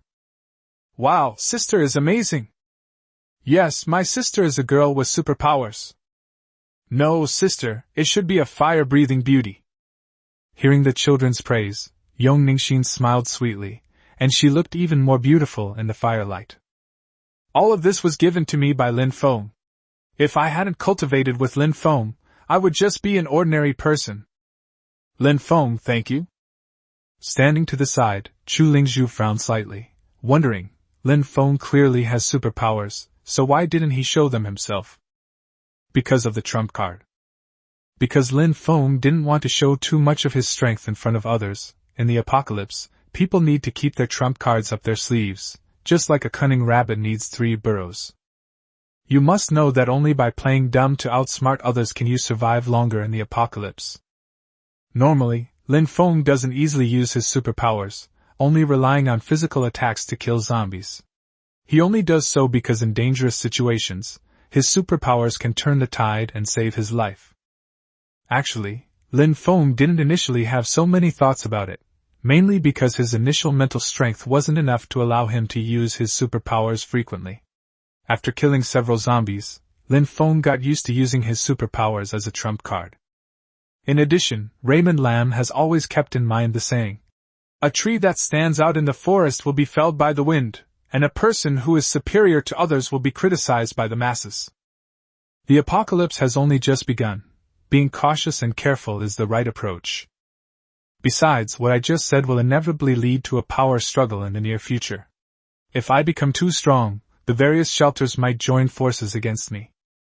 Only by employing the strategy of survival can one defeat them one by one. A person who lacks foresight will inevitably suffer misfortune. Alright. As soon as Lin Feng spoke, Yong Ningxin immediately put away the flames. So how do we save ourselves? When the end times come, the first thing we need to do is to unite. Then we will establish a new order and use our strength and wisdom to protect each other. We will work together to collect resources and then distribute them to ensure that everyone has a chance to survive. We need to establish new rules, we need to distribute according to work, and each of us needs to make a contribution. Those who are lazy, gluttonous, or cunning will not be tolerated. Once discovered, they will be severely punished. My name is Lin Feng, and these people are my teammates. Saving you all today was my and my teammates' decision. I don't ask for your gratitude, I just ask that you don't cause trouble or try to morally blackmail us. After all, everyone knows that in today's world, being able to live and have food is extremely difficult. It's something that's earned with one's life. It definitely didn't fall from the sky or come without effort. Next, Lin Feng shared his ideas with everyone, including establishing a women's self-defense corps, a men's self-defense corps, a logistics department, and a medical team. He explained that with so many people suddenly added, it was essential to have a clear division of labor. There also needs to be some people who step forward to collect supplies together. Otherwise, everyone will be waiting to starve to death. If you don't want to die, then let's all join hands and move forward together. Actually, Lin Feng wasn't worried about food. His main purpose in doing this was to collect more zombie crystal cores. In the apocalypse, becoming stronger is the only true path to survival. While other organizations were busy collecting supplies, his own people were busy killing zombies to collect crystal cores. Then in the future, when facing the enemy, the chances of winning will at least be slightly better. Of course, the world is vast and full of wonders, and Lin Feng knew he couldn't be arrogant. Who knows if there are ancient martial arts families or extraordinary superhumans? Improving one's own strength is the only way to go. Only then will they be able to put up a fight against truly extraordinary geniuses and masters. Lin Feng didn't need to do anything else. He handed the rest over to Chu Lingzhu and the others. Then, holding Linger's little hand, Lin Feng went back to his room to rest. Respectfully seeing off Boss Lin. Bao Rensai's sudden shout startled everyone present. However, everyone present immediately realized what was happening and shouted in unison. Respectfully seeing off Boss Lin. After Lin Feng left, Chu Lingzhu stepped forward, puffed out her chest, and shouted loudly to the survivors. Registration will begin now. Women's self-defense groups, register with me. Men's self-defense groups, register with Hoyu. Medical teams, register with Lin Wanrong. And logistics departments, register with Yong Ningxin. Other elderly people and children who did not register should go to Bao Rensai's office to register. Fong stood to the side watching, feeling like she had nothing to do. It's so boring. Hey, aren't you going in to find him? Smack. Ah! Fong cried out in pain as Tong Qingya slapped her on the buttocks. What kind of expression is that? Don't you know? Fong was very puzzled. What do you know? What is she talking about? Hee, judging from your expression, you probably really don't know, but I can tell you this little secret. You look quite innocent. He should like you. However, you'll have to listen to me from now on. Tong Qingya's smile held a hint of malice. Fang Fang didn't really want to talk to Tong Qingya, but Tong Qingya insisted on bothering her. You really don't want to hear this? It's about people with superpowers. Do you want to become a person with superpowers like Yong Ningxing? As Tong Qingya spoke, she conjured an ice needle in her palm and began to spin it. Fang Fang originally didn't want to pay attention to Tong Qingya, but when she saw the ice needles spinning in Tong Qingya's palm, she hesitated and stopped in her tracks. Who wouldn't want to become a superhuman? Does she really have a way to do that? Haha, you're tempted? I knew you'd be tempted. I can tell you this method, and it will definitely make you a superhuman. But you have to promise me that you'll listen to me from now on. I want to be your older sister. Chapter 66 Linger, zombie crystal cores aren't for eating, they're for absorbing. Fang Fang blinked her big eyes, still finding Tong Qingya unbelievable. Sigh, dealing with a country girl like you is so tiring. It's the apocalypse now, right? You were saved by Lin Feng, right? Fang Fang listened and nodded. Chu Lingzhu, Yong Ningxin, and Lin Wanrong, these three are all Lin Feng's women, right? Fang Fang nodded again after hearing this, but she was completely confused and had no idea what Tong Qingya was trying to say. I'm Raymond Lam's woman too, right? Hey, what's with that expression? You're not reacting at all. Fang Fang was very puzzled. What kind of reaction could I have? What does it have to do with me that you are Brother Lin Feng's women? Do I need to react? Don't you notice anything wrong? Fang Fang shook her head, indicating she didn't see it. Looking at Fang Fang's blank expression, Tong Qingya felt like she was about to explode with anger. Why was communicating with her so difficult? Besides Lin Wanrong, didn't you notice that the rest of us have special abilities? So what if I have superpowers? What does having superpowers have to do with Raymond Lam? Suddenly, Fang Fang seemed to have thought of something, but she wasn't quite sure what it was. Judging from your expression, you probably already guessed it, right? Yes, you can gain superpowers by sleeping with Lin Feng. What? Fang Fang couldn't believe her ears when she heard this. Was it true? No, why didn't Lin Wanrong have any special abilities? Lin Wanrong must have slept with Lin Feng before he gained this ability. Or it's possible that Lin Feng gained this ability after sleeping with Lin Wanrong. Tong Qingya speculated, stroking her pointed chin. Although such speculation seems absurd, with zombies appearing in this world, and this damn red mist appearing too, even the strangest things can be understood. Are you telling the truth? Fang Fang still couldn't believe it. What benefit would I get from lying to you? But why are you telling me this? Upon hearing Fang Fang's words, Tong Qingya almost fell over. Was this girl genuinely naive or just pretending? Sure enough, there's a girl in the village named Xiaofeng. She's adorably silly. I just want to find an ally. Why is it so difficult? But now there are no other allies to recruit. We only see Fang Fang daring to kill zombies. Which other woman would dare to do that? If you want to survive in the apocalypse, and you're too afraid to even kill zombies, you probably won't live long. Thinking back, I wasn't brave enough to kill zombies before, but I was forced to do so anyway. Although my abilities aren't great right now, at least I dare to wield an axe and chop down zombies. Wait a moment.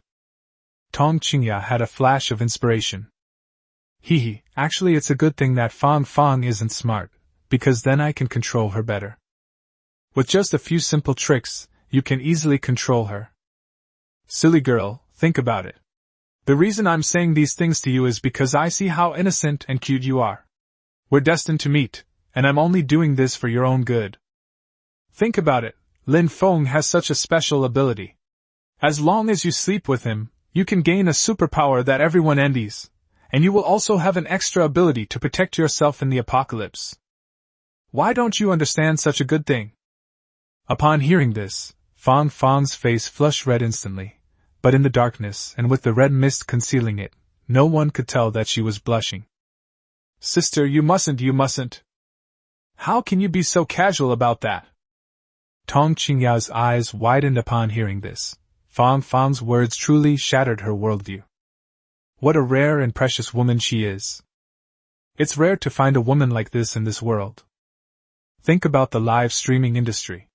So many female internet celebrities sleep with the big spenders on their wish lists. It's just like eating a meal. Although I've never slept with any of the big shots on the list before, I mainly know that they'd lose their value after that, so I've been holding on, just waiting for the right price to go up. Then Tong Qingya started to persuade Fang Fang, her words sounding like a brothel owner trying to get a respectable woman into prostitution. Her words were full of persuasion to turn a good woman into a prostitute. Anyway, Fang Fang grew increasingly annoyed by Tong Qingya, until she lost all liking for her. The two parted on bad terms. Humph, you're pretending to be stupid when I say it. No wonder you can only grow crops. A woman who doesn't know how to use her beauty to live a better life is a complete fool. Tong Qingya looked at Fang Fang, who was far away from her, and her words were full of sarcasm. Fang Fang, upon hearing this secret tonight, was also in a state of turmoil and unsettled. Her simple nature told her not to overthink things, but reason told her that what Tong Qingya said also made sense. If I really gained superpowers, I would definitely be better off in the apocalypse. Besides, Brother Lin Feng is handsome and so powerful, who wouldn't like him? Even if I'm willing, would Raymond Lam be willing? Achoo! Lin Feng sneezed, guessing that he must have caught a chill while speaking outside. Who would have thought that fog would appear in the middle of summer, especially red fog? This red fog clearly doesn't look good for humans. Reduced visibility could cause them a huge problem. Wow, these rubies are so beautiful! Hey, Ling, these are crystal cores. They're zombie crystal cores. They're not for eating. Don't put them in your mouth, spit them out quickly. What if it gets stuck, and it's dirty too? Linger blinked her big eyes, looking very well behaved and adorable. Daddy, can't we eat these? Yes, you can eat them. These are absorbed by holding them in your hands like this. So Lin Feng began to teach Linger how to absorb these zombie crystal cores. Wow, this is so much fun! It's so interesting. Daddy, do you believe in light? Daddy, I see so much light, it feels so good. Lin Feng, seeing Linger's delighted expression, didn't stop her from absorbing the zombie crystal cores. Lin Feng originally planned to let Linger absorb some zombie crystal cores so that she would have the ability to protect herself in the apocalypse. However, in one breath, Linger absorbed more than half of the zombie crystal core. I counted and found that I had absorbed 454. Lin Feng quickly told Linger to stop. If she continued absorbing like this, the little girl would become a little ant, and the destructive power would be too astonishing. Lin Yiling, Raymond Lam's first adopted daughter. Name, Lin Yiling. Age 3 years old, birthday, August 11th. Height, 95 centimeters. Strength, 110, physical attack. Agility, 155, speed. Constitution, 105, defense. Spirit, 106, special ability attack and mental defense. Superpower, none. Thank goodness, there are still 109 left. If she keeps absorbing them, I won't have any left. When Linger saw that Lin Feng wouldn't let her absorb the zombie crystal core anymore, she was still unhappy and started crying and making a fuss. No, Daddy is a bad guy. I want to play with the zombie crystal core. I want to play. Oh my God, these zombie crystal cores aren't something just anyone can afford to play with. If I add all 400 to my agility, my strength will double again. If you were added to that, you'd be a rampaging little loli. Just then, Lin Feng remembered the daily blessing for offspring, and quickly clicked to claim today's blessing for offspring. Bite. Congratulations, host, you have received 300 free attribute points for your offspring. Please allocate skill points for the host's offspring. Well, I'm numb. Chapter 67 Ding. The system has detected that the host desires offspring. System upgrade immediately. The Flax was truly stunned. System, are you doing this on purpose? Who gives away 300 attribute points at once? She was just a child. We can't spoil them like this. When are you going to give me 300 attribute points? I also need attribute values to care for my women. Why? Lin Feng could only sigh. Comparisons are odious. Linger's attribute values might surpass mine before long. Damn it, I really want to slap myself a few times. Why did I teach Linger to absorb crystal cores? Does she even need to? She doesn't need to at all. She's just a child. System, I'm telling you, you'd better behave yourself and don't do it again. Let's just let it go this time. If you give her another 300 attribute points tomorrow, how am I supposed to manage her after that? Host, don't worry. You can use the system to bind, disable, or eliminate your children and women. What? No. Upon hearing the system's response, Lin Feng sensed that something was amiss. My women? Only those with 90 points of favorability are my women. The key is that women with 90 points of favorability won't rebel, so why would I cripple or eliminate them? And those women who have been with me but whose favorability rating is less than 90 points are not considered my women. So, binding, crippling, and erasing them won't work on them. System, is there a bug here? It's a useless thing. It's useless when the favorability rating is above 90, and it's also useless when the favorability rating is below 90. Ugh, it's a waste of money. Hint, host, please note that reaching a 90% affinity level will make her your real woman. Upon hearing the system's notification, Lin Feng immediately understood that he had misunderstood. Mainly due to the level of favorability, he has never regarded women with a favorability rating below 90 as his women, and even felt a bit of rejection towards them, such as Tong Qingya. Hee, I made a fool of myself. How embarrassing. It turns out that anyone who has been with him is considered his woman, but only those with a 90% affinity level are considered his true women. It lies in the word, truthful.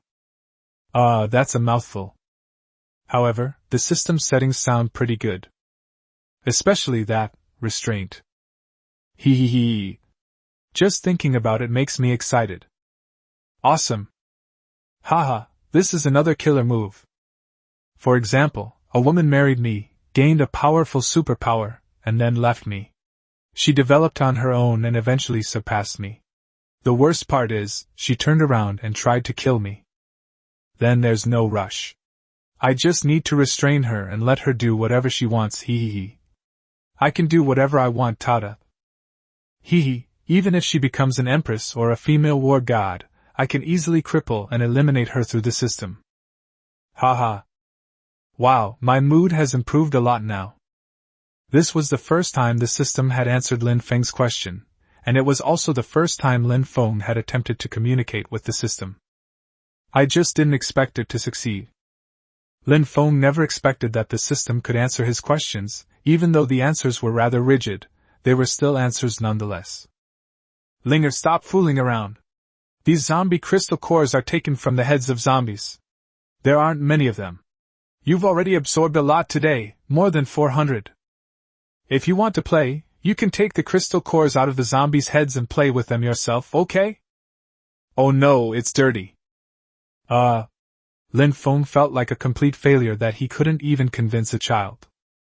Then Daddy will get you zombie crystal cores to play with from now on. Good, Daddy is so good. But you must listen to Daddy from now on, otherwise Daddy won't give you zombie crystal cores to play with. Yes, Linger is the most obedient. Lin Yiling's loyalty to the host increases by 30 points. Speechless. It took more than 400 crystal cores to increase loyalty by 30 points. First, help her allocate attribute points. Don't distribute them evenly like you would. Put all the points into strength. This will give her a greater advantage. Lin Yiling, Raymond Lam's first adopted daughter. Name, Lin Yiling. Age 3 years old, birthday, August 11th. Height, 95 centimeters.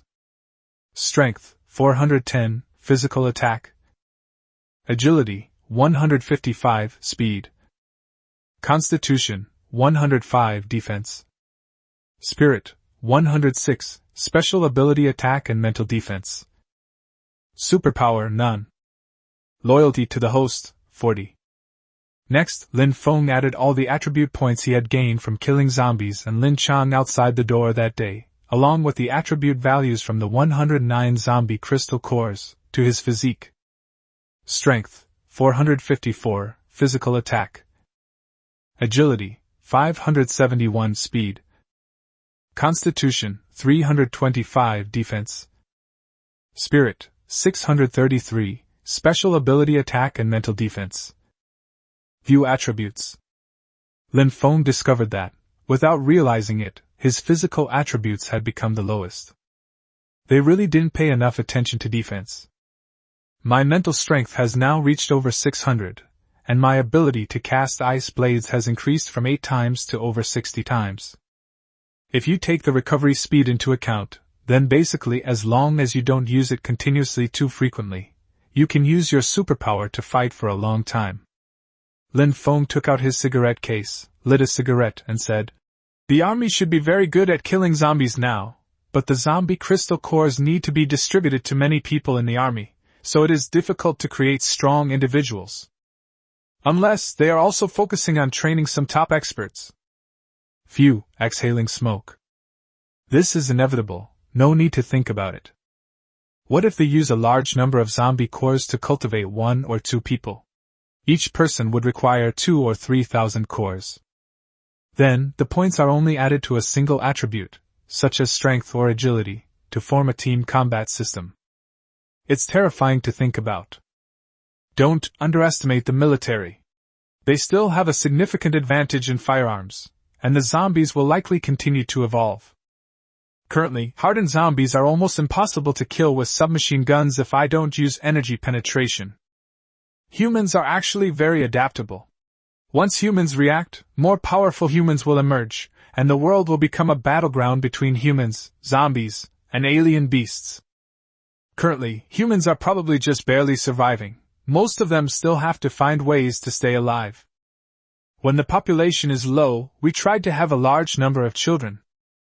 Lin Feng smiled when he thought of this. He realized that his grandfather had 9 children, and it seemed that he was going to surpass his grandfather in this regard. "Grandpa, you never thought I'd surpass you, did you? My grandson didn't even have a girlfriend a while ago, so he didn't even dare to think about having a child. We couldn't afford to raise one." Ding, host's desire for offspring has been detected. System upgrade initiation.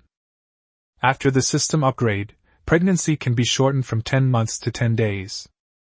Amazon is stupid. No.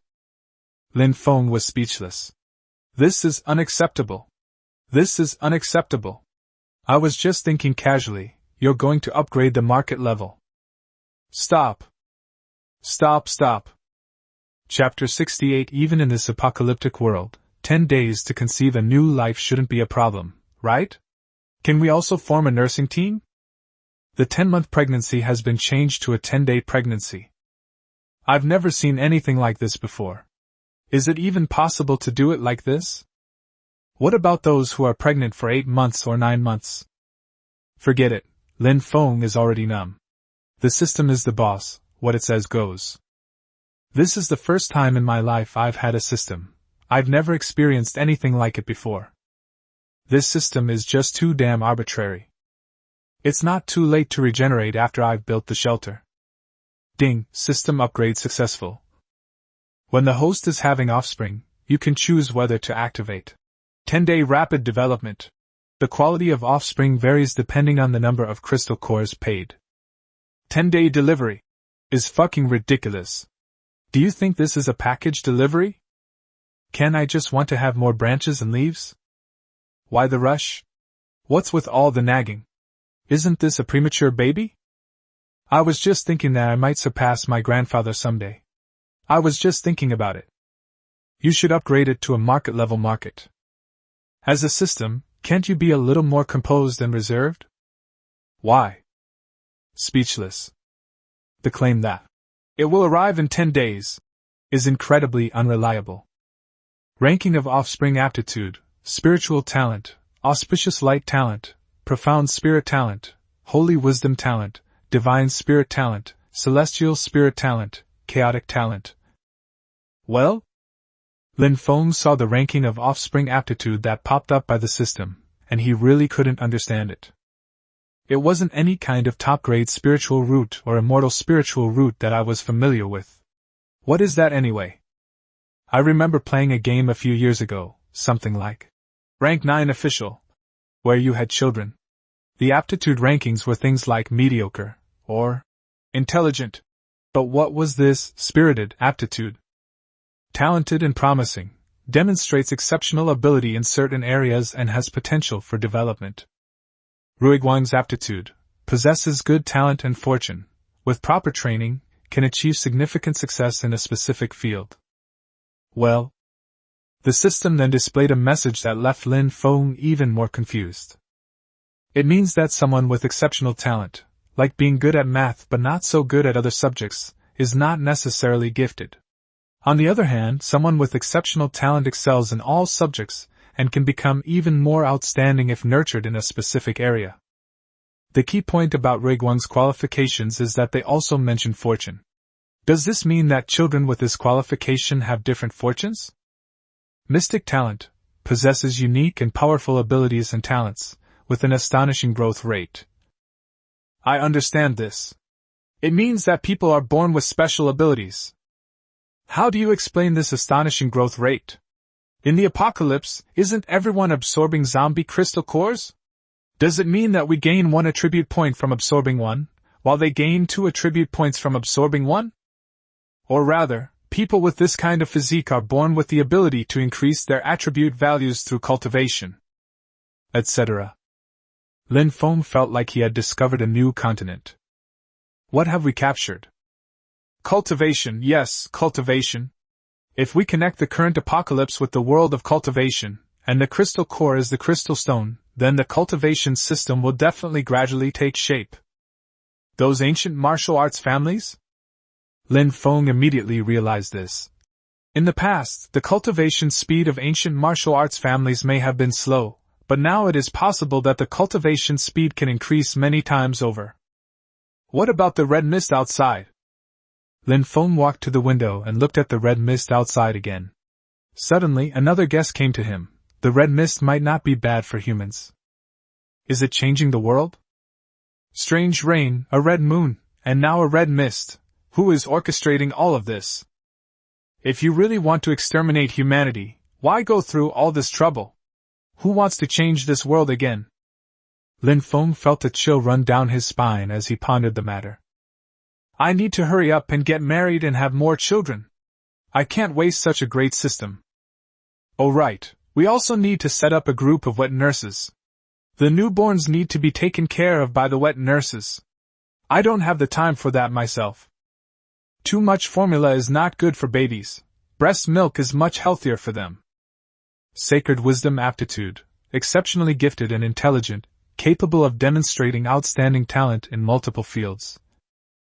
Divine aptitude, possessing extraordinary talent and potential, and upon maturity, able to influence the course of the world. Celestial talent, talent surpassing that of gods. Chaotic aptitude? The latter two qualifications have very short descriptions, 3 question marks, and the system does not provide accurate explanations. However, Lin Feng knew in his heart that the latter 2 types of aptitude might even surpass that of the currently hidden someone, even if that someone were a god. Once the offspring of the chaos aptitude grows up, even gods would probably only be able to serve as slaves. In mythology, Neza took 3 years to emerge from his mother's womb. Now, lousy Lin Feng's offspring can be conceived in 10 days. Cough cough. It's a bit absurd, but it involves gods, so how can it still be absurd? In ancient myths, there are stories of couples who can instantly give birth right after marriage, which makes it all seem more plausible. Meow. A strange meow rang out, and Lin Feng quickly gripped the double-edged demon axe in his hand. What's going on?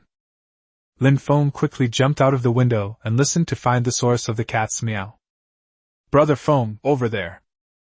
Ho Yu, holding a bow and arrow, pointed to a passageway between buildings 5 and 6. Within the thick red mist, A pair of eerie blue eyes gleamed. It looked extremely terrifying. The thick red fog made it difficult to see beyond a few meters, making it hard to discern the mutated cat's shape. Skinny Monkey also came to Lin Feng's side at this moment. "Boss! Tell the others not to come near," Lin Feng instructed. "Bring Chu Lingzhu and Yong Lingxin here. Have them stand apart, and unleash their special abilities to attack the mutated cats at any time." After hearing this, the Skinny Monkey quickly did as instructed. Everyone observed from a distance, but they couldn't actually see anything. The red fog was too thick. Lin Feng had been wondering for a while why there hadn't been a single mutated beast in the entire neighborhood. Well, now there's one. There might have been a few before, but this mutated cat had eaten them all. Meow. The mutant cat wouldn't tolerate humans looking at it like that. "Weak humans, who gave you the confidence to stare at me like that?" "Wah!" A low, eerie roar echoed from the depths of the red mist. This sound is a demonstration, a declaration that this place belongs to it, a call to all the weak insects to kneel down. Immediately afterwards, a gigantic mutant cat slowly appeared, swishing its powerful tail and revealing its sharp, menacing teeth. "Wah!" Its once soft fur now stood upright like steel needles, gleaming with an eerie luster, and its eyes, like burning, ghostly blue fireballs, stood out starkly in the red mist. After reading it, Ho Yu couldn't help but feel nervous. My palms were sweating without my noticing. "Don't shoot," Lin Feng reminded Ho Yu. "If the enemy doesn't move, we won't move. We'll only attack if the enemy moves." It would be extremely irrational to provoke the other party now. When animals confront each other, what matters is the momentum. Humans are animals too. Lin Feng gripped the double-edged demon star axe, his eyes fixed on the mutated cat, conveying the message. "If you dare to come any closer, don't blame me for being impolite." "Stop." The mutated cat also sensed Lin Feng's aura and raised one foot but hesitated to put it down. Meow.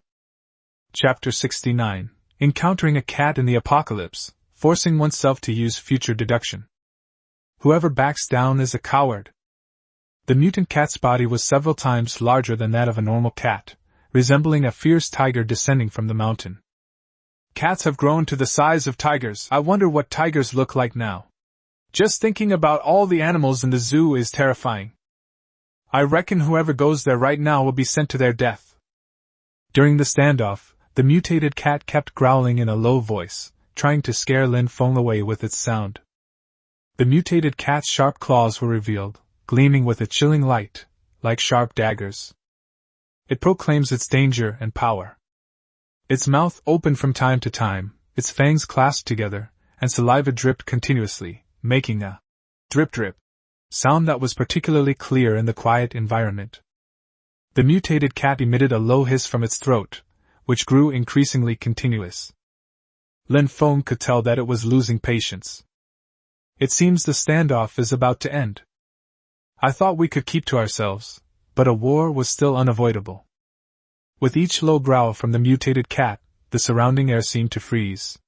The mutated cat's tail swayed incessantly, as if gathering strength, ready to launch a fatal blow at Lin Feng at any moment.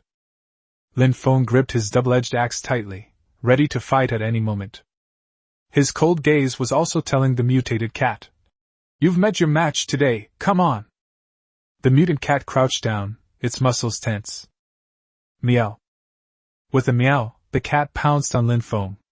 Lin Feng dodged to the side, swinging his axe with a swift motion, the blade slicing through the air with a cold light. The mutated cat landed nimbly, turned around and pounced again, its sharp claws aimed straight for Lin Feng's throat.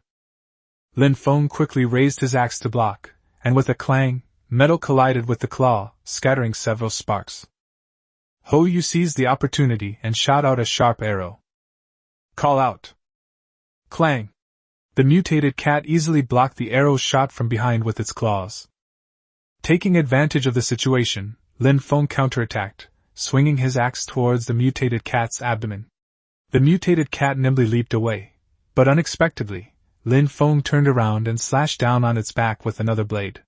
The mutated cat let out a miserable cry as a deep wound appeared on its back. Meow.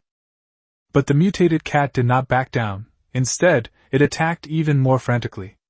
Its speed was lightning fast, lunging at Lin Feng time and time again. He was determined to avenge Lin Feng's axe blow. Ho Yu, with an arrow knocked, looked anxious. The two sides were moving too fast.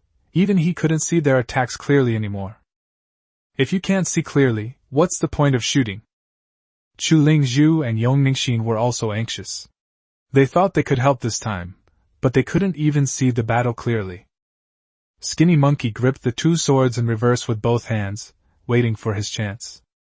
He is very good at ambushes, and he is never afraid of powerful opponents. They are even more motivated. Did you guys see that? Boss Lin is amazing! Yeah, that's a mutant cat. I encountered a mutant dog when I was running away. It was a Bichon Frise mutant, and it could bite off zombie heads one by one. I couldn't see anything at all I could hear was clanging. If it weren't for Boss Lin, this place might have become a living hell tonight. I wish I could become Boss Lin's woman. What's with your provocative behavior? What's wrong? What's wrong? Women are supposed to find a strong husband. Aren't you looking for one? Pfft, stop pretending. I just like Boss Lin, so what? What are you going to do about it? Yes, you're shameless and promiscuous, but I still have a sense of shame. No wonder Boss Lin would be interested in you. If you don't have a mirror, go take a piss and look at yourself. The crowd, which had been watching the fight, turned into a shouting match among some of the women. Lin Feng knew nothing about these things. Even knowing this, I can only shake my head. Who can blame me for having such irresistible charm? After the mutated cat clashed with Lin Feng again, it distanced itself. At this moment, it knew that Lin Feng was not someone to be trifled with. It never imagined that the human in front of it would be so strong. But the mutant cat wouldn't give up so easily, and with a meow, it launched another attack on Lin Feng. Undeterred, Lin Feng swung his axe, blocking and slashing left and right, engaging in another fierce battle with the mutated cat. They widened the distance again. Lin Feng couldn't help but check the other party's hidden attributes. They were damn difficult to deal with. What are the attributes of the mutant cat?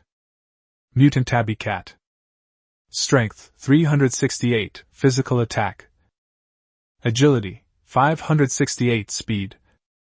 Constitution, 465, defense. Spirit, 435, special ability attack and mental defense. Abilities, scatter, claw and bite, basic shadow movement, 10% agility bonus, giant form evolution. Talent, heroic might of the rat. Rat controlling might, greatly reduces all attributes of rats by 30%. Hint, after consuming all the mutated creatures in Jinsha community, it gained 2 abilities, basic shadow movement and giant form evolution. When extremely enraged, it will activate giant form evolution, increasing all its attributes by 30% and tripling its size. Hint, you are unfortunate to encounter it, but it can be defeated. You can use A-level supernatural energy to penetrate and damage its internal organs.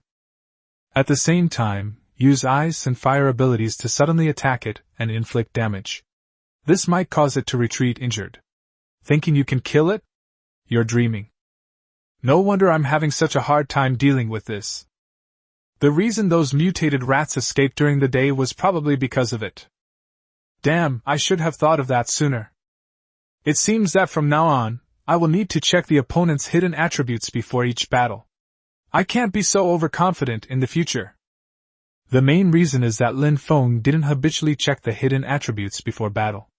It's inevitable that he would overlook many functions when he didn't encounter danger, since it was his first time obtaining a system. For example, the future projection capability is extremely powerful. However, Lin Feng never encountered a danger that required it, so he never used it. This time, Lin Feng felt it was time to use it. Just kidding, if the mutated tabby cat uses giant evolution, it's doomed. Future projections. You attack the mutated tabby cat again. Because it was injured, it could not exert its full agility, and you wounded it once more. Just when you're feeling triumphant. It triggered a gigantic evolution, and you were instantly annihilated. Well, Lin Feng felt as if this future prediction was a bit unreal. Could he really be so easily killed? Damn, if that's really the case, then I was incredibly wise. Luckily, I checked the mutated cat's hidden attributes and then started future deduction. Otherwise, I'd kick the bucket. Lao Tzu's path to the end of the world was thus brought to an end by a cat. You can initiate 3 future projections a day, but you only used 1. Again.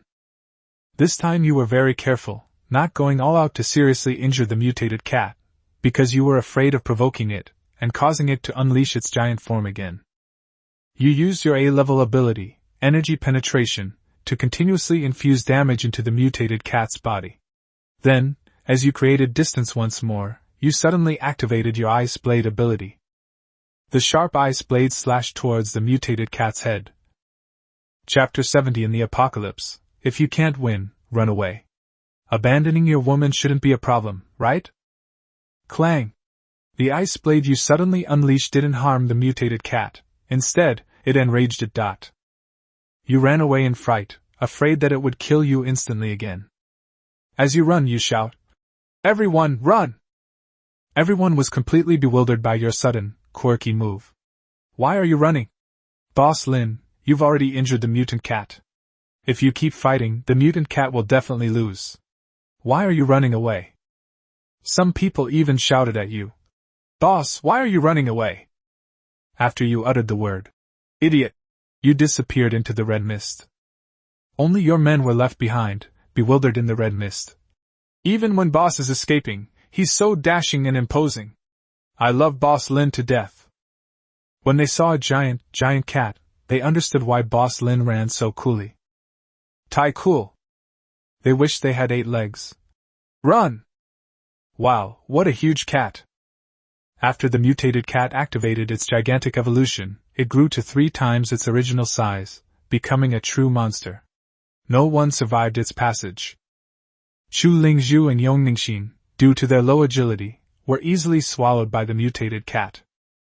To save your own life, you abandoned them. You were also deeply upset about this, clenching your fists and vowing to grow up quickly and take revenge on the mutated cat. Deduction complete. Phew, this simulation is longer than the last one. But this gave Lin Feng a headache. This doesn't seem right. Something needs to be changed. Otherwise, no matter how many times you do the simulation, it won't be of any use.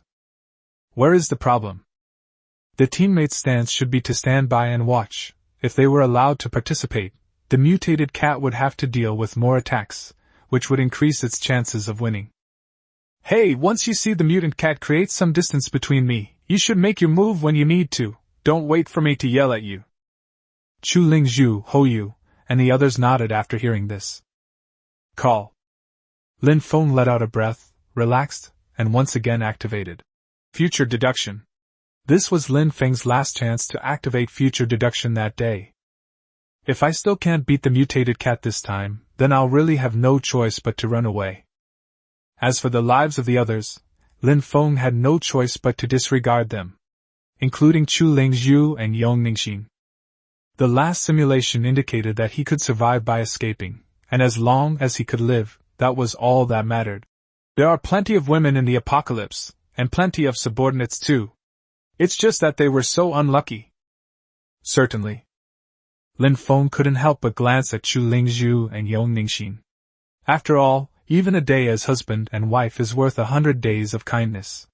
Lin Feng was stubborn, but he was still a little reluctant to part with them. Chu Lingzhu looked at Lin Feng, and she seemed to sense some sadness in him. But Chu Lingzhu couldn't understand why Lin Feng was so sad. The mutant cat probably can't beat Lin Feng, right? Again. Start the simulation. Based on your experience from the previous 2 encounters, you were much more careful in your battle against the mutated cat. The double-edged demon axe whistled through the air in your hands, but you only engaged the mutated cat in skirmishes, because you were afraid of truly provoking it. You would occasionally create distance between yourself and the mutated cat. Your teammates also cooperated very well this time. Ho Yu shot an arrow, Chu Lingzhu shot an ice blade, and Yong Ningxin threw a fireball. The mutant cat was indeed struggling to keep up. He was even a bit irritable.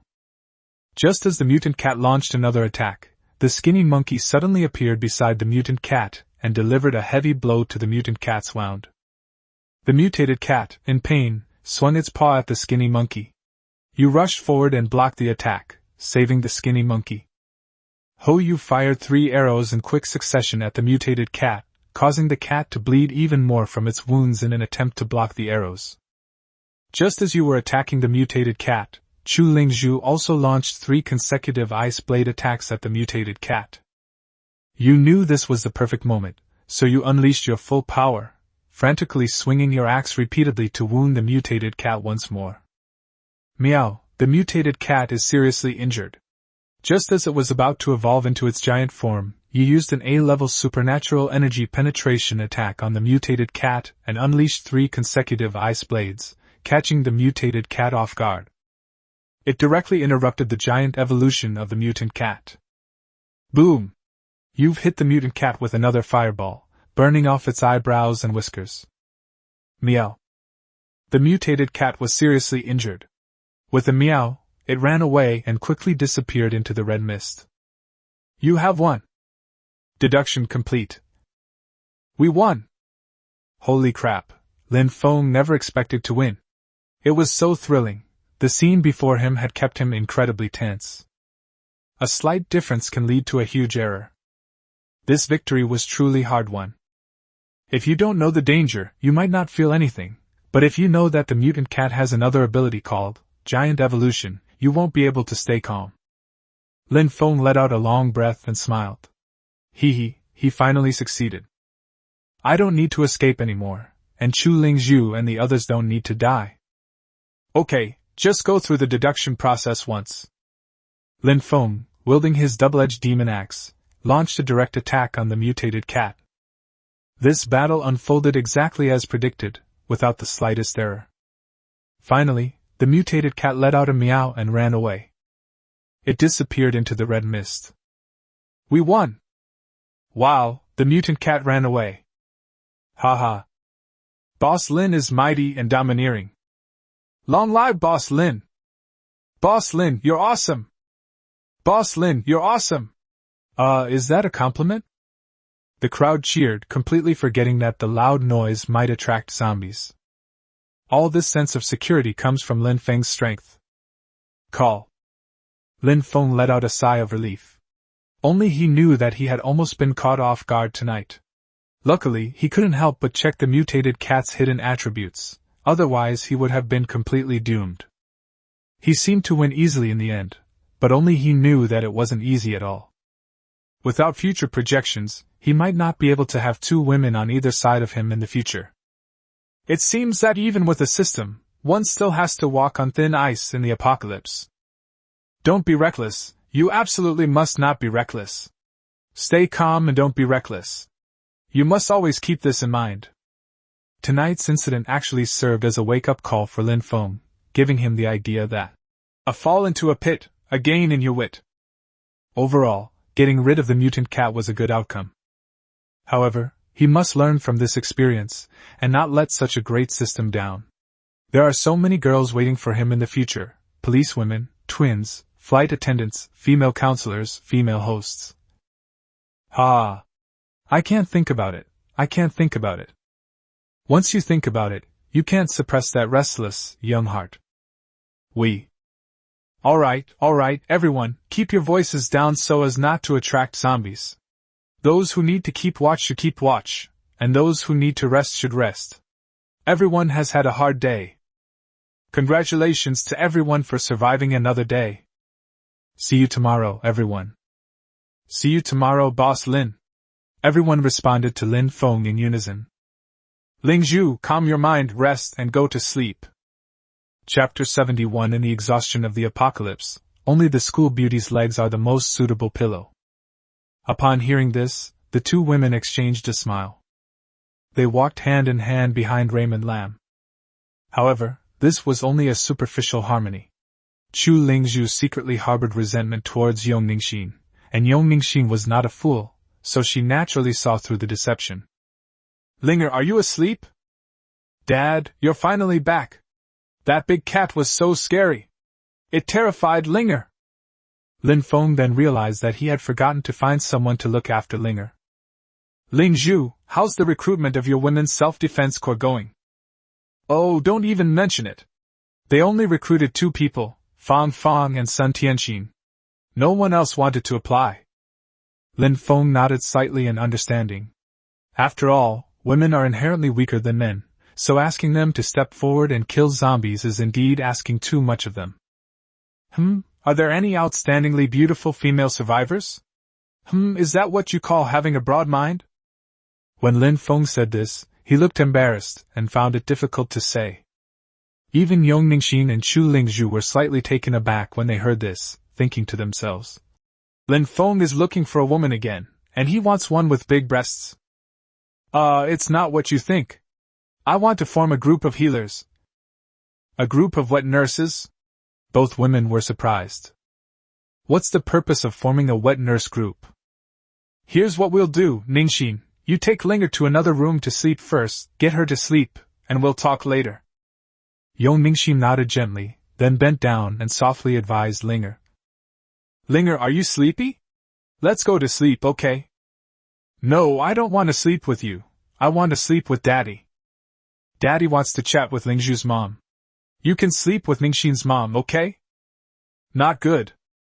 Well, this put Yong Ningxin in a difficult position. After all, Yong Ningxin had never given birth to or raised a child before, and even before the apocalypse, she herself still considered herself a child. Asking her to take care of the child is really putting her in a difficult position. So Lin Feng knelt down beside Linger and gently stroked her head. Be good, go to sleep with Ningxin's mom, okay? Not good. Linger refused loudly, her little mouth pouting so high it could hang a small clothes hanger. Why? Lin Feng asked directly. Linger used to sleep with her parents. Boys should sleep with girls. How can girls sleep with girls? Damn, that makes so much sense. It's so irrefutable. There was no other way. This was the only option left. Lin Feng pulled out an adorable Pikachu plush toy. Want one? Yes, I want one. Daddy is the best. If you want it, go to sleep. I'll give it to you when I wake up tomorrow morning. No, I want it now. Okay, here you go. Now go to sleep. Okay, it's a deal, pinky promise. It must not change for 100 years. Oh, what a tragedy. All right, Lin Feng had no choice but to make a pinky promise with Linger again. He had to do it, otherwise the promise wouldn't be kept, and Linger wouldn't go to sleep. This series of actions amused Chu Lingzhu and Yong Ningxin. They didn't expect Lin Feng to be so loving. He loves children so much, he must be a good father. Well, actually, Raymond Lam is also having a lot of headaches. This was all forced upon us by the system. Forced by the system. Lin Feng felt he could adapt his own experiences using the accompaniment of the song, Beat It. They were all forced into it. How can I, the future ruler of the world, be responsible for taking care of children? We must form a team of wet nurses. This is the job of wet nurses. Finally, we managed to move the little guy to another room. Lin Feng slumped onto the sofa, looking relieved. He habitually took out his cigarette case, took out a cigarette, and lit it. These days are really damn tiring. Seeing Lin Feng's exhaustion, Chu Lingzhu walked over to him with concern and began to massage his shoulders. Lin Feng didn't stand on ceremony and placed his legs on Chu Lingzhu's thighs. Help me massage my legs, I'm exhausted from all this time, and it's only the second day of the apocalypse. Lin Feng felt that he could create a new calendar so that if he encountered new survivors in the future, he could explain it to them and everyone would understand it immediately. Lingzhu, what do you think of the apocalyptic calendar? Ah? Chu Lingzhu was focused on massaging Lin Feng's leg and didn't react for a moment. What do you mean by the apocalypse calendar? Oh, I was thinking, it's not convenient to communicate using the old lunar calendar. From now on, we'll just use the apocalyptic calendar. For example, today is day 2. Just tell the survivors day 2 of the apocalyptic calendar. It's simple and clear, and everyone will understand immediately. That makes sense. Chu Lingzhu nodded approvingly. Alright, from now on it will be called the End Times Calendar. Haha, from now on I'll have to tell everyone I meet that I created it, hee. Call. Smoke was exhaled, and the smoke swirled around. Smoking a cigarette when you're tired can indeed relax you. However, smoking is definitely harmful to your health. Lingzhu, your thighs are more comfortable than a sofa. As Lin Feng spoke, he changed his position and rested his head on Chu Lingzhu's lap. Help me massage my temples. I'll close my eyes and rest for a while. Chu Lingzhu gently massaged Lin Feng's temples with her slender fingers. Sometimes, when she bent over unintentionally, she would still accidentally touch Lin Feng's tightly closed eyes with her full breasts. Like a dragonfly skimming the water. But it gave Lin Feng an even greater sense of joy. 2 days ago, I never imagined that I would be able to sleep on the lap of the school beauty of Xingqing, and have her gently massage my head. Hey. You probably couldn't get this kind of treatment even if you spent 8,800 yuan at a club. That's absolutely priceless. You think you can get a campus belle from Xingqing University to force you into marriage if you give her 8,800? Dream on.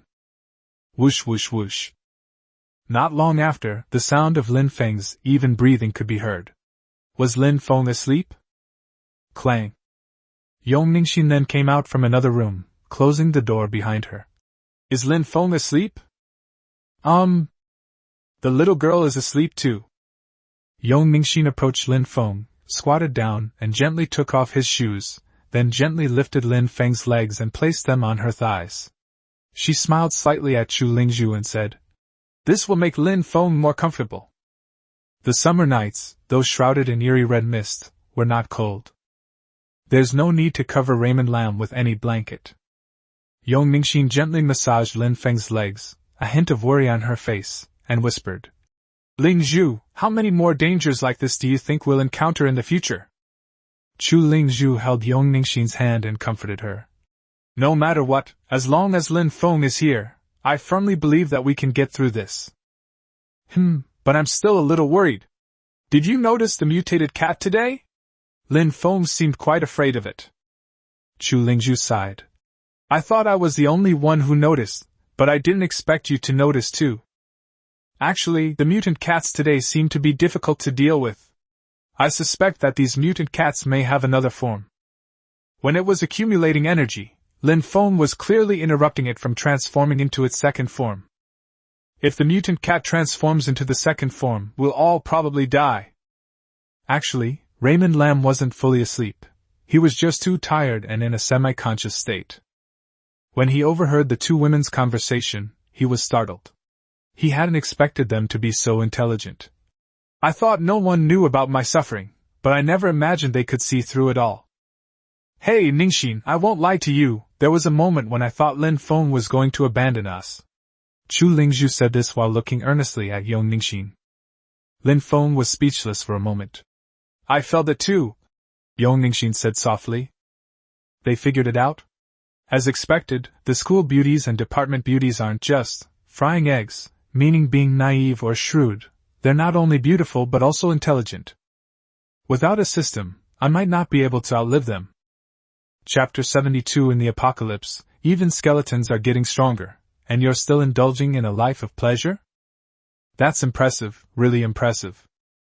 Lin Feng had originally planned to open his eyes and have a good chat with Chu Lingzhu and Yong Ningxin. But after thinking it over with his eyes closed, Lin Feng dismissed the idea, deciding that the matter of the wet nurse group was not urgent for the time being. At this moment, lying on the two women's laps to rest and relieve the fatigue of killing zombies all day is what I really need to do. This happiness must not be shattered. Gradually, Lin Feng fell into a deep sleep. The night of the apocalypse was deathly silent.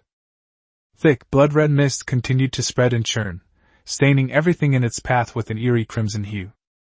In the hazy, blood-red mist, skeletons lay scattered across the streets. Those once vibrant humans had their flesh devoured, leaving only pale skeletons. Suddenly, the red mist seemed to come alive, and began to frantically entwine and permeate the skeletons.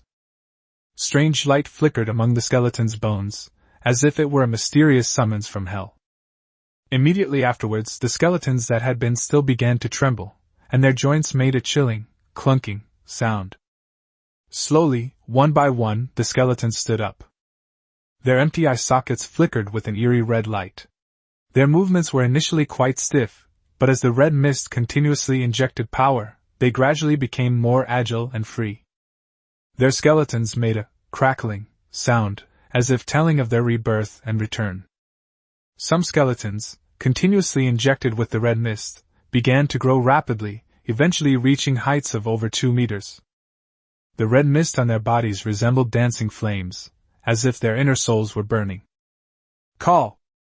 A giant skeleton suddenly leaped and landed directly on the roof of a 6-story resettlement building. It doesn't know where it found the cigarette, but with a light touch of its finger, the cigarette was lit. Then it sat on the rooftop and started smoking with a gloomy expression. Without flesh in the mouth, smoke cannot enter the lungs.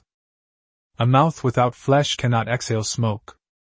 The sight of this giant skeleton smoking is somewhat comical at first glance, but after the laughter subsides, it inexplicably evokes a sense of sadness. Ha! In the darkness, in an alley, a red-tasseled spear made entirely of metal easily pierced the skull of a zombie. Immediately afterwards, the red-tasseled spear was swiftly retrieved and returned to the hand of a beautiful young woman with a graceful figure. The girl was tall and upright, with an aura of righteousness, and possessed an exceptionally beautiful and graceful appearance. One can immediately tell that this is the unique temperament cultivated through years of martial arts training. Her delicate face exuded determination and fortitude, and her beautiful eyes, like cold stars, shone with a chilling light. It can truly be said that he stands like a pine tree and moves like a gust of wind. She struck again with incredible speed, leaping high into the air with a powerful thrust that was astonishing in its force. Thump! The zombies were no match for her. Jing, take out the zombie crystal core. This time it's really over. Humph, martial arts fanatic, martial arts man, stinky senior brother Fong. In the distance, a group of zombies gathered at the sound and approached them step by step. Xia Jingjing collected the zombie cores without looking up, still cursing under her breath, completely ignoring the approaching zombies. A flash of light.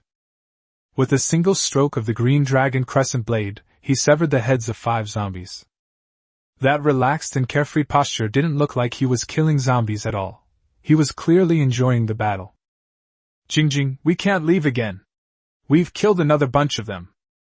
Oh no, we've been killing for over 10 hours already. Xia Jingjing's face was full of helplessness. Senior brother Fang, let's not take the crystal cores and go home to sleep. How can we do that? How can we not use these zombie cores? No, I really don't want it anymore. Do you know that your green dragon crescent blade weighs 42 kilograms, and my red tassel spear weighs 35 kilograms?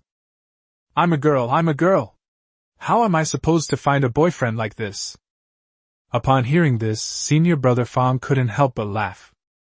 Jingjing, which guy would dare to date you? Brother Fang.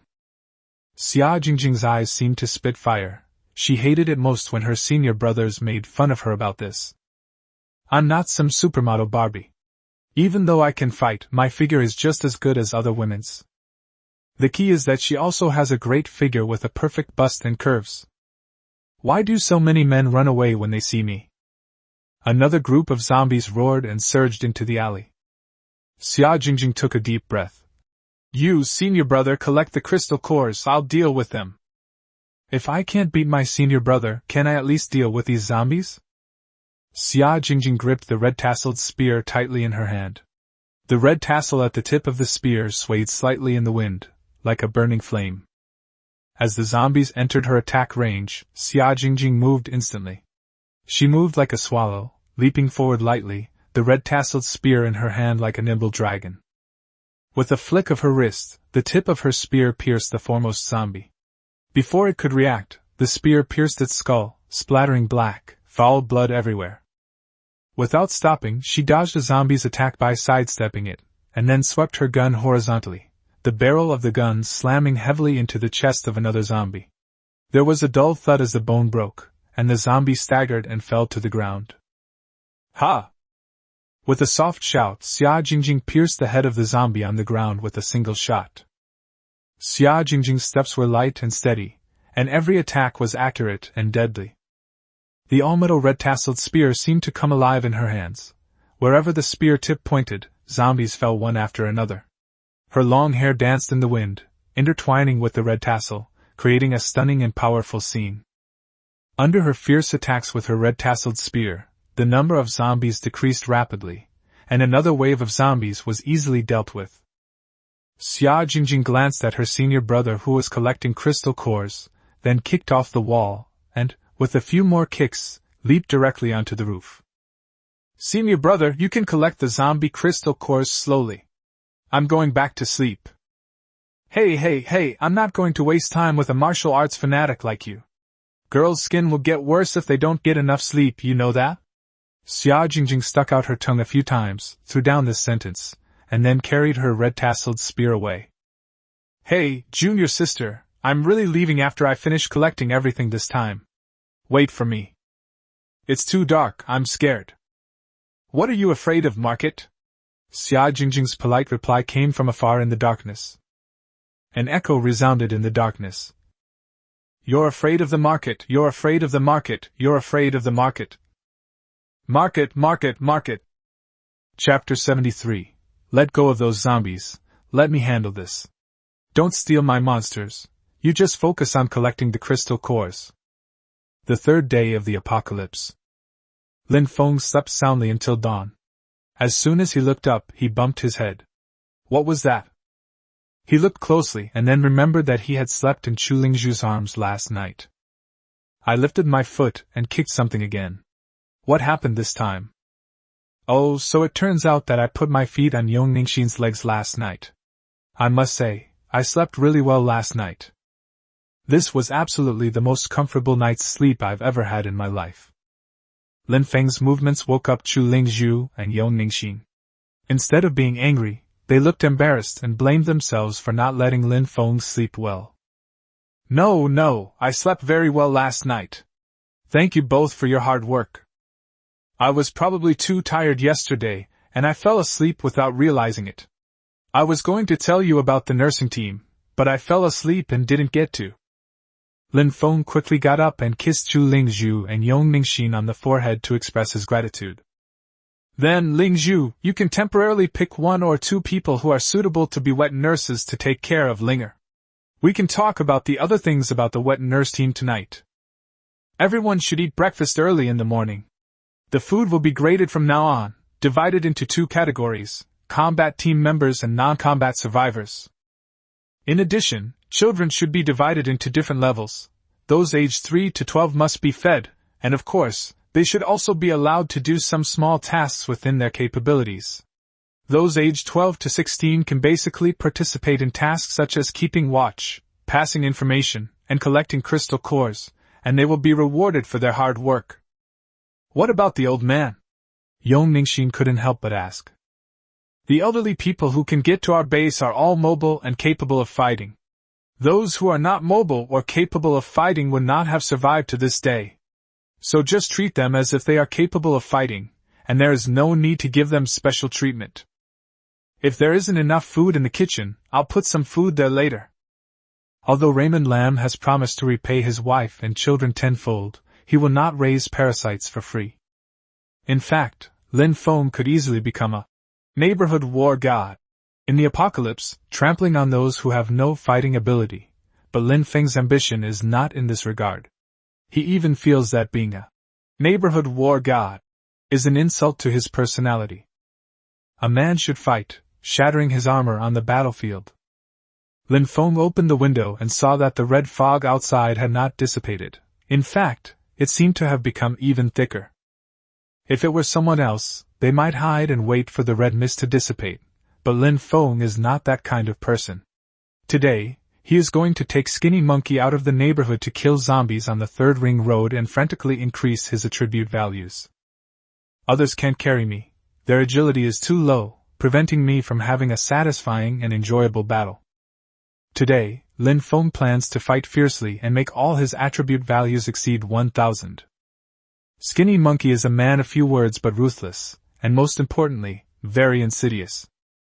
If such a person is loyal enough, then they are worth cultivating. Hey, you there, bring me Skinny Monkey. Yes, Boss Lin. Not long after, Skinny Monkey arrived in front of Lin Feng. He looked skinny but had a lot of explosive power. The Skinny Monkey looked at Raymond Lam with special respect. Lin Feng checked the Skinny Monkey's loyalty to him. It was 72 points, which was not bad. From today onwards, you will follow me and be my guard. Give. Lin Feng tossed 3 packs of Zhang Fei beef to Skinny Monkey, saying, Eat these, and then we'll set off. Yes, boss. Hey, you there, go and call Captain Ho Yu over.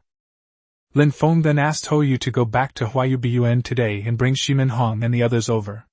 He originally wanted to use the Huayu Villa area as their base, but Lin Feng thought about it and realized that there were too few zombies there, and leveling up would be too slow, which would not be conducive to development.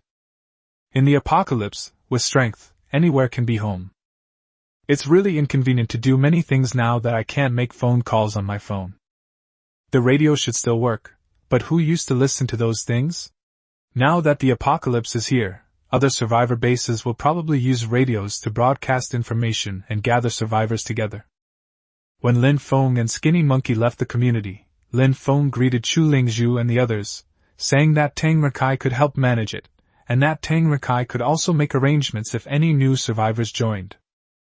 The main reason for having Tang Rikai do these things is that Tang Rikai is ruthless enough, while Chu Lingzhu and the others are too naive and soft-hearted to compare. By the way, you can also kill some zombies around here. Improving your strength is very important right now. Well, I've finally finished explaining. Set off. As soon as Lin Feng and Skinny Monkey left the residential area, scattered zombies pounced on them. The Skinny Monkey rushed forward quickly and killed the zombie that pounced on him. Raymond Lam looked speechless. Brother, could you slow down a bit? They're all part of my attribute values. Leave those zombies alone, let me handle this. How much do I pay you? Why are you working so hard? Skinny Monkey, I'll kill them from now on. You just collect the zombie cores. Only intervene if I'm in danger. Did you understand? The Skinny Monkey nodded without saying a word, his mouth seemingly glued shut. That's right, Raymond Lam likes skinny guys like that. Next, Lin Feng, wielding a double-edged demon axe, hacked his way through the streets, intending to go from Hongdu District to Zheojiadian and then to the Third Ring Road. The zombies saw Lin Feng and his group and pounced on them frantically. But Raymond Lam wasn't afraid at all, on the contrary, he was quite excited. Come on, my fellow experienced players, I love you guys to death. A bunch of trash. Not only are they ugly, but they're also incredibly noisy. The sharp axe blade gleamed with a murderous light incessantly within the thick red mist. Lin Feng was now like a fighting machine, devoid of any emotion, simply hacking and slashing relentlessly. Looking into his eyes, it seemed as if there was a fire within them that would never go out, a desire to become stronger. Suppressing levels? Suppressing levels, my ass. In this apocalyptic world, Lin Feng, who possesses a system, never considered suppressing his level. He only had one thought in his mind. If you're not convinced, then fight! I will not only become the strongest person in this apocalypse, but I will also make my subordinates strong. If I become a Buddha, there will be no demons in the world. If I become a demon, what can the Buddha do to me? Now that the survivor camp is taking shape, Lin Feng is gradually no longer concerned about other matters. If possible, he will hand over the camp to Shimin Hong and Tang Rikai for management. These people are all formidable and ruthless, and he believes they can manage it well. In the apocalypse, the first rule for survival is to be ruthless. Otherwise, one cannot become a powerful and ruthless leader. Lin Feng's clothes were soaked with blood, but he didn't care at all. Skinny Monkey collected zombie crystals at top speed. At first, he thought he could keep up with Lin Feng's speed in killing zombies, but later he found that Lin Feng had already left him behind. Fortunately, a large group of zombies stopped Lin Feng. Yes, you heard right. In Skinny Monkey's mind, this was a lucky thing, and a particularly happy thing.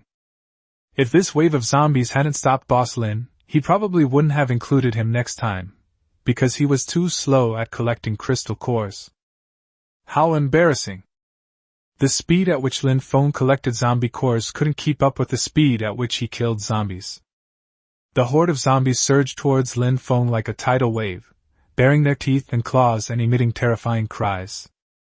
But Lin Feng didn't seem scared at all. In fact, he was quite excited. Like a pervert who sees a group of beautiful women, he excitedly rushes forward. Chapter 74. So killing zombies can be this fun and stress-relieving. Come on, my darlings! Come on, my darlings!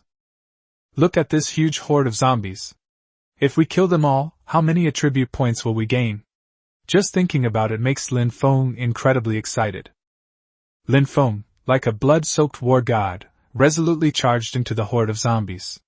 He gripped the double-edged demon axe tightly with both hands, swinging it wildly, his eyes burning with fierce fighting spirit.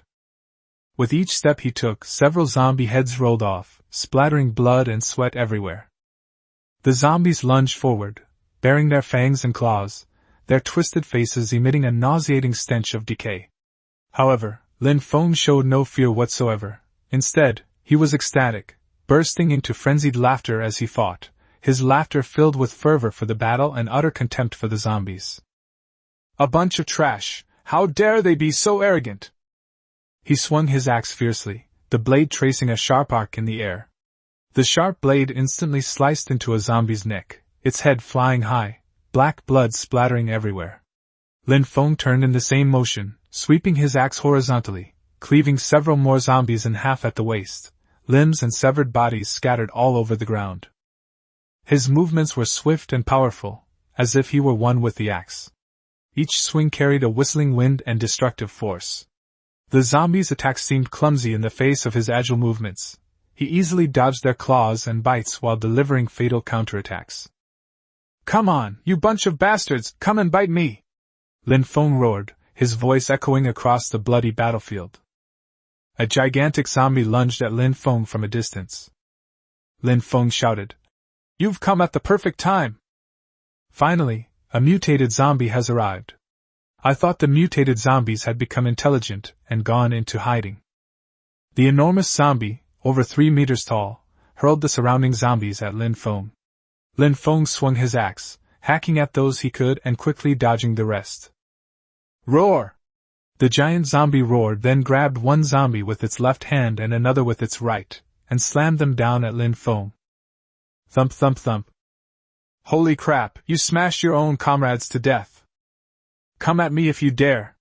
What kind of skill is it to kill zombies? Bang bang bang. Lin Feng's lips curled into a wicked smile. He instantly added all the attribute points he had gained from killing zombies in the first half of the day to his agility, and then his figure flashed and disappeared from the spot. Take this! Lin Feng suddenly appeared behind the giant zombie and delivered a leaping slash. Cut! Oh whoa, the giant zombie let out a miserable scream. So you fucking know what pain is? Then I'll make you scream non-stop. Then, Lin Feng kept changing positions and slashed at the giant zombie. One axe blow after another, blood splattering everywhere. The skinny monkey in the distance was stunned by what it saw. It was too brutal. Was the giant zombie too weak, or was Boss Lin too strong? Is this a moral decay or a distortion of humanity? It's too violent and too bloody. Let this mutated zombie go. It's so tragic. But jokes aside, the giant zombie has a lot of health. Even after being hacked to pieces, it still didn't fall. They tried to cut off its head, but it blocked them every time. A sudden inspiration struck Lin Feng, and he shouted. You're tall, right? Well then, I'll make you short today. Lin Feng swung his axe with all his might, directly striking the giant zombie's left knee and severing it in one blow. Before the giant zombie could fall, Lin Feng swung his axe at its right leg. Thump! The enormous body crashed down, smashing into a large amount of blood and flesh. Lin Feng chopped off the giant zombie's head with an axe, and blood spurted out with a splat. Call. Done. But this did not mean that Lin Feng could rest, as a large number of zombies were still rushing towards him. With a 360-degree spinning slash, the heads of all the zombies near him fell to the ground. "Hey, that's a great move. Come, let me show you my new move." Lin Feng kept spinning and slashing at the zombies, but after spinning for a while, he felt dizzy and nauseous. "Hey, the blade of the axe is too small. This move needs to be paired with a big cleaver, otherwise it's practically a meat grinder." The zombies, like a tidal wave, did not decrease despite Lin Feng killing many of them. On the contrary, their numbers increased. The key issue was that the red mist obscured his vision, making it difficult for Lin Feng to see the zombies a dozen meters away. "Too many. No matter how many you kill, you can't kill them all." Lin Feng, who had been killing zombies for a long time, was also feeling a bit tired. After all, they are just mortals, not mecha warriors. Lin Feng looked around and saw nothing but trees and roads. With no other option, he jumped up a tree and sat down to rest for the time being. These ordinary zombies can't really harm him now, but their numbers are numerous and seem endless. It's quite exhausting. "Oh right, my submachine gun." Sitting in the tree, Lin Feng took out a P-90 submachine gun from his spatial storage and shouted at the zombies below. "Grandpa, please have some lotus seed soup." Da-da-da-da. Lin Feng imbued all the bullets that left the barrel with fire-based supernatural abilities, causing some zombies to burst into small flames upon being hit. As more zombies were hit, the fire intensified. The fire even reached the tree where Lin Feng was standing. "Oh my god, I can't stay in this tree anymore." Lin Feng quickly jumped down from the tree and ran to another tree. Fire-based abilities are unreliable. Let's stick to ice-based abilities, pull the trigger, and slaughter them until the world is in case. Da-da-da-da. Lin Feng pulled the trigger, and after pulling it for a long time, he found that his fingers were sore. He switched to one finger, and then to another. "Phew, I'm so tired. Killing zombies is fucking exhausting." Lin Feng was just about to rest when he realized that the military was also upgrading in this way, and he didn't want to stop for even a moment longer. They were fighting so hard they forgot to eat and sleep. It wasn't until Lin Feng felt so hungry that he started to panic that he took out some food and started eating. "Hey monkey, take a break." Upon hearing this, Skinny Monkey was so moved he almost cried. The boss had finally remembered he was hungry. Collecting crystal cores today had been exhausting, thirsty, and hungry. Boss Lin is really going all out. Who said being close to the boss is exhausting? However, Skinny Monkey didn't dare show it, for fear that Raymond Lamb wouldn't include him in his group anymore. The world has changed, the apocalypse is coming. Following such a powerful person, you can gain some benefits. What's a little hardship? The two sat on a thick tree branch, with zombies roaring below. Lin Feng distributed all the attribute values evenly. Strength, 1054, physical attack. Agility, 1071, speed. Constitution, 825, defense. Spirit, 1133, special ability attack and mental defense. Even if my physical fitness is just over 100 points short, I can still break the 1,000 mark. Anyway, I was frantically adding points just now and didn't really pay attention to how many attribute points I gained from killing zombies. But looking at my attribute panel now, I estimate I've killed about 2,000 zombies. What a glorious achievement!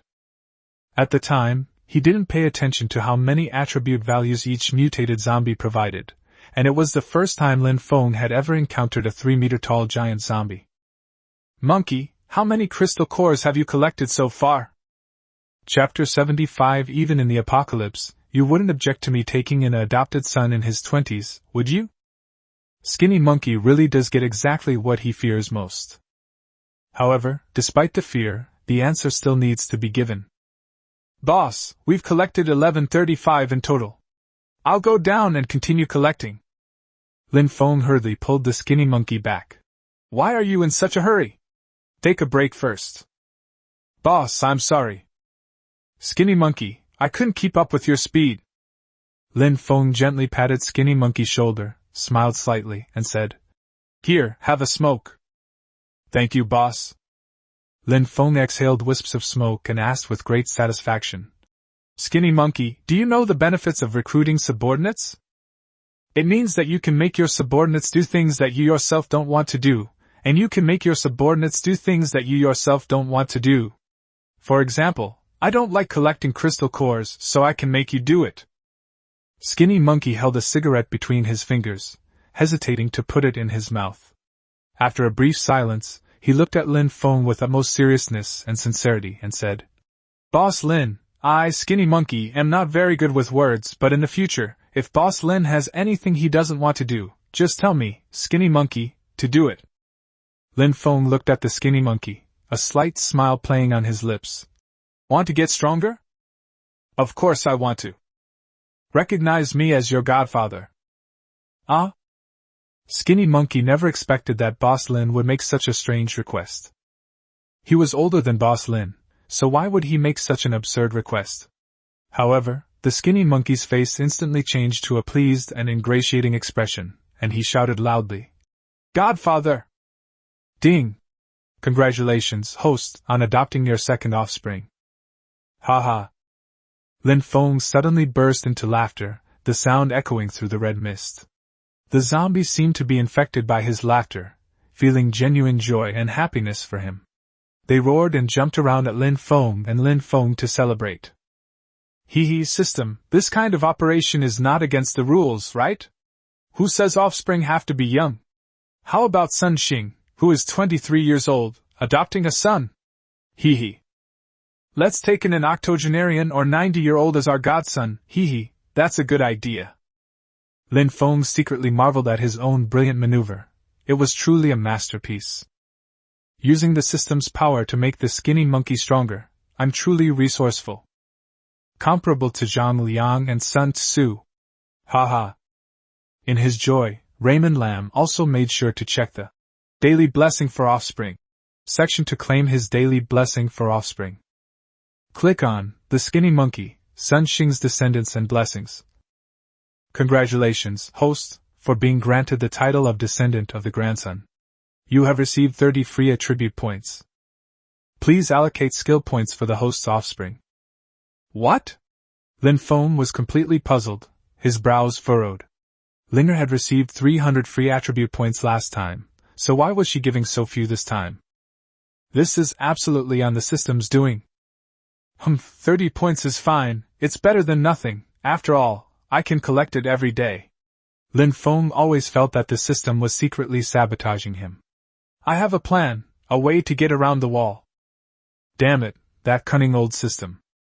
The system felt incredibly wrong. How could it be my fault for randomly selecting the samples? Skinny Monkey, you've absorbed all the zombie crystal cores. What? This shocked the Skinny Monkey, leaving him speechless. These were 1,135 crystal cores. Anyone who absorbed them would be transformed and become a powerful being. I told you to smoke, so you smoke. I'm your godfather now, and you dare disobey your godfather? Raymond Lam seemed a little awkward and unnatural when he said the word godfather, but since he had taken Skinny Monkey as his godson, he had to take responsibility. How could the descendants of lousy Lin Feng be mediocre? I dared to do this because I wanted to make him stronger. Direct all the energy from the crystal core to your muscles and meridians to increase your strength and agility. We'll pull off a big heist this afternoon. Only if your strength improves can we collect more crystal cores this afternoon. Our target this afternoon is 3,000 zombies. Looking into Lin Feng's eyes, which were full of enthusiasm and expectation, Skinny Monkey was overwhelmed with emotion and couldn't help but reply. Okay, Godfather. Good son, go for it. You absorb it first, I'll rest for a while. Skinny Monkey didn't feel ashamed at all about recognizing Lin Feng as his godfather. On the contrary, he thought his choice was very wise. Skinny Monkey looked at the more than 1,000 crystal cores in his hand, his eyes full of longing and hope. More than an hour later. After the Skinny Monkey absorbed the crystal core, Lin Feng calmly checked the monkey's attributes and the accompanying information. Strength, 672, physical attack, Agility, 723 speed. Constitution, 65 defense. Spirit, 75, special ability attack and mental defense. Loyalty to the host, 92 points. Oh? His loyalty level quietly increased by 20 points while I was resting? Excellent, excellent. It was worth giving him over 1,000 zombie crystal cores. It seems I should follow the path of Prince Yanglin and adopt many sons. Hee, just imagine yourself standing on a high place, with rows of your adopted sons below you. How majestic and imposing that would be. As long as we don't recruit fickle people like Lu Bu, everything is negotiable. Even if we do recruit them, I have the system, so what is there to fear? I can simply eliminate them with a single restraint. Meow. Just then, a fierce meow was heard, and Lin Feng immediately looked in the direction of the sound. Holy crap, it's that mutated tabby cat again. The worst part is that all its wounds have completely healed. The injuries healed completely overnight? What is it doing here? Could it be that it's here to seek revenge? Lin Feng checked the mutated tabby cat's attributes without hesitation, wanting to see if there were any changes. Wow! The mutant cat's attribute values have increased dramatically. Mutant tabby cat. Strength, 668, physical attack. Agility, 768, speed. Constitution, 565, defense. Spirit, 635, special ability attack and mental defense. Abilities, scatter, claw and bite, basic shadow movement, 10% agility bonus, giant form evolution. Talent, heroic might of the rat. Damn it, it was seriously injured last night, and not only did it recover completely overnight, but all its attribute values also skyrocketed. Could it be that it has ingested some rare and precious natural treasures? Meow. Lin Feng could clearly sense from that shout that it was a blatant provocation. The meaning couldn't be clearer. Come on, let's have a fight. Little kitty, a cat should be magnanimous. You can't be so vindictive and hold grudges. Meow woof. The mutated tabby cat did not hesitate to activate its giant evolution, its size rapidly increasing to 3 times its original size, and then it pounced towards Lin Feng like an arrow released from a bow. Skinny monkey, you continue collecting zombie crystal cores. I can handle things here by myself. This little kitten, let me teach it a lesson. How dare you be so arrogant in front of me? Today I'll show you that you've become stronger, but I've become even stronger. So what if you activate giant evolution? It just increases all attributes by 30%. Come on, little kitty. Pounce. The mutated cat didn't intend to give Lin Feng much time to think. With several swift and fierce attacks, it missed Lin Feng but instead mercilessly trampled and killed many of the surrounding zombies. Let me tell you, if you want to find me, then find me. But if you try to steal from me, then I'm going to get serious. Meow. The mutated cat arched its back, its fur standing on end, and let out a low, threatening growl before lunging at Lin Feng again. Lin Feng dodged to the side, swiftly swinging his axe and hacking fiercely at the mutated cat. Chapter 76 This Damn Charm, Accidentally Taming a Mutant Beast. The mutated cat nimbly dodged, its sharp claws reaching for Lin Feng's arm. Lin Feng reacted swiftly, blocking with the handle of his axe. With a clang, sparks flew. Damn it, go easy on me. Your hand is numb from that claw. Did you have to use so much force? Little kitty, let me tell you, if I don't beat you to a pulp today, I'll write my name backwards. Meow woof. The mutated cat swung its claw at Lin Feng again, but Lin Feng quickly jumped away. He was joking. With that claw, his intestines would spill out. The key point is that this mutated cat is currently on its head, full of momentum, and its attacks are extremely fierce. Fighting is just like fighting a war, let it perform first. Can't catch it, can't catch it. Hey, I can't catch you, come on, grab my little butt. While collecting zombie crystals in the distance, the skinny monkey watched Lin Feng fight the mutated cat and sighed. My godfather is really mischievous. Is my adoptive father Lin a match for the mutant cat? Skinny Monkey couldn't help but worry about Lin Feng's safety, as he saw Lin Feng constantly avoiding the mutant cat. The mutated cat leaped and stomped, trampling several zombies to death. Then the mutated cat slashed again, tearing 7 or 8 zombies to pieces. It was too cruel, too brutal. Hey, I'm telling you, aren't you going a bit too far? They were just ordinary zombies. Did they want to become zombies? No, they were forced into it. They were already zombies, and you still dismembered them. You little kitten, aren't you being a bit inhumane? No, I mean, inhumane to cats. Pfft. A girl hiding in a tree couldn't help but laugh out loud when she heard Lin Feng cursing like that. Hey, you girl with the red-tasseled spear, what are you laughing at? Don't you think what I said makes sense? Although Lin Feng outwardly appeared indifferent to the girl with the red-tasseled spear, he inwardly thought, a full-metal red-tasseled spear must be quite heavy, and she's not afraid of mutated cats. She's a master. Damn, any woman who randomly appears with a red-tasseled spear is a master. Hey handsome, need any help? Lin Feng dodged the mutated cat's attack once again and easily waved to the girl with the red-tasseled spear, indicating that he didn't need it. Handsome, if I help you get rid of the mutant cat, will you be my boyfriend? Meow, the mutated cat bit Lin Feng's head. Lin Feng quickly hooked his axe onto a nearby tree, pulled it around, and then pushed off with both feet to climb up the tree. Hey, beautiful, stop messing around, you're fighting a mutant cat. Men are most afraid of women who offer themselves up. What's going on? She's so beautiful, with long flowing hair and a great figure. She's also clearly a skilled fighter. How come she wants to be someone's boyfriend right away? How desperate for love must someone be? Is it from a martial arts school? Aren't there a lot of men in martial arts schools? You look down on me. The girl with the red-tasseled spear got angry. Lin Feng was about to reply when the mutated cat snapped the tree he was standing on with a single claw. Holy crap! You're maliciously damaging trees, that's illegal, you know? Lin Feng fell from the tree and before he could even stand up, the mutated cat pounced on him again. The girl with the red-tasseled spear swung her spear, jumped down from the tree, and then smashed it powerfully at the mutated cat. Clang! The double-edged killer blade clashed with the red-tassel spear, producing a large number of sparks. What are you doing? The girl with the red-tasseled spear asked in annoyance.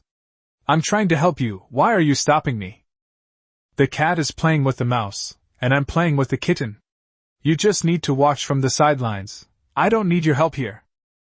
Lin Feng's cold words made the girl with the red-tasseled spear particularly angry. She stomped her foot and said, You're like a dog biting Lu Dongbin, not recognizing a kind heart. I'm not helping you anymore. Wait until the mutant cat bites you to death. The girl with the red-tasseled spear jumped away and stood on the top of a tree, just watching the show. The mutated cat sensed that these two humans disrespected it, so it let out a very piercing roar and immediately increased its speed to attack Lin Feng. Girls who like guns take note. Lin Feng dodged the mutated cat's pounce by bending over, and then, seizing the opportunity, kicked the mutated cat in the abdomen, knocking its massive body over. Meow. The mutated cat fell to the ground with a miserable cry. Before it could even get up, Lin Feng swung his axe horizontally and began smashing it repeatedly at the mutated cat's head. 80. So you came looking for revenge, so you were arrogant. Duang. Seeing Lin Feng's violent attack, even the girl with the red tassel spear couldn't bear to watch anymore. It's just a mutated cat. Isn't that too cruel? Lin Feng then kicked the giant mutated cat into a horde of zombies. Bang! The mutated cat's enormous body crushed a group of zombies, even turning some of them into a bloody pulp. Meow. The mutated cat was completely enraged and charged at Lin Feng at top speed. Lin Feng leaped and delivered a series of kicks, sending the mutated cat staggering back several steps. After regaining its footing, it pounced again, this time even faster than before. Lin Feng smiled wickedly. You're pretty tough. I'm sorry, but don't blame me then. The double-edged axe flashed and spun in Lin Feng's hand, emitting a cold, sharp light. Then, blue light flashed frequently as Lin Feng chopped at the mutated cat with each swing of his axe. Meow meow meow. The mutated cat kept screaming in agony. Whoosh whoosh whoosh. After a series of actions, the mutated cat was covered in injuries, and Lin Feng also felt a bit tired from swinging the axe too many times. Phew, get up! The mutated cat lay on the ground, barely alive, seemingly having lost its fighting ability. Hey, you're being too violent! You might as well just give it a quick death. The girl with the red-tasseled spear couldn't stand it anymore, and couldn't help but say. Humph, it's seeking revenge on me. If I don't beat it into submission, I'll be letting myself down. If you want revenge, I'll allow anyone to come. But if you're not strong enough, then you'd better be prepared to get beaten up. Lin Feng looked at the mutated cat on the ground, walked over and said condescendingly, Get up, let's play some more. Meow. Wait, this sound is wrong. It sounds like the mutated cat is afraid of me. Is it about recognizing a master? It's true that you can tame a wild beast. If you can subdue it, it might stay by your side. Ding! A mutated tabby cat has been detected that wants to recognize its host. Are you willing? Holy crap, the system also popped up a notification. That means the kitten has truly been defeated by its own actions. Keeping a mutant cat as a pet is so low class. You should at least keep a tiger or a lion to show off your kingly aura. However, this mutated cat's current enormous size is no less than that of a tiger. The key difference is that tigers can't climb trees, but cats can. In addition, this is a Chinese tabby cat, full of childhood memories. I'll take it. Lin Feng finally decided to accept the mutated cat. I do. Chapter 77. Hey, if I become your boyfriend, you can help me collect zombie crystal cores, right? Lin Feng slowly squatted down and gently stroked the cat's head. The mutated tabby cat ceased its gigantic evolution and returned to a normal size. Although normal, its body was still quite large. How exactly did you recover from your injuries last night? Lin Feng asked in a low voice, filled with doubt. The mutated cat seemed to understand Lin Feng's words, its eyes fixed on the zombie's head on the ground, and it gently pointed with its paw. Holy crap, this mutant cat has become sentient. Skinny monkey, bring some zombie crystal cores over. Upon hearing Lin Feng's call, Skinny monkey immediately ran over like the wind. Just then, the girl with the red-tasseled spear leaped down from the tree like a graceful swan, wielding her spear and instantly killing 3 zombies. Then, she moved with light, graceful steps, slowly approaching Lin Feng and the mutated cat, asking with a suspicious look, You tamed it? Lin Feng did not answer. Instead, he flashed up and easily killed the zombies that surrounded him. Godfather, these are the zombie crystal cores we just collected, a total of 168. Lin Feng took the zombie crystal core and walked to the mutated cat without hesitation. He squatted down and held the crystal core steadily in his hand. The mutated cat meowed softly, then stuck out its pink tongue and began to swallow the crystal core in Lin Feng's hand. What did you just call him? Did you call him Godfather? The girl with the red-tasseled spear was speechless. This world was simply too crazy. A college student-looking man was being addressed as Godfather by a hoodlum. What kind of crazy move is this? The skinny monkey completely ignored her astonishment, and left as quickly as the wind to continue collecting crystal cores. Snort! The girl with the red-tasseled spear gritted her teeth in anger, and stomped her feet, feeling very unhappy about being ignored. Girl, you neither kill zombies nor collect supplies, so what are you doing following me? Let me be clear with you, I will never be your boyfriend, Lin Feng said, feeding the mutated cat while glancing up at the girl with the red-tasseled spear. I've taken a liking to you, so I'll make you my boyfriend. My man, Xia Jingjing's man, has to be like you, handsome and with explosive fighting power. Xia Jingjing's lips parted slightly as she turned and decisively shot down 3 ordinary zombies that were charging at her. Upon hearing this, Lin Feng's mind was filled with, no way! Had this woman gone mad? How could I have run into such a crazy woman?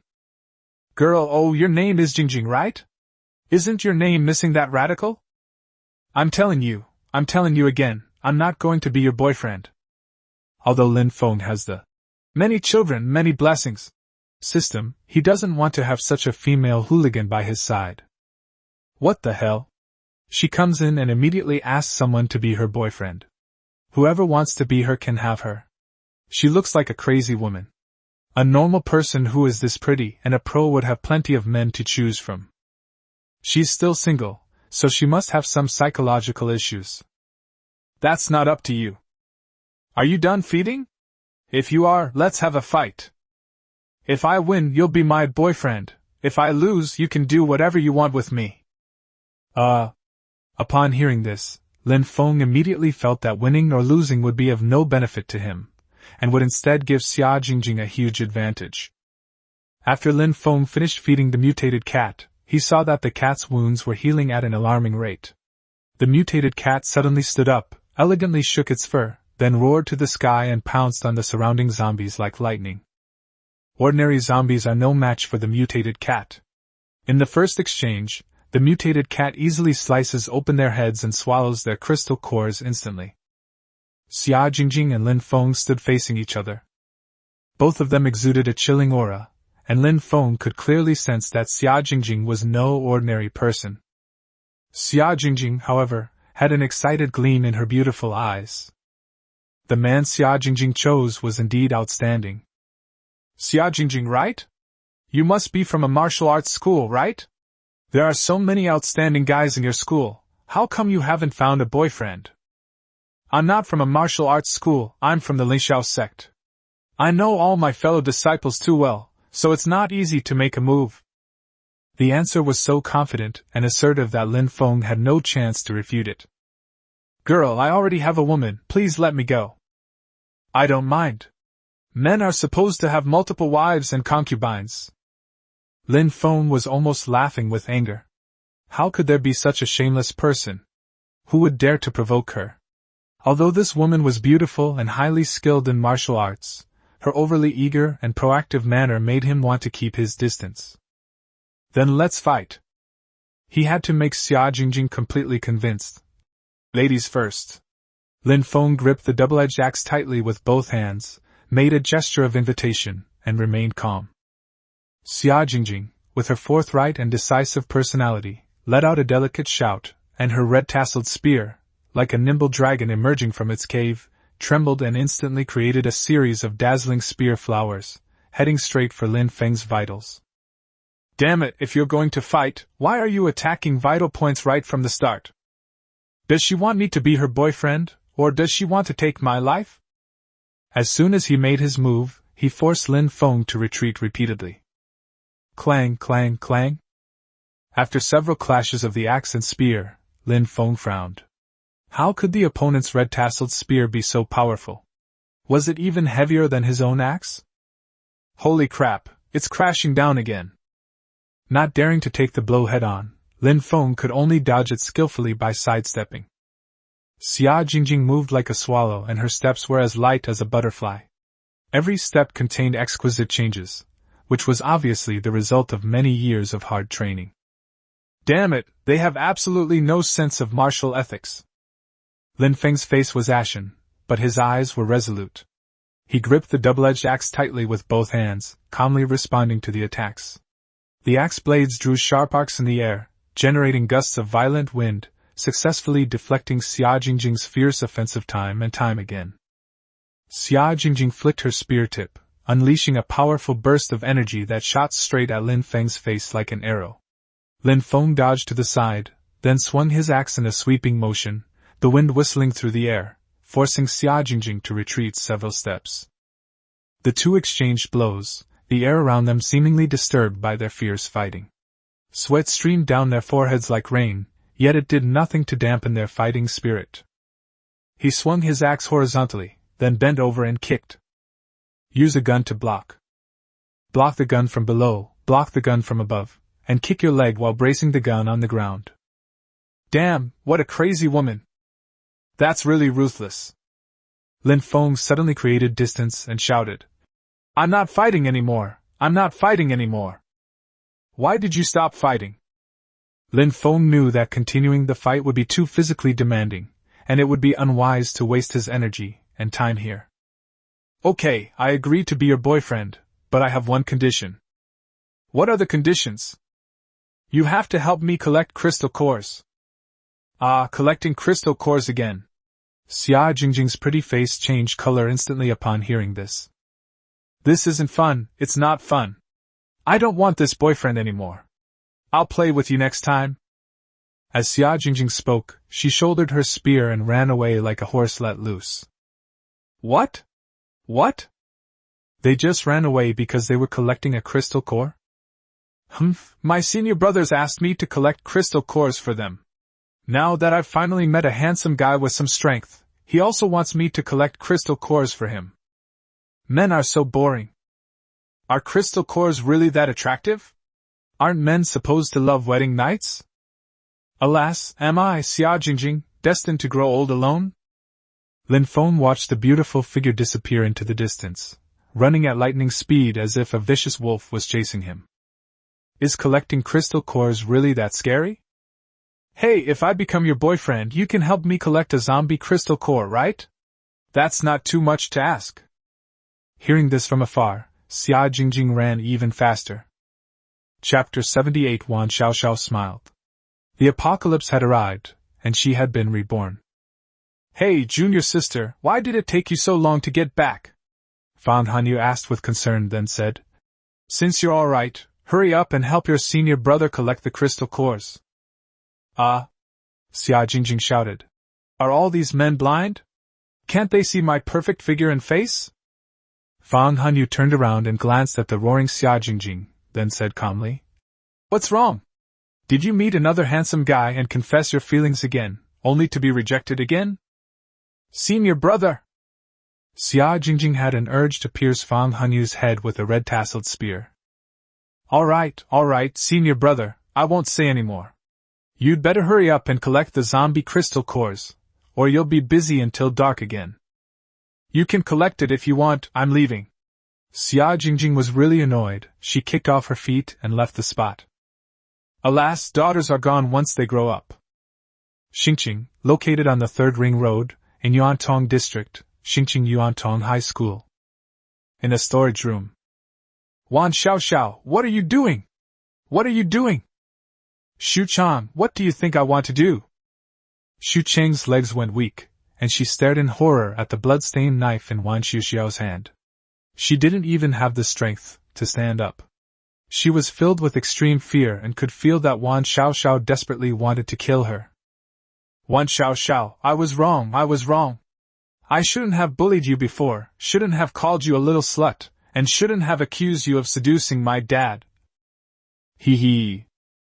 Wan Xiaoxiao herself never imagined she would become so powerful. Moreover, this power was beyond her imagination. Those so-called classmates who used to bully her were no longer her match.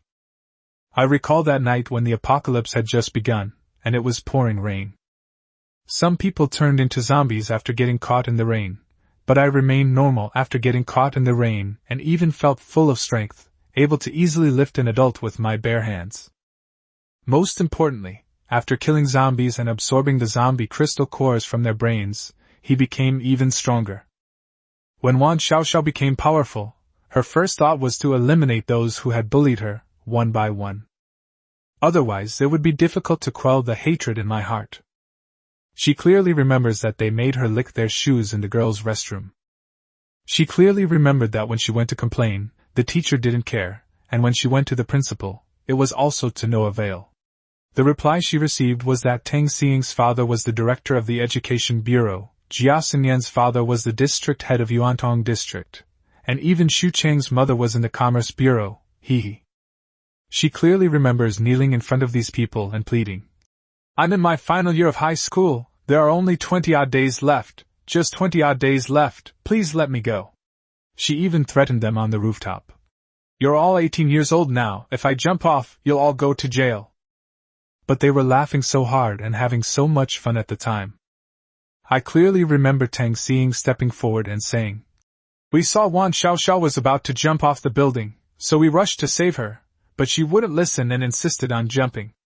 Wah! If only we could have saved her. Shameless, utterly shameless.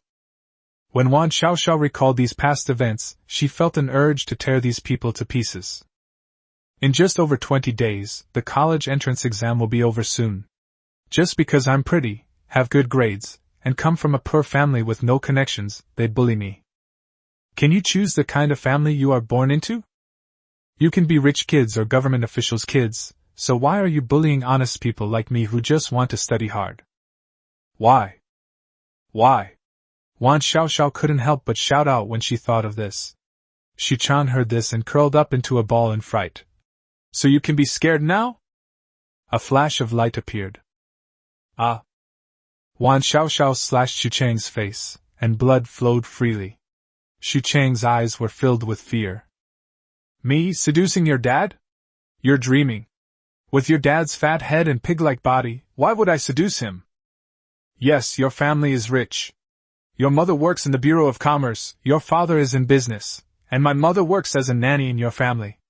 That one time when my mother was sick, I filled in for her, and you said I seduced your father. Don't you know what kind of person your father is? Ah! Another flash of light, and Wan Xiaoxiao slashed Xu Chang's face again. I'm asking you a question, do you understand? I know. Xu Chang's eyes were filled with fear. The despair of death filled her heart at this moment. When you bullied me, you never thought this day would come, did you? The apocalypse has arrived, and zombies have broken out all over the world. Great! It has brought humanity back to equality, or at least brought it closer to equality. Everyone can climb up the social ladder through their own efforts. This time, I, Wan Xiaoxiao, am determined to stand out from the crowd and step on all of you. Pfft. Wan Xiaoxiao plunged a knife into Xu Chang's heart. Blood flowed from Xu Chang's mouth and gushed from her chest. I'm sorry. Xu Chang surprisingly said. I'm sorry. At the end, which surprised Wan Xiaoxiao. If sorry were enough, we wouldn't be in this situation today. You all deserve what you got. Now, the knife in my hand will determine your life or death. Tang Xiying, Jiasunyan, I hope you two are still alive. You must be alive. You must fulfill my little wish, okay? Wan Xiaoxiao's face revealed a bloodthirsty smile. Then, Wan Xiaoxiao opened the door to the storage room and went out. As zombies pounced down the corridor, Wan Xiaoxiao quickly met them, taking them down one by one with a slash. Then, with practiced skill, she removed the zombie crystal core from the zombie's head and stuffed it into her jeans pocket. In a classroom in the corridor, a group of students are separated by glass. Wow, that must be Wan Xiaoxiao, the top student. Yes, I heard she always scores around 700 in mock exams. She could easily get into Tsinghua or Peking University. Not only is she good at studying, but she's also incredibly good at killing zombies. That's not right. I heard she's often bullied by Tang Xiying and the others. She wouldn't be that bold. Never mind, let's let her save us first. We're sure to find something to eat if we follow her. I haven't eaten in ages. So, a group of people banged on the glass and shouted Wan Xiaoxiao's name, begging her to save them. But Wan Xiaoxiao didn't even glance at them, and went straight up the stairs. So what if you're good at studying? So what if you get good grades? So what if you can kill zombies? Yeah, so cold-blooded, they deserve to be bullied. Exactly, so what if he dares to kill a few zombies? It's not like anyone else would dare. Wan Xiaoxiao couldn't be bothered with them. When she was bullied before, who stood up for her? Now that the apocalypse has come, it's absurd for her to think she could save them. If you want to survive, then pick up a weapon and kill the zombies yourself. Wan Xiaoxiao swiftly plunged the knife in her hand into the head of the lunging zombie, splattering a large amount of blood. Chapter 79. Why did you close the door? You are murderers. Ah! Help! A group of students ran frantically through the campus, their desperate shouts piercing the deathly silence.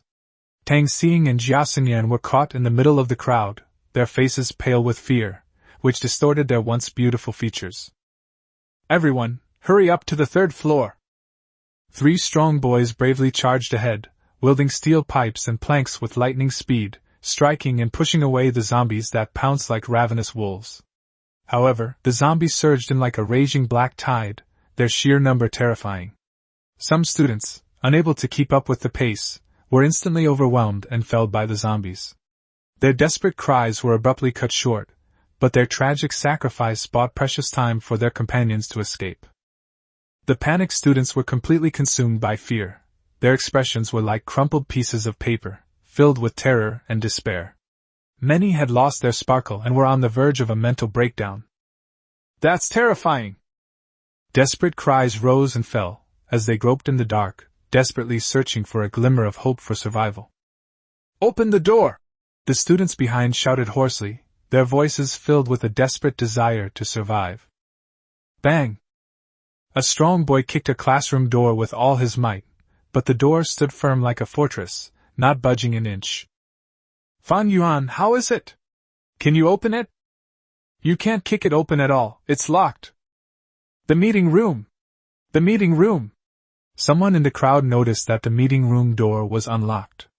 This discovery was like a lighthouse shining in the darkness, bringing hope to everyone. Upon hearing the news, a group of students' eyes ignited with a desperate will to survive, and they frantically rushed towards the conference room on the 3rd floor. Tang Xing and Jia Xinyan, supporting each other, stumbled and rushed into the conference room side by side. Their first reaction upon entering was to slam the doors shut with a loud bang. A loud banging suddenly erupted from the conference room door. Bang, bang, bang, bang. The sound was like a death knell, each beat striking the hearts of everyone present. Immediately afterward, the two women pressed their backs against the conference room door, their clothes soaked with sweat. What a perfect best friend in the apocalypse. "What are you doing? There are people behind us. Open the door now!" Zhou Lanruo shouted incredulously at the two women, her voice filled with anger and confusion. "Help! Tang Xing, Jia Xinyan, you two sluts, open the door! Please, please open the door!" Then, several students' piercing cries for help and angry curses came from outside the conference room. The sounds were like sharp swords, piercing everyone's hearts. "What are you standing there for? Hurry up and move the table over here!" Tang Xing shouted anxiously, her voice becoming shrill with fear. Tang Xing and Jia Xinyan have always been arrogant and domineering at school, but they are both beautiful, come from prominent families, and are generous, so they naturally have no shortage of followers. Most of the boys who are obsessed with simps harbor fantasies that they can change their fate through the two girls, which is why the two girls have many fans at school. However, the two women never took these people seriously, treating them only as tools to be used at will. Upon hearing Tang Xing's order, a group of boys immediately moved a long table from the conference room and worked together to firmly hold the door shut. "Call!" Tang Xing and Jia Xinyan breathed a sigh of relief, collapsed to the ground, and gasped for breath. "Tang Xing, Jia Xinyan, you two have gone too far. You are murderers. Lu Wei, Zhao Siki, and the others are still behind us. You've killed them!" Zhou Lanruo was furious and shouted at the two women, her eyes burning with righteous anger. "If we don't close the door, we'll all die. Is it wrong for us to close the door?" Tang Xing shouted hysterically, her eyes filled with fear and desperation. "Come on, everyone, tell me if we've done anything wrong." She looked around, trying to gain the support of the crowd. "Yes, Zhou Lanru and Tang Xing were just trying to do what's best for everyone." Qing Changqi quickly chimed in to defend his goddess when he saw her being criticized, his eyes full of flattery. "Yes, Zhou Lanru, can you stop pretending to be kind?" Zhang Zi's slightly effeminate voice rang out, defending Tang Xing and the others, his expression obsequious and twisted. Zhou Lanruo never expected these people to be so cold-blooded and ruthless. She looked around and saw the indifferent eyes of everyone, her heart filled with despair and sorrow. "Were you all blind? If the door hadn't been closed so early when those two came in, the others wouldn't have died," Zhou Lanruo cried, her voice trembling like a leaf in the wind. "They're all classmates!" Her cry was filled with deep helplessness and pain. Zhou Lanruo was on the verge of collapse, her body swaying precariously, as if she would fall at any moment. How can these people be so cold and heartless? Fan Yuan, say something! Say something fair!" Fan Yuan was the strongest boy in the team and a key player on the school basketball team. He was not only exceptionally handsome but also had top-notch basketball skills. At this moment, Zhou Lanruo placed her last hope on him. Okay, everyone calm down first. Fan Yuan's voice was steady, but there was a hint of hesitation in his eyes. We can understand Zhou Lanruo's desire to save the other students. But in that extremely critical situation, Tang Xiying and Jia Xinyan's actions were not entirely wrong. Upon hearing Fan Yuan's words, Zhou Lanruo was struck dumb, her body instantly stiffening, and tears welled up in her eyes. Even her dream man didn't support her. Moreover, Tang Xiying and Jia Xinyan have special identities, as I'm sure everyone knows. If we are fortunate enough to be rescued, their survival would benefit all of us. Zhou Lanruo felt a sudden darkness before her eyes and almost collapsed to the ground. That's right, Jia Xinyan's father is the district head of Yuantong District, and Tang Xiying's father is the director of the Education Bureau. After Fan Yuan's reminder, everyone suddenly realized what was going on, and their eyes instantly filled with flattery and fawning as they looked at the two women. Then, Fan Yuan walked over to Tang Xiying and Jia Xinyan, asking them with concern if they were injured. His gentle tone was completely different from before. Subsequently, Cheng Changqi, Zhang Zi, and others also gathered around, showering the two women with concern and flattery. Tang Xiying's lips curled into a smug smile as she defiantly glanced at Zhou Lanruo, who stood dumbfounded to the side. Then, she slowly walked towards Zhou Lanruo. Zhou Lanruo, I've always admired your grades. You always get around 600 points in mock exams. Getting into a good university should be a piece of cake for you. Oh dear, I'm in a terrible situation. I only get around 200 points on every exam, and my dad is constantly yelling at me. Sigh, from now on I can only rely on my dad to arrange a job for me. It's really boring to just sit there with that meager salary every month. Sigh, I'm so envious of how you can freely choose your job in the future. Tang Xiying's words were full of sarcasm. Jia Xinyan crossed her arms over her chest, her face full of sarcasm. Xiying, I think the rescue team should be here soon, probably today or tomorrow. Just then, a calm and firm voice rang out. Rescue? Don't even dream about it. The zombie outbreak isn't just happening at Yuantong High School, it's happening all over the world. Don't you know that? Tang Xiying looked in the direction of the voice and saw it was Geng Shuai, who had always been against her. Geng Shuai, what nonsense are you talking about? Am I talking nonsense? You may not have cell phones, but some people do. They saw the videos and news and even received text messages. It's just that you don't know. How did it become me talking nonsense? Geng Shuai's eyes were filled with anger and helplessness. By the way, you two are quite good looking. This conference room is big enough, and the table is wide enough. How about we play a thrilling game together? Chapter 80. It all came so easily. I've finally found you. You dare! Upon hearing this, Tang Xiying's eyes widened in anger, her pretty face instantly turning as red as a ripe apple, her coquettish anger mixed with barely suppressed rage.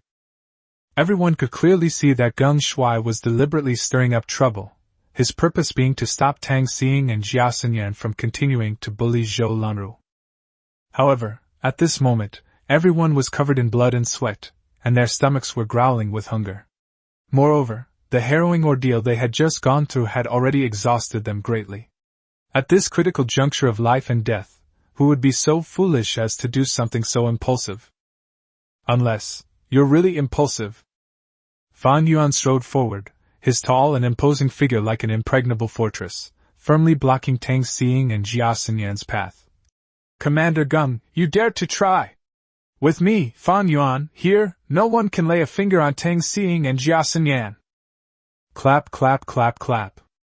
Not only was Geng Shuai not intimidated by his imposing manner, but he clapped his hands repeatedly, his face full of mockery and ridicule.